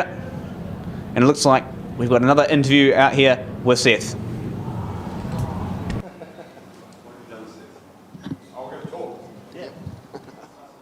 We're ready to go when you are. Hey Butch, how are you going today? How's the big Giacchetti going? How's the adventure? How's the Norton going? What's going on? Yeah, pretty good actually. It's been a bit damp. Road slippery. Had a couple of arse puckering moments. Giacchetti missing a wee bit, but beating Paul Fisher, so we're in the top end. We're pretty happy. Paul's going quite good. I was surprised in the rain there. I mean, I'd kind of written him off, but he's going all right. Everyone's kept saying he spent so long underwater, that's the only way he knows to go faster than the rain. Yeah, exactly. He is going pretty good, but I've got him in the second lap. She's all good. Once I get past him, we're all over, mate. She's good. Talk to me, dry line forming, is it going to be dry enough, or are you just going to stay on wets, or what's the plan? I mean, the Norton it won't matter, but for the Giacchetti, stay on wets? Yeah, no, Giacchetti's going to have tractor tyres on it all day, mate. Well, they won't get hot enough in bloody 5 laps. They should be good. We've got a whole nother round of racing. You think by then there might be a dry line, surely? We'll be lucky. I wouldn't change the front for sure. But, yeah, maybe if it gets dry, we'll be good, though. Should be good. Tell me, how was your adventure all the way from Alexandra to here? Did you come before the roads closed, or did you go Arthur's Pass, or what happened there? No, mate, we come straight up the guts up over Arthur's, and it wasn't bad. It was just a long way, 8.5 hours trip that way, eh? So, but yeah, it's always a good drive, and then you get here and have a good Friday night. It doesn't matter. Here by 5, home by 5. That's good. Yeah, 5 one way or the other. And we're looking forward to tonight. Big night in Greymouth always. Yeah, well, I just wait for Beaker's jokes, mate. That's all. Hopefully we get on the stand and might take home a pink ribbon or something. It'll be all right. Yeah, I was just talking to Chris Beaker before, and he was just saying he's had some trouble with the big bike early in the day, but he's just got it going properly now, and he's going pretty good. Yeah, big water problems, but the Ducati was doing the same thing, but short shifting and go faster. Yeah, it's hard with those older bikes with the big HT leads that don't have the coil and the plug hole, they're a bit susceptible to water. Same for you? Yeah, they just like a wee water pond in there. Yeah, no, it's no good, but anyway. Hey, bit of South Seas fixed it and some tape, and we're rolling, mate. She's good. Beauty, job's on. Hey, thank you very much. Enjoy the rest of your day. No worries, brother. Cheers. Take it easy. See you guys.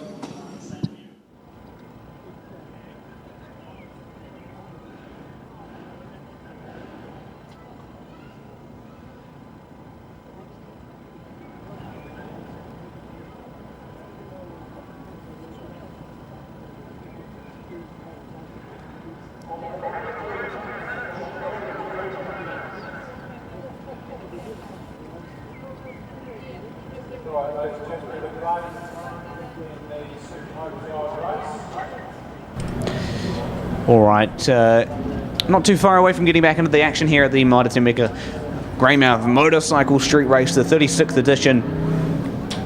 So it looks like we've got Angus Finn there with Seth. Angus, pretty eventful day out there, bit of moisture, bit of slippery. First time on the 675, how are we going? Yeah, good. It's definitely been a day for learning. There's been not many opportunities for me to jump on the wet, so the rain tyres are something different to learn. Hey, yep, definitely. Getting more comfy, getting used to how they feel, getting how they feel at the apex on the trail brake, all that stuff. How's it going? Yeah, still figuring it out, but now the track's drying, I'm starting to have a bit more faith. Dry track, I know, so hopefully I don't cut them up too much. But no, it's good. It's good. I'm definitely learning a lot, asking others for advice, and times are dropping, so can't complain, can I? You're pretty lucky you've got Ashton and Garth right there, same motorcycle, a lot of experience, a lot of advice. What are they saying? Oh, so much, but I better all keep it. Oh, she's hush-hushed. Tell me, have you got a dry rear ready to go? Yeah, it's actually on the warmers now.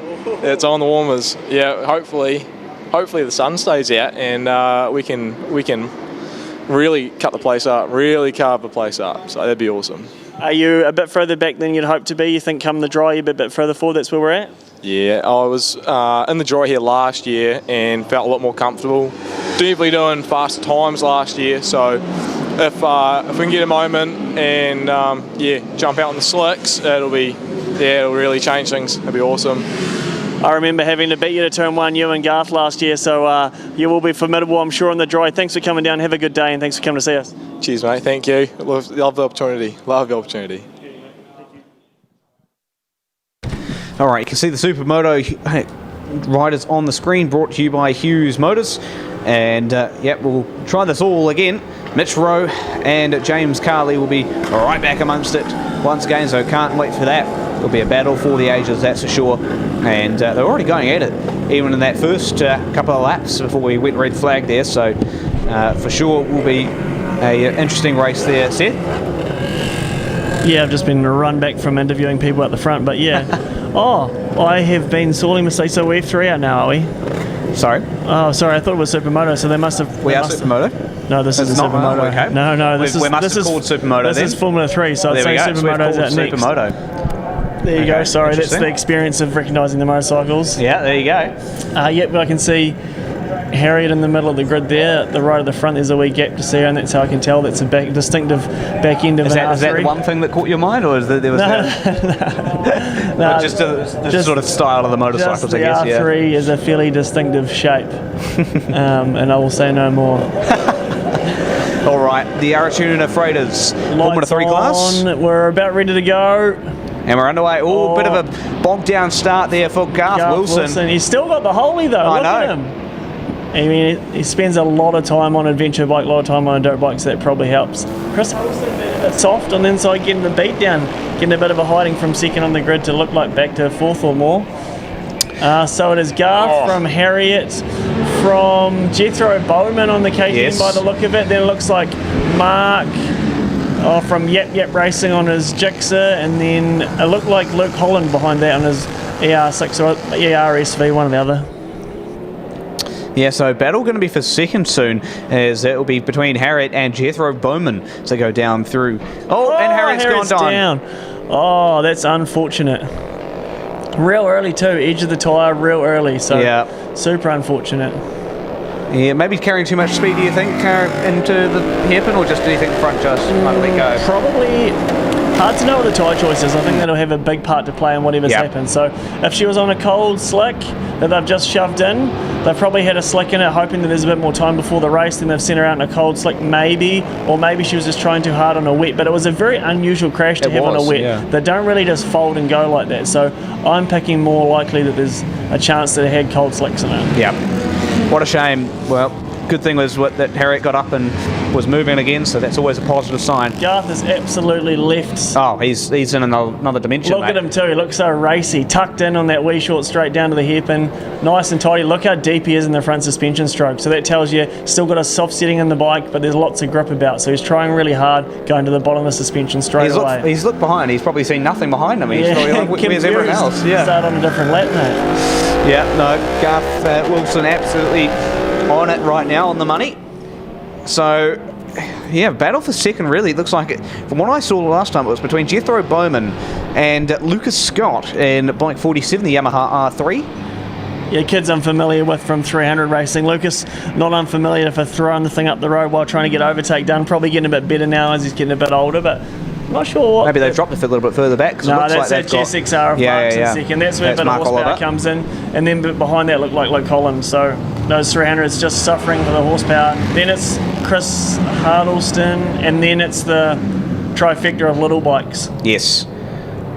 Yes, bike 771, Trident Bachelor in the third spot at the moment. There's bike 47, really deep in on the hairpin. Had a bit of a bobble mid-corner as well. That's Lucas Scott. So lucky to get away with it. Garth looks so tucked in. He's so focused. He's got a huge gap and he's still like full Moto 3 spec tuck on his way up to one on that lovely Ducati. It's hard to call it a Ducati when it looks like a Japanese bike courtesy of its bodywork, but we'll call it a Ducati nonetheless. Yeah, absolutely. Garth Wilson putting in an absolute stonking ride at the moment, entering into the little left-right hand complex. It's tricky to get right sometimes in some of these conditions, and surprisingly it's not really been that corner that we have seen people getting caught out on. It's really just been that hairpin. I mean, Garth's got a wee leg up here though, because he's spent a lot of time, done a lot of laps today on a Formula 1 and Formula 2 bike. You know, you get to see a lot of how the people that are fast and more experienced do it, and then you get to bring that experience back to Formula 3 where there's often people that have got, you know, a lot less seat time, and so you get opportunity to really utilise what you've learned in the big bike class and apply it to a class where other people maybe don't get as much experience. So bit of a leg up there, but that's what you get if you're going to put the effort in, run two bikes, cross into lots of classes. There's got to be some perks for all that effort, you know. Well, look at this battle for second between Mark Oliver and Triton Batchelor. Those two are going to be going hammer and tongs at it very shortly. Batchelor's caught right up to the back of Mark Oliver right now. And they're about a full straightaway behind Garth Wilson, so that just shows you how much of a gap Garth's pulled out. I think you'll find that's Luke Holland. Is it? Yeah, it looks like 777 on the orange and white. Oh, you'll be right, yeah. No, we've got 777 over here. And 777. Another one of those riders. No, if Spider's watching at home, he's going to be laughing at me for being such a stickler for running red. I run unusual, cool, stylised numbers, and sometimes they're not so easy to read, but I will say in this case, it's a triple digit. I'm going to blame the triple digit. There we go. Garth Wilson just with the win. Yep. Cruising. Easy. Absolutely cruising. Thumbs up at the end as well. Waving to the fans. Yeah, good. Look at the medal to the line, and it's going to be Mark Oliver over Luke Holland. Great race from those two. And then looks like, just can't quite tell who's... can't quite tell who's come through there, but... All right. So that's the end of the Aratuna Freighters Formula 3. We'll see if we get the Supermoto back out, or if that's been called. The Supermoto will be back. So Supermoto will be back right after this. So we'll be right back with what I believe is going to be Supermoto after the break. So let's see in a few minutes. The Helicopter Line is New Zealand's leading helicopter company, operating a fleet of modern helicopters, perfectly suited to accessing New Zealand's most significant alpine areas. Ground crews are qualified to ensure safety, both in the air and on the ground. Our team of pilots are highly skilled and disciplined individuals, specifically trained to fly in the Southern Alps.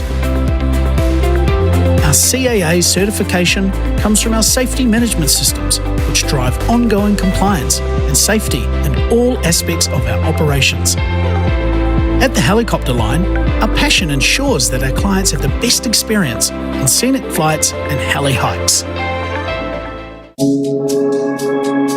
Soak in the luxury of your private Waiho hot tub, nestled amongst a lush rainforest setting in the Franz Josef Glacier Village. Each tub has a submerged wood burner that allows you to control the temperature of the fresh mountain stream water. The relaxation factor of this all-weather experience can be further enhanced by adding Epsom salts and beautiful New Zealand hydrosols to your water. Locally developed and operated, Waiho hot tubs offer another fantastic reason to rejuvenate at Franz Josef Glacier.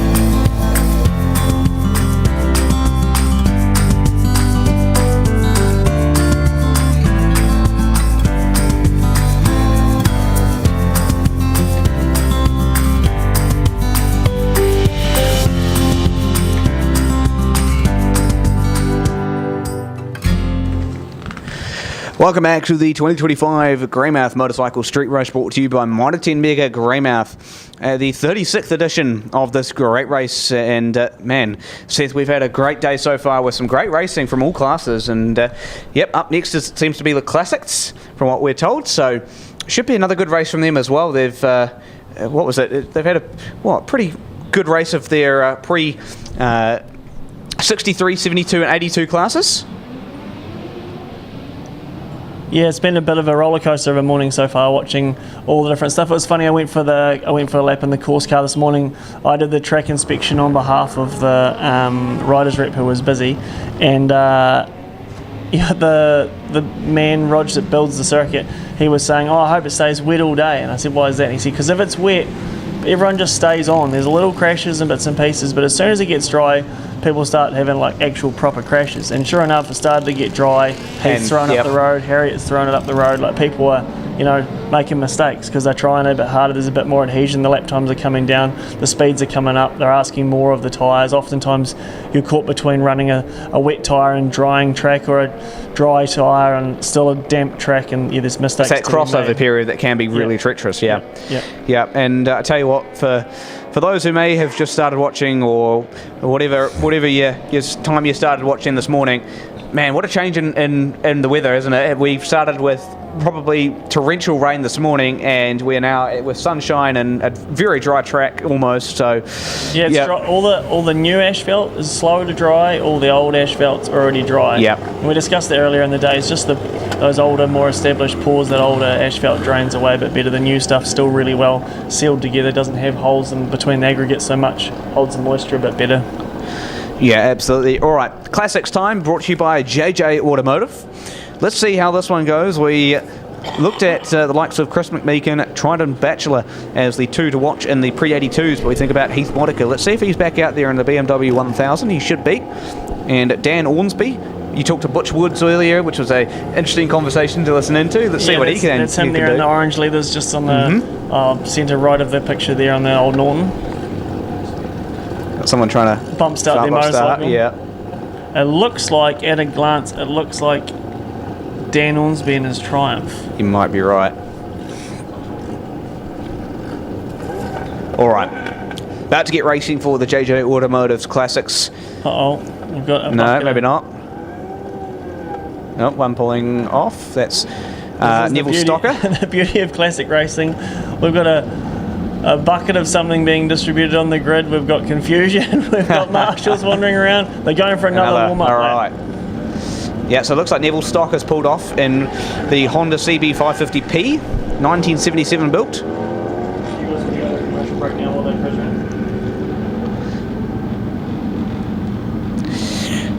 So can confirm it is the JJ Automotive Classics, not Formula 3 as you're seeing on your screen at the moment. So don't worry about what's on your screen for now. I'm not sure why we're watching the Formula 3 graphic, but this is the field that's just gone. We need the pre-63, 72 and 82 graphic, which I'm sure the team will have up shortly. Maybe a bit of a spillage there. Yeah, it looks like a bike's had a leak while it's been on the grid, so they're just getting that sorted out. Oh no!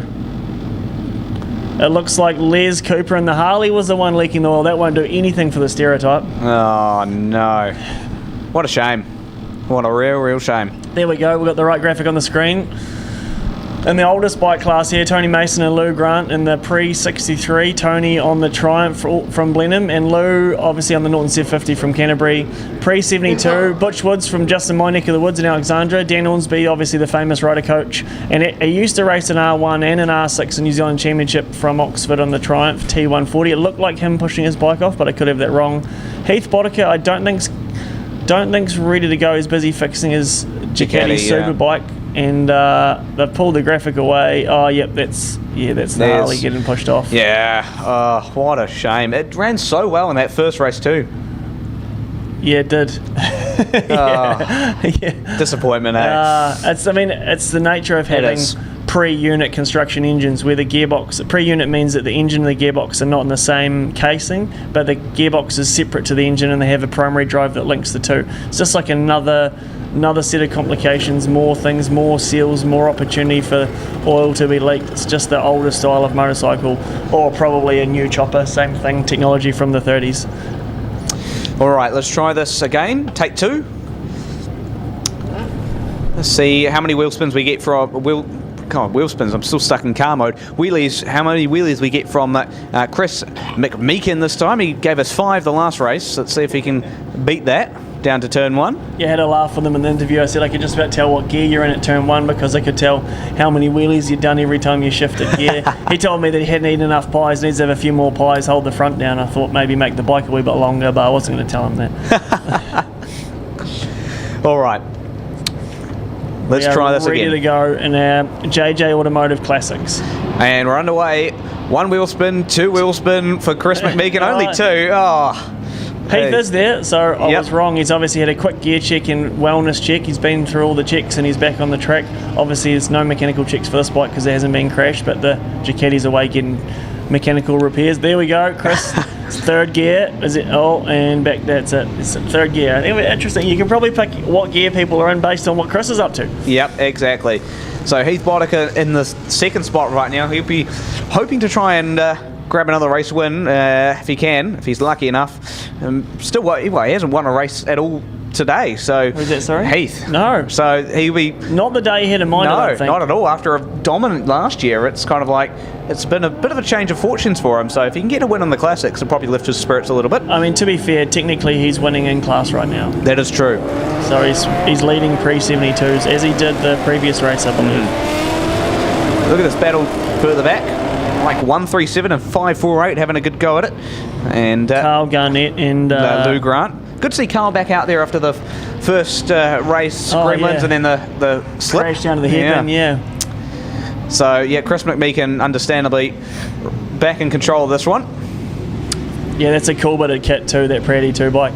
There are lots of really cool pieces of Pre-89 and Pre-82 equipment around the country, but Chris is the only one that really brings his bike out to streets and events like this. And like, whilst he may not be the fastest guy at the closed circuit against the likes of those Harris F1 bikes and the XR69s and the similar other classic dominating machines, when you bring it to the street, he's always there, always turns up, and usually goes pretty good. So fair play to the man from Invercargill. Yeah, absolutely, and just been riding that thing very, very smoothly, you know, with the wheelies included.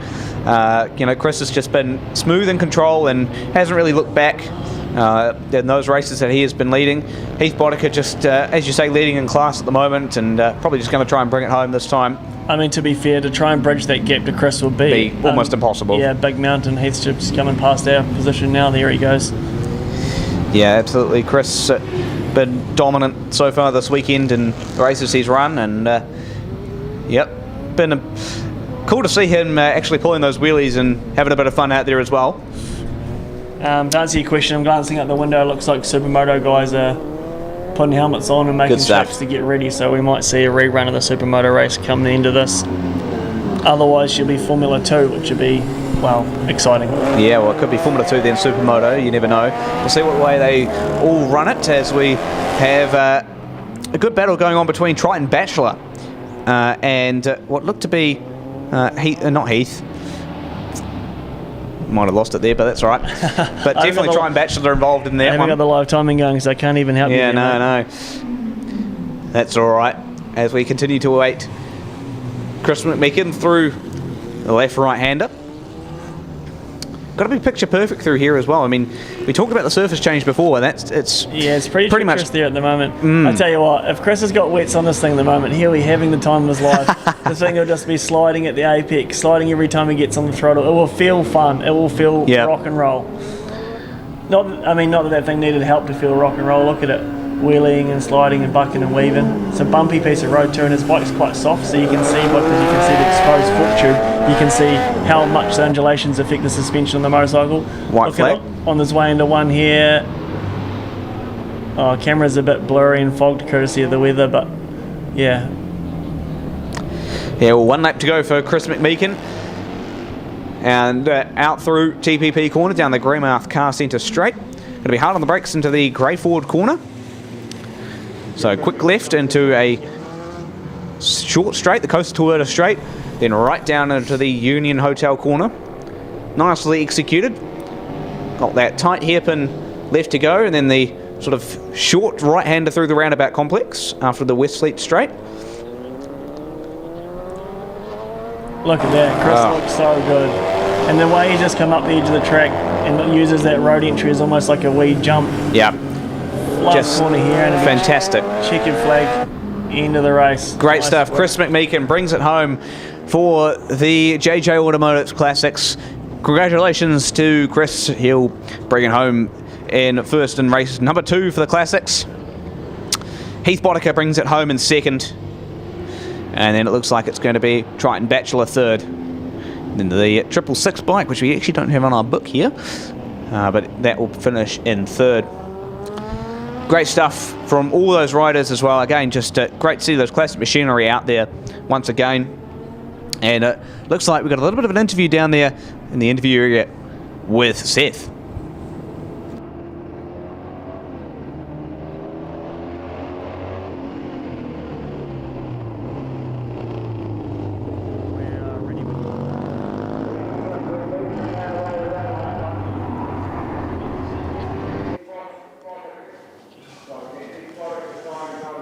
Gary, bit of fun out there today. You're riding in myriad of classes, and it's awkward spread in the program for you too. So there's like 2 tight ones, and then a bit of a break, then a long break. So how's that going? How's it keeping on top of everything? Yeah, no, I've got 2 pit crew, so that really helps. Yeah, no, it's really good. But yeah, it was a bit greasy this morning. And remind me, what bikes you riding? Big RSV4. Yeah, big girl, and KTM 390, and that's so much fun out here. Yeah. Formula 3 on the 390, I presume? Yep.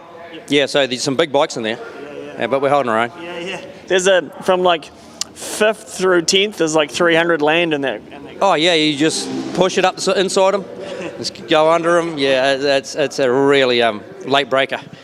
So, yeah, no. And the big bike bears in F1, how's that going? Having fun? Yeah. She's pretty much on the back wheel from coming, right through. Yeah. How was it getting it stopped for turn 3? The dry line's just inside of it. Up. Yeah, I mean, I think once it dries a bit more, you'll be able to get into those car parks, but at the moment it looks too greasy out there and too bumpy. And the right-hand side, it's off camber. So, yeah. Tell me, anything interesting happened today? Any moments, any scares, anything exciting? Yeah, we had a beauty at the hairpin. Where there was arms, legs, everything everywhere, and fully sideways. I don't know how I kept it up, but I did. She's still shiny though? Yeah, shining us up. Yeah. No, there is a few going down, but it's good. Tell me, what's your priority this afternoon when it comes to race results? What are you putting your most effort into? What are you focused on? I'm having fun. Having fun all day. It's a great event. So, yeah, we're just getting quicker. Yeah. Bit of a laugh. Yeah, but dry track, so I'm going to take the big girl out now. Yeah, lovely. And you're local here, right? Yep. Whereabouts you live? Out at Lake Brunner. Oh, beautiful. Yeah, right on the So not too far to drive, have to worry about road closures or too much? No, there's been a heap of them lately. Oh, yeah. Yeah, no. Beauty. Hey, enjoy your afternoon, and thanks for coming to see us. Stay shiny side up. Not too many, no more moments down the hairpin, eh? Three to go. We're going good. Right, mate. Cheers. Thanks. All right, just going for a bit of a look here. Looks like we got someone down, and I believe that's a bit of a replay there. We'll just get a bit more information to you. Looks like just basing on where that is. Yeah, let's see if we can get confirmations to what's happened there. Looks like that's on the dummy grid there. So not particularly sure what happened there. Interesting scenes. We've got Supermoto bikes getting ready to go. All right, so it won't be too long, folks, before we get back underway, which I believe it will either be Formula 2 or the Supermoto bikes, one or the other. We'll wait and see and get confirmation 100% on that for you.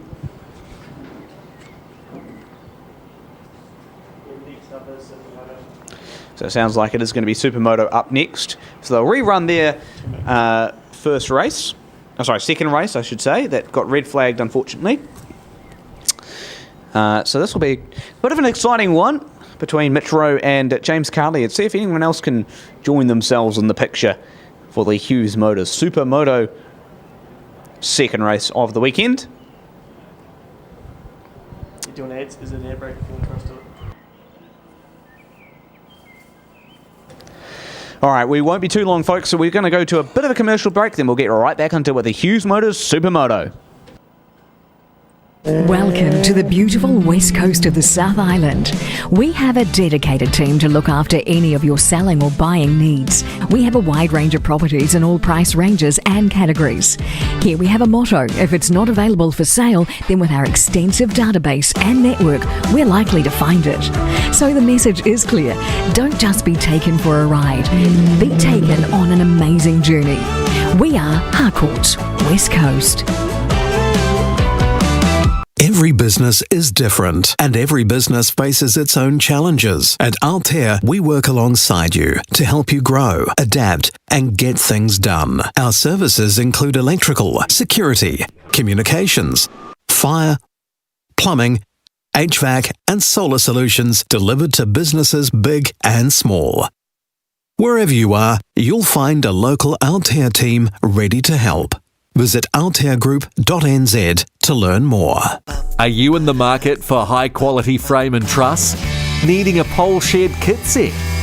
Pop in and see Simon in the truss plant at Moto 10 Mega Greymouth. Not only do they handle frame and truss, but the boys can help you with all the advice and direction for your pole shed requirements. So, do yourself a favour and drop in and see the local team at Moto 10 Greymouth. Experts in everything frame, truss and pole shed. Motorcyclists around New Zealand ride and race their bikes in all kinds of conditions. When stressed, your bike can generate extreme heat that can lead to oil consumption, engine and transmission wear. Get your bike the protection it needs with Amsoil 100% synthetic motorcycle oils. Available and in stock New Zealand-wide. For performance, reliability and cooler running for 2-strokes and 4-strokes. Contact your local Amsoil dealer. Meet SignLink Graphics, your local family-owned and operated business right here in the heart of the West Coast. The creative powerhouse behind the Greymouth motorcycle street races merchandise. SignLink delivers top quality, locally designed and printed t-shirts, caps, key rings, stubby holders and other exciting merch that showcase this fantastic event. With dedication and passion in every print, they help make our street races truly special. Purchase your merch today at the Honda Building, entrance off Guinness Street, or online at greymouthstreetrace.co.nz. SignLink Graphics, proudly supporting the Mitre 10 Mega Greymouth Motorcycle Street Race. Call in and see our friendly team in the Columbus Coffee Cafe, our locally owned and operated cafe located in the vibrant garden centre of Mitre 10 Mega, Waterwalk Road, Greymouth. We have a fantastic undercover playground for the kids, delicious cabinet food, or order from our menu boards. Coffee or our cold drinks range. We're bound to have something for everyone. Don't forget to scan your Columbus rewards card at every visit. Need a warrant of fitness, a quick service, or new tyres? At Coastwide Honda, we can do it all. Servicing and repairs for all makes and models. Tyres, batteries, and wheel alignments. WAFs done fast. And yes, we sell tyres. Lots of them. From fitting and balancing to expert advice, we've got the experience to keep you moving. Visit us at 5 Tarapuhi Street, Greymouth, or call now to book your spot. Coastwide Honda, your local service experts. Looking to purchase in one of New Zealand's most spectacular locations? Experience some of the best buying available in the country. You'll love the scenery, the wide open spaces and lifestyle the West Coast offers. Here we have a motto. If it's not available for sale, then with our extensive database and network, we're likely to find it. So the message is clear. On the West Coast, life is simply better on a motorcycle and made a lot easier when you're with Harcourt's West Coast. Welcome back to the Greymouth Motorcycle Street Race. It's the Hughes Motors Supermoto class up next. They'll be rerunning their race that they got red flag from earlier. Josh Henderson, Seth Devereaux with you to call you through all the racing action for the rest of this afternoon. And keep your eye on bikes 007 and 399. Those are your two bikes to watch. The two new Plymouth Natives, the two Husqvarna 450s. It is James Carley and Mitch Rowe, both duking it out for the Supermoto race win, so they'll be the ones to watch for sure. You look a little bit further back, Mark Oliver will be one to watch as well. He's been there or thereabouts, and Mike Kyle as well. Keep your eye on him. And don't forget about Roger Bland and the Suzuki RMZ 452, because that is the first non-Austrian bike that was up there in qualifying. So certainly going to be a right real scrap for the ages as the Supermoto bikes get themselves on their warm-up lap. Big thanks to Hughes Motors Greymouth for their support of the Supermoto class. They've got mechanical services and repairs for all motorcycles. They're genuine and aftermarket parts, and they've got tyres and accessories as well. And they're in Albert Street in Greymouth. That's Hughes Motors in Greymouth. All right, so just getting the Supermoto class lined up on the dummy grid. And hopefully can get through the remainder of the races today before the weather starts to pack itself in. It looks like it's starting to close in on us again. So we may just briefly have a dry track before the weather packs itself in later on this afternoon. If we can get the races run pretty quickly in the next hour or so, we may just be able to sneak through with a dry track. So let's wait and see how things play out. So let's see how the start goes. And hopefully everyone can get through unscathed this time. That's the important thing. Looks like all riders in position. Flag is waved at the back. 5-second warning. Here we go. Hughes Motors Supermoto. And we're underway. Bit of a bogged down start there for Mitch Rowe, and almost came across into Mike Kyle there, but it is going to be James Carley who leads them down into turn number 1. They all seem to make it through unscathed, so nicely done through there. So it's James Carley who leads them away. Then we go back to Mitch Rowe, and then it's going to be Mark Oliver in third spot. But here he comes, Oliver around the outside of Mitch Rowe. Very lucky there. Close race in between those two, and it's going to be Mitch Rowe who comes out on top. James is looking racy. Look at him. He looks like he's trying, putting a bit more effort in the last couple. Mitch real wide as per. Still, he seems to somehow make that real wide entry line work and turns it into mid-corner speed, but I'm not quite sure how because the thing looks so soft. Yeah, so James Carley got a bit of a gap back to Mitch Rowe. Then we go back to Mark Oliver and Duncan McIntyre. So those two is going to be scrapping it out to that fourth spot very soon. But for sure, as you say, James Carley looking very racy at the moment. I mean, we look further back, And a couple of the first timers starting to make their waves through, starting to get a handle of the circuit now, which is always good to see. James Carley entering nicely through the left-right hand complex. Oh, Mark Oliver real deep at 3, and it looks like it's cost him maybe not a position, but lots of track time, sorry. Yeah, absolutely. Lucky to get away with losing any track positions there. Mitch, look at him, the wily old shark, ever closing, ever closing. Yeah, of course, we saw Mitch Rowe and James Carley have a monster scrap on the first couple of laps of the Supermoto race earlier when they before they got red flagged. So let's see what they can do this time around. Duncan McIntyre, impressive to see him running up there in the 4th position. Yeah, I was hoping he might go a bit better than that, to be honest. I mean, not to play favourites or anything, but it'd be nice to see him move forward some. All right, down the Greymouth car centre straight one more time. It's still James Carley over Mitch Rowe. And it looks like there's Duncan McIntyre up to 3rd. Here comes Mark Oliver. Battle for 2nd. Mark trying to go on that side. That's not going to work. No. He's going to be in too deep there. So, yeah. Yeah, and he's lost a lot more track position as well. Oh, big wheelie. Big wheelie. We love a big wheelie. Battle at the front still closing up between James Carley and Mitch Rowe.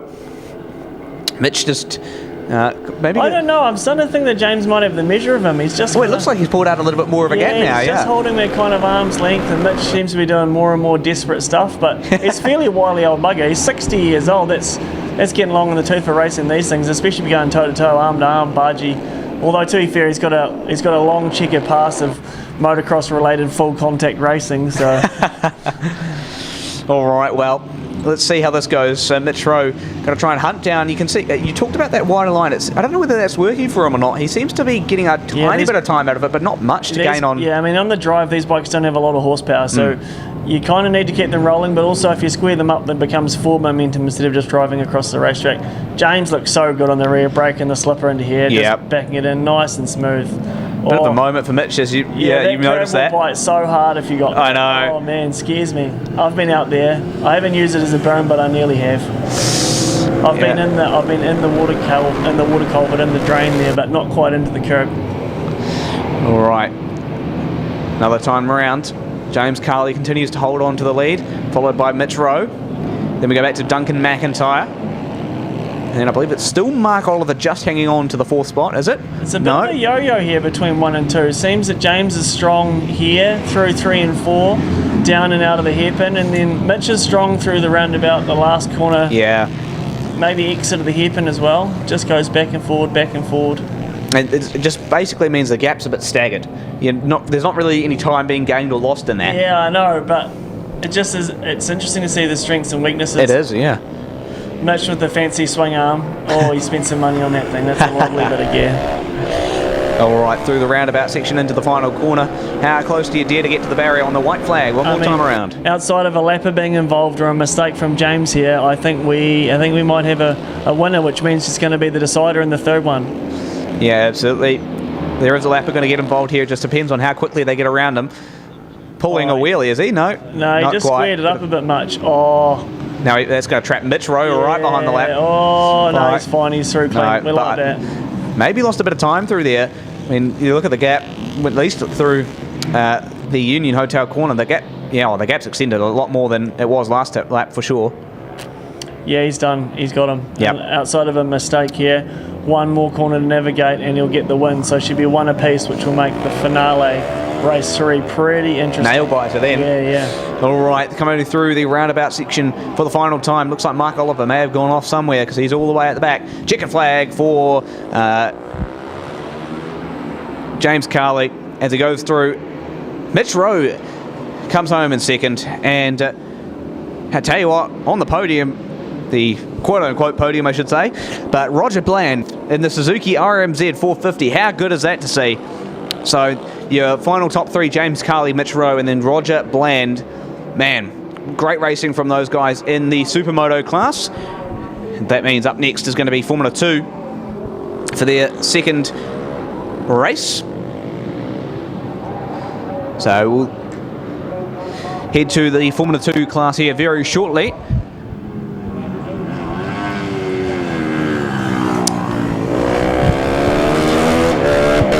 But big congrats to the top 3 from that Supermoto race. Great racing from all sides. So, yep, the LT Electric Formula 2 class. Big thanks to LT Electric for their sponsorship of this event as well. They are accredited installers of Daikin heat pumps and can install any system in your home. So contact them now for a free measure and quote so you can discuss the best options for you. That's LT Electric Westland, 84 Pioneer Street in Greymouth. So Formula 2 coming up very shortly. And certainly going to be a bit of a scrap between Dan Jenkins and Sasha Drain for sure, and with a couple of other notable names, and Chris Huddleston, Mark Hodgkinson, Garth Wilson. Of course, Garth back on his Triumph Daytona this time. So could be a bit of a three-way scrap for the race win here.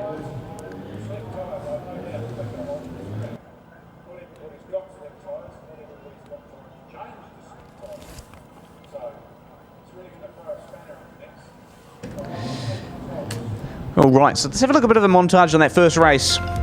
First Supermoto race in round 2, I should say. And yeah, pretty processional from James Carley back. But, I mean, for Duncan McIntyre, Mark Oliver and co, it was a bit of a hectic race from there on back. And wheelie at the finish line for James Carley. Great drive from him. And Mitch Rowe has to suffice a second. That means it's going to be all on for young and old at that final race in the third round of racing here very shortly coming up.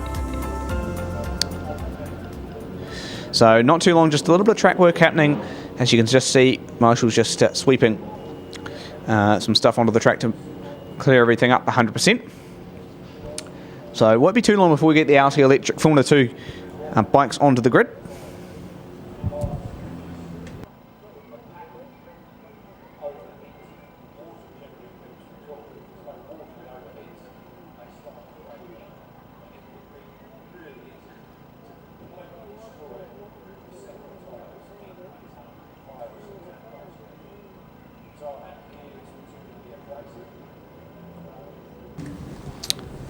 Ready to explore the wild side of New Zealand? Join Explore West Coast for unforgettable adventures through our region's most iconic destinations. From Punakaiki's Pancake Rocks to the mighty Brunner Mine, our local guides bring the West Coast to life with stories, history, and hidden gems you won't find in any guidebook. Discover, learn, and laugh along the way. This is more than a tour. It's the real West Coast experience. Explore West Coast, where every trip tells a story. Spring is here, and all your spring and summer garden essentials are in stock now.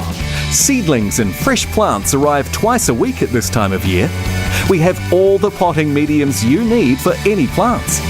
Fertilisers or pest eradication are all located inside the shop. Ask one of our team to help you choose the best product to suit your needs. We also have beautiful pots and an array of garden decor to brighten your spaces, inside or out. Mitre 10 Mega, Greymouth. Welcome to the beautiful west coast of the South Island. We have a dedicated team to look after any of your selling or buying needs. We have a wide range of properties in all price ranges and categories. Here we have a motto: if it's not available for sale, then with our extensive database and network, we're likely to find it. So the message is clear: don't just be taken for a ride, be taken on an amazing journey. We are Harcourt's West Coast. From the top of the north to the bottom of the south, Altair is there. With teams in every corner of the country, we deliver trusted electrical, security, communications, fire, plumbing, HVAC, and solar services to businesses big and small. Wherever you are, you'll find a local Altair team ready to help. Visit altairgroup.nz to learn more. Well, we're underway for the LT Electric Formula 2 class. Here we go. Down into turn number 1, Sasha Drain. And it's going to be Mark Hodgkinson leading them down. And Mark Hodgkinson with the early lead. But it looks like Daryl Craigie going for a move up the inside through turn 2. Battle for the lead between Craigie and Hodgkinson. Here comes the 16 of Dan Jenkins. Jenkins going to be right amongst it here as well. So let's see what happens when they exit onto the short straight into the hairpin. It's going to be Mark Hodgkinson with the race lead for now. Then it's Dan Jenkins in second. Then we go back to Daryl Craigie third. So let's see if Dan Jenkins is able to catch up to Hodgkinson and make a pass. Oh, look at that, just closing under brakes through the sort of roundabout section towards the final corner. Down the Mitre 10 mega straight now. Here goes Dan Jenkins around the outside through turn number 1. And wait, look, doesn't look like he's got the move done. Might have dropped a couple of spots there if I'm not mistaken. He has. No, he's not. He's just tucked in behind Mark Hodgkinson. That's all right. So Dan Jenkins just couldn't quite make that move stick. Down through the left right-hander complex. So Jenkins going to try and find a way around Hodgkinson. Oh, Hodgkinson is good at doing that. Sorry, Hodgkinson is good at doing this. I've had the same problem with him before. He's just pulls one out of the bag and just rides real good when you least expect it. Yeah, absolutely. This is a pretty nice performance from Mark Hodgkinson, but it didn't stop Dan Jenkins. He just slipped down the inside and easy as you like. This is Formula 2, so Dan hasn't raced in the last 2 races here. Oh, Daryl's going good too. He is, yeah. Daryl up to third. He was challenging for the lead down to turn 1. This is the usual suspects of Formula 2. Yeah, good stuff. No, not out there. Now that is interesting. That is actually going to shake the points right up, because Sasha may win this even though he's in 5th odd, probably on wets in the dry. Possibly. So it's a big mix. Well, would you say the front 2 are probably on slicks? I think Dan's on wets. When I went past his pit just before, he had the very least had a wet front in it. The reason I've been late to come back to commentary is I've been putting wheels in Heath Boddicker's bike. So really? Help him put his back together after his crash before. So that's what's been going on. Man, look at the commitment from Dan Jenkins through the final corner. Yeah, you can just tell they're really getting comfortable with the circuit temperature and conditions at the moment. And yeah, you think about the first race this morning, everyone was just kind of tiptoeing through there, and now they're able to commit fully and are comfortable with the circuit. Oh, big wheelie. Yeah, it's honestly hard to not wheelie out of there. You take the bike from the small radius of the side of the tyre where the wheel's effectively smaller, and then the wheel gets a lot of momentum to it. You stand the bike up, the crank inertia combined with the wheel suddenly going much faster just lifts the front wheel off the ground, like it or not. The hardest part's keeping it on the ground, to be honest. Yeah. Bit of rear brake, maybe some roll out of the throttle, but usually just stand on the rear brake and keep feeding it to it. Well, out of the hairpin, nicely done so far from Dan Jenkins. He's pulled a bit of a gap over Hodgkinson now. Then we go back to... Sasha looks like he's struggling behind Angus Finn and Garth Wilson behind that. So a big shake-up. It is a big shake-up. Yeah, Angus Finn, great to see him up there fighting for some of those higher placing positions at the moment. Sitting in the 3rd spot. The blue and yellow sort of 96. Sorry to cut you off, Josh, but man, this is going to be interesting doing the maths on this, because Mark's in 2nd and he's probably had some 3rds and 4ths all day. Sasha's had some results up the front, and then he's got maybe 5th or 6th now. So this is going to be a big shake-up. Yeah, absolutely. And as we look at Dan Jenkins through the hairpin, he just continues to pull his advantage out over Mark Hodgkinson. Checkered flag's going to fly. Here we are. Formula 2 race 2 goes to Dan Jenkins. What a race from him. Dominated that one from start to finish. Mark Hodgkinson comes home 2nd after an early charge for the lead. 3rd place, Angus Finn. Podium. He'll be happy with that. Oh, yeah. Look at him rubbing his hands together. He's been struggling all day in the rain. I feel sorry for Daryl. I mean, I don't know what's happened. Normally he's really strong around here. Well, he was continuing up front, and then he's just kind of dropped a couple of places. So yeah, followed by Paul Jenkins. I'm not sure who the 67 was there, and then Thomas Cupbery on the 777 up the back, waving to his fans. Look at him go. Not sure how many people made the trip up from Glenorchy, but a win's a win. Exactly. Well, a quick and good race there from the Formula 2 guys. And there he is, my personal hero, Aaron Moore, my favourite drain layer from Alexandra, with the largest bed I think probably of anyone here. Probably tucked down the front of his leathers. Anyway, we'll be right back with you with a kart demonstration, but we're just going to shoot quickly to some ad breaks. See you shortly. Motorcyclists around New Zealand ride and race their bikes in all kinds of conditions. When stressed, your bike can generate extreme heat that can lead to oil consumption, engine and transmission wear. Get your bike the protection it needs with AMSOIL 100% synthetic motorcycle oils. Available and in stock New Zealand-wide. For performance, reliability and cooler running for 2-strokes and 4-strokes. Contact your local AMSOIL dealer. Looking to purchase in one of New Zealand's most spectacular locations? Experience some of the best buying available in the country. You'll love the scenery, the wide open spaces and lifestyle the West Coast offers. Here we have a Moto. If it's not available for sale, then with our extensive database and network, we're likely to find it. So the message is clear. On the West Coast, life is simply better on a motorcycle and made a lot easier when you're with Harcourt's West Coast. If it's frame and trusses you're after, why would you go anywhere but the only operational frame and truss plant on the West Coast? Exactly, you wouldn't. Simon and Mike are the trustworthy team to see at the Greymouth Truss Plant. They can talk you through your project, and you can talk with the local fabrication team right here at Mitre 10 on Water Walk Road. Come and talk to the team today to tailor-make your frame and trusses to your needs.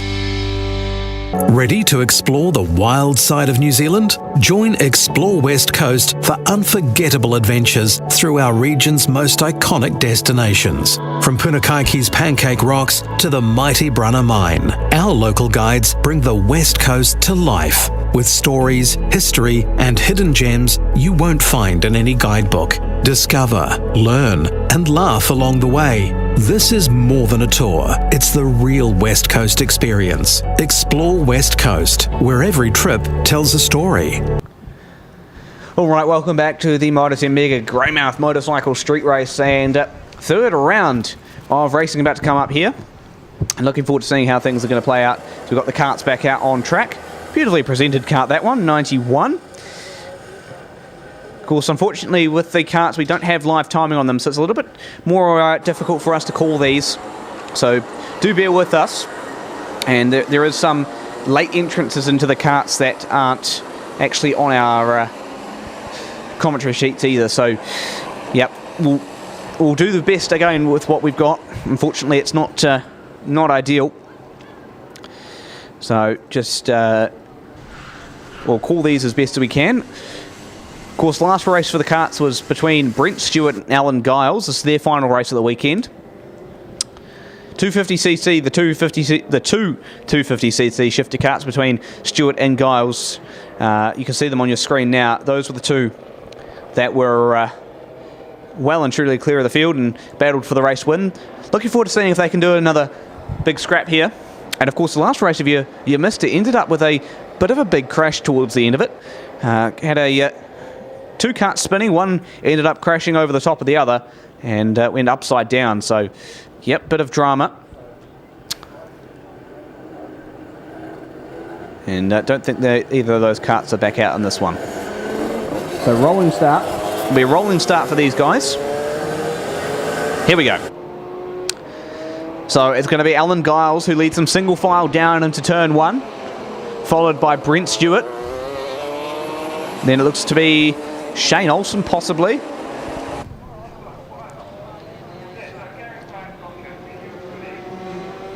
No, it looks to be actually Kerry Miller. So through the left and right hander now for Alan Giles. Well and truly clear over Brent Stewart at the moment as they go down into the hairpin complex.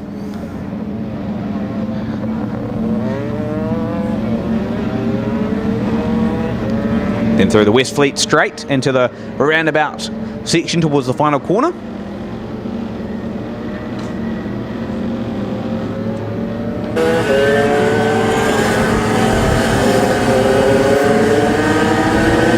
So pretty as you were through the front couple of positions.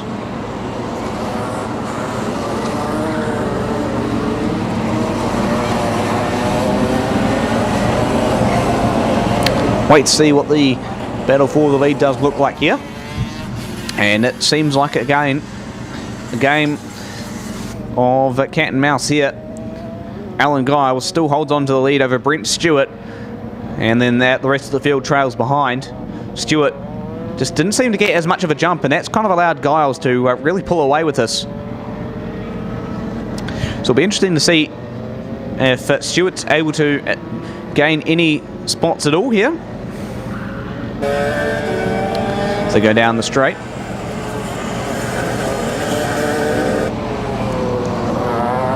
Into turn 1 for those front 2 carts. And then it'll be cart 27. Fortunately, don't have data on who's the driver of that one.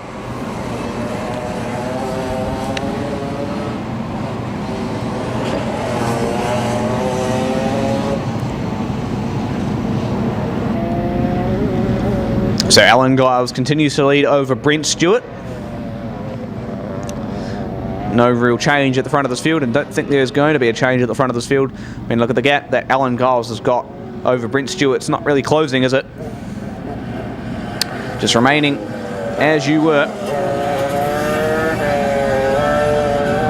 Still got another couple of laps to go yet. Giles through turns 1 and 2. Nicely executed through turn 2. Stewart follows them through. Then the rest of the field down through turn 1. Bit of a wheel-to-wheel scrap going on. Oh, bit of a wobble for one of the carts as they entered into turn 1. Lucky to save it.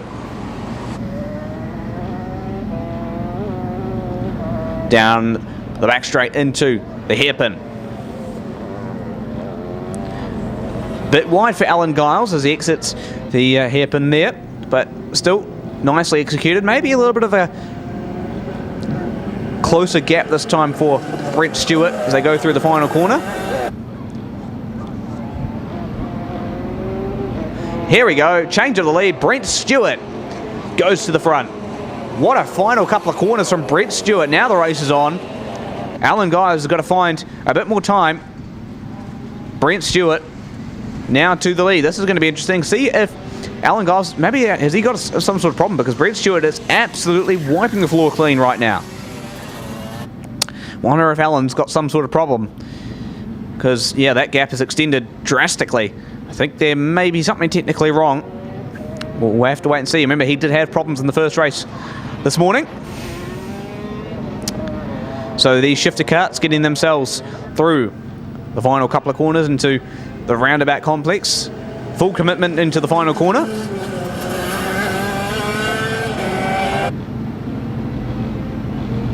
And checker flag's going to wave. I think they may have waved that checker flag a little bit late there. Didn't really realise the lead had changed hands, but that wraps up that. Brent Stewart brings home the win for the Westland Kart Club Coast Toyota Kart Showcase. Big thanks to them for bringing the karts out for this one. It's been great to have them here. So yeah, Stewart and Giles are front 2. Unfortunately, can't really give you much data on the rest of the field there, but that is going to be the race over with, and we'll hand it over to the Bears Club very shortly for their third and final race of the weekend. So up next we'll have the Bears for their third and final race, as I said. Till then, we'll catch up with you very shortly. We'll be right back with some commercials. Need a warrant of fitness, a quick service, or new tyres? At Coastwide Honda, we can do it all. Servicing and repairs for all makes and models. Tyres, batteries, and wheel alignments. WAFs done fast. And yes, we sell tyres. Lots of them. From fitting and balancing to expert advice, we've got the experience to keep you moving. Visit us at 5 Tarapuhi Street, Greymouth, or call now to book your spot. Coastwide Honda, your local service experts. Welcome to the beautiful west coast of the South Island. We have a dedicated team to look after any of your selling or buying needs. We have a wide range of properties in all price ranges and categories. Here we have a motto: if it's not available for sale, then with our extensive database and network, we're likely to find it. So the message is clear: don't just be taken for a ride, be taken on an amazing journey. We are Harcourt's West Coast. Every business is different, and every business faces its own challenges. At Altair, we work alongside you to help you grow, adapt, and get things done. Our services include electrical, security, communications, fire, plumbing, HVAC, and solar solutions delivered to businesses big and small. Wherever you are, you'll find a local Altair team ready to help. Visit altairgroup.nz to learn more. Meet SignLink Graphics, your local family-owned and operated business right here in the heart of the West Coast. The creative powerhouse behind the Greymouth motorcycle street races merchandise. SignLink delivers top quality, locally designed and printed t-shirts, caps, key rings, stubby holders, and other exciting merch that showcase this fantastic event. With dedication and passion in every print, they help make our street races truly special. Purchase your merch today at the Honda Building, entrance off Guinness Street, or online at greymouthstreetrace.co.nz. SignLink Graphics, proudly supporting the Mitre 10 Mega Greymouth Motorcycle Street Race. All right, welcome back to the Greymouth Motorcycle Street Race, brought to you by Mitre 10 Mega in Greymouth. About to get racing for the Bears, their third and final race of the weekend here, Seth. And we've had some action-packed racing from the Bears all weekend, haven't we? It's been pretty tight, and you kind of can go any way, you'd have to say. Yeah, Bears racing in general is just such a blend of machinery. Also, as the sun starts to come out, it's getting dry. There's a very established dry line. Most of the competitors will be on slicks now, maybe the odd wet front tyre, but I think that you'll find that Heath Boddicker will be on for the win here. I mean, he's had a wet crash earlier though, so it'll be interesting to see how he manages the pressure and the comeback of that. I'm not sure what we're looking at on screen here. Maybe some spectators.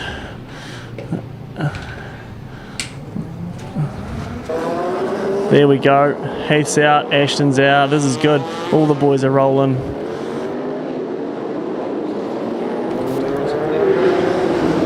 The boys are back in town, as I like to say in that song. Better than Lizzie.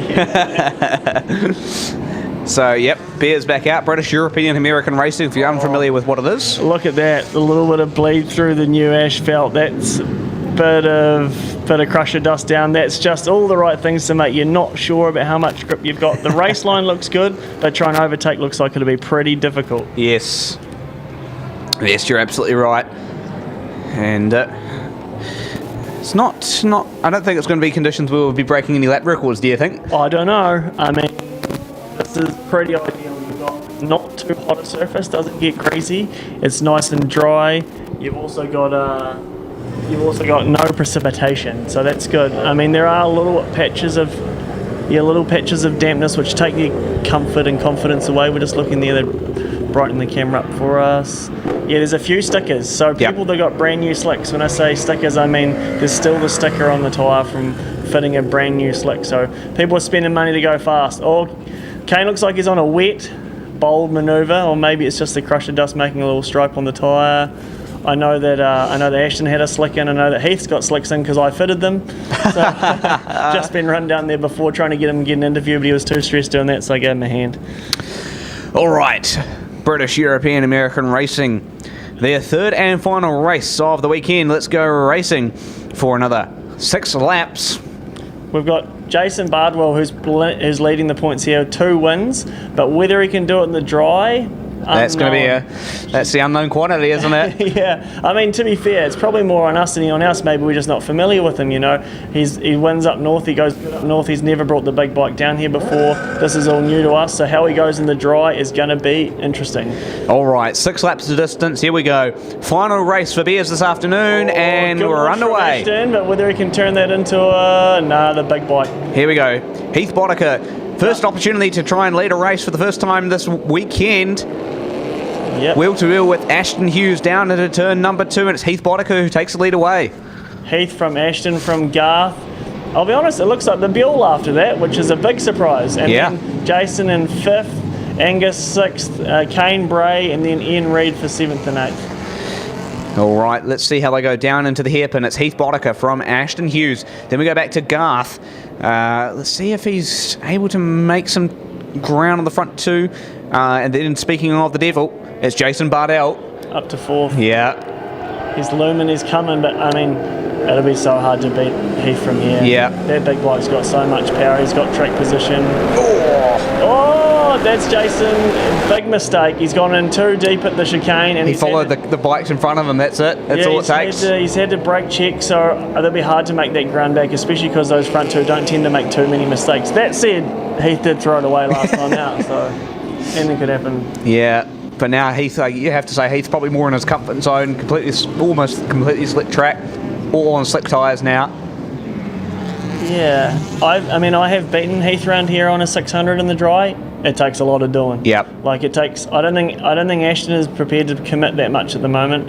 He looks pretty comfy doing what he's doing, and I don't think I mean, for him, this is just a precursor, something to warm up for a real season ahead. Where for the likes of Heath, these are the events that he builds to. These are the ones he looks forward to. These are the ones he tries to win. So yeah, it'd be interesting to see the commitment levels from Ashton. I don't think we're going to see anything particularly special, because for him, he's thinking big picture. Oh, she's cozy here at the last corner.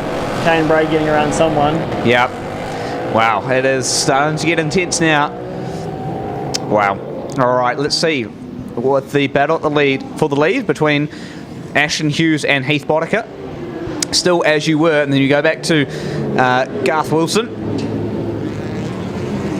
So front three really kind of remaining the same gaps. It's not really... Kind of as you were, the front two are just slowly pulling away from Garth.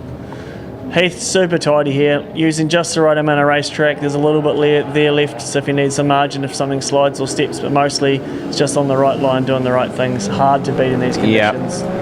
And it's so controlled through some of those bumps as well. You may have seen, and when you're watching at home, just going through those bumps, just Heath the bike just kind of reacted, and he just was so smooth, so controlled through it. He was able to, be smooth. Looks like Ashton's got a problem.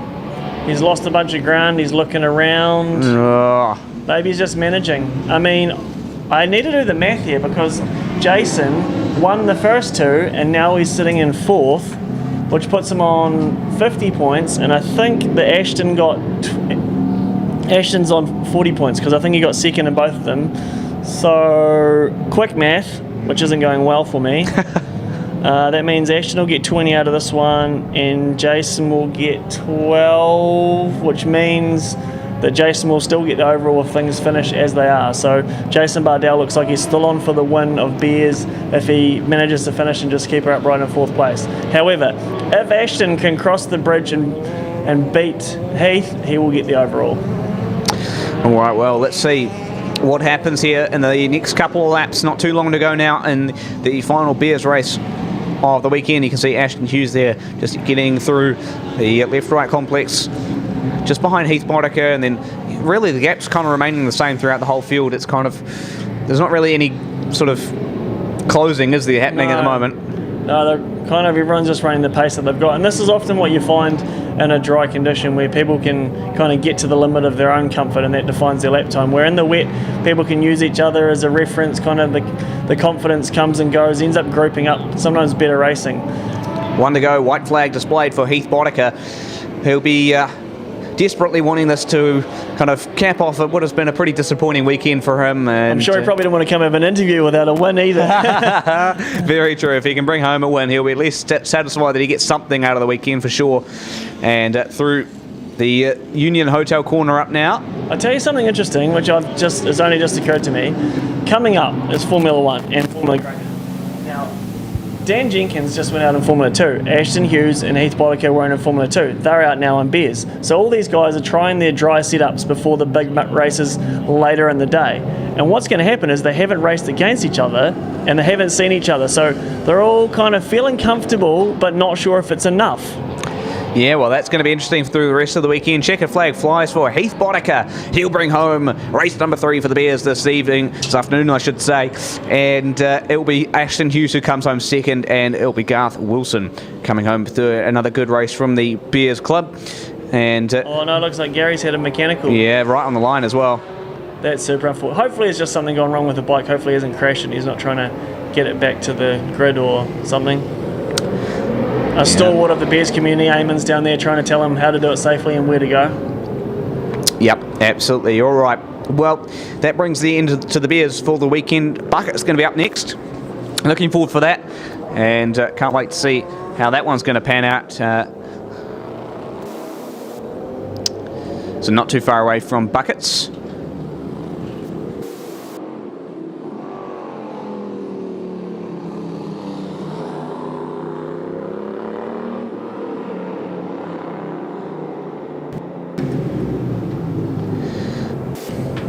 So Buckets, the Formula 4 class as they're known, Buckets their nickname.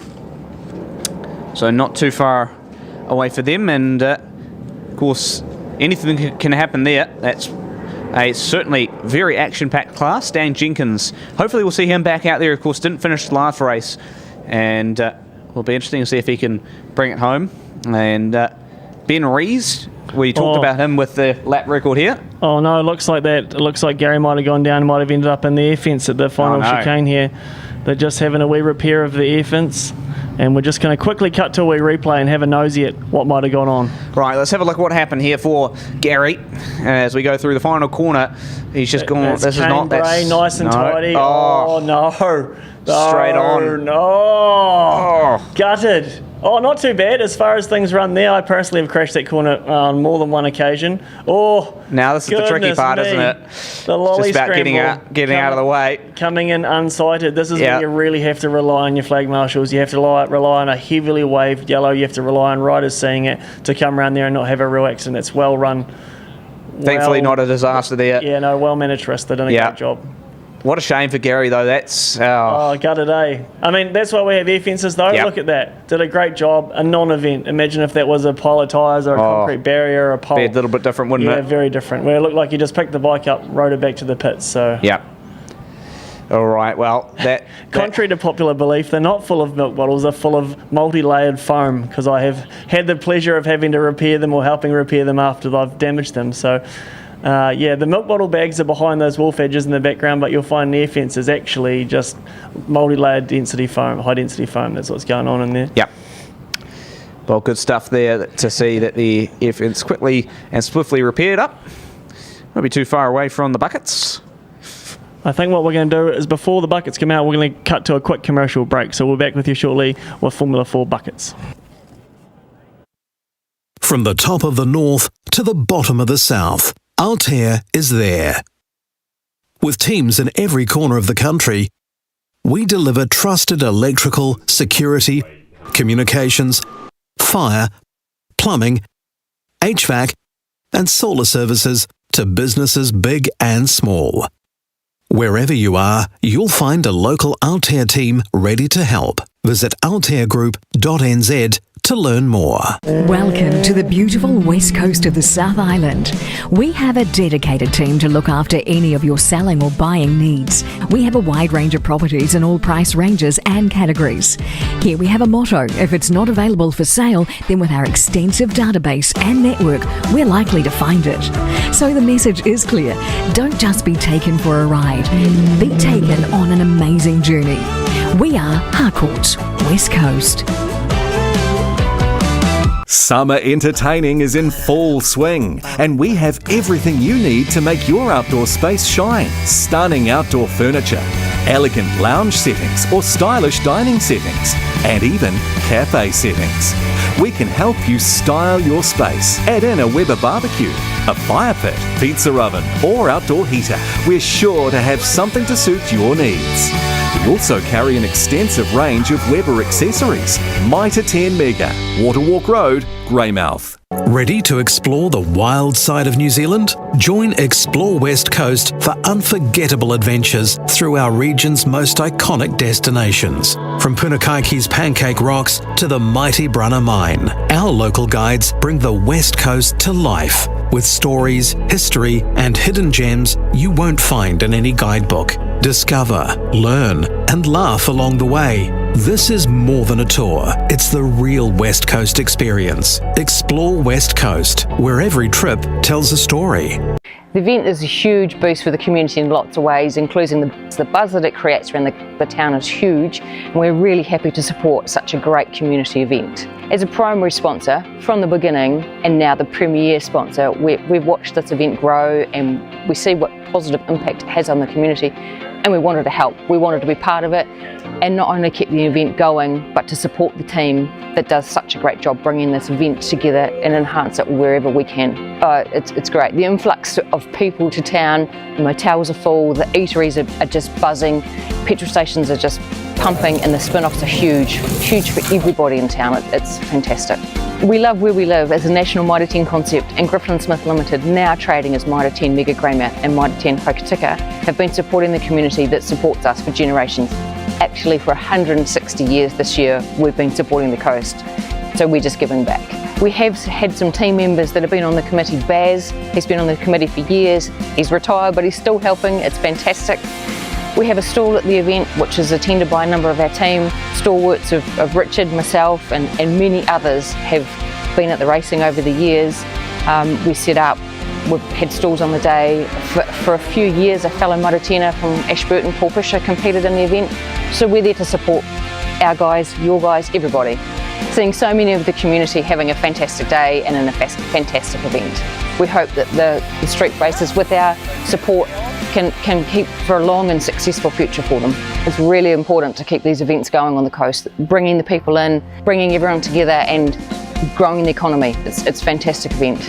We want to say a huge thank you to everyone involved. Events like this and of this magnitude take an awful lot of organisation and coordination, and the people behind the scenes have done a fantastic job, and we acknowledge this, and we will also wish all the participants a swift and safe event.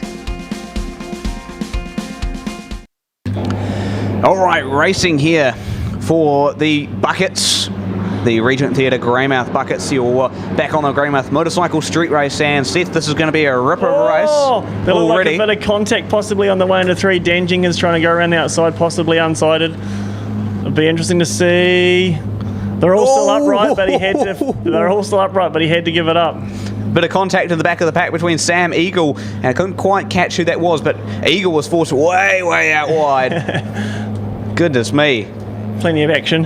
Yeah, absolutely. Man. So it is going to be, once again, Cameron Cross, as we saw in the last race, storming his way out to the lead. So let's see who's able to challenge him this time. We know Ben Reeves, one of the best in the business. There he is in second. Here comes Dan Jenkins around the outside. Battle for second, right rear on right now. So go down. He's got it done. Round the outside into 2. That's a lovely pass.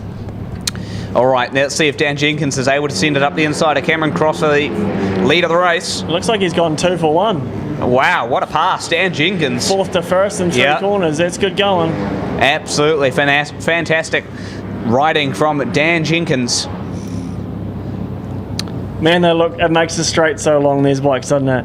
I mean, like 20 horsepower is just a long way around on 20 horsepower. You've got to have so much corner speed. You've got to keep it rolling. So Dan Jenkins, I mean, we talked about him earlier, right, in some of the faster classes. I mean, he's still able to run up the front. And here he is in what is... Something must have changed. A lot of riders are making mistakes here. Is it just the conditions, or if the bail's been moved? Something has changed, because a lot of riders are going way too hot into there and then having to collect it. Maybe it's just adjustment because it's drier, I'm not sure, but a lot of riders collecting the bike right before they collect the bails. So lucky for Dan Jenkins just to not get anywhere close to that, skim it really, I guess, in a way. But yeah, as you say, maybe something condition-wise has changed there. We'll have to wait and see. It will be interesting to keep an eye on that through the rest of the afternoon. All right, so Jenkins leads them away from Rees. Then we go back to Cross. Is that Rees on the yellow bike? It is. Yeah, Ben Rees, 87. He's a lap record holder, so it'd be interesting to see if Dan can break his lap record or if Ben's record from last year stands. I'll have to check the front of the program, and I can never find these things. But somewhere printed in this program are the lap records. Maybe it's at the back. Is at the back. Oh, just skip past it. There you go. Look how well prepared we are. This is Ben Rees. Amateur hour over here. 57.432, his fastest lap. 57.432. And what lap times are we running currently then? That's going to be the next leading question, isn't it? As you do the investigative work, I'll keep an eye on the battle for the race win at the moment. Yeah, if Dan Jenkins can beat that lap record, that would be very interesting. His bike reportedly a Yonder 101. 1995 built. Wonder whether that was a typo with Honda. Ben looks like he's closing, but Doesn't he? I don't know if he's going to have enough time to get this done. There we go. Ben Rees is just on a 57.027. That might be a new lap record. You might be right. You might be right. Let's have a look.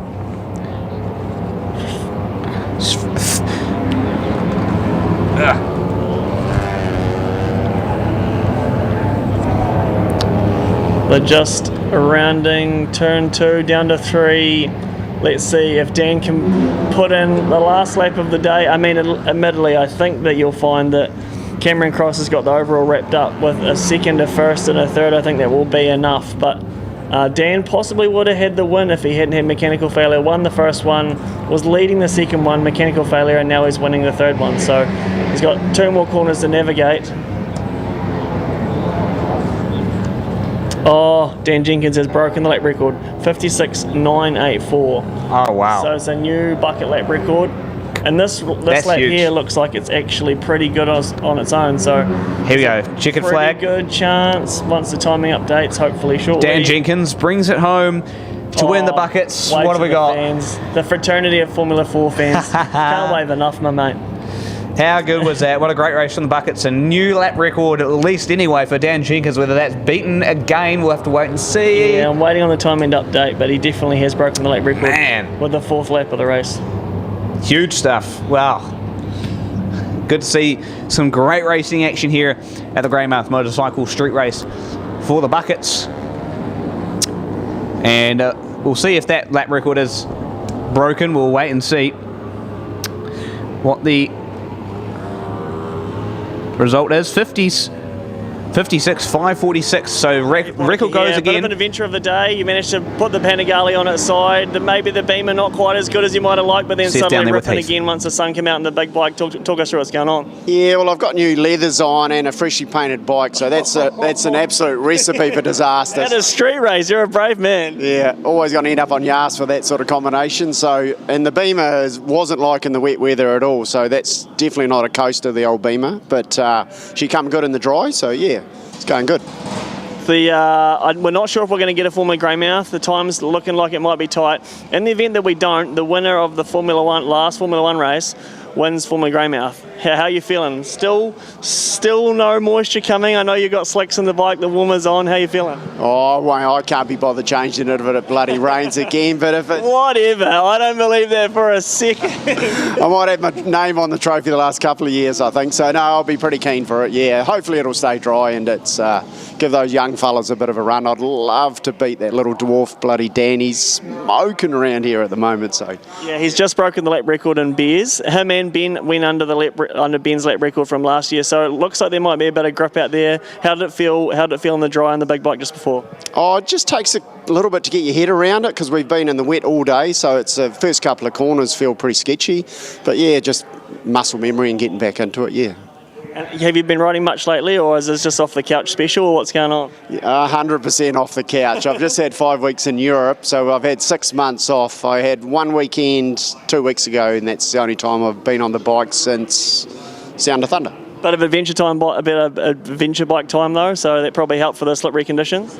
Yeah, no, not really. I have been on the adventure bike a bit, but no, I sort of find I can hook back into the speed pretty quickly nowadays, so yeah, no, it's going cool. Awesome. We'll let you get away because I know after this race you're up for Formula 1, so good luck. Thanks, guys. Cheers. Interesting discussion between Heath Boddicker and Seth there. Great to have Heath's perspective. And new leathers, as they say, it could be the recipe for disaster in that second race, as we saw with Heath. Ended up down after only a couple of laps, so yeah, unfortunate there. But now, time for the final Black Ball Salami Post-Classic pre-89 to 95 race. And we'll see if this is another race from the history books of Chris McMeekin. How many wheelies we get from him this time, I don't know. That's going to be another interesting point of discussion. Yeah, it seems like his bike's like in the dry weather. The moisture's not in the electronics, so things revving properly. Pretty common with those older machines, not loving a bit of precipitation inside the electronic components. There we go. Black Ball Salami, post-classic pre-89/95. Chris McMeekin, not sure. I thought I saw him on the grid, but definitely Definitely Jordan Leslie on that number 748 Honda VFR 400. He's looking good. Dean Watson on the FZR 1000 didn't actually happen. He didn't get it ready in time, so he just stuck to what he knows, which has got the bucket out and ripping.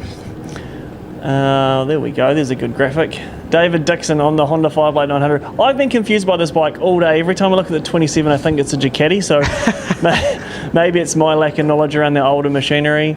Either that or they've done what he's done, isn't it? Bit of a slippery fairing setup. Yeah, it's hard to know.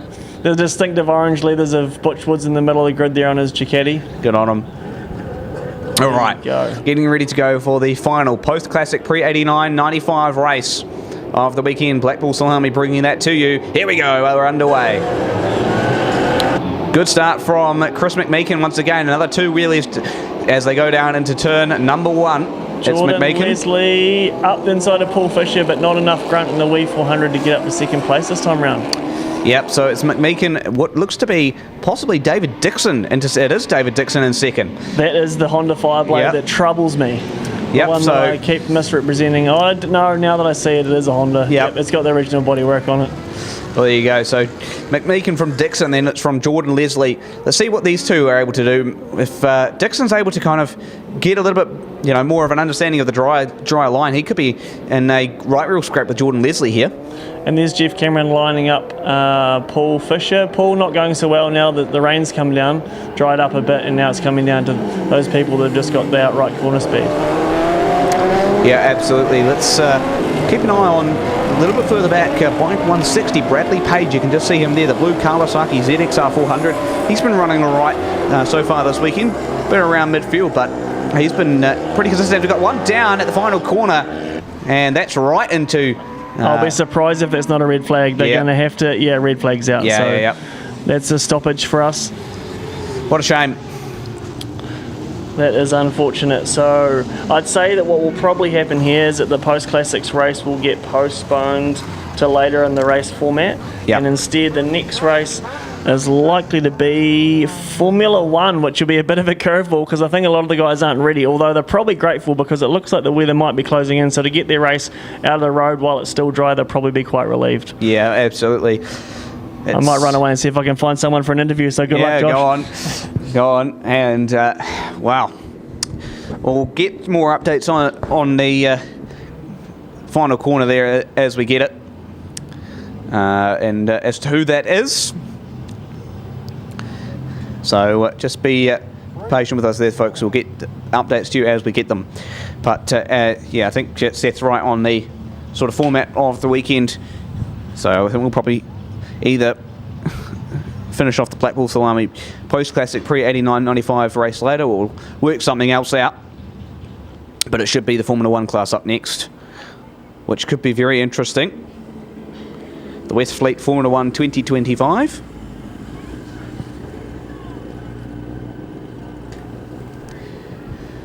So as we wait for this to get cleared up, we'll wait to see what the plan is, of course.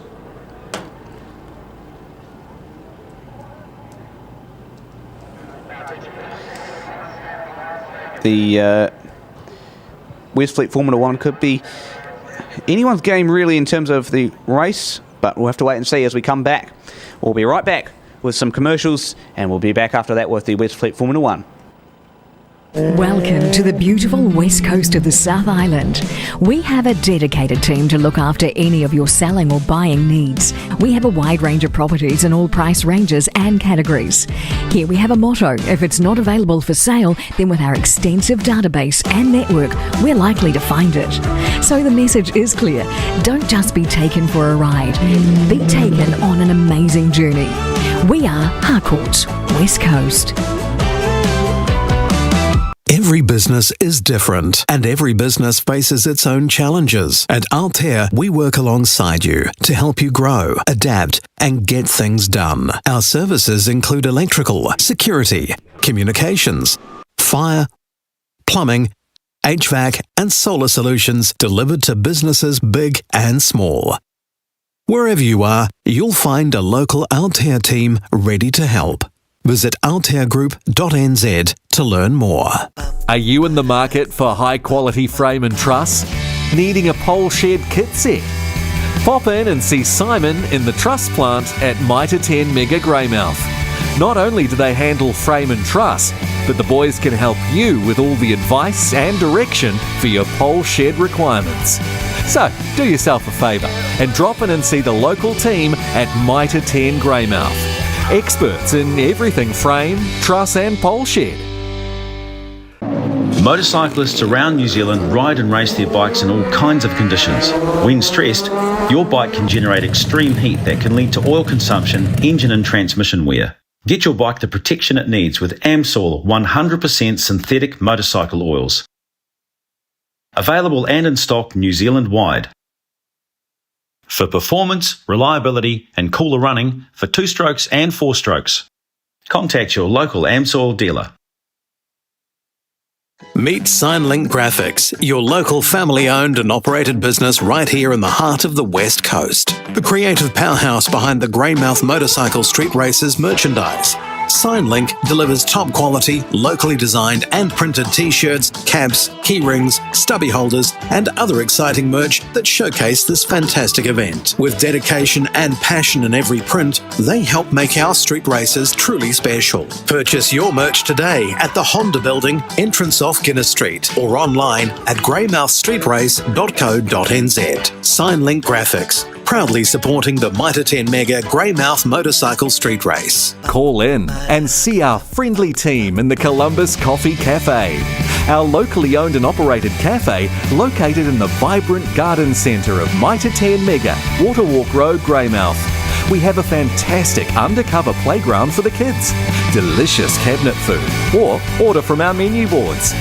Coffee or a cold drinks range. We're bound to have something for everyone. Don't forget to scan your Columbus Rewards card at every visit.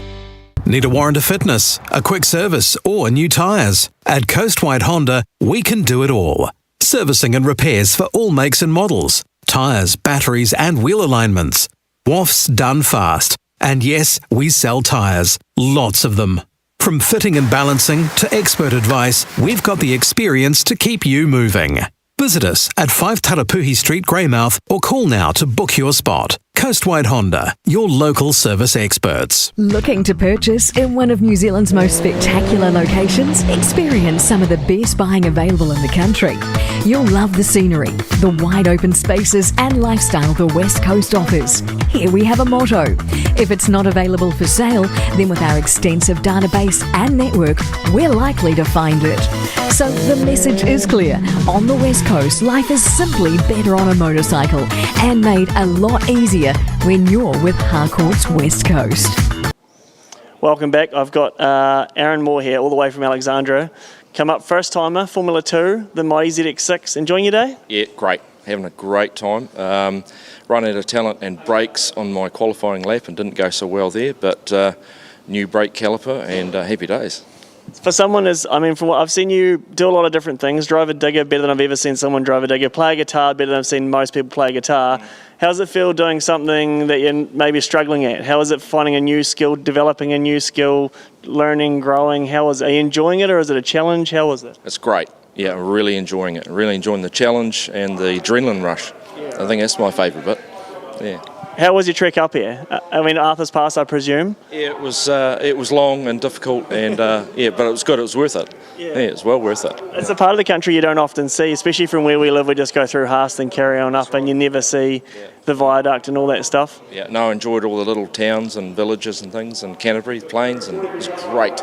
Tell me, first time at Greymouth, the track, every time you go to a street race, you're always like, whoa, this is way bumpier, way rougher, way tighter than I expected, all of that stuff? Yep, all that stuff, yeah. Anything else that's standing out to you? Getting airborne across that bump on that, at the back straight there, yep, that was pretty exciting, yeah. And the G out at turn 4, I imagine? The G out at turn 4 and the hairpin, the G and out on the hairpin, yep. Have you gone in too deep at 3 yet and gone over the camber and scared yourself? Yes, I did. Yes, it was unbelievable. Yeah. It's all the first timer stuff, and the chicane at the end is always so much tighter than you expect, especially the first time out when it's drier. You go in there much quicker than you're used to, and suddenly the bail's there. Yeah, I think I come close to the bail with my shoulder. There we go. Yeah. Precision work. Precision work. Yeah, it was scary. Yeah, it was great. Nice breakaway from drain laying, riding your motorbike somewhere where no one knows you. Good system there? Yeah, it's a great system. Yeah. Yeah. No, it's good. Yeah. Hey, good luck for your last race, and have a great trip home. Thank you.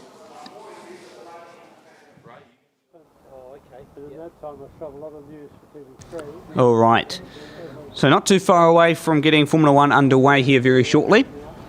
And just still probably cleaning up a little bit of the mess, and then we're getting the Formula One bikes out on their warm-up lap. So, yeah, not too far away from getting things properly underway, and you have to say it's been a pretty good day for motor racing here in Greymouth.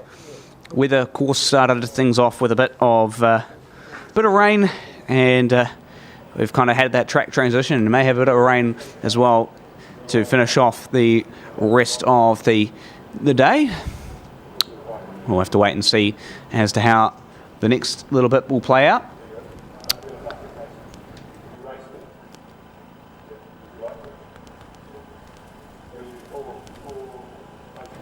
Still a bit of work being done on that final corner. You can just see the team just still repairing those sort of airbag sort of things. Done their job well.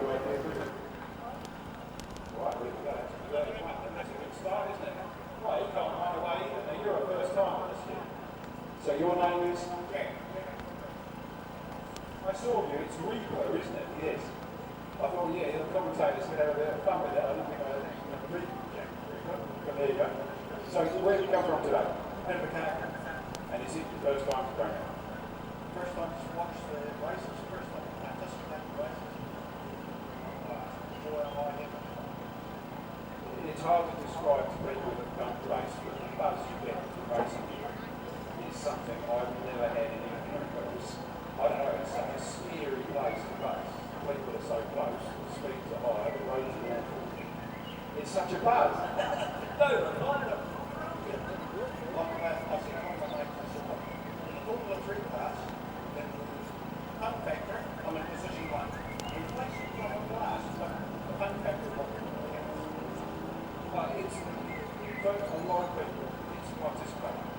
Most people are never going to get home, never going to go home in the truck. But do they go home disappointed? Absolutely not. They go home happy, they go home full of it and absolutely knackered.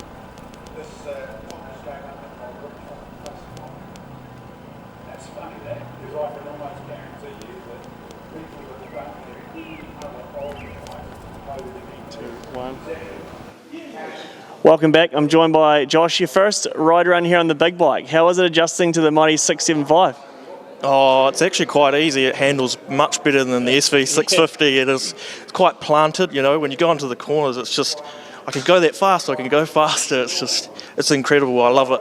A real bike, no, it's got probably a factory slipper clutch thing, likes to decelerate, doesn't step out, doesn't chatter like an SV, all that stuff, and you'll be enjoying all of that. Oh, it's fantastic. Like front wheel coming up, everything, and coming on the back straight, you know, you come over the hill and it's just wants to keep going up, and it's awesome. And then stepping out into turn 3. It's an addictive feeling in a big bike, heaps of power, you can slide the thing, wheelie the thing steps out on the way in, so much fun. Tell me how you find the track, big bike, bumpy, rough, awkward, G-out, jumps, how is it? It's bloody awesome. It's much grippier than I expected, because the last time I went on the SV it wasn't resurfaced, so first time being resurfaced, it's got so much grip and it's bloody awesome, especially on the wets as well. It's just grip. What's your best result from today? Sixth? Yeah. Sixth. And well, obviously we've got one more F2 race to come. The weather looks like it may close. Have you got slicks in it? What setup are you running? Running slicks at the moment. I put them in. I was getting a rush out to go out to Bears, and I had to start from pit lane because I didn't get them in quite fast enough. Yeah. Are you looking forward to? So you got 2 races to come then? Oh no, must be one, and possibly if you qualify for the Greymouth, the feature race. You think you will? How are we? 25 best times. What's your best lap time so far? Best lap time is 53 flat. So you'll be close. I've got to push that extra on that F2 race. So I just need to get the starts a bit better. And anywhere you're like struggling, anywhere you probably could do a bit of improving. What are you working on? I reckon turn 2.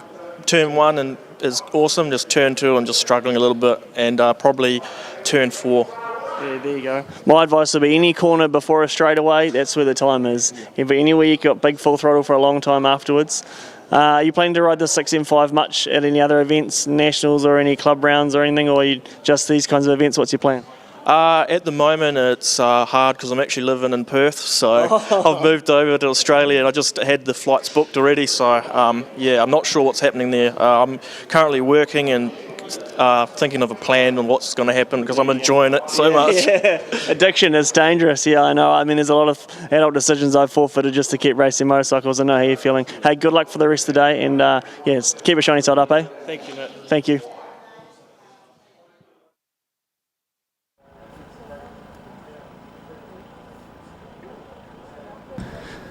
So still a little bit of work continuing just at that final corner at the moment, so hopefully won't be too far away, folks, from getting the race back underway, but looks like got another interview here with Seth very shortly, so just stick with us and we'll be right there very shortly.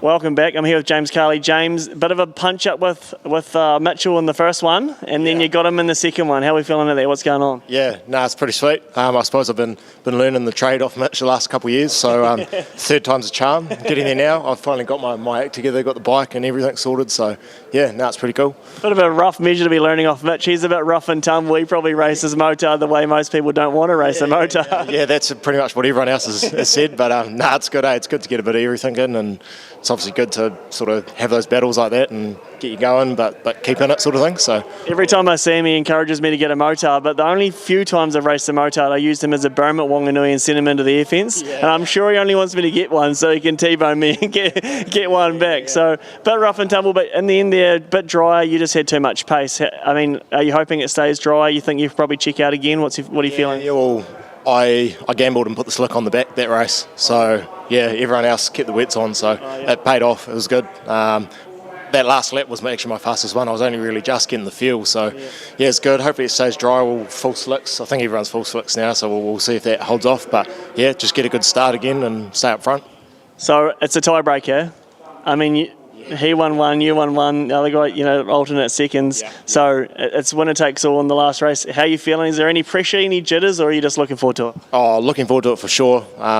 I'll keep him behind me this one. I'll make it happen. Are you travelling together in the same vehicle? Not this year, no, we didn't this year. I came a day early after the stress of the four-wheel drive mission last year. There's nothing quite like when you take someone out or you battle for the win, the quiet drive home. So that's already avoided. That's a good system you got. He's entertaining to be with, that's for sure. Yeah. So very good, and looking forward to this next one here. Give it a go. Yeah. Awesome. Hey, thank you so much. Thanks for coming over, and good luck for the last one. Yeah. Shiny side up. Cheers. All right. Bye.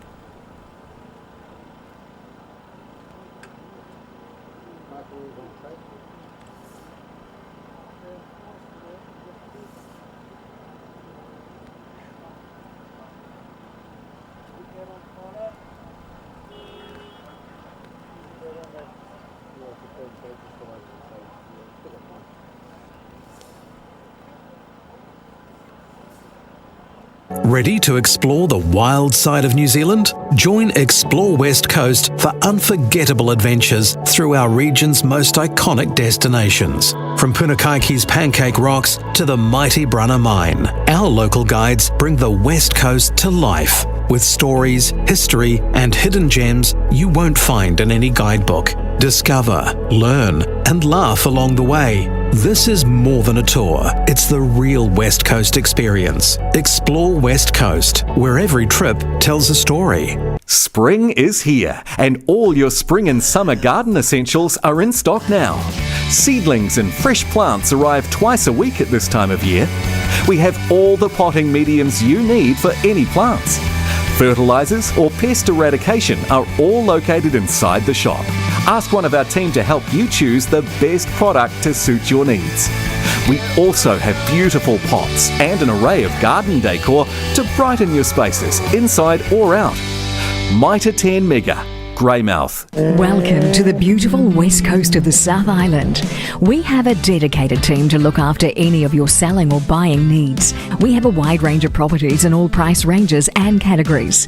Here we have a motto: if it's not available for sale, then with our extensive database and network, we're likely to find it.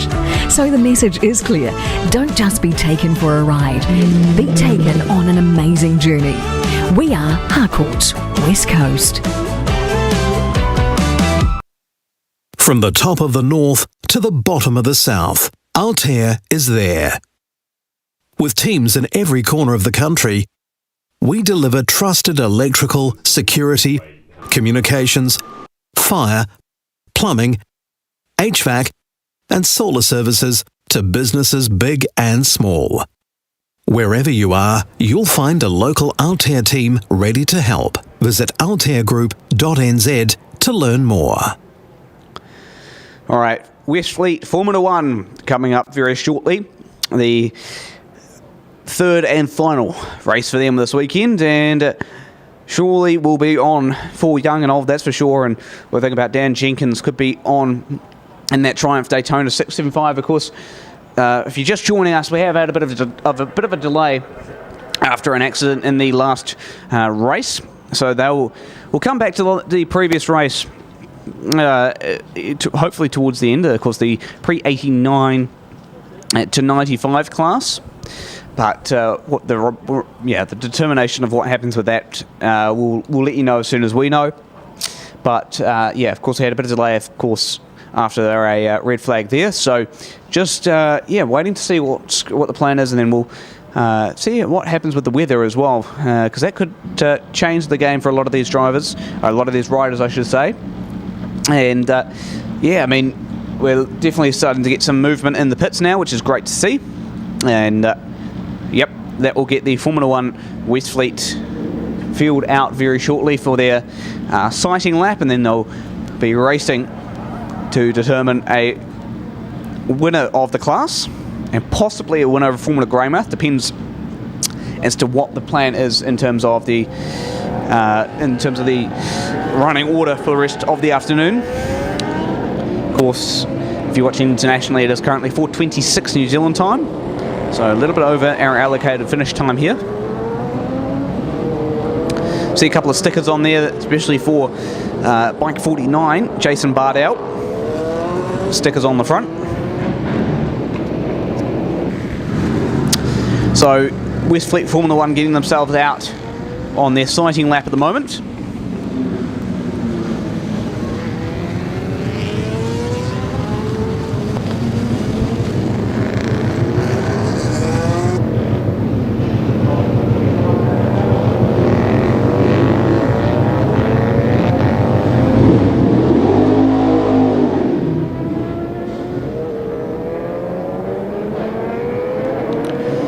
So it will be interesting to see how this plays out. If you've got a favourite at home, see if you can pick it out. Pick your favourite for the Formula One Westfleet 2025 third and final race, and see who you think will win. And we'll see in a couple of laps' time who the winner is for that third and final race. Josh Henderson and Seth will be joining me here very shortly. Speaking of, a bit of drama there with track clean-up. Yep. So they've reduced the remaining races to 4 laps each. Okay. And there's a fair chance we won't get a Formula Greymouth. In that event, I believe that the winner of Formula One... I think that's the case as well. That would make the most sense. Yeah, I'm not sure if it's the last race or the Formula One overall. So I think it actually says here in the book. So if time constraints comply, Formula Greymouth points will be based on placings from the last Formula One race. There we go. That's the confirmation there. All right. There's a bit of a hold up here because of the delays. They actually didn't really give the Formula One guys enough warning, so some of them were a bit late to the call up. They let them out anyway because of the hold up. So I'd say there'll be a last few people racing around in the back of the grid, and as soon as they arrive, they'll be away. One of them being Angus Finn. I think that's probably all they're waiting on. Okay. I just quickly pulled Heath Boddicker's bike off the stands in Warmers because he was busy gas bagging, hadn't heard the one call. Real easy to make a mistake as a competitor in these situations, and it's really hard as an organiser to communicate clearly when tracks suddenly clear and they've got a time constraint. So they've all done well. Hopefully no one's bikes are overheating and Angus arrives safely, and then we will be away. Yeah, looking forward to seeing how this one goes. I noticed a sticker front for Jason Bardell. So he's got completely new front tyre on there. Here we go. Oh, be interesting to see how they police that, because maybe a jump start. Heath with the jump. Ashton up the inside. Nice pass from Ashton. This is a good start. All right. Into turn number 2 now. It is still Ashton Hughes with the race lead. Over Heath Boddicker, over Dan Jenkins, and then Sasha Drain. That's our top 4. Heath and Ashton with a little gap over Dan. Mark Hodgkinson's not too far back behind them either, so don't count him out. Man from Invercargill. The man from Invercargill. Oh, this will be interesting. This is going to be very interesting to see how Heath manages to put the power down on the big girl and get it done. Out of here, the momentum through this last corner here sets you up for a passing overtake at turn 1. So see who's got the best corner speed through the middle of the roundabout. Unfortunately, the camera is staying with the back of the field and we can't see what the front looks like, because it will potentially affect Formula Greymouth results. Will be the Formula Greymouth result. 3 laps remaining and she's all to play for. Yeah, absolutely. Could be all on here. Let's see what happens between these front 3. Look at this. Dan Jenkins looking up the inside. Heath Boddicker. Heath all over the back of Ashton, and Ashton in the part of the track where the 675 shines. 3 to 4 combo, or complex as you would call it. That's right. That's right. Well, it could be anyone's game between these front 3. I think from Mark Hodgkinson back, I think that's probably pretty out of it. But look at this. Here comes Dan Jenkins around the outside of Heath Boddicker. Lost a little bit of time there in trying that. I think the only place where you can really make around the outside work is around the outside of 3, close the door at 4, or around the outside at 1 and 2. Dan's got a good drive there up the tight part of the track. Heath's trying to make an overtake work. He's got the horsepower but wasn't quite close enough. He might be getting held up here by Ashton and then struggling to overtake. Well, look at Dan. He powered around the outside. He set that up very, very nicely in advance. Can he go 2 for 1 like he did earlier on this morning? Oh, it's just going to be will to will. Oh, he's forced Heath wide. He's forced them both wide. Heath might get the run on him down. Oh, no, he's G'd out a bit much. He's tightened up a bit much. This is going to be interesting. Ashton versus Dan. Dan heads to the outside. So he's going to cut back on the inside. This is creative stuff from Dan Jenkins, using all the racecraft possible to try and make a run at it. He's done it. Up the inside. Oh, Ashton shaking his head, possibly disappointed with himself. Dan, 1 lap to go. White flag one more time around for Dan Jenkins. Got very close to the bales on the inside. Got so lucky that he avoided those. Let's see. Still these front 3, all to play for. Anyone's game at this stage. All it takes is one mistake. Yeah, she's all to play for, all right. Down to 3. No one's going particularly wide. Dan just seems to have a bit much for the whole field, really. Yeah, absolutely. Round through the complex of 4, down the little straight, then we're going into the hairpin. If Dan can nail the hairpin, he's pretty much sorted himself out. Nicely done. Yeah, final corner for the win in Formula 1. There you go. Your Greymouth Formula 1 champion for 2025. As long as he can navigate this last corner, is Dan Jenkins from Christchurch on the lock and code Triumph 675. Yeah, well done. Dan Jenkins brings home the final Formula 1 race of the weekend. And then it'll be Ashton Hughes and Heath Boddicker as well in the 3rd spot.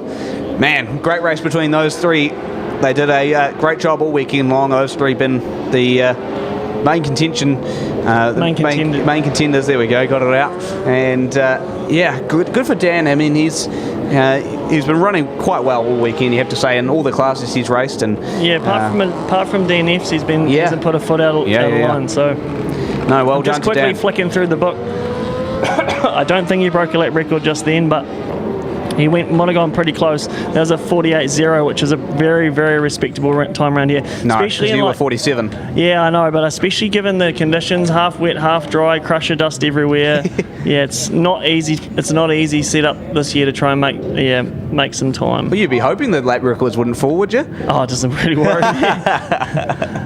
It's only getting better and better. This track's only getting faster and grippier as they put new asphalt down and keep improving it. So next up we will probably have Supermoto, but at some point they're going to possibly try and smuggle in the remainder of the Pre-89, Pre-95 race. So it looks as though I think we must be Supermoto. I can see out the window Supermoto competitors getting their bikes ready. No surprise there. No surprises at all.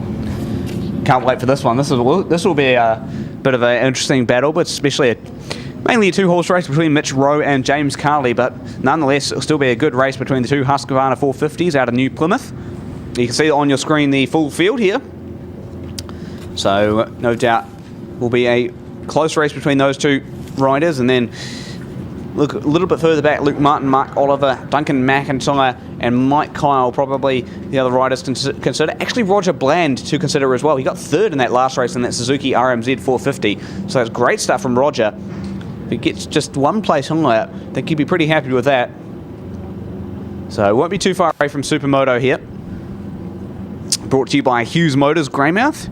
Appreciate their support for the class this weekend.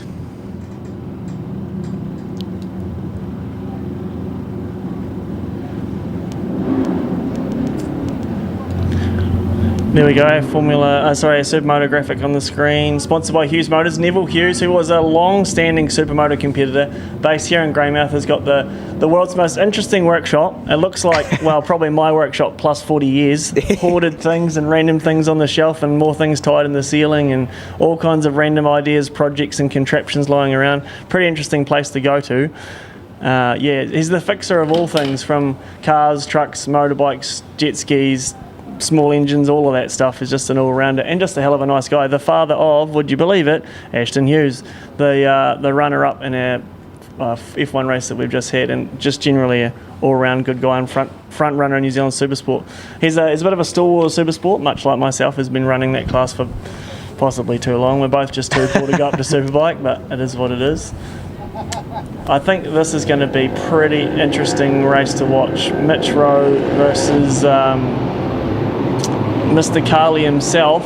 Yep. One apiece. Everyone's on slicks now, nice and dry. It is going to be winner takes all in the best conditions. I will not be surprised if some people fall down. Yes. Because they're going much faster than they have been all day. The track's about to get a lot smaller. Once you add 10, 15, 20 kilometres an hour, the track gets a lot smaller. So just gets tighter as you approach those corners. I didn't know that corner was that tight. Anything that's unsighted becomes suddenly smaller. Anything that you can see all the way around, that's fine. But the final chicane, easy to make a mistake because you're arriving so much faster. Yeah, well, let's see how this plays out. Mitch will be going for it for sure. He's kind of came second fiddle to James Carley over the last two races, so he's got a little bit of work to do for sure. Just had a confirmation from the timing team. We have the perfect score from Dan Jenkins, 3 from 3 in Formula 1 for the overall in Formula 1. Well, there you go. Wonder whether they'll have the Supermoto final, because they've still got another round of that schedule, so whether they do... No, this is a final Supermoto race. So, okay, so there we go. This is the third and final. So third and final one. So winner takes all between what's his name? James Carley, sorry, and Mitch Rowe. Yeah. All right. Keep your eyes peeled on this one, folks. It's going to be a ripper from start to finish. Supermoto, brought to you by Hughes Motors, getting ready to run for 4 laps.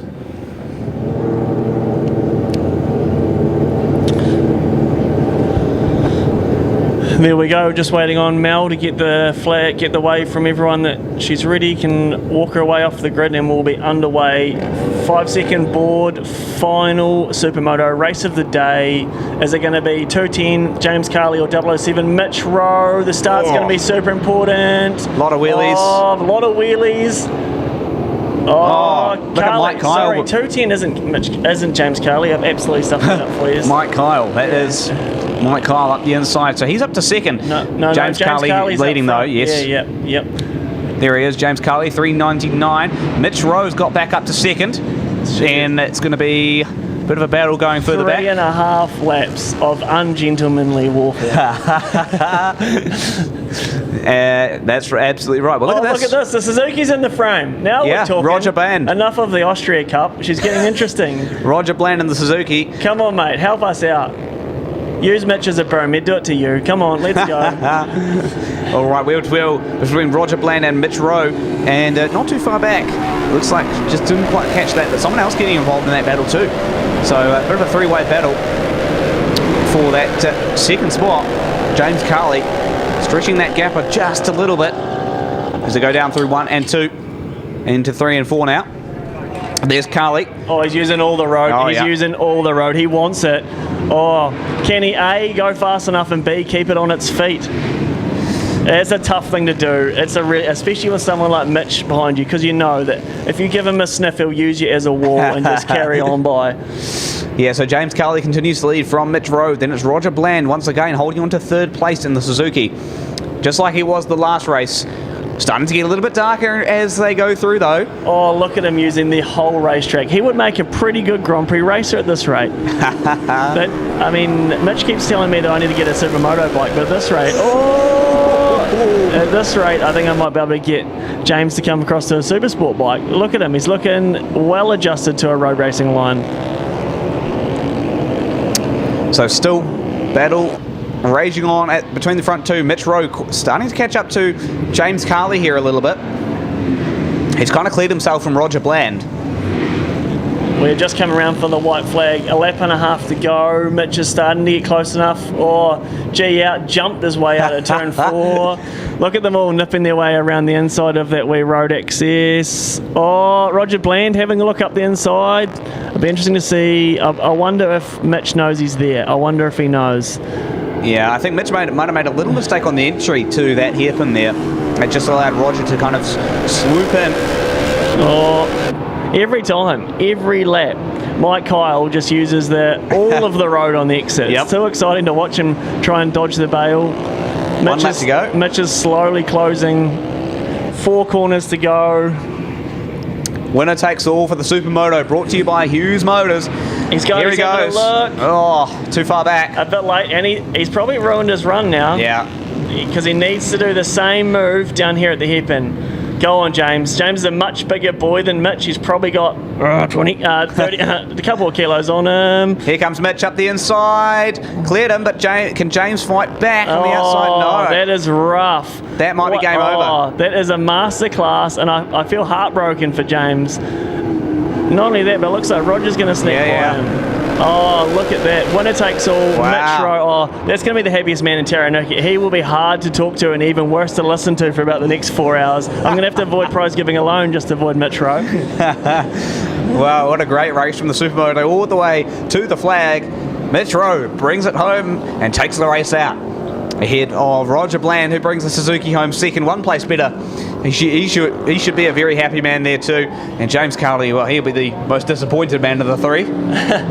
There we go. One of the last of the newcomers wrapping up the last of the Supermoto race. Probably come here with big hopes and realise, it's not as easy as I thought. Daryl Rhodes there from Christchurch on the KTM 690, so he had no power disadvantage. No excuses. He just probably found this competition a bit stiff today. All right, well, up next should be the Formula 3.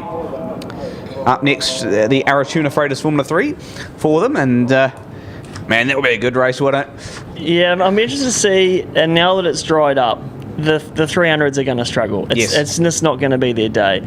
But can anyone break Garth Wilson's stranglehold on Formula 3? Well, that's going to be the question, isn't it?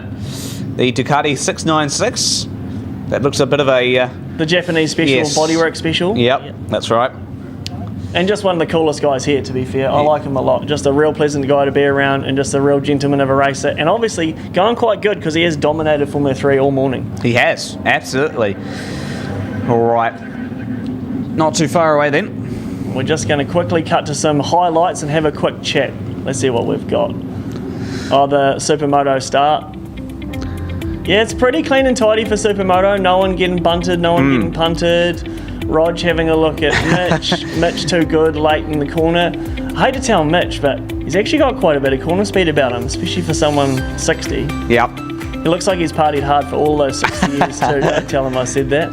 Brilliant opportunistic move up the inside through the It was super hairpin clean. though. I mean, James is going to be kicking himself all week because all he had to do was defend there and he would have had it done. But instead, he let Mitch not only get under him, but carry corner speed when he did it. Yeah. And that was that all over Red Rover. Look at him. Oh, he's loving it. Yeah. Yeah, well, big congrats to Mitch Rowe for that win. That was a masterclass in overtaking and an opportunity There as we go. well. Back with live track action. Formula 3 bikes heading on track. Oh, stickers. We love to see it. I know, there's a couple there. Fresh stickers. People are trying hard, but prepared to put a new set of slicks on it and have a nudge. All right. Aratuna Freighters Limited Formula 3. 4 laps again for them. 2 pages of competitors. I know. One of the 2 classes which are probably oversubscribed. You'd hate to accidentally qualify at the back because you'd be a long day trying to get 30 odd competitors out of the road. Yep. Well, let's see. Who do you think is going to bring it home?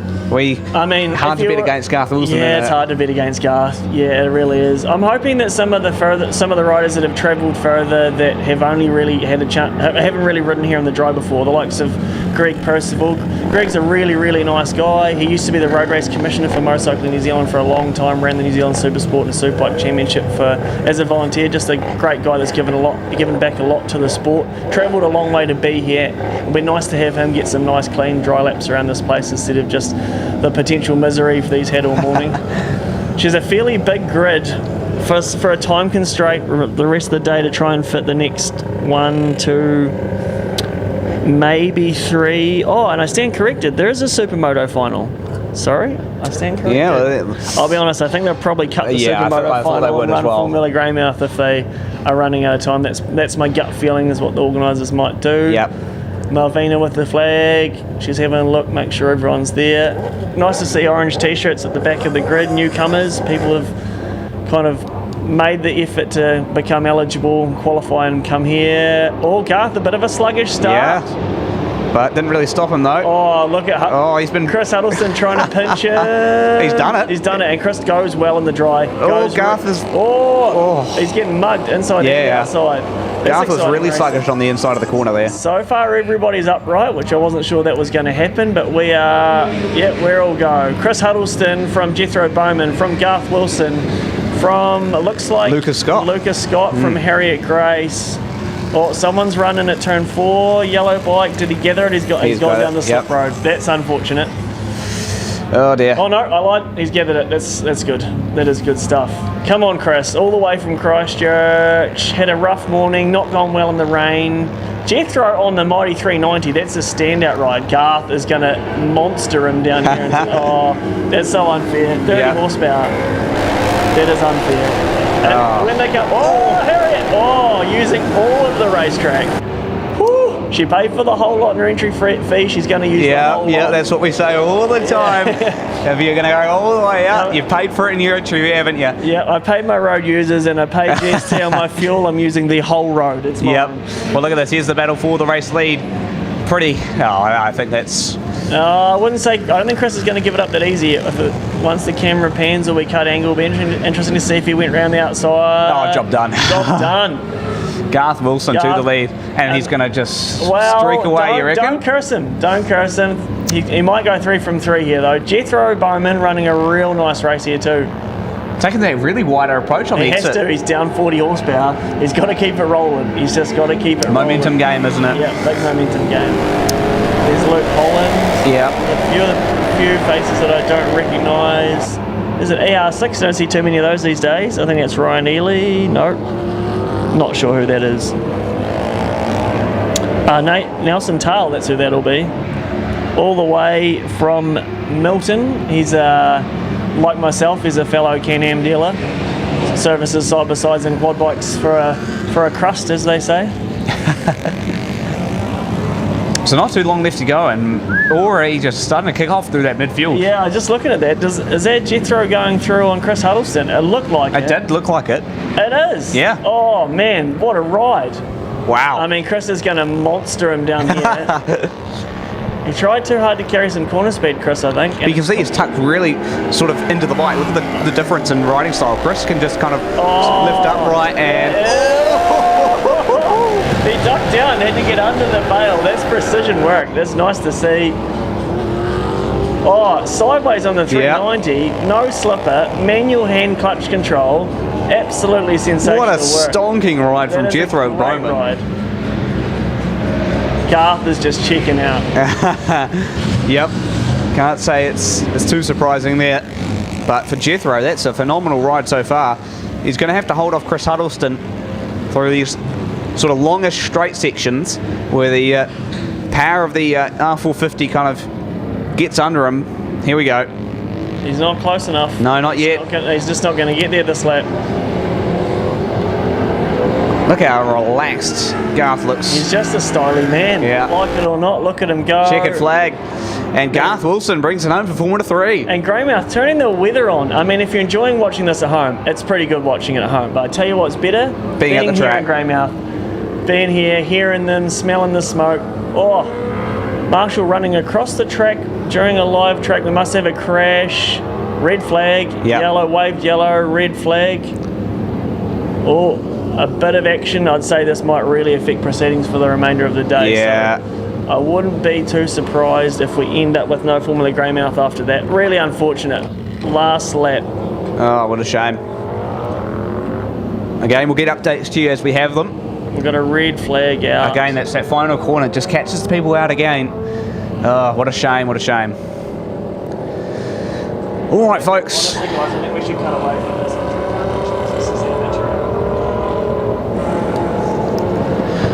I think you should cut away from this track.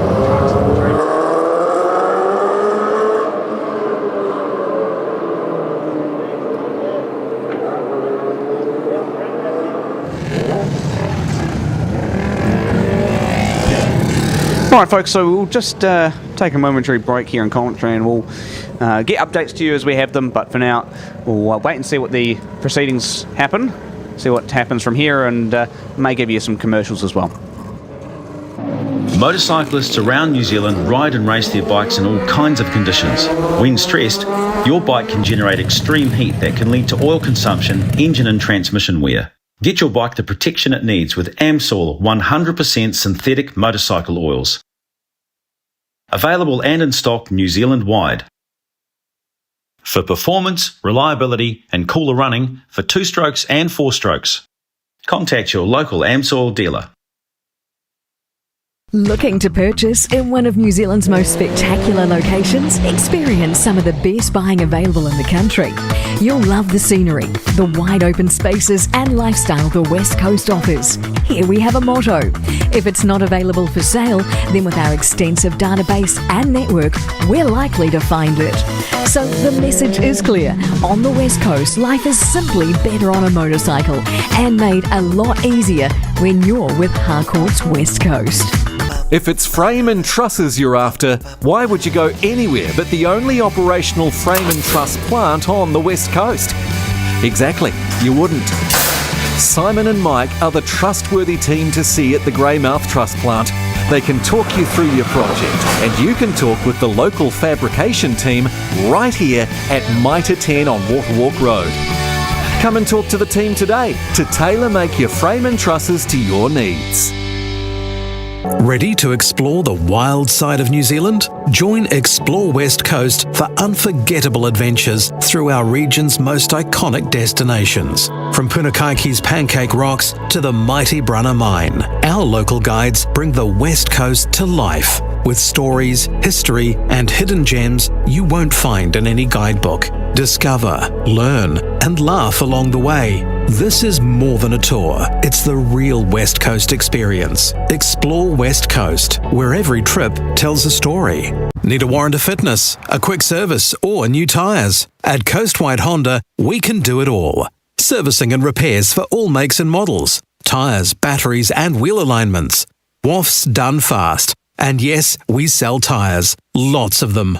From fitting and balancing to expert advice, we've got the experience to keep you moving.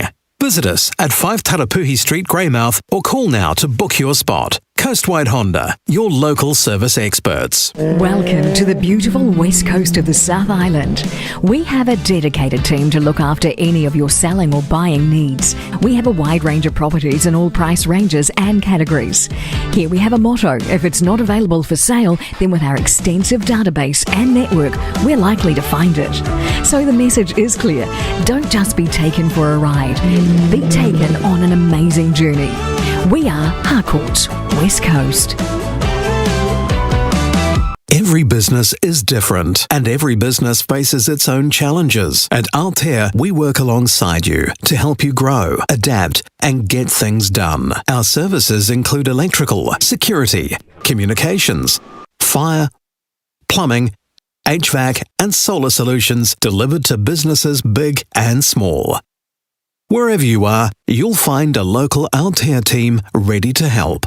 Visit altairgroup.nz to learn more. Meet Signlink Graphics, your local family-owned and operated business right here in the heart of the West Coast. The creative powerhouse behind the Greymouth motorcycle street races merchandise.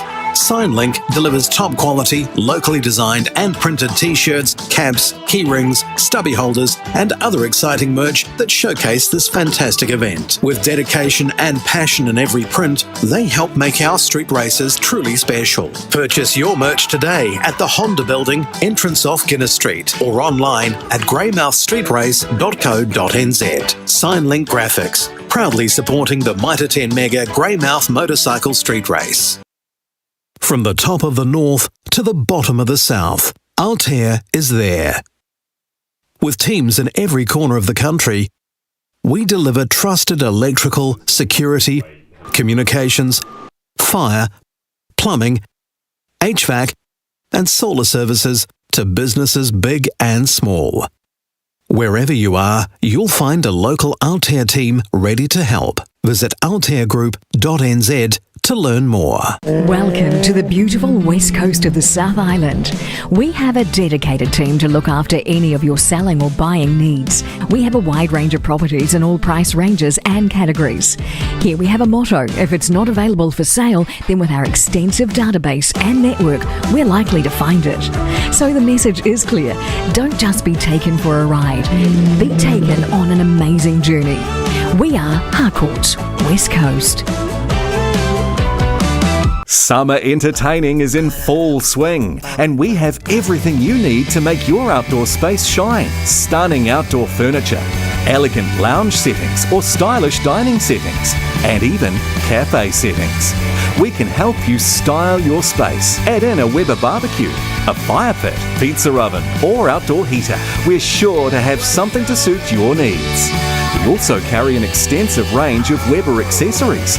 Mitre 10 Mega, Waterwalk Road, Greymouth. Ready to explore the wild side of New Zealand? Join Explore West Coast for unforgettable adventures through our region's most iconic destinations. From Punakaiki's Pancake Rocks to the mighty Brunner Mine, our local guides bring the West Coast to life with stories, history, and hidden gems you won't find in any guidebook. Discover, learn, and laugh along the way. This is more than a tour. It's the real West Coast experience. Explore West Coast, where every trip tells a story. Welcome back. Well, unfortunately, we've just run out of time here at the racetrack. We've had a bike damage the track barriers, so there's not really enough time to repair it, so the day has been called. She's all over a Red Rover. But a pretty exciting day, a wet start, and just lots of on-track action. Yeah, well, it's a bit of an interesting sort of day to have the track go from really wet at the very start all the way to completely dry now. So honestly, so good to have some great racing across all the classes, and especially that highlight for me, Supermoto, last race. We look at that, and for Mitch to go through on that second to last corner and sweep the race, and so pretty good race for Supermoto, and honestly, they've been one of the most impressive classes all weekend for me. Yeah, that's been really enjoyable, especially watching James. He's been the last few years, he's chipped away, getting better and better. Mitch is a stalwart of it. He's actually 60 years old, so goes real good for old fella. I'm sure once I'm 60 I'll be saying I'm not that old, but it's different rules while you're still young, isn't it? I tell you what I've enjoyed about today, the weather's really shaking things up. I mean, last year it was just the Heath Boddicker show. Like, yes. I mean, I scrapped out a few wins where I could, but he was absolutely on one, and I thought it'll be the same this year, but the weather really put a curveball, a spanner in the works, as they say. Some standout rides. Sasha Drain from Wellington, he didn't get opportunity to have a chance at winning the overall in Formula 2 at the end of the day, so a bit gutted for him. But yeah, just standout rides from people that I didn't expect to see them from, mostly because of the conditions. I think the standout in Formula 3 it's nice to see a local absolutely dominate. Garth Wilson, man, he rode good.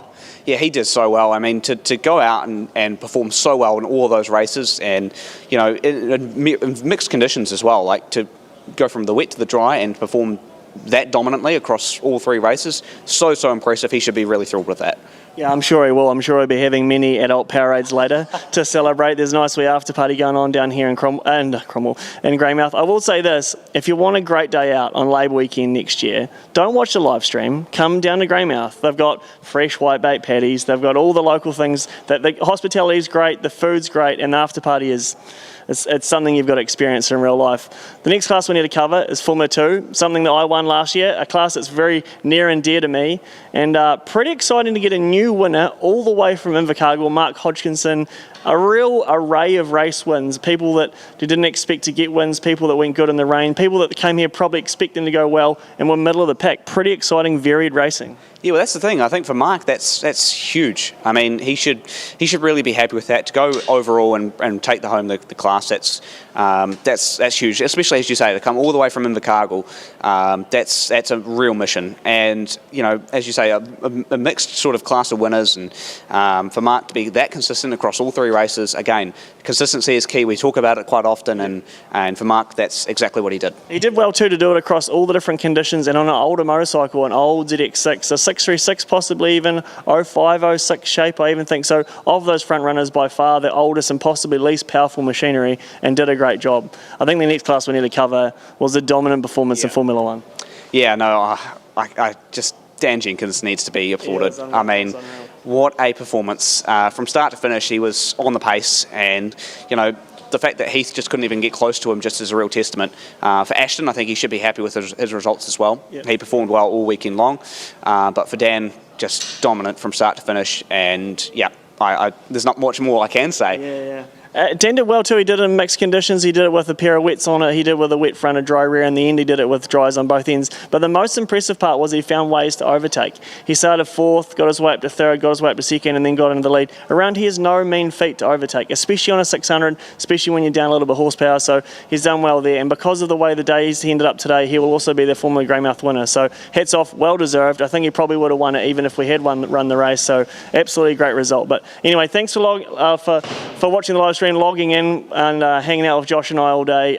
What you should do next year though, don't watch the live stream. It'll be terrible compared to being here. It'll be great, but it'll be terrible compared to being here. Come to Greymouth, come watch the racing, come hear the bikes, come smell the fuel, come and eat the whitebait patty, come and listen to the chat, all the bullshit, and then enjoy the after party. It's the only way to do it. See you next year, team. Thank you. See ya.